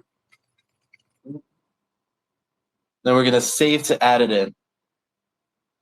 Make sure this is a real key, otherwise, of course, it won't work. For me, it's not. And then once you add a real key in, if you need the override command, once you write your override command in the settings for npm install, we can go to deployments, and then we need to redeploy this. And then we should get the result that we want, the result that has the generate page. And for me, the generate recap page. And what's cool, guys, this is not just a demo. This is pretty real. So, like, if you give this to people, they'll pay and it will work. So it's actually really interesting that this now goes from a template to a full stack application that's SaaS. It's pretty cool. This is what we do when we build Pixio and AI Tutor. This is the exact process that we go through. We use our own tools and we build it.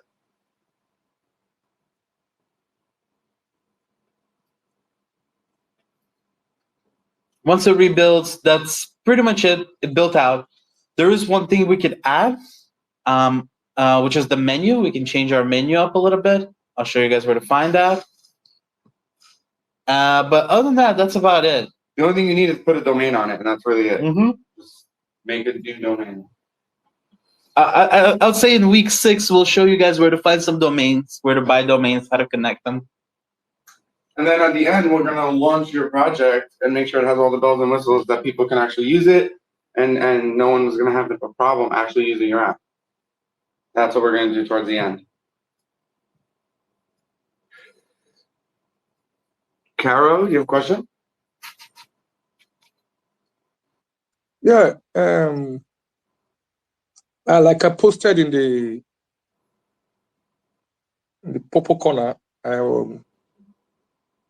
I think Tech in School initiative, I've been working on a project for the past 24 years on how to change education. And I've developed 10 plugins to ensure that the technically rigid workforce among our MIS are technically and economically flexible when relating with people, objects, and environment. Okay. I think just I'm sorry. I'm not changing the topic. I'm in line with Tech in School initiative. I'm speaking towards Tech in School initiative, and this program is more of Tech in School initiative, PCO, this thing. I'm looking at how DESTEC is digital entrepreneurship soft skill technology, how we can collaborate to build, develop 10 million technical soft skill talents, because those are the talents that can use this website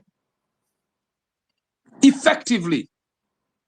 This enterprise solutions softwares that Tech is Cool is introducing. Karobro, I love the passion in Yeah. your voice. It's so wonderful to hear it. I would love to hear you talk on Saturday when we have all of the innovators in the think tank, because that's where that kind of collaboration can occur. This morning, this is just the tail end of a class last night. So the most of the listeners are just trying to finish I was in the class their last night homework. too. So Yeah. forgive me Okay. for mentioning it, because this class can't go on Okay, as long cool. as last night.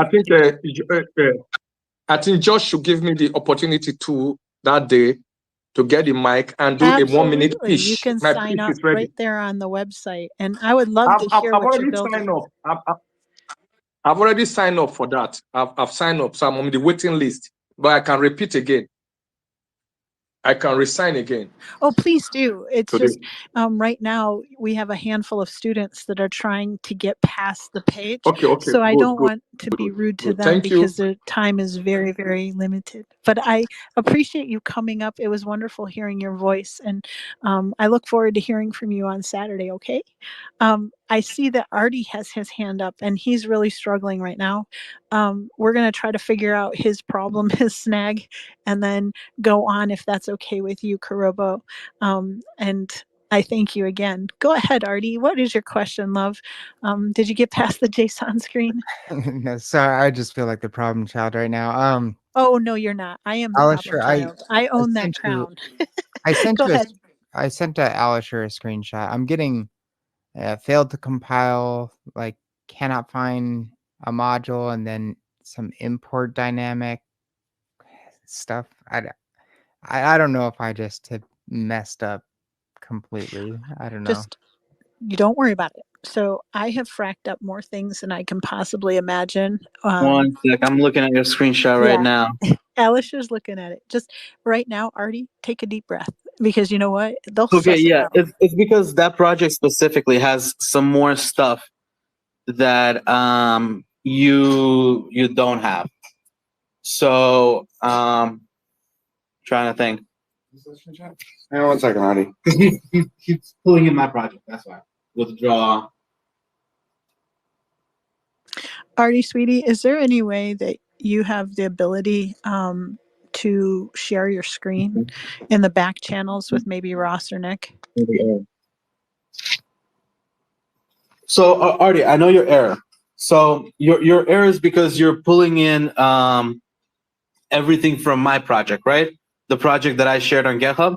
Yeah, I was copying over things. Yeah. And so check this out. You're all fine. You just need one more step in there. You're gonna go to my project. So I'm gonna go to my project too, so you can see it.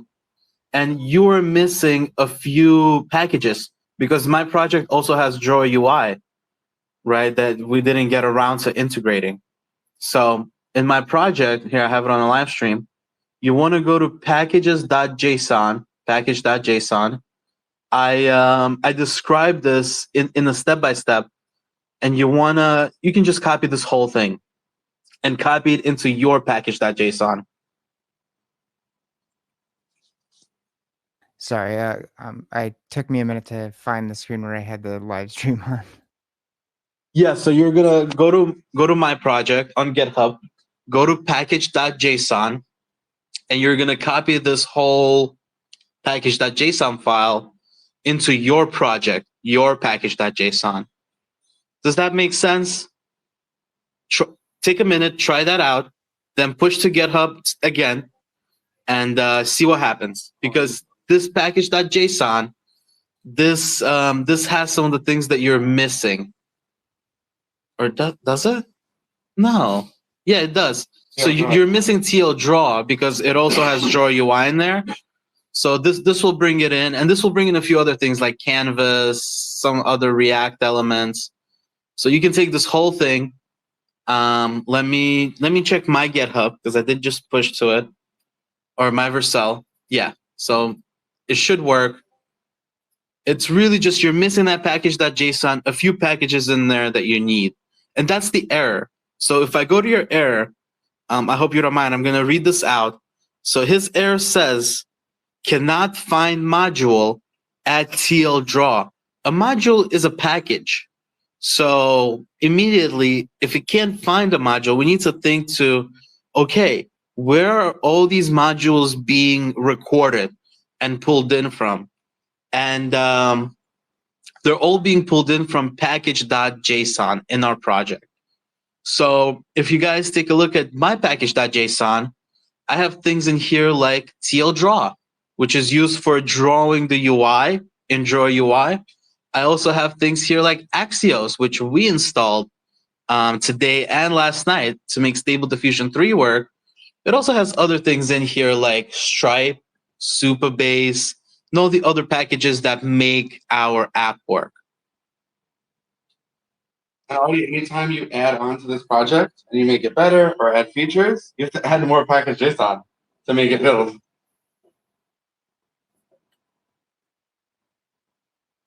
That makes sense. I'm waiting for it right now.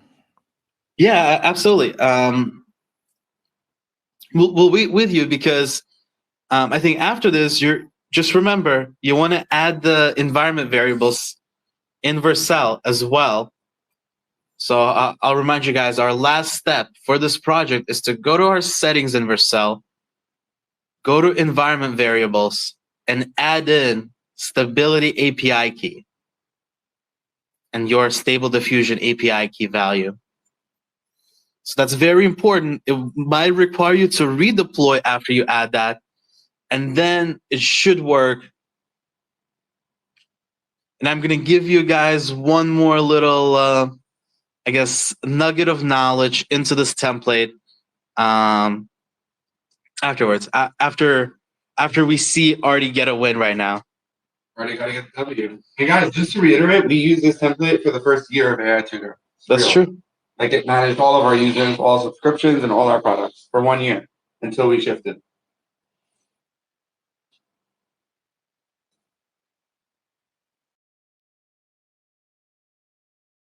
This template is really good, guys. Probably one of Vercel's best.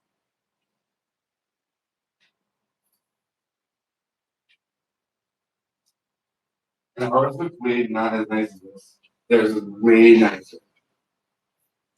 I wanted to welcome Morgan and Cordell to the stage. I know they're both busy working in the background. Cordell, I'm hoping that we can get you caught up, love. I know that you had to leave last night. Did you suss it out? Did you follow the agenda and kind of get yourself to a place where you're not going to want to destroy the computer or, yell and scream obscenities and ruin your joy? How are you doing this morning, friend? Cordell? Hello. What's going on, everyone? How you sound like you're just waking Oh up? my How you sound like you're God. just waking up? Girl, I've been going. I'm exhausted. Yeah, either I'm that or you exhausted today. haven't gone to bed yet. Either one of those. You sound tired. What? You Oh, work too hard, girl, buddy. You work too hard. I'm exhausted. I'm just now making it here, and I'm just not even like getting to my back to my computer. So I'm. It's Oh, okay. Take a deep breath. Get some coffee in you. It's time to get to work. We want to make sure that everybody's caught up. This is the hard part. It is hunting and gathering, yes, but for those that were not here last night, there were some significant changes that happened in between the the announcement of the class and then the 6 hours in between until we started the class, amongst them being that Stable has another version, Stable 3, and Ross and Nick and Alisher spent literally 5 hours before class preparing these models for us to, or these hubs, I should say, or repos, for us to fork and kind of make our own. And it's really important because, as everybody knows, the entrepreneurial mindset, that maker mindset, has the ability to be flexible and pivot when necessary. They see opportunities where other people do not. And for the folks that have actually put all of these pieces to use, they're doing some fantastic things, and it's monetizing in real world. I know that money is a motivator for many, many folks. And so, being able to pay off your mortgage or have some groceries on the table. I know that there are single moms that listen last night, especially, and folks that are on, a fixed income here in the space today. The ability to generate and revenues by, the fruits of your labor, for lack of a better term, having that first mover advantage, especially here on the social media platforms, whether it's Twitter, whether it's Farcast, or whether it's, Facebook, LinkedIn, etc. The ability to say that you've already created something using a model that no one else has access to is very powerful. And, becoming more versed in these things. We did talk about earlier having your AI cohort and allowing my AI tutor doing the heavy lifting for you. Now, whether you have my AI tutor or not, obviously I'm very biased and partial because, one, I love the organization, I love the boys, and I love what they're doing. Their mission to get technology in the hands of every student, irrelevant of where they come from or the backgrounds. That's really important to me because access to these tools can make or break a person. It can literally change their stars. And I've watched ordinary people in this space do extraordinary things over the past 4 weeks, in building out ecosystems and, making bank. I mean, Bjorn's not here. I think he already left, but I mean, $5,000 upfront check and $2,000 a week is not anything to scoff at, especially if you are paying $5 or $6 for a dozen of eggs, depending on where you are in the United States. So, Right? I know, right? But it's also some of the other things that he is thinking outside of the box. The kinds of tools that he's thinking of are simple man tools. The ability to look at a roof and judge based on, the data that can be gleaned from these models is powerful. It used to be that you would have to have a person out on the roof with your ladder and everything else. If you can take drone data or if you can take satellite data and you have the ability to suss these things out in a very powerful way, accurate way, the ability to maximize your time is so powerful, so cool, and it's useful. Other people know that this is a pain point, especially in rural areas.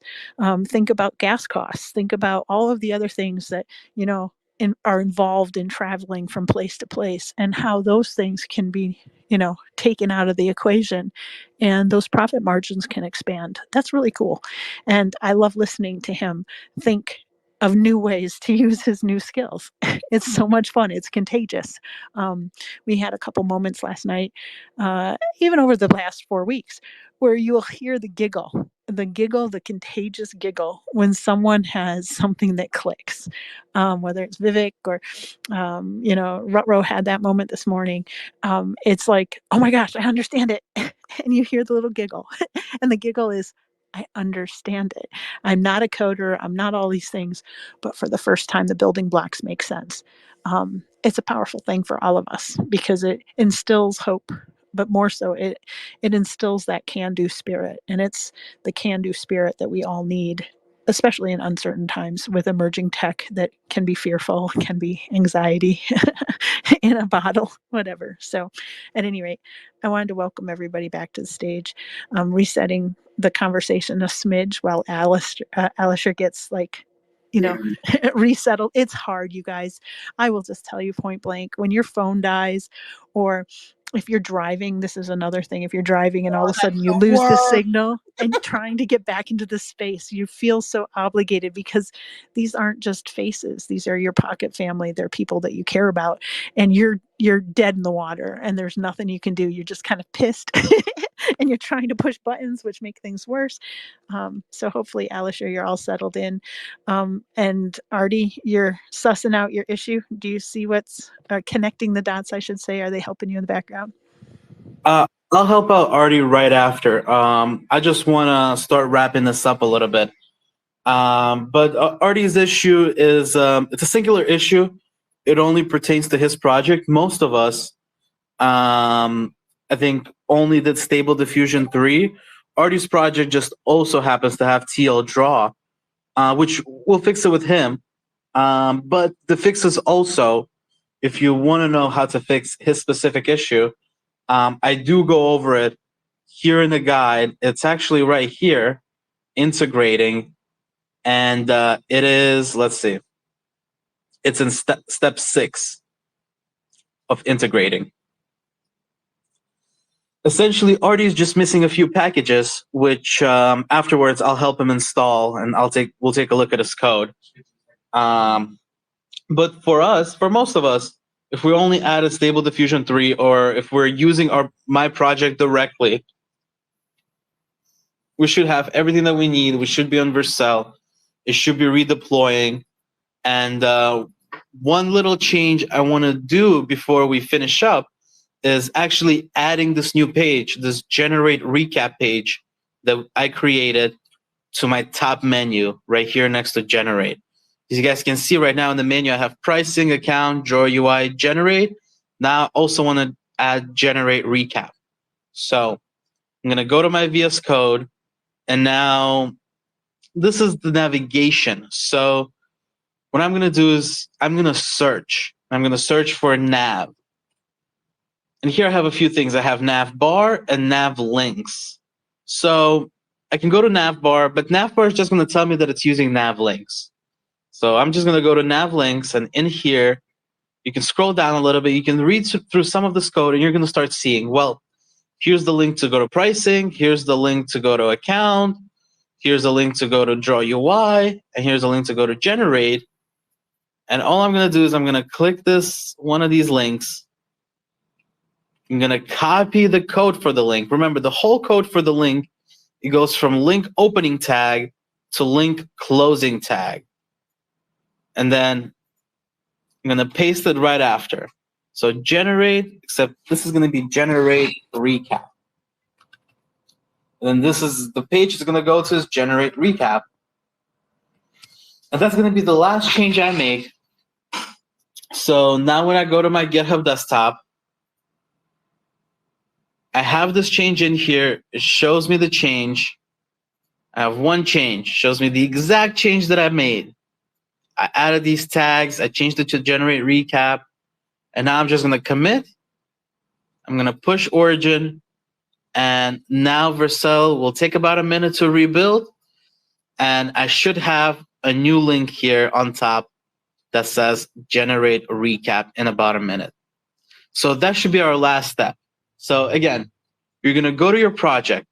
You're going to search for nav links in the very top bar. This is your file search.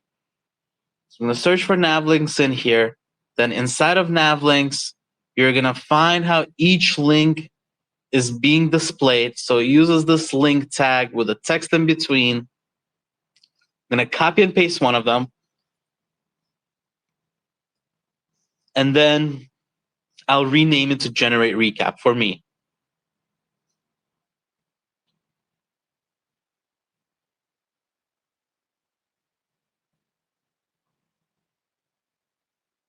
And now after about a minute, my live link should be updated.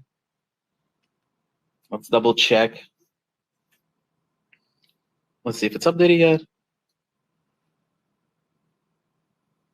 And there it is. I have a new link here, generate recap. And it takes me to this generate page. Now, for me, it's not going to work. I didn't put in my real stable diffusion key in here. But now I have generate recap. I have generate. If you guys followed my, my tutorial, my step-by-step from the Notion doc, you would also have draw UI. And as you can see, this is actually wrapped inside of our page. And then, of course, I have account, which is what it came with already. And I have a little front pricing page. This is actually a SaaS app, guys. This is real. So cool. This is like something that somebody would pay for. It lets you draw a UI using OpenAI and lets you generate the unreleased stable diffusion tree. Instant buys for people. They would literally buy it. And then next week, we'll learn how to, spruce this up, make it look like your own and not like a Vercel template. Which is the fun part, making it different colors, adding your logo, making it branded. Yeah. Woo, creative parts. Yay. I like customization. You can't customize what's not built, so that's why this part. Oh, you know what I mean. You said colors, and I got happy. Be quiet. No, just kidding. I love That's you. all it takes is just say colors. Hey, anything? Guys, just a quick note before we wrap up. I highly recommend that you go through the week 4 guide, you go through the step-by-steps on integrating Draw UI, and you also listen to this recording that I will post, because I think this recap, we went step-by-step through actually integrating the Stable Diffusion 3 code from all the pieces and the projects that we have available to us. So this recording is going to be about 2 hours long. So if this is what you're working on, if you're adding in different elements into your SaaS app, I highly recommend you go through this recording specifically, because it's a little bit shorter than the recording for the space last night. As soon as it gets posted, I'll shoot you guys a link on Twitter, and the guide will take you through building one project, and then this video will take you through building a different project. So you'll have 2 new features for your SaaS app under your belt now. And then from there, if you understand how all this works and how you can use AI to build out the different features with their front-end code and their API calls, then you should be able to start building out new features on your own. So let's see, do we have any final questions?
All right, everybody, welcome back to the Innovators Think Tank. This is week number 5 of 6 of building your SaaS from idea to impact, led by the amazing team over at the Tech in Schools initiative, as well as accompanied by Sarah Hudson. For those of you who are joining us 5 weeks in a row, it is a pleasure to see you guys. For those of you who are maybe dropping in and trying to get caught up, we are stoked to have you. Welcome on in. I want to do a quick recap for a couple things, and then I'm handing over the mic to the incredible TSI and Sarah. And then guys, feel free to come on up and grab the mic. But just a couple notes to give to everybody. Look, in week number 5 of building our SaaS from idea to impact, there are a couple things that are critical to keep in mind. One of them is, look, you're in a community of other people who have been alongside of you building this whole time, learning this whole time, don't forget to use the comment section, not only here on X, but also on the website to connect with other people in this space. I know so many of you are connected already. I see so many familiar faces in here, which is excellent, excellent to see. But don't forget that you're in a room with other amazing builders. Connect with them. Connection is the precursor to collaboration. Collaboration is the new currency here inside the Innovators Think Tank. So make sure that you're sending a DM, a follow, learn what somebody else is building, and connect with each other. Absolutely. Two things that you guys want to have up in front of you before we launch into week number 5. The very first thing that you're going to want is this X space. So you're going to want this X space open. This is your two-way audio to all of the speakers asking your questions and so on. This is also where we'll put any links such as the second thing that you need up, which is the ITT.com, innovatorsthinktank.com, the agenda for this week. We have a live stream up there. We have all of the resources, all of the objectives, and everything that you guys need posted right below the live stream. If you have yet to connect your X account to the Innovators Think Tank ecosystem, go ahead and do that. In the upper right-hand corner of the website, you can hit sign up, connect your X account, and welcome into the ecosystem of innovation. That being said, those two things, the X space and the live stream in front of you, will be what you need in order to take on this space. I'm not going to do a full recap of where we are on week 5, where we need to be. I'm going to let our team do that. But I do want to encourage folks to set a reminder for ITT number 50 coming up this weekend. If you guys are working on a project and you want to pitch it to a community of innovators, 60-second pitches is your place in the ITT. It takes like less than 30 seconds to sign up on the Innovators Think Tank website for a spot to pitch. So I want to encourage you guys to do that. This Saturday, we will have session number 50. We're coming up on 52, a whole year of doing the Innovators Think Tank. I am so stoked for what's in store for session 52, as well as 50 and 51. Don't discount those. But we do have a big surprise coming up on the year mark. So you guys definitely stay tuned for that. That being said, that is up in the Jumbotron. Set your reminders for this weekend. And also keep in mind that tomorrow morning, we do have a morning after recap space after all the drunkenness of learning and applying all of that knowledge live right here. Look, I say we dive right into it. I wanted to be sure we start before 5:10.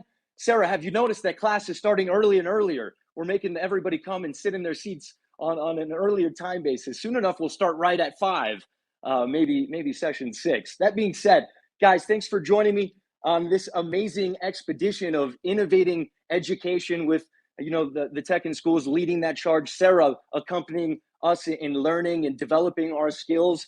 What we're doing here is transformational, guys. You are part of something truly incredible. And also big shout out to Ross and Nick and Alisher for getting on Robert Scoble's podcast, Unaligned. I think that dropped earlier today. That is incredibly impressive, guys. We know that you're innovating, to extreme degrees, but to see that type of validation from your peers in that industry, I'm sure it has to be awesome. And just know that we have your back 100% of the way. We are here to have your back. So I think those are the couple notes I wanted to share. We're still on good timing. I'll hand this over to Sarah and our friends over at the Tech in Schools Initiative to kick off week number 5 of building our SaaS from idea to impact. Sarah, welcome back up. We'd love to hand it your way. Ross, welcome back up. Let's do this thing. I'm so giddy. I'm still just bouncing off the walls with the news of Ross's interview. I'm just so excited for him. I'm hoping that my mic is okay. I did have trouble already getting into space. So if anybody cannot hear me at any time, just holler. If you have questions, comments, concerns, always put them in the purple bubble, or you can DM me behind the scenes if you're really scratching your head and trying to figure out stuff. And I will do my best to interrupt and try to make sure we can get those questions answered. As always, make sure you have your laptop open, that you have your notebook and a pad of paper, just kind of pen, whatever, writing utensil. Taking notes really does solidify those neurological pathways. Yes, we are dealing in AI, but there is a muscle memory component here, and click, click, click does not always compute in the same way as chicken scratch scribe and across the pages. And it's the gift that keeps on giving if you have terrible handwriting, because trying to suss out and discern what you wrote in the haze of the evening is always the gift that keeps on giving. So there are a number of you. I know that this is a very late night, not only a starting point, but ending point too. Just know that we see you, we appreciate you, we know the struggle, and we really thank you for being here, because it is tough. If at any time you don't finish up, or you have to kind of bow out for the evening, your mind is just, it's just too much or whatever, just know tomorrow morning we have our post-mortem. And so you get up a cup of coffee about 10 a.m. and we go through the entire thing at Mach speed a little bit, but it's not, the same nuances and stop, go, stop, go, stop, go. So sometimes that format's better for some folks. They don't want to know how the clock's made. They just want to know what time it is. And that's perfectly okay too. We all learn in different ways in our digital maker space here in the Innovators Think Tank. So without further ado, I think that the boys are ready behind the scenes. Nick, Alisher, and Ross are behind the Tech in Schools PFP. And once again, couldn't be more proud. Could not be more proud. I've known Scoble for, well, more than most. I'll just leave it there. I think I started following him when Twitter was a brand new beta. So to make his list of people and to be sitting in that chair and to have that interview, what a tremendous honor. And it's just so much fun to watch from the cheap seats that a tool that we all are using is something that's on everybody else's radar. And you are taking part in something that is really monumental and changing the way that education is from here on out. So congratulations to each of you too. We are in week 5, which means that you've come a long way and you should be proud of your achievements. If this is your first time here, by the way, don't feel overwhelmed. I'm glad that you're here and we can catch you up. So, you know what? Sit back tonight, just listen to the terms, write down those terminologies, add to your vocabulary lists, kind of poke around the edges, look at the previous classes. Your job is not to have it all finished at the end of the night or anything else. It's just to sit back and listen, figure out where your place is, what you want to do, what you want to build, and then get to know the people next to you in the room tonight. Because they're your cohorts and they're the people that are going to cheer you on and do the happy dance when you see the confetti each step of the way. So anyway, that is all I have to say in opening notes. I hope that I didn't bore you to tears. Just know that I love you to the moon and back. And I'm excited for this evening. We're going to connect a lot of dots and herd a lot of cats, as they say in the engineering world. So Ross, Alisher, Nick, whomever is behind the PFP, it's your turn. Hello, everybody. What's up? So today's kind of going to be different than all the other ones a little bit, because we have to have a quick chat about scaling with AI and utilizing it, relying on it, building with it. As you all think about your Ross, real quick, I'm so sorry to step on your toes. One good. thought that I was thinking is we have a number of folks in here. I'm sure they have a lot going on in all the other aspects. Maybe what we could do real quick is retrace where everybody should be as of this point. You know what I mean? Just kind of give them a quick recap. Okay, this is where we are as of today, and then what are we doing today? That way, everybody can feel some continuity there. You're the educator. I'm so sorry I'm stepping in. I had a note here that could be helpful. I'm definitely going to get to that, but I just and we're going to talk about about building with it, because it's not just like you put an API key in and you're good. But yeah, so at this point we should have a website that we built that is running in Next.js. It should connect to Stripe and have plans. What it doesn't do is do anything worth paying for right now, because it doesn't have a product. What we're doing last time is we started building out what it is someone would pay for. Now, my example to you, it's not like put a price on it, launch. I mean, you could do that, and you're still in that timeline. So anyone who decides like, hey, you know what, my idea, like, I don't care, I'll do that next, I want to launch this SD3 now, you could, and you will make money like right now. But what you have to think about is what I'm going to go over in a few minutes. But basically, this is the part that everyone kind of goes in a different direction, which is the part that is most difficult. And that's why having something like AI Tutor is very, very important, because you need to be able to build out features that actually don't exist. And you need to integrate them and make sure that users don't go above a certain amount of credits. And like, if the next month happens, like, make sure those credits go on to the next month. Like, don't be that guy, like, build the thing you would want. But it's really important that everyone here that's building understands like a few facts, and we're going to go over them. One, if you're going to build a business revolving around AI at all, it's great. Like, you will see profits in a way that you have never seen before. And I'm not like saying like because I'm a millionaire, I'm just saying because like traction is going to be so high right now that it's like almost an 80% chance someone would buy your thing if it's AI. And especially if it's using something that they don't have access to.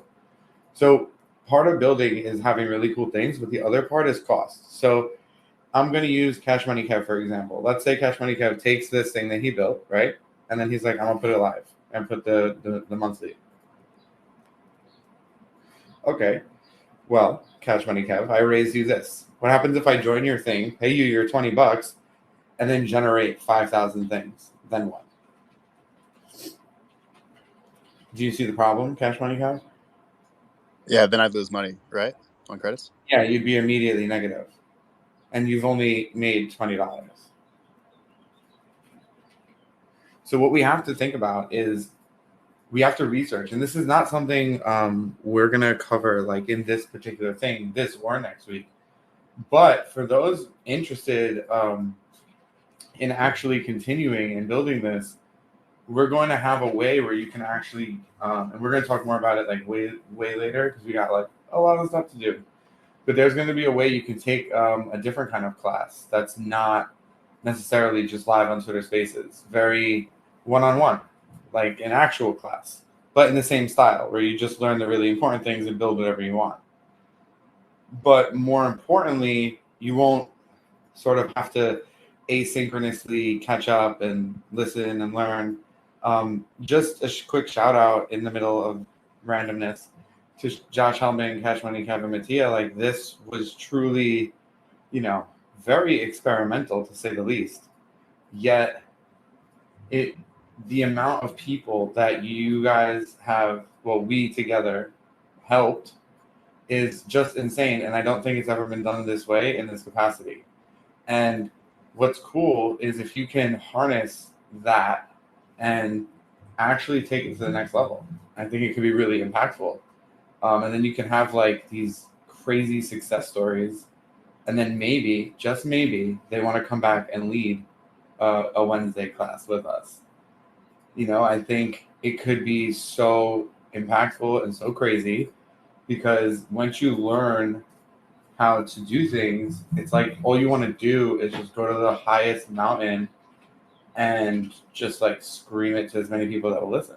So it's really important that as you guys build out this stuff, that you understand that you're not building something fake. It's very, very real. And we're going to go over like some costs after I hear what Sarah has to say, because I'm sure it's very important. It always is.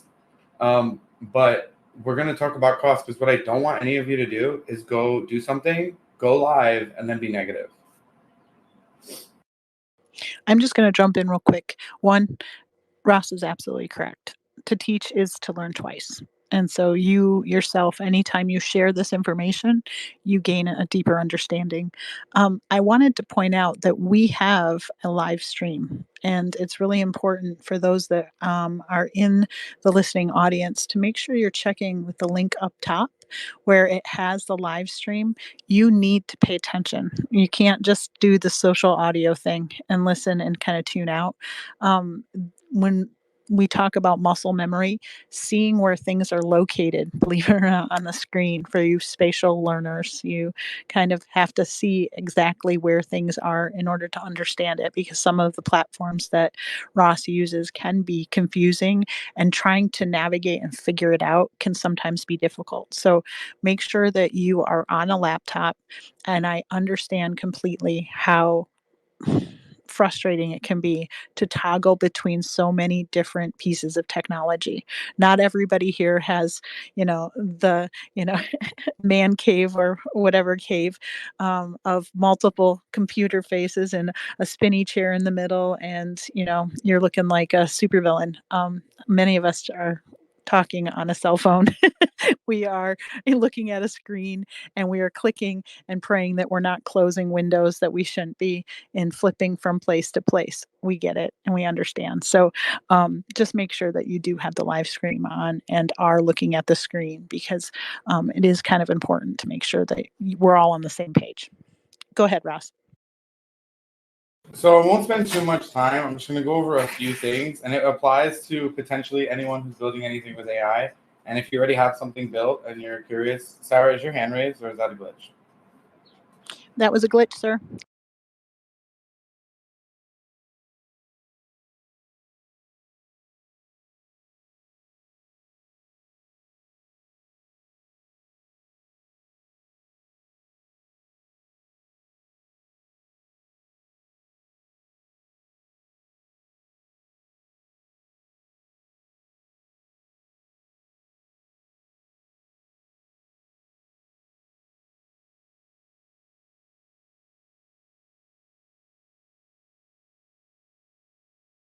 There are two ways to get around this for your product.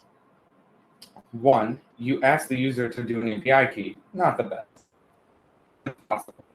What I think you guys should think about is, and this is just a recommendation, I am Googling this live.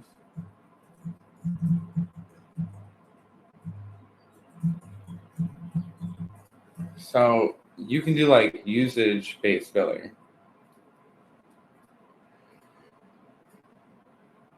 So like, it's obviously possible, right? Because this thing does it. You can see Stripe has usage.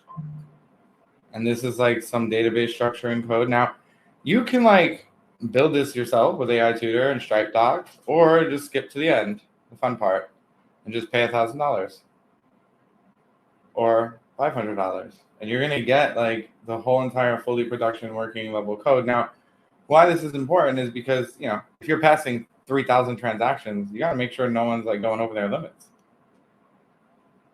I'm not saying this is a requirement to keep building. It's not. It is something you want to think about as you build, because costs can be huge. Like, especially if you want to train your own model. I mean, there's resources, and we're going to go over a couple. So if you have your pen and paper, I'm going to just give you a lot of different things. Some are paid, some are not, that are very useful in whatever you're doing in AI. Because there's a lot of things I learned, and I made a lot of mistakes. So hopefully you guys can avoid some of them. Are you guys ready? I can't see emojis, but hopefully there's some emojis and you're ready. So the first thing we're going to talk about is Hugging Face. Hugging Face can host your model. It can host your model, it can inference your model, and you can pay them $20 to do this. Now here's the cool thing. You pay them $20 to inference, not to host your model. That's free. Think about this. You can have your model in Hugging Face. Then they give you like a URL and a way you can hit it with API keys. You can do that all day, and it will cost you $20 a month. That's one way. Then there's Railway. Railway is like the grown-up version of Vercel. It's really good, but Vercel's amazing. But Vercel kind of dies when you do something crazy. So when we first built Pixio, Vercel like just died when we put it there. We needed more power. More power came with Railway. So I highly recommend Railway for the more power needs when your Next.js app gets a little crazy. Now, when it comes to GPUs, there's a lot of different ways. I'm going to just tell you some ways that I've used and that are really good. One, we partner with a few companies, and the ones I'm going to list are like the ones I feel like if you built with them, you couldn't be in a better situation. So first, Protea. We are partnered with Protea since the very beginning. They are a stable diffusion, GPU-centric organization that has access to over 200,000 GPUs. That's a lot. Like, come on, guys. That's like a lot. So we partner with them. They offer you a way to utilize their technology in your app. Now, I can't see, thumbs up or anything, but hopefully you wrote that down. If you need me to repeat it, somebody stop me. No? I think we're good. I also know that it's going to be documented too, probably in the class notes as a link, but No, just to make sure. Is it not? It's not. This is real life. Like, not everything is going to be planned and not everything is going to be written down. Excellent, Smithers. We're trying to do what we can, but, I don't know of any free service right now that's doing what we're doing on Spaces right now. Like, it's the craziest thing ever. Like, what we put together here is the quality level of what you would get in, like, an actual course or an actual college.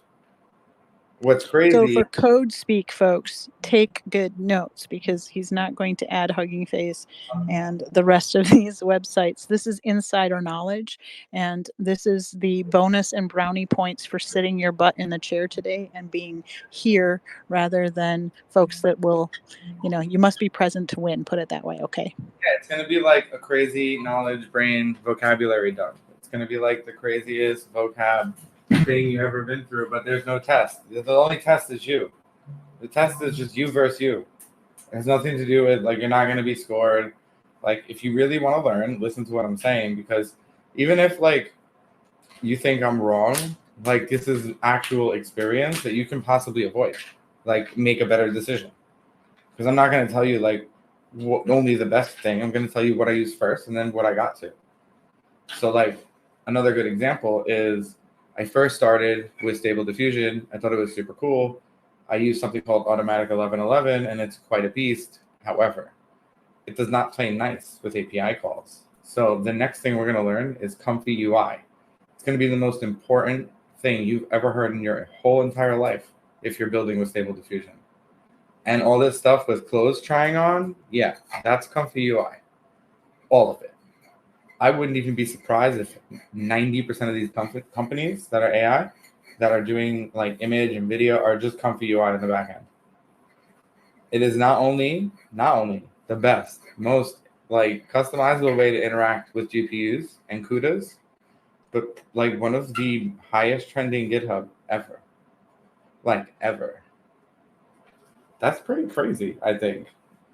And this guy does not get paid. Who even knows why he updates it 17 times a day? Who knows? But I'm not asking questions. And if you don't believe me, look him up. His name is Comfy Anonymous. Comfy UI. That's your term for today. No, there's gonna be a lot. I'm lying. There's gonna be more.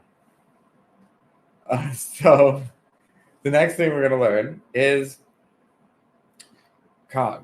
Who knows what it means? Anyone? You get like 100 Ross points if you can tell me what COG means.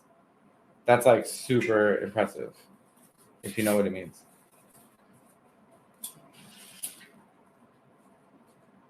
Nobody wants to guess? Just take a shot. Fine. Sarah, guess. You have to like take one for the team.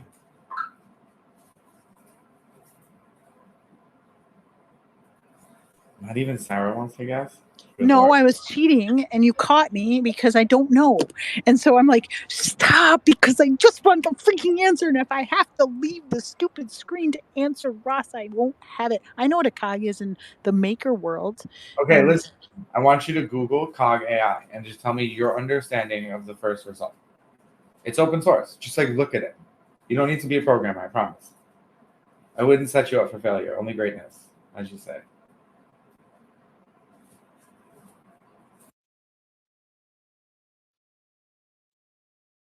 And guys, come up to the stage and be part of the show. It helps your learning process.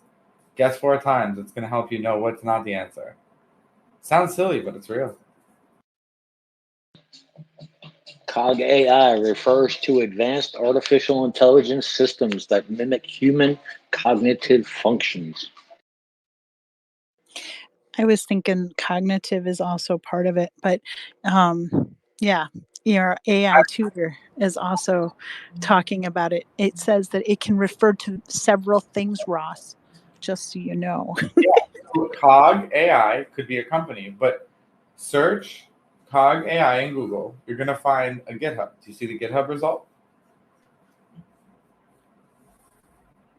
And with your searching, narrow it down. And Amy, I know you here. Learn what this word is. This is your new favorite word. Oh, hey, one thing. Is it okay that I searched for those links and I put them in the comments? Yeah, So sure. that I would have them for reference later, actually. Listen, I'm just doing a That's lot, okay. and if you want to volunteer to put them, do it. That's going to help the world right now.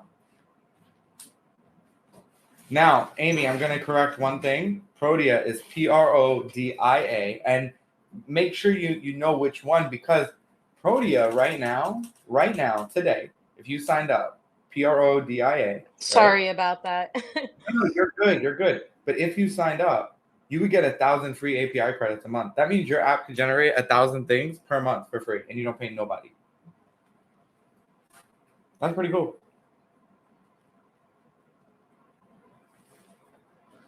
Now, if anyone doesn't know the answer to Cog, I'm going to tell you, but does anyone know? It's really important for the next thing that I'm going to tell you. I'm getting all sorts of weird things, including synthetic cognizance. Did you get a GitHub repo? Not even. And I even asked Really? my AI tutor for a specific GitHub repo dealing with cognitive AI, but I've really screwed up my. It's just Cog. It's just Cog. COG. Cog.run on Killing me, GitHub. Smalls. You're killing me. Just a second. Here, look, I'm going to show you guys. And it's important that you guys understand like the difference between like what we're looking for right now. And I actually want to show you the search. So check my screen. Look, Cog AI, right? Well, not that. You got to write AI. But I want to show you what you should get. So see this GitHub repo right here? I'm going to put it in the comments somehow. I think I just found it and I put it in the comments. I don't know. Is that the right one? I can't Should I see. put in there? I got to find out. Let's see. You might have done it. Yes, you guys are awesome. Anna, Amy, yes. I just found it. Let me tell you replicant? why. Yeah, let me tell you why this is actually important. So, Amy, we're going to use you. Do you mind if I use you as example? Yeah, sure. But like you don't go into like Oh my God, details, Amy, okay? relax. Because like yeah. Just relax. Come on. He's going to be Gonna gentle. hurt, Otherwise, make me I'll cry. take. Oh my gosh. Don't you dare! I'll take the bullet. Listen. Because Ross knows a lot of dirty details in in There's everything. nothing even like that. So don't worry. So if we're going to use Amy as an example, Amy has a product, right? And she has a model. Now, for Amy to run her model, she needs serious compute and GPUs. Now, something Amy didn't know that Amy's going to learn right now is Cog. Cog allows you, Amy, to run your entire model in what's called Cog, which is open source. So you can tell your CTO, hey, run it in this. And then you do it. And then you push to replicate. Now, that brings me to my next vocabulary word, replicate. Now, I have pushed Cog models. It's really easy. Replicate is awesome.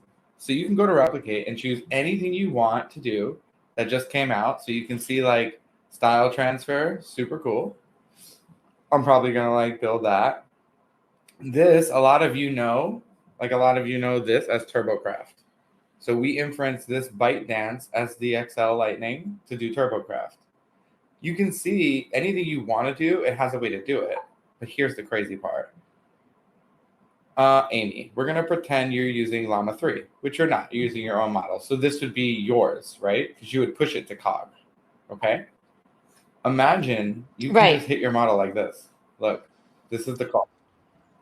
Now, check this out. I've done this. So if we go to AI Tutor Pixio, look, Pixio Generate, Pixio Upscaler. I deployed this. I deployed this to my own API on Replicate. How insane is that, Amy? Come on. Ross?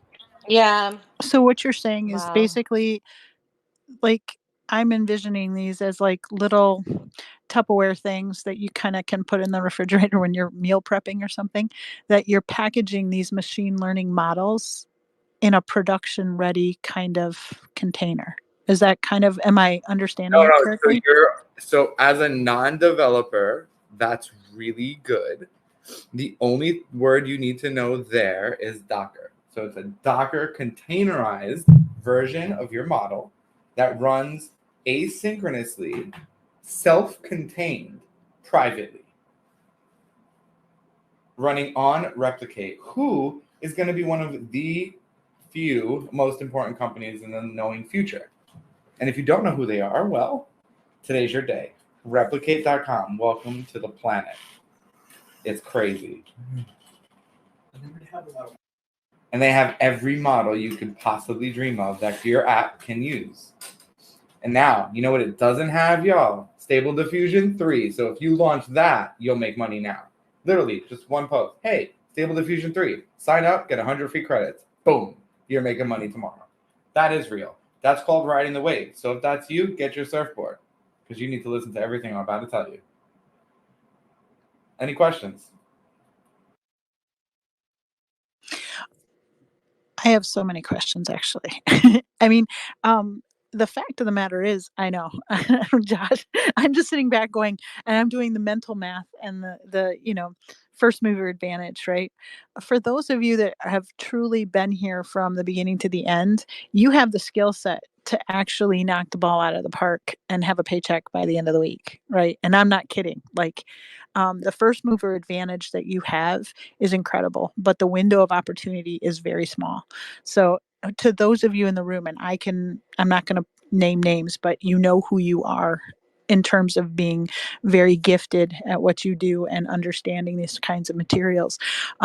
If I just understood this correctly, yeah, you will be able to just rack up dinero. and I have so many questions, Ross, that you continually give out these nuggets, and the folks that actually pick up the baton and run with it, they have no excuse, right? So it's just time and will, and if you have them both, you're going to do very well. Yeah, like I'm just gonna show you a quick thing just so you can like get the gist. So this is like a brand new chat with AI Tutor right now. Hopefully coming up on the stream. Yes. So because you got to be nice, we're gonna say hi. We will turn off all that so we don't see it. Now look at this.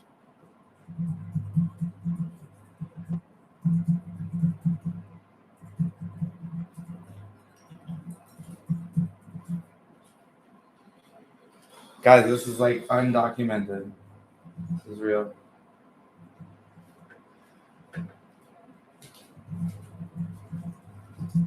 First set of docs. And then I go back. And this is the schema. Getting a prediction. I don't even know what I'm doing, you know?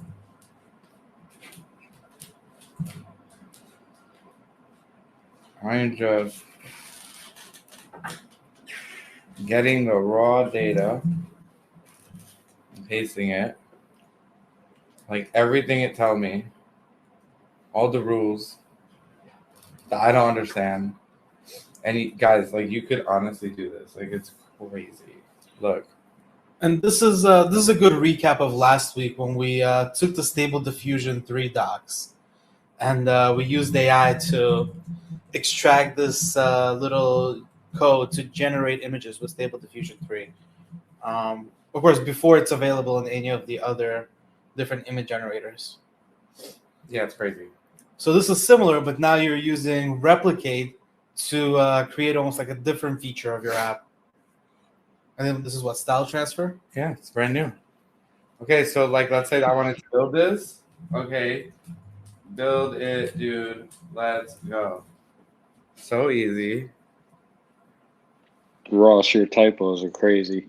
Worse than mine. I just don't care. Like there's like an element of non-careability that I have about that. Like for what? Like what do I gain from caring? I just lose time. not going to make me a better writer. I'm still going to suck. So I just built it into AI Tutor to like fix that along the way. So like, here's the thing. In like 2 seconds, I have the page. This is the page I put for people to generate. This is the page that they generate from. Now, watch this, guys. This is the moneymaker right here.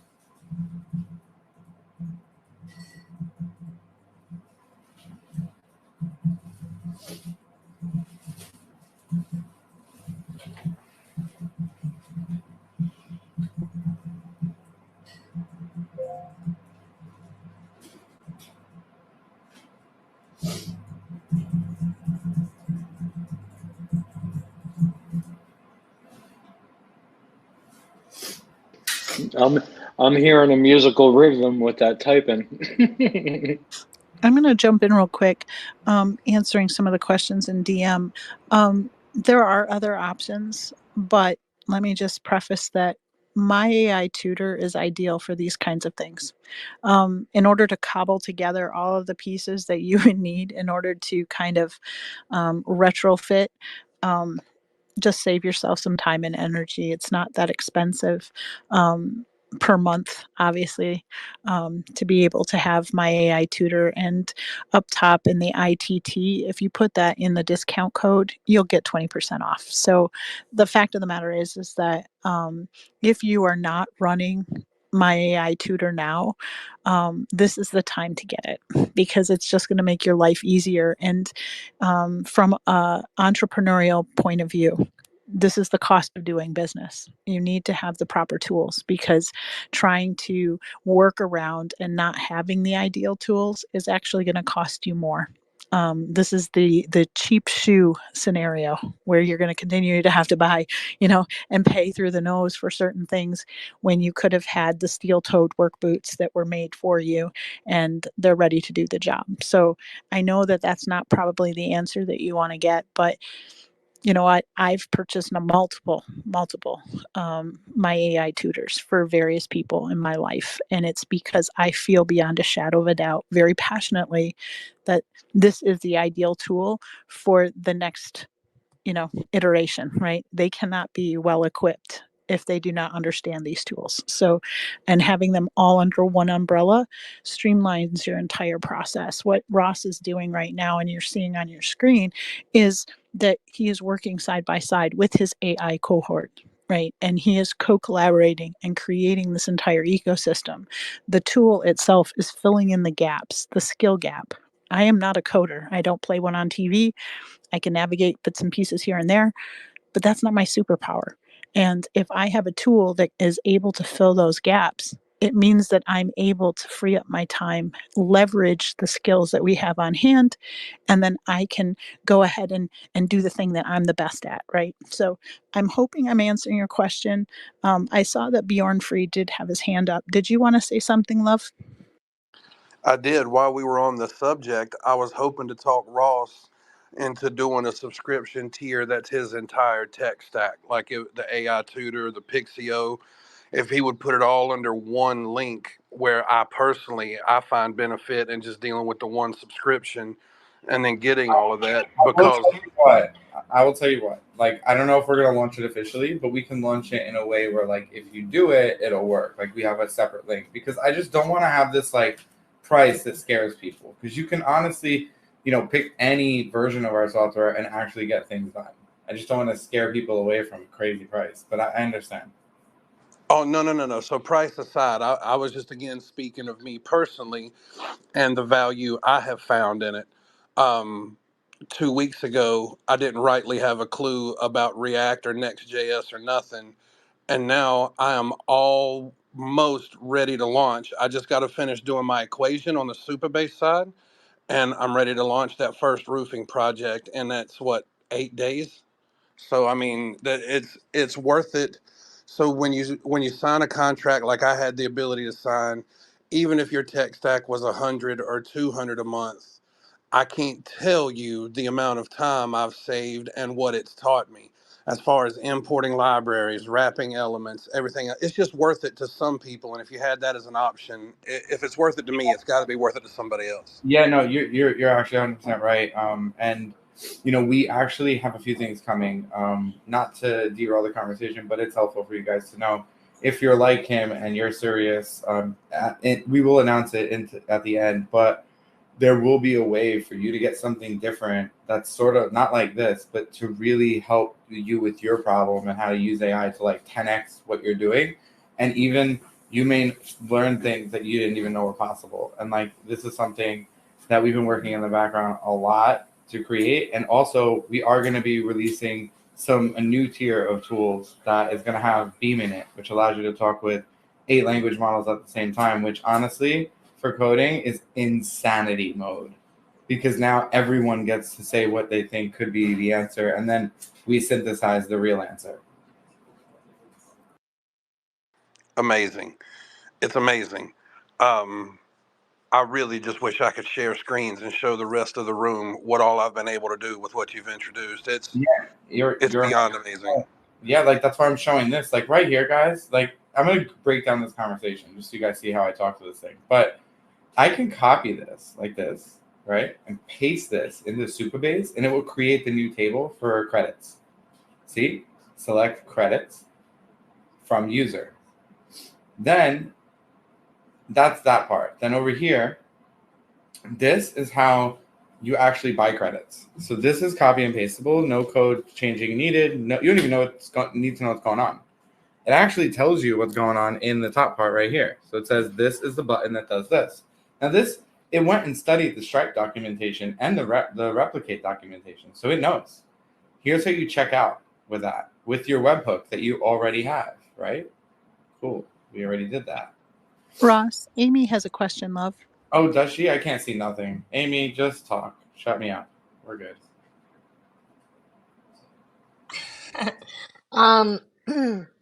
Yeah, I just wanted to say thank you, Ross, for sharing all of these great resources. I'm going to be meeting with my CTO, but I just wanted to say for people who are maybe like using the AWS startup credits, like it's really, I'm only saying this because I made the big mistake of like just not being prepared, not knowing how, like like knowing the process of your moving your database over to like a local GPU, um, like and how much money that can save you. Like, it's just things that they don't really talk about even in Y Combinator or in most startup accelerators. They don't really talk about what you need to do to save costs and all. AWS can really trick you into thinking like, oh, I'm using all these credits for free, and it doesn't really prepare you for what can come next if you're not like ready for all the expenses that hit you. So this is definitely like such a gift to be able to know that this is a really great way to save you a huge expense in the beginning. Because I will say that like yeah, it's super easy to just set up with AWS also, right? And they'll give you free credits in the beginning. But if you want to do this all yourself from beginning to end, then this is a great, these are amazing resources. So I just wanted to say to anybody who's doubting it in the audience, like whether or not this is the best way to go, or if it's better to go with, Y Combinator, like Startup School, and all the AWS credits that you got with that, that can be really helpful. But this is the ground level, really. And you're really not going to. Yeah, this is great. Thank you so much. Well, Amy, you brought up a really good point. One of the things, the unique characteristics of my AI tutor that's different than most is that it susses out backdoors that are not obvious. And what I mean by that is when you're working side by side with it and playing dumb, and you're saying, I'm 5, I don't understand. I'll use the example from week 1 where we had an issue with Windows and that stupid S mode. going through and figuring out how to do that without wrecking computers, it was so brilliant in terms of how to have workarounds, because AI is very its superpower is aggregation of data and sussing out the little nugget. And it can do it far better than we can.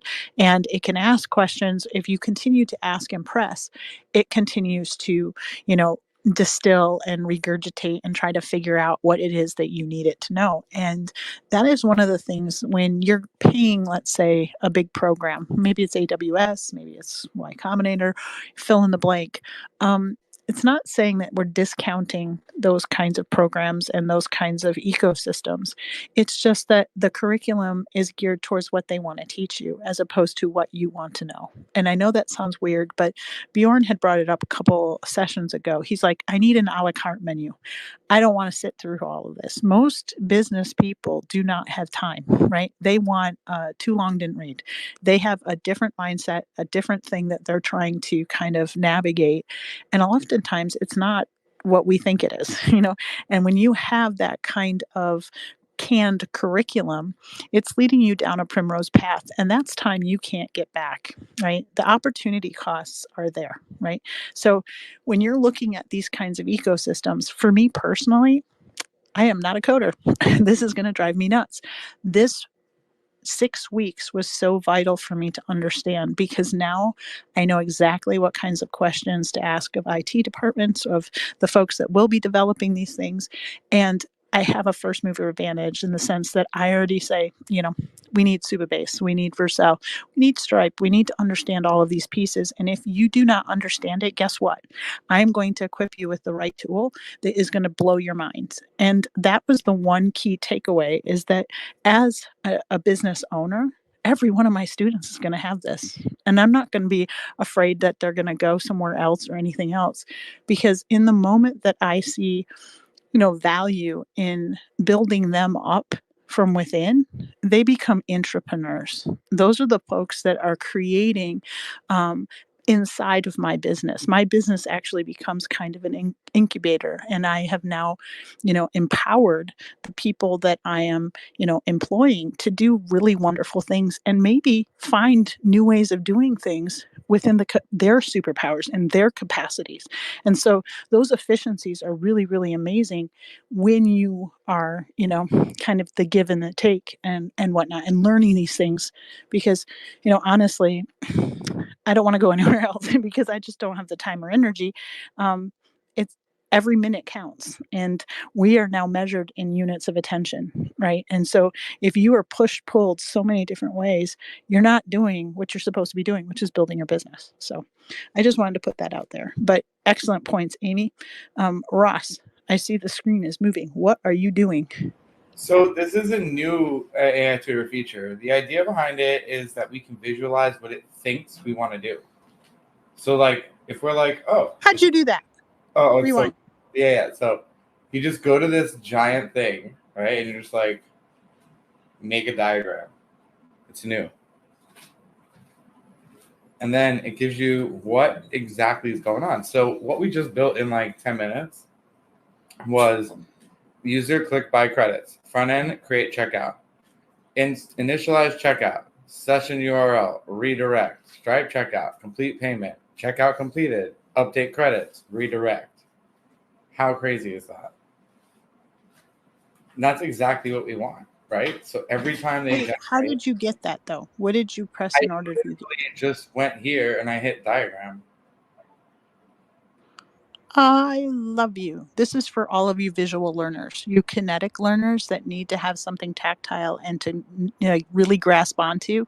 Many neurodivergent people require this kind of, you know, ecosystem. So kudos to you guys. I love you so much. Yeah, well, thank you. I think it's really important that people can visualize like this crazy code. But guys, like this is copy and pasteable. Like it's not like, oh, I gotta still write it. No, you just copy it. And like this is your new ENV that you have to add.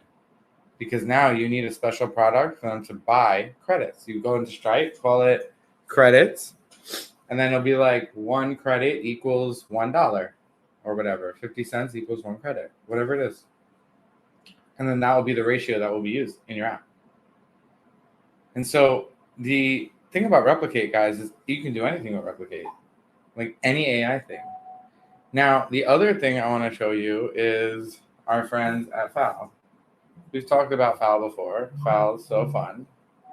This is their website. I may have to incognito this. Yeah. This is what FAL looks like when you first get there. It's so cool. Let me not be logged in. Cool. This is the website, guys. FAL.ai. They will let you build anything image related, pretty much. They're super cool. Then there's things like Grok. So Grok is an LLM that is very fast. So it's interesting if your app needs to move fast. And these are just a few, but like they're really important because your provider is everything. And Amy, I have one more thing to tell you about Replicate. Are you ready? Yeah. Okay. Replicate can do private models too. So you can build your model and nobody will see it except you. They can be inference and hosting. And unlike AWS, they only charge you when the thing is running, which is the best. Oh, okay. So like, are they an all-in-one alternative to AWS, or do you have, or Not you have in to any use? way, shape, or form. See, what No. you're doing Okay. is what you're doing essentially.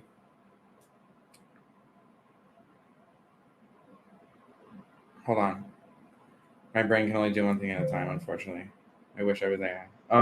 Well, it's like you're using Replicate so Amy, to here's the redirect hang or on for something? 1 second. Listen. Or So let's say you were like AWS, see you later, we're breaking up. Cool.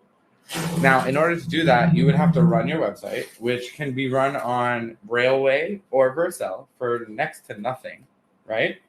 And then when it talks to the model, right, it would just talk to Replicate and their infrastructure, and you don't have to even worry about anything. GPUs, not your problem. okay, but like, what if I am running?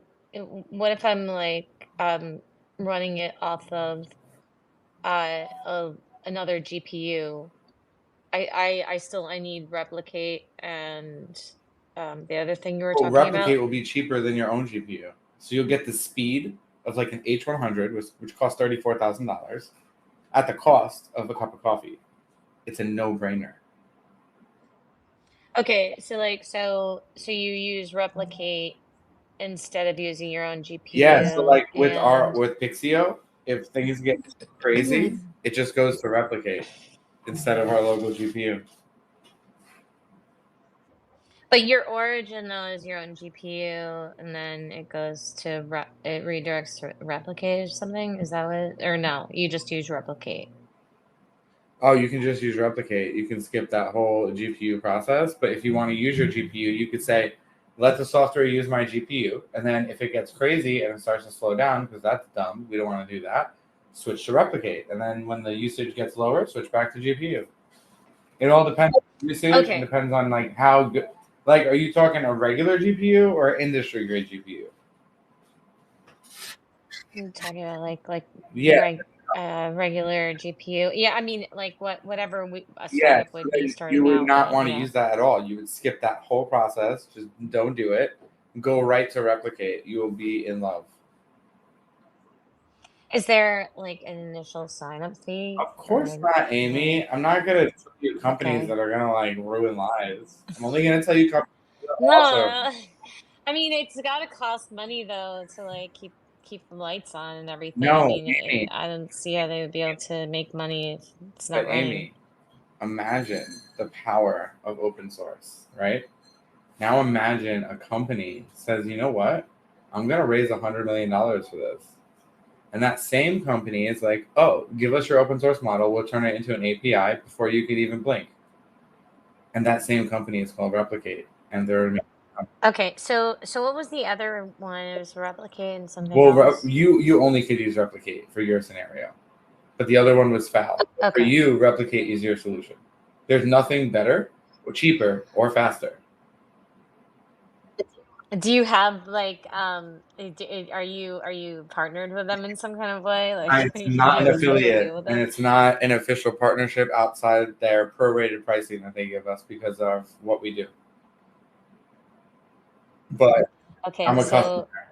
but the oh, okay. So and you do prorated with them, like they charge you. Well, wait a minute, charging based on usage. That's just what they Oh yeah, do, that's the business or model. like okay, but they do they also work with like big industry companies? Like I mean, the reason why I'm asking this is because I don't want to face any kind of issues with a company that I mean, how long has it been around? So, like, how strong is this this Probably a company few here? years. Like they're new, but they're good. They're backed by Google, Nvidia, Apple, like all these different companies, and they just raised Right, $100 million to power the open source community and run everybody's code for free. Amy, right. Well, oh, sorry, no, sorry, sorry. it's tough to understand and wrap your head around open source, right? Oh, Oh no no no no no oh, no okay. I'm no trying no. to figure it out. That's not the Okay, thing that good. I was. That's not the thing I was doubting. The thing I was doubting is that like sometimes what can happen when businesses are not charging enough for their services, then then you kind of can experience a little bit of downtime or like or issues with with the tech. And so there's like this trade-off that I've realized is that like, you know, um, you can experience a lot less downtime. Like I've experienced this like directly, like with products that people like that we're all like very feel very very strongly about, right? But like if it comes down to it that like there's a, any kind of downtime which can happen, then it can really affect like a lot of things. Like oh man, I've been caught like in the middle of a demo when something goes down like that isn't that's like a third party thing that is powering what my solution is, right?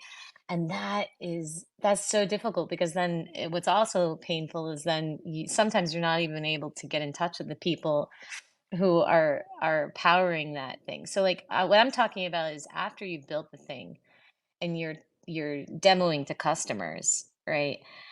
It's gonna be so important that even like I mean you're not always going to um be making money, and sometimes you're gonna have to be spending money on things that like you're like, "Oh, I don't wanna have to pay AWS," but I mean, I didn't Well, know no, an what you're making alternative to it, sense, right? in a lot of ways. It's like what happened to Hugging Face recently. You know, when it goes down, 60% of all of the AI tools are just like dead in the water, and Twitter is just, ablaze. And whenever you're depending on anybody, that can happen. It's like if you're a degen, it's like not your keys, not your crypto, or someone else's platform. You're at their mercy. One of the things that is interesting, it's always hard to do, and I know that the boys have, and I say boys loosely, Ross, Nick, and Alisher, I've adopted them and they just don't know it. It's like they've mitigated exposure. And that's kind of what you're doing is when you're stacking different tools, there is a natural redundancy that's put into place in order to limit your exposure to certain outages and, fail safe. You putting fail safes in place. The problem is that AI is for the public use. Think about it. ChatGPT just arrived on the scene in November of 2022. We haven't even had a full 2 years of it out in the wild, and already you have so many different facets of, different tools that you have at your fingertips. Ultimately, you have to look at all of the tools that Ross has mentioned today and say, "Okay, just like, eh, I'll strip all the tech out of it. As an artist, I have signature tools. I have signature colors. They are my go-tos. Those are my ride and die because they get me not only what I need to get done, but also people start to recognize exactly those signature colors in my artwork, right? And they can pick it out in a crowd. You have certain things that you are totally going to lean into because they naturally speak to you. If you're an animator, if you are an artist, or if you're fill in the blank. You're going to pick the tools that fit the thing that you're trying to build. And that's what the hardest part of tonight is that we're looking at all of the faces in the crowd and we kind of know exactly kind of what you're building. And that's why Ross is saying, Amy, you're going to need this. Why? Because I have an idea of kind of what you're building. And this is going to be, your little golden nugget. Now, if you are going to build your entire business around it, sure, you're doing your due diligence. You want to make sure they're going to be around, they're going to have someone to call, those kinds of things. When you have an open source community and you yourself have been contributing, for instance, if you're on GitHub and you are helping out and you are earning those social currency credits, if something goes down, you have all sorts of people in your pocket family that come to your rescue, people that you never even anticipated. I mean, how many times TSI has been under DDoS attacks or whatnot, and something goes down. You have people on speed dial because they understand, one, you're building this ecosystem, you're helping a lot of folks, and you're creating a different kind of network. These are parallel economies we've never dealt with before. So, and you're integrating an AI component, and that AI component, we still don't know if they're a good employee or not. I understand the way that you're asking these questions, but ultimately each and every one of us, you included, me included, there are a handful of things that are my ride and die. I can't do anything without Grok now because I've been so spoiled with Grok with a Q. It's too fast. I lust after Beam because it's so helpful to me. But I can't work without Hugging Face or Comfy UI. Those are kinds of things that are my core little nuggets, and then I can build around it and decide, if something else goes down, can I fit it with something else? And luckily, when you have My AI Tutor, you have all different availabilities. You have all different choices.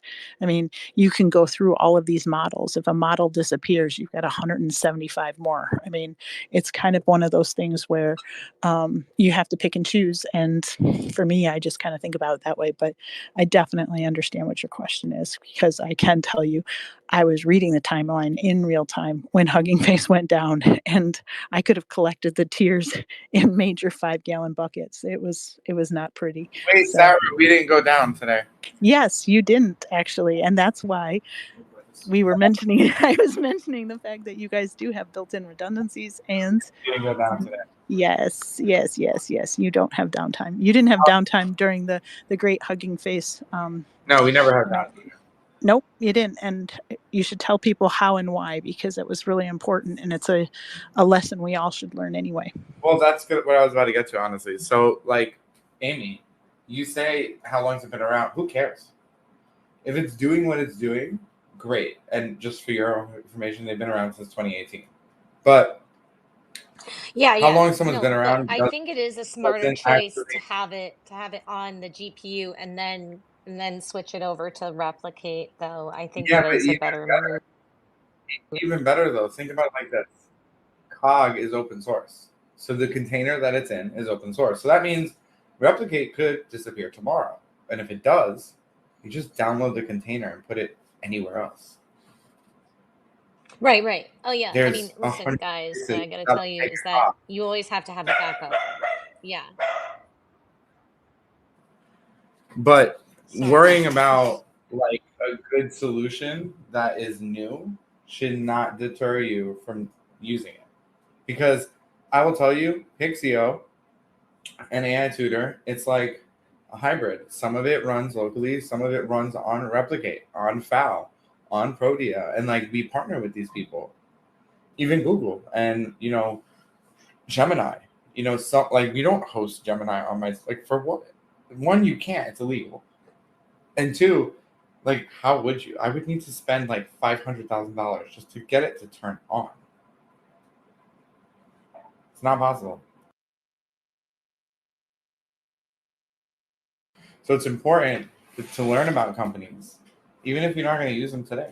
You might use them tomorrow. Well, we're leveraging, Ross. That's the point, is we're leveraging. You are giving up some of your security, because there's no way we can afford it. I mean, if you don't go the route that Ross did, then you can't democratize AI. You are going to be you're beholden to those that control the GPUs. We're all GPU poor. Saying that's what someone wants to do. No, that's not what they want to do. You're incorrect. That's what I want to do. I'm crazy. Don't be like me. Don't democratize. Charge for it. And you could run private models in Replicate. So like your model, Amy, could actually run in its entirety in Replicate, and probably at, I don't even want to say, it's not even half. It's like a 20th of the price. Like it's probably even more. And the other thing, here's the other thing, guys. I'm going to give you this like weird mental thing. You could agree with me. Bjorn Free, I hope you agree with me and you've hit that stage in your development. But the cooler the company, the less the phone support, the less the instant support. Like Replicate is one of them. They have email support, but like they assume you know who they are. If not, why are you here? And trying to make API calls. Like Stripe, for example, they have chat. It's great. But like all these other companies, Replicate, if you have a problem, you gotta wait till they answer you. But that's the beauty of it. You're not gonna have a problem. You're in full control. You can boot up the machine and stop the machine. And there's a bazillion GPUs that you can use. So if you make one blow up, that's fine. On to the next one. And like that's cool, I think. Like I think being able to build anything is super important. And I think not having to worry about GPUs is super important, because what if, like Amy, for example, the output of your model gets sent to something like Sonar, which can then analyze using the internet based on like other companies and their percentages. So you can see like what your percentage is versus a lot of other people. Stripe does this with like fraud warning. It'll be like your company is this level versus companies like you are this level. It's super cool and informative, and that's something you could do with the Perplexity API and your model once it's really cheap. So if it costs like $5 a day to run, you could do a lot more, I think.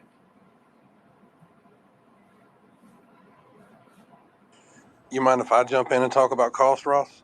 Dude, go for it. The more they can learn from other people, from me, not that I don't think like I know what I'm talking about. I just think the value is in people telling you what they've learned and how they got to where they are, like what they understand. So yeah, go for it. Okay, so I've announced a few times I'm building a roofing app for a client I've already signed a contract with.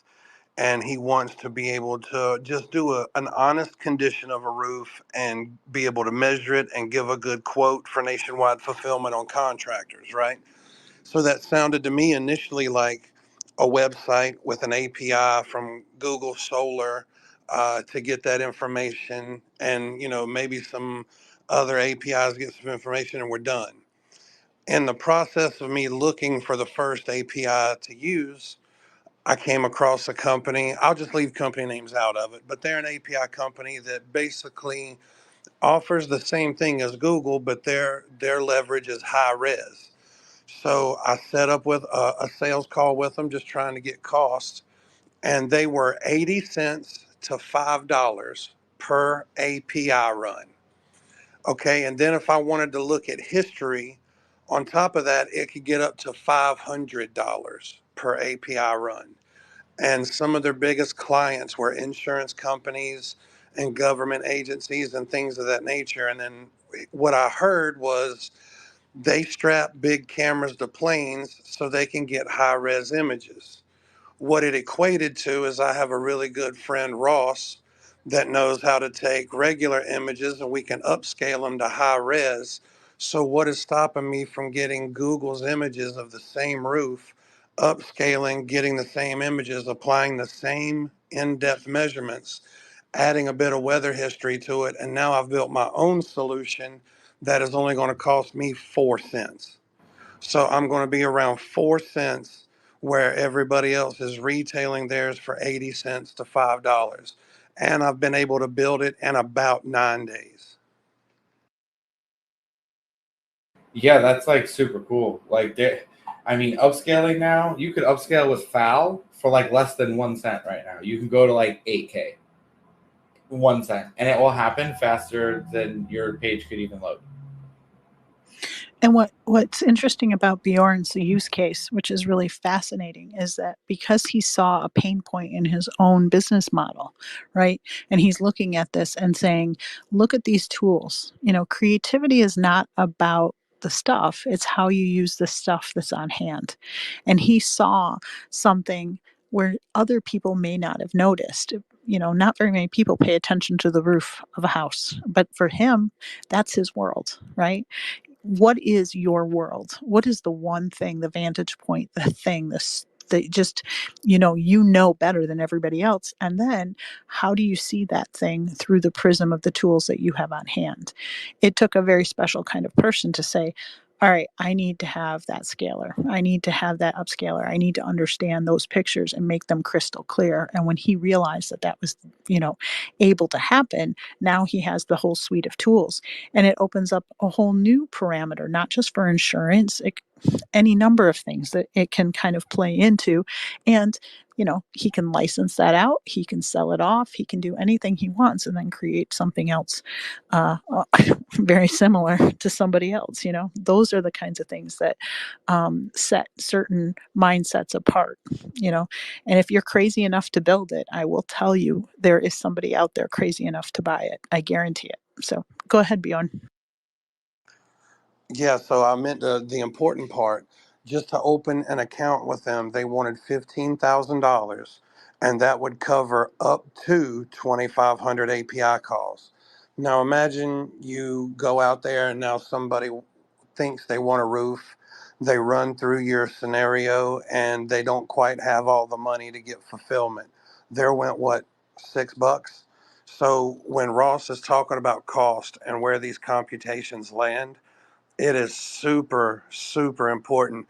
There's a difference between bootstrapping and getting yourself in a jam. Google is kind enough to give you some credits to play with to kind of get yourself off the ground, but there's not many companies like them. So make sure you pay attention to your API cost. Sorry, Ross. No, it's actually good. And also, every company I'm mentioning outside of Replicate, because they're just too good and they get it, all these companies are giving you credits. Replicate they used to, they don't anymore because people abuse it. We can't have nice things because people abuse it. That's why a tutor can't have trials. But, when I encounter good companies that you can build on top of, I make sure to tell you. And from there, then there's databases, and there's a lot of ways. You guys have Supabase, but if you ask me, Ross, for real, if I'm gonna launch my company, would you use Supabase? And I have two answers. Supabase is incredible, and you should use them, but they're a little expensive. So you can do Supabase database for $25 a month, which is fine. Or you can use Neon, which is a new company, brand new, and you can have 10 databases for $19.99 a month. So Neon will give you a free database right now. If you sign up right now, neon.tech right now. But then if you upgrade, you get 10 of them, which is equivalent to over $100 anywhere else. And that's pretty cool, I think. Well, it also puts into play, you don't have to have all of the most expensive stuff right out of the chute, right? You can have something that's aspirational and that you can work yourself up to. Those are the kinds of things when you think about if you have Neon, for instance, it gives you what you need right in the minute. And then as you get bigger, when I was a stockbroker for Morgan Stanley, it was the time when Charlie Schwab had just come out. And it was very fascinating because everybody thought that, we were going to go under because Charlie Schwab gave all of the tools at the fingertips of the everyday Joe, and the everyday Joe could now manage their portfolios and do their stock trades. What ended up happening is that as people's account grew, they realized, I actually have some serious cash here, and now I need someone to manage it. And so we noticed that at about a $250,000 account at Charlie Schwab would eventually come back to Morgan Stanley. And it's the same kind of concept here, is that you can use the skills and the tools and the things that you have at your fingertips right now, right? And you can cobble together a solution. And as you grow and as you streamline and build, then you can upgrade to your Supabase or whatever else. And there's no harm, no foul in doing that. Sometimes that's the way you have to do it. And honestly, we have to bootstrap, um, use the shoestring, as they say, for lots of things. And so, making sure you understand that there are tools out there, and Ross did tell us and show us how to use, GitHub, where you look at the new things that are coming out, right? Following Scopalizer's lists on AI will help you discern and suss out some of these things. But I've found, honestly, that I don't have to look at those lists as much. I do in the capacity as a media person, but usually Ross has already kind of sussed out the things that are the more valuable, and then has already implemented them into the ecosystem of tools. So in a lot of ways, he's doing some of that continuing education for you and doing the managed money, air quote, kind of job that you would have, hired someone else to suss out. So it's just some things to think about. Yeah, and like another thing, like users are like, if you ever use Pixio, you've seen image to image, right? And when you do image to image, the user has to upload an image. Now imagine 100,000 people upload images that are 4K. Who's going to pay for that? That's expensive. Supabase will stop you immediately. Like, immediately. And other companies also will stop you immediately. But what you can do is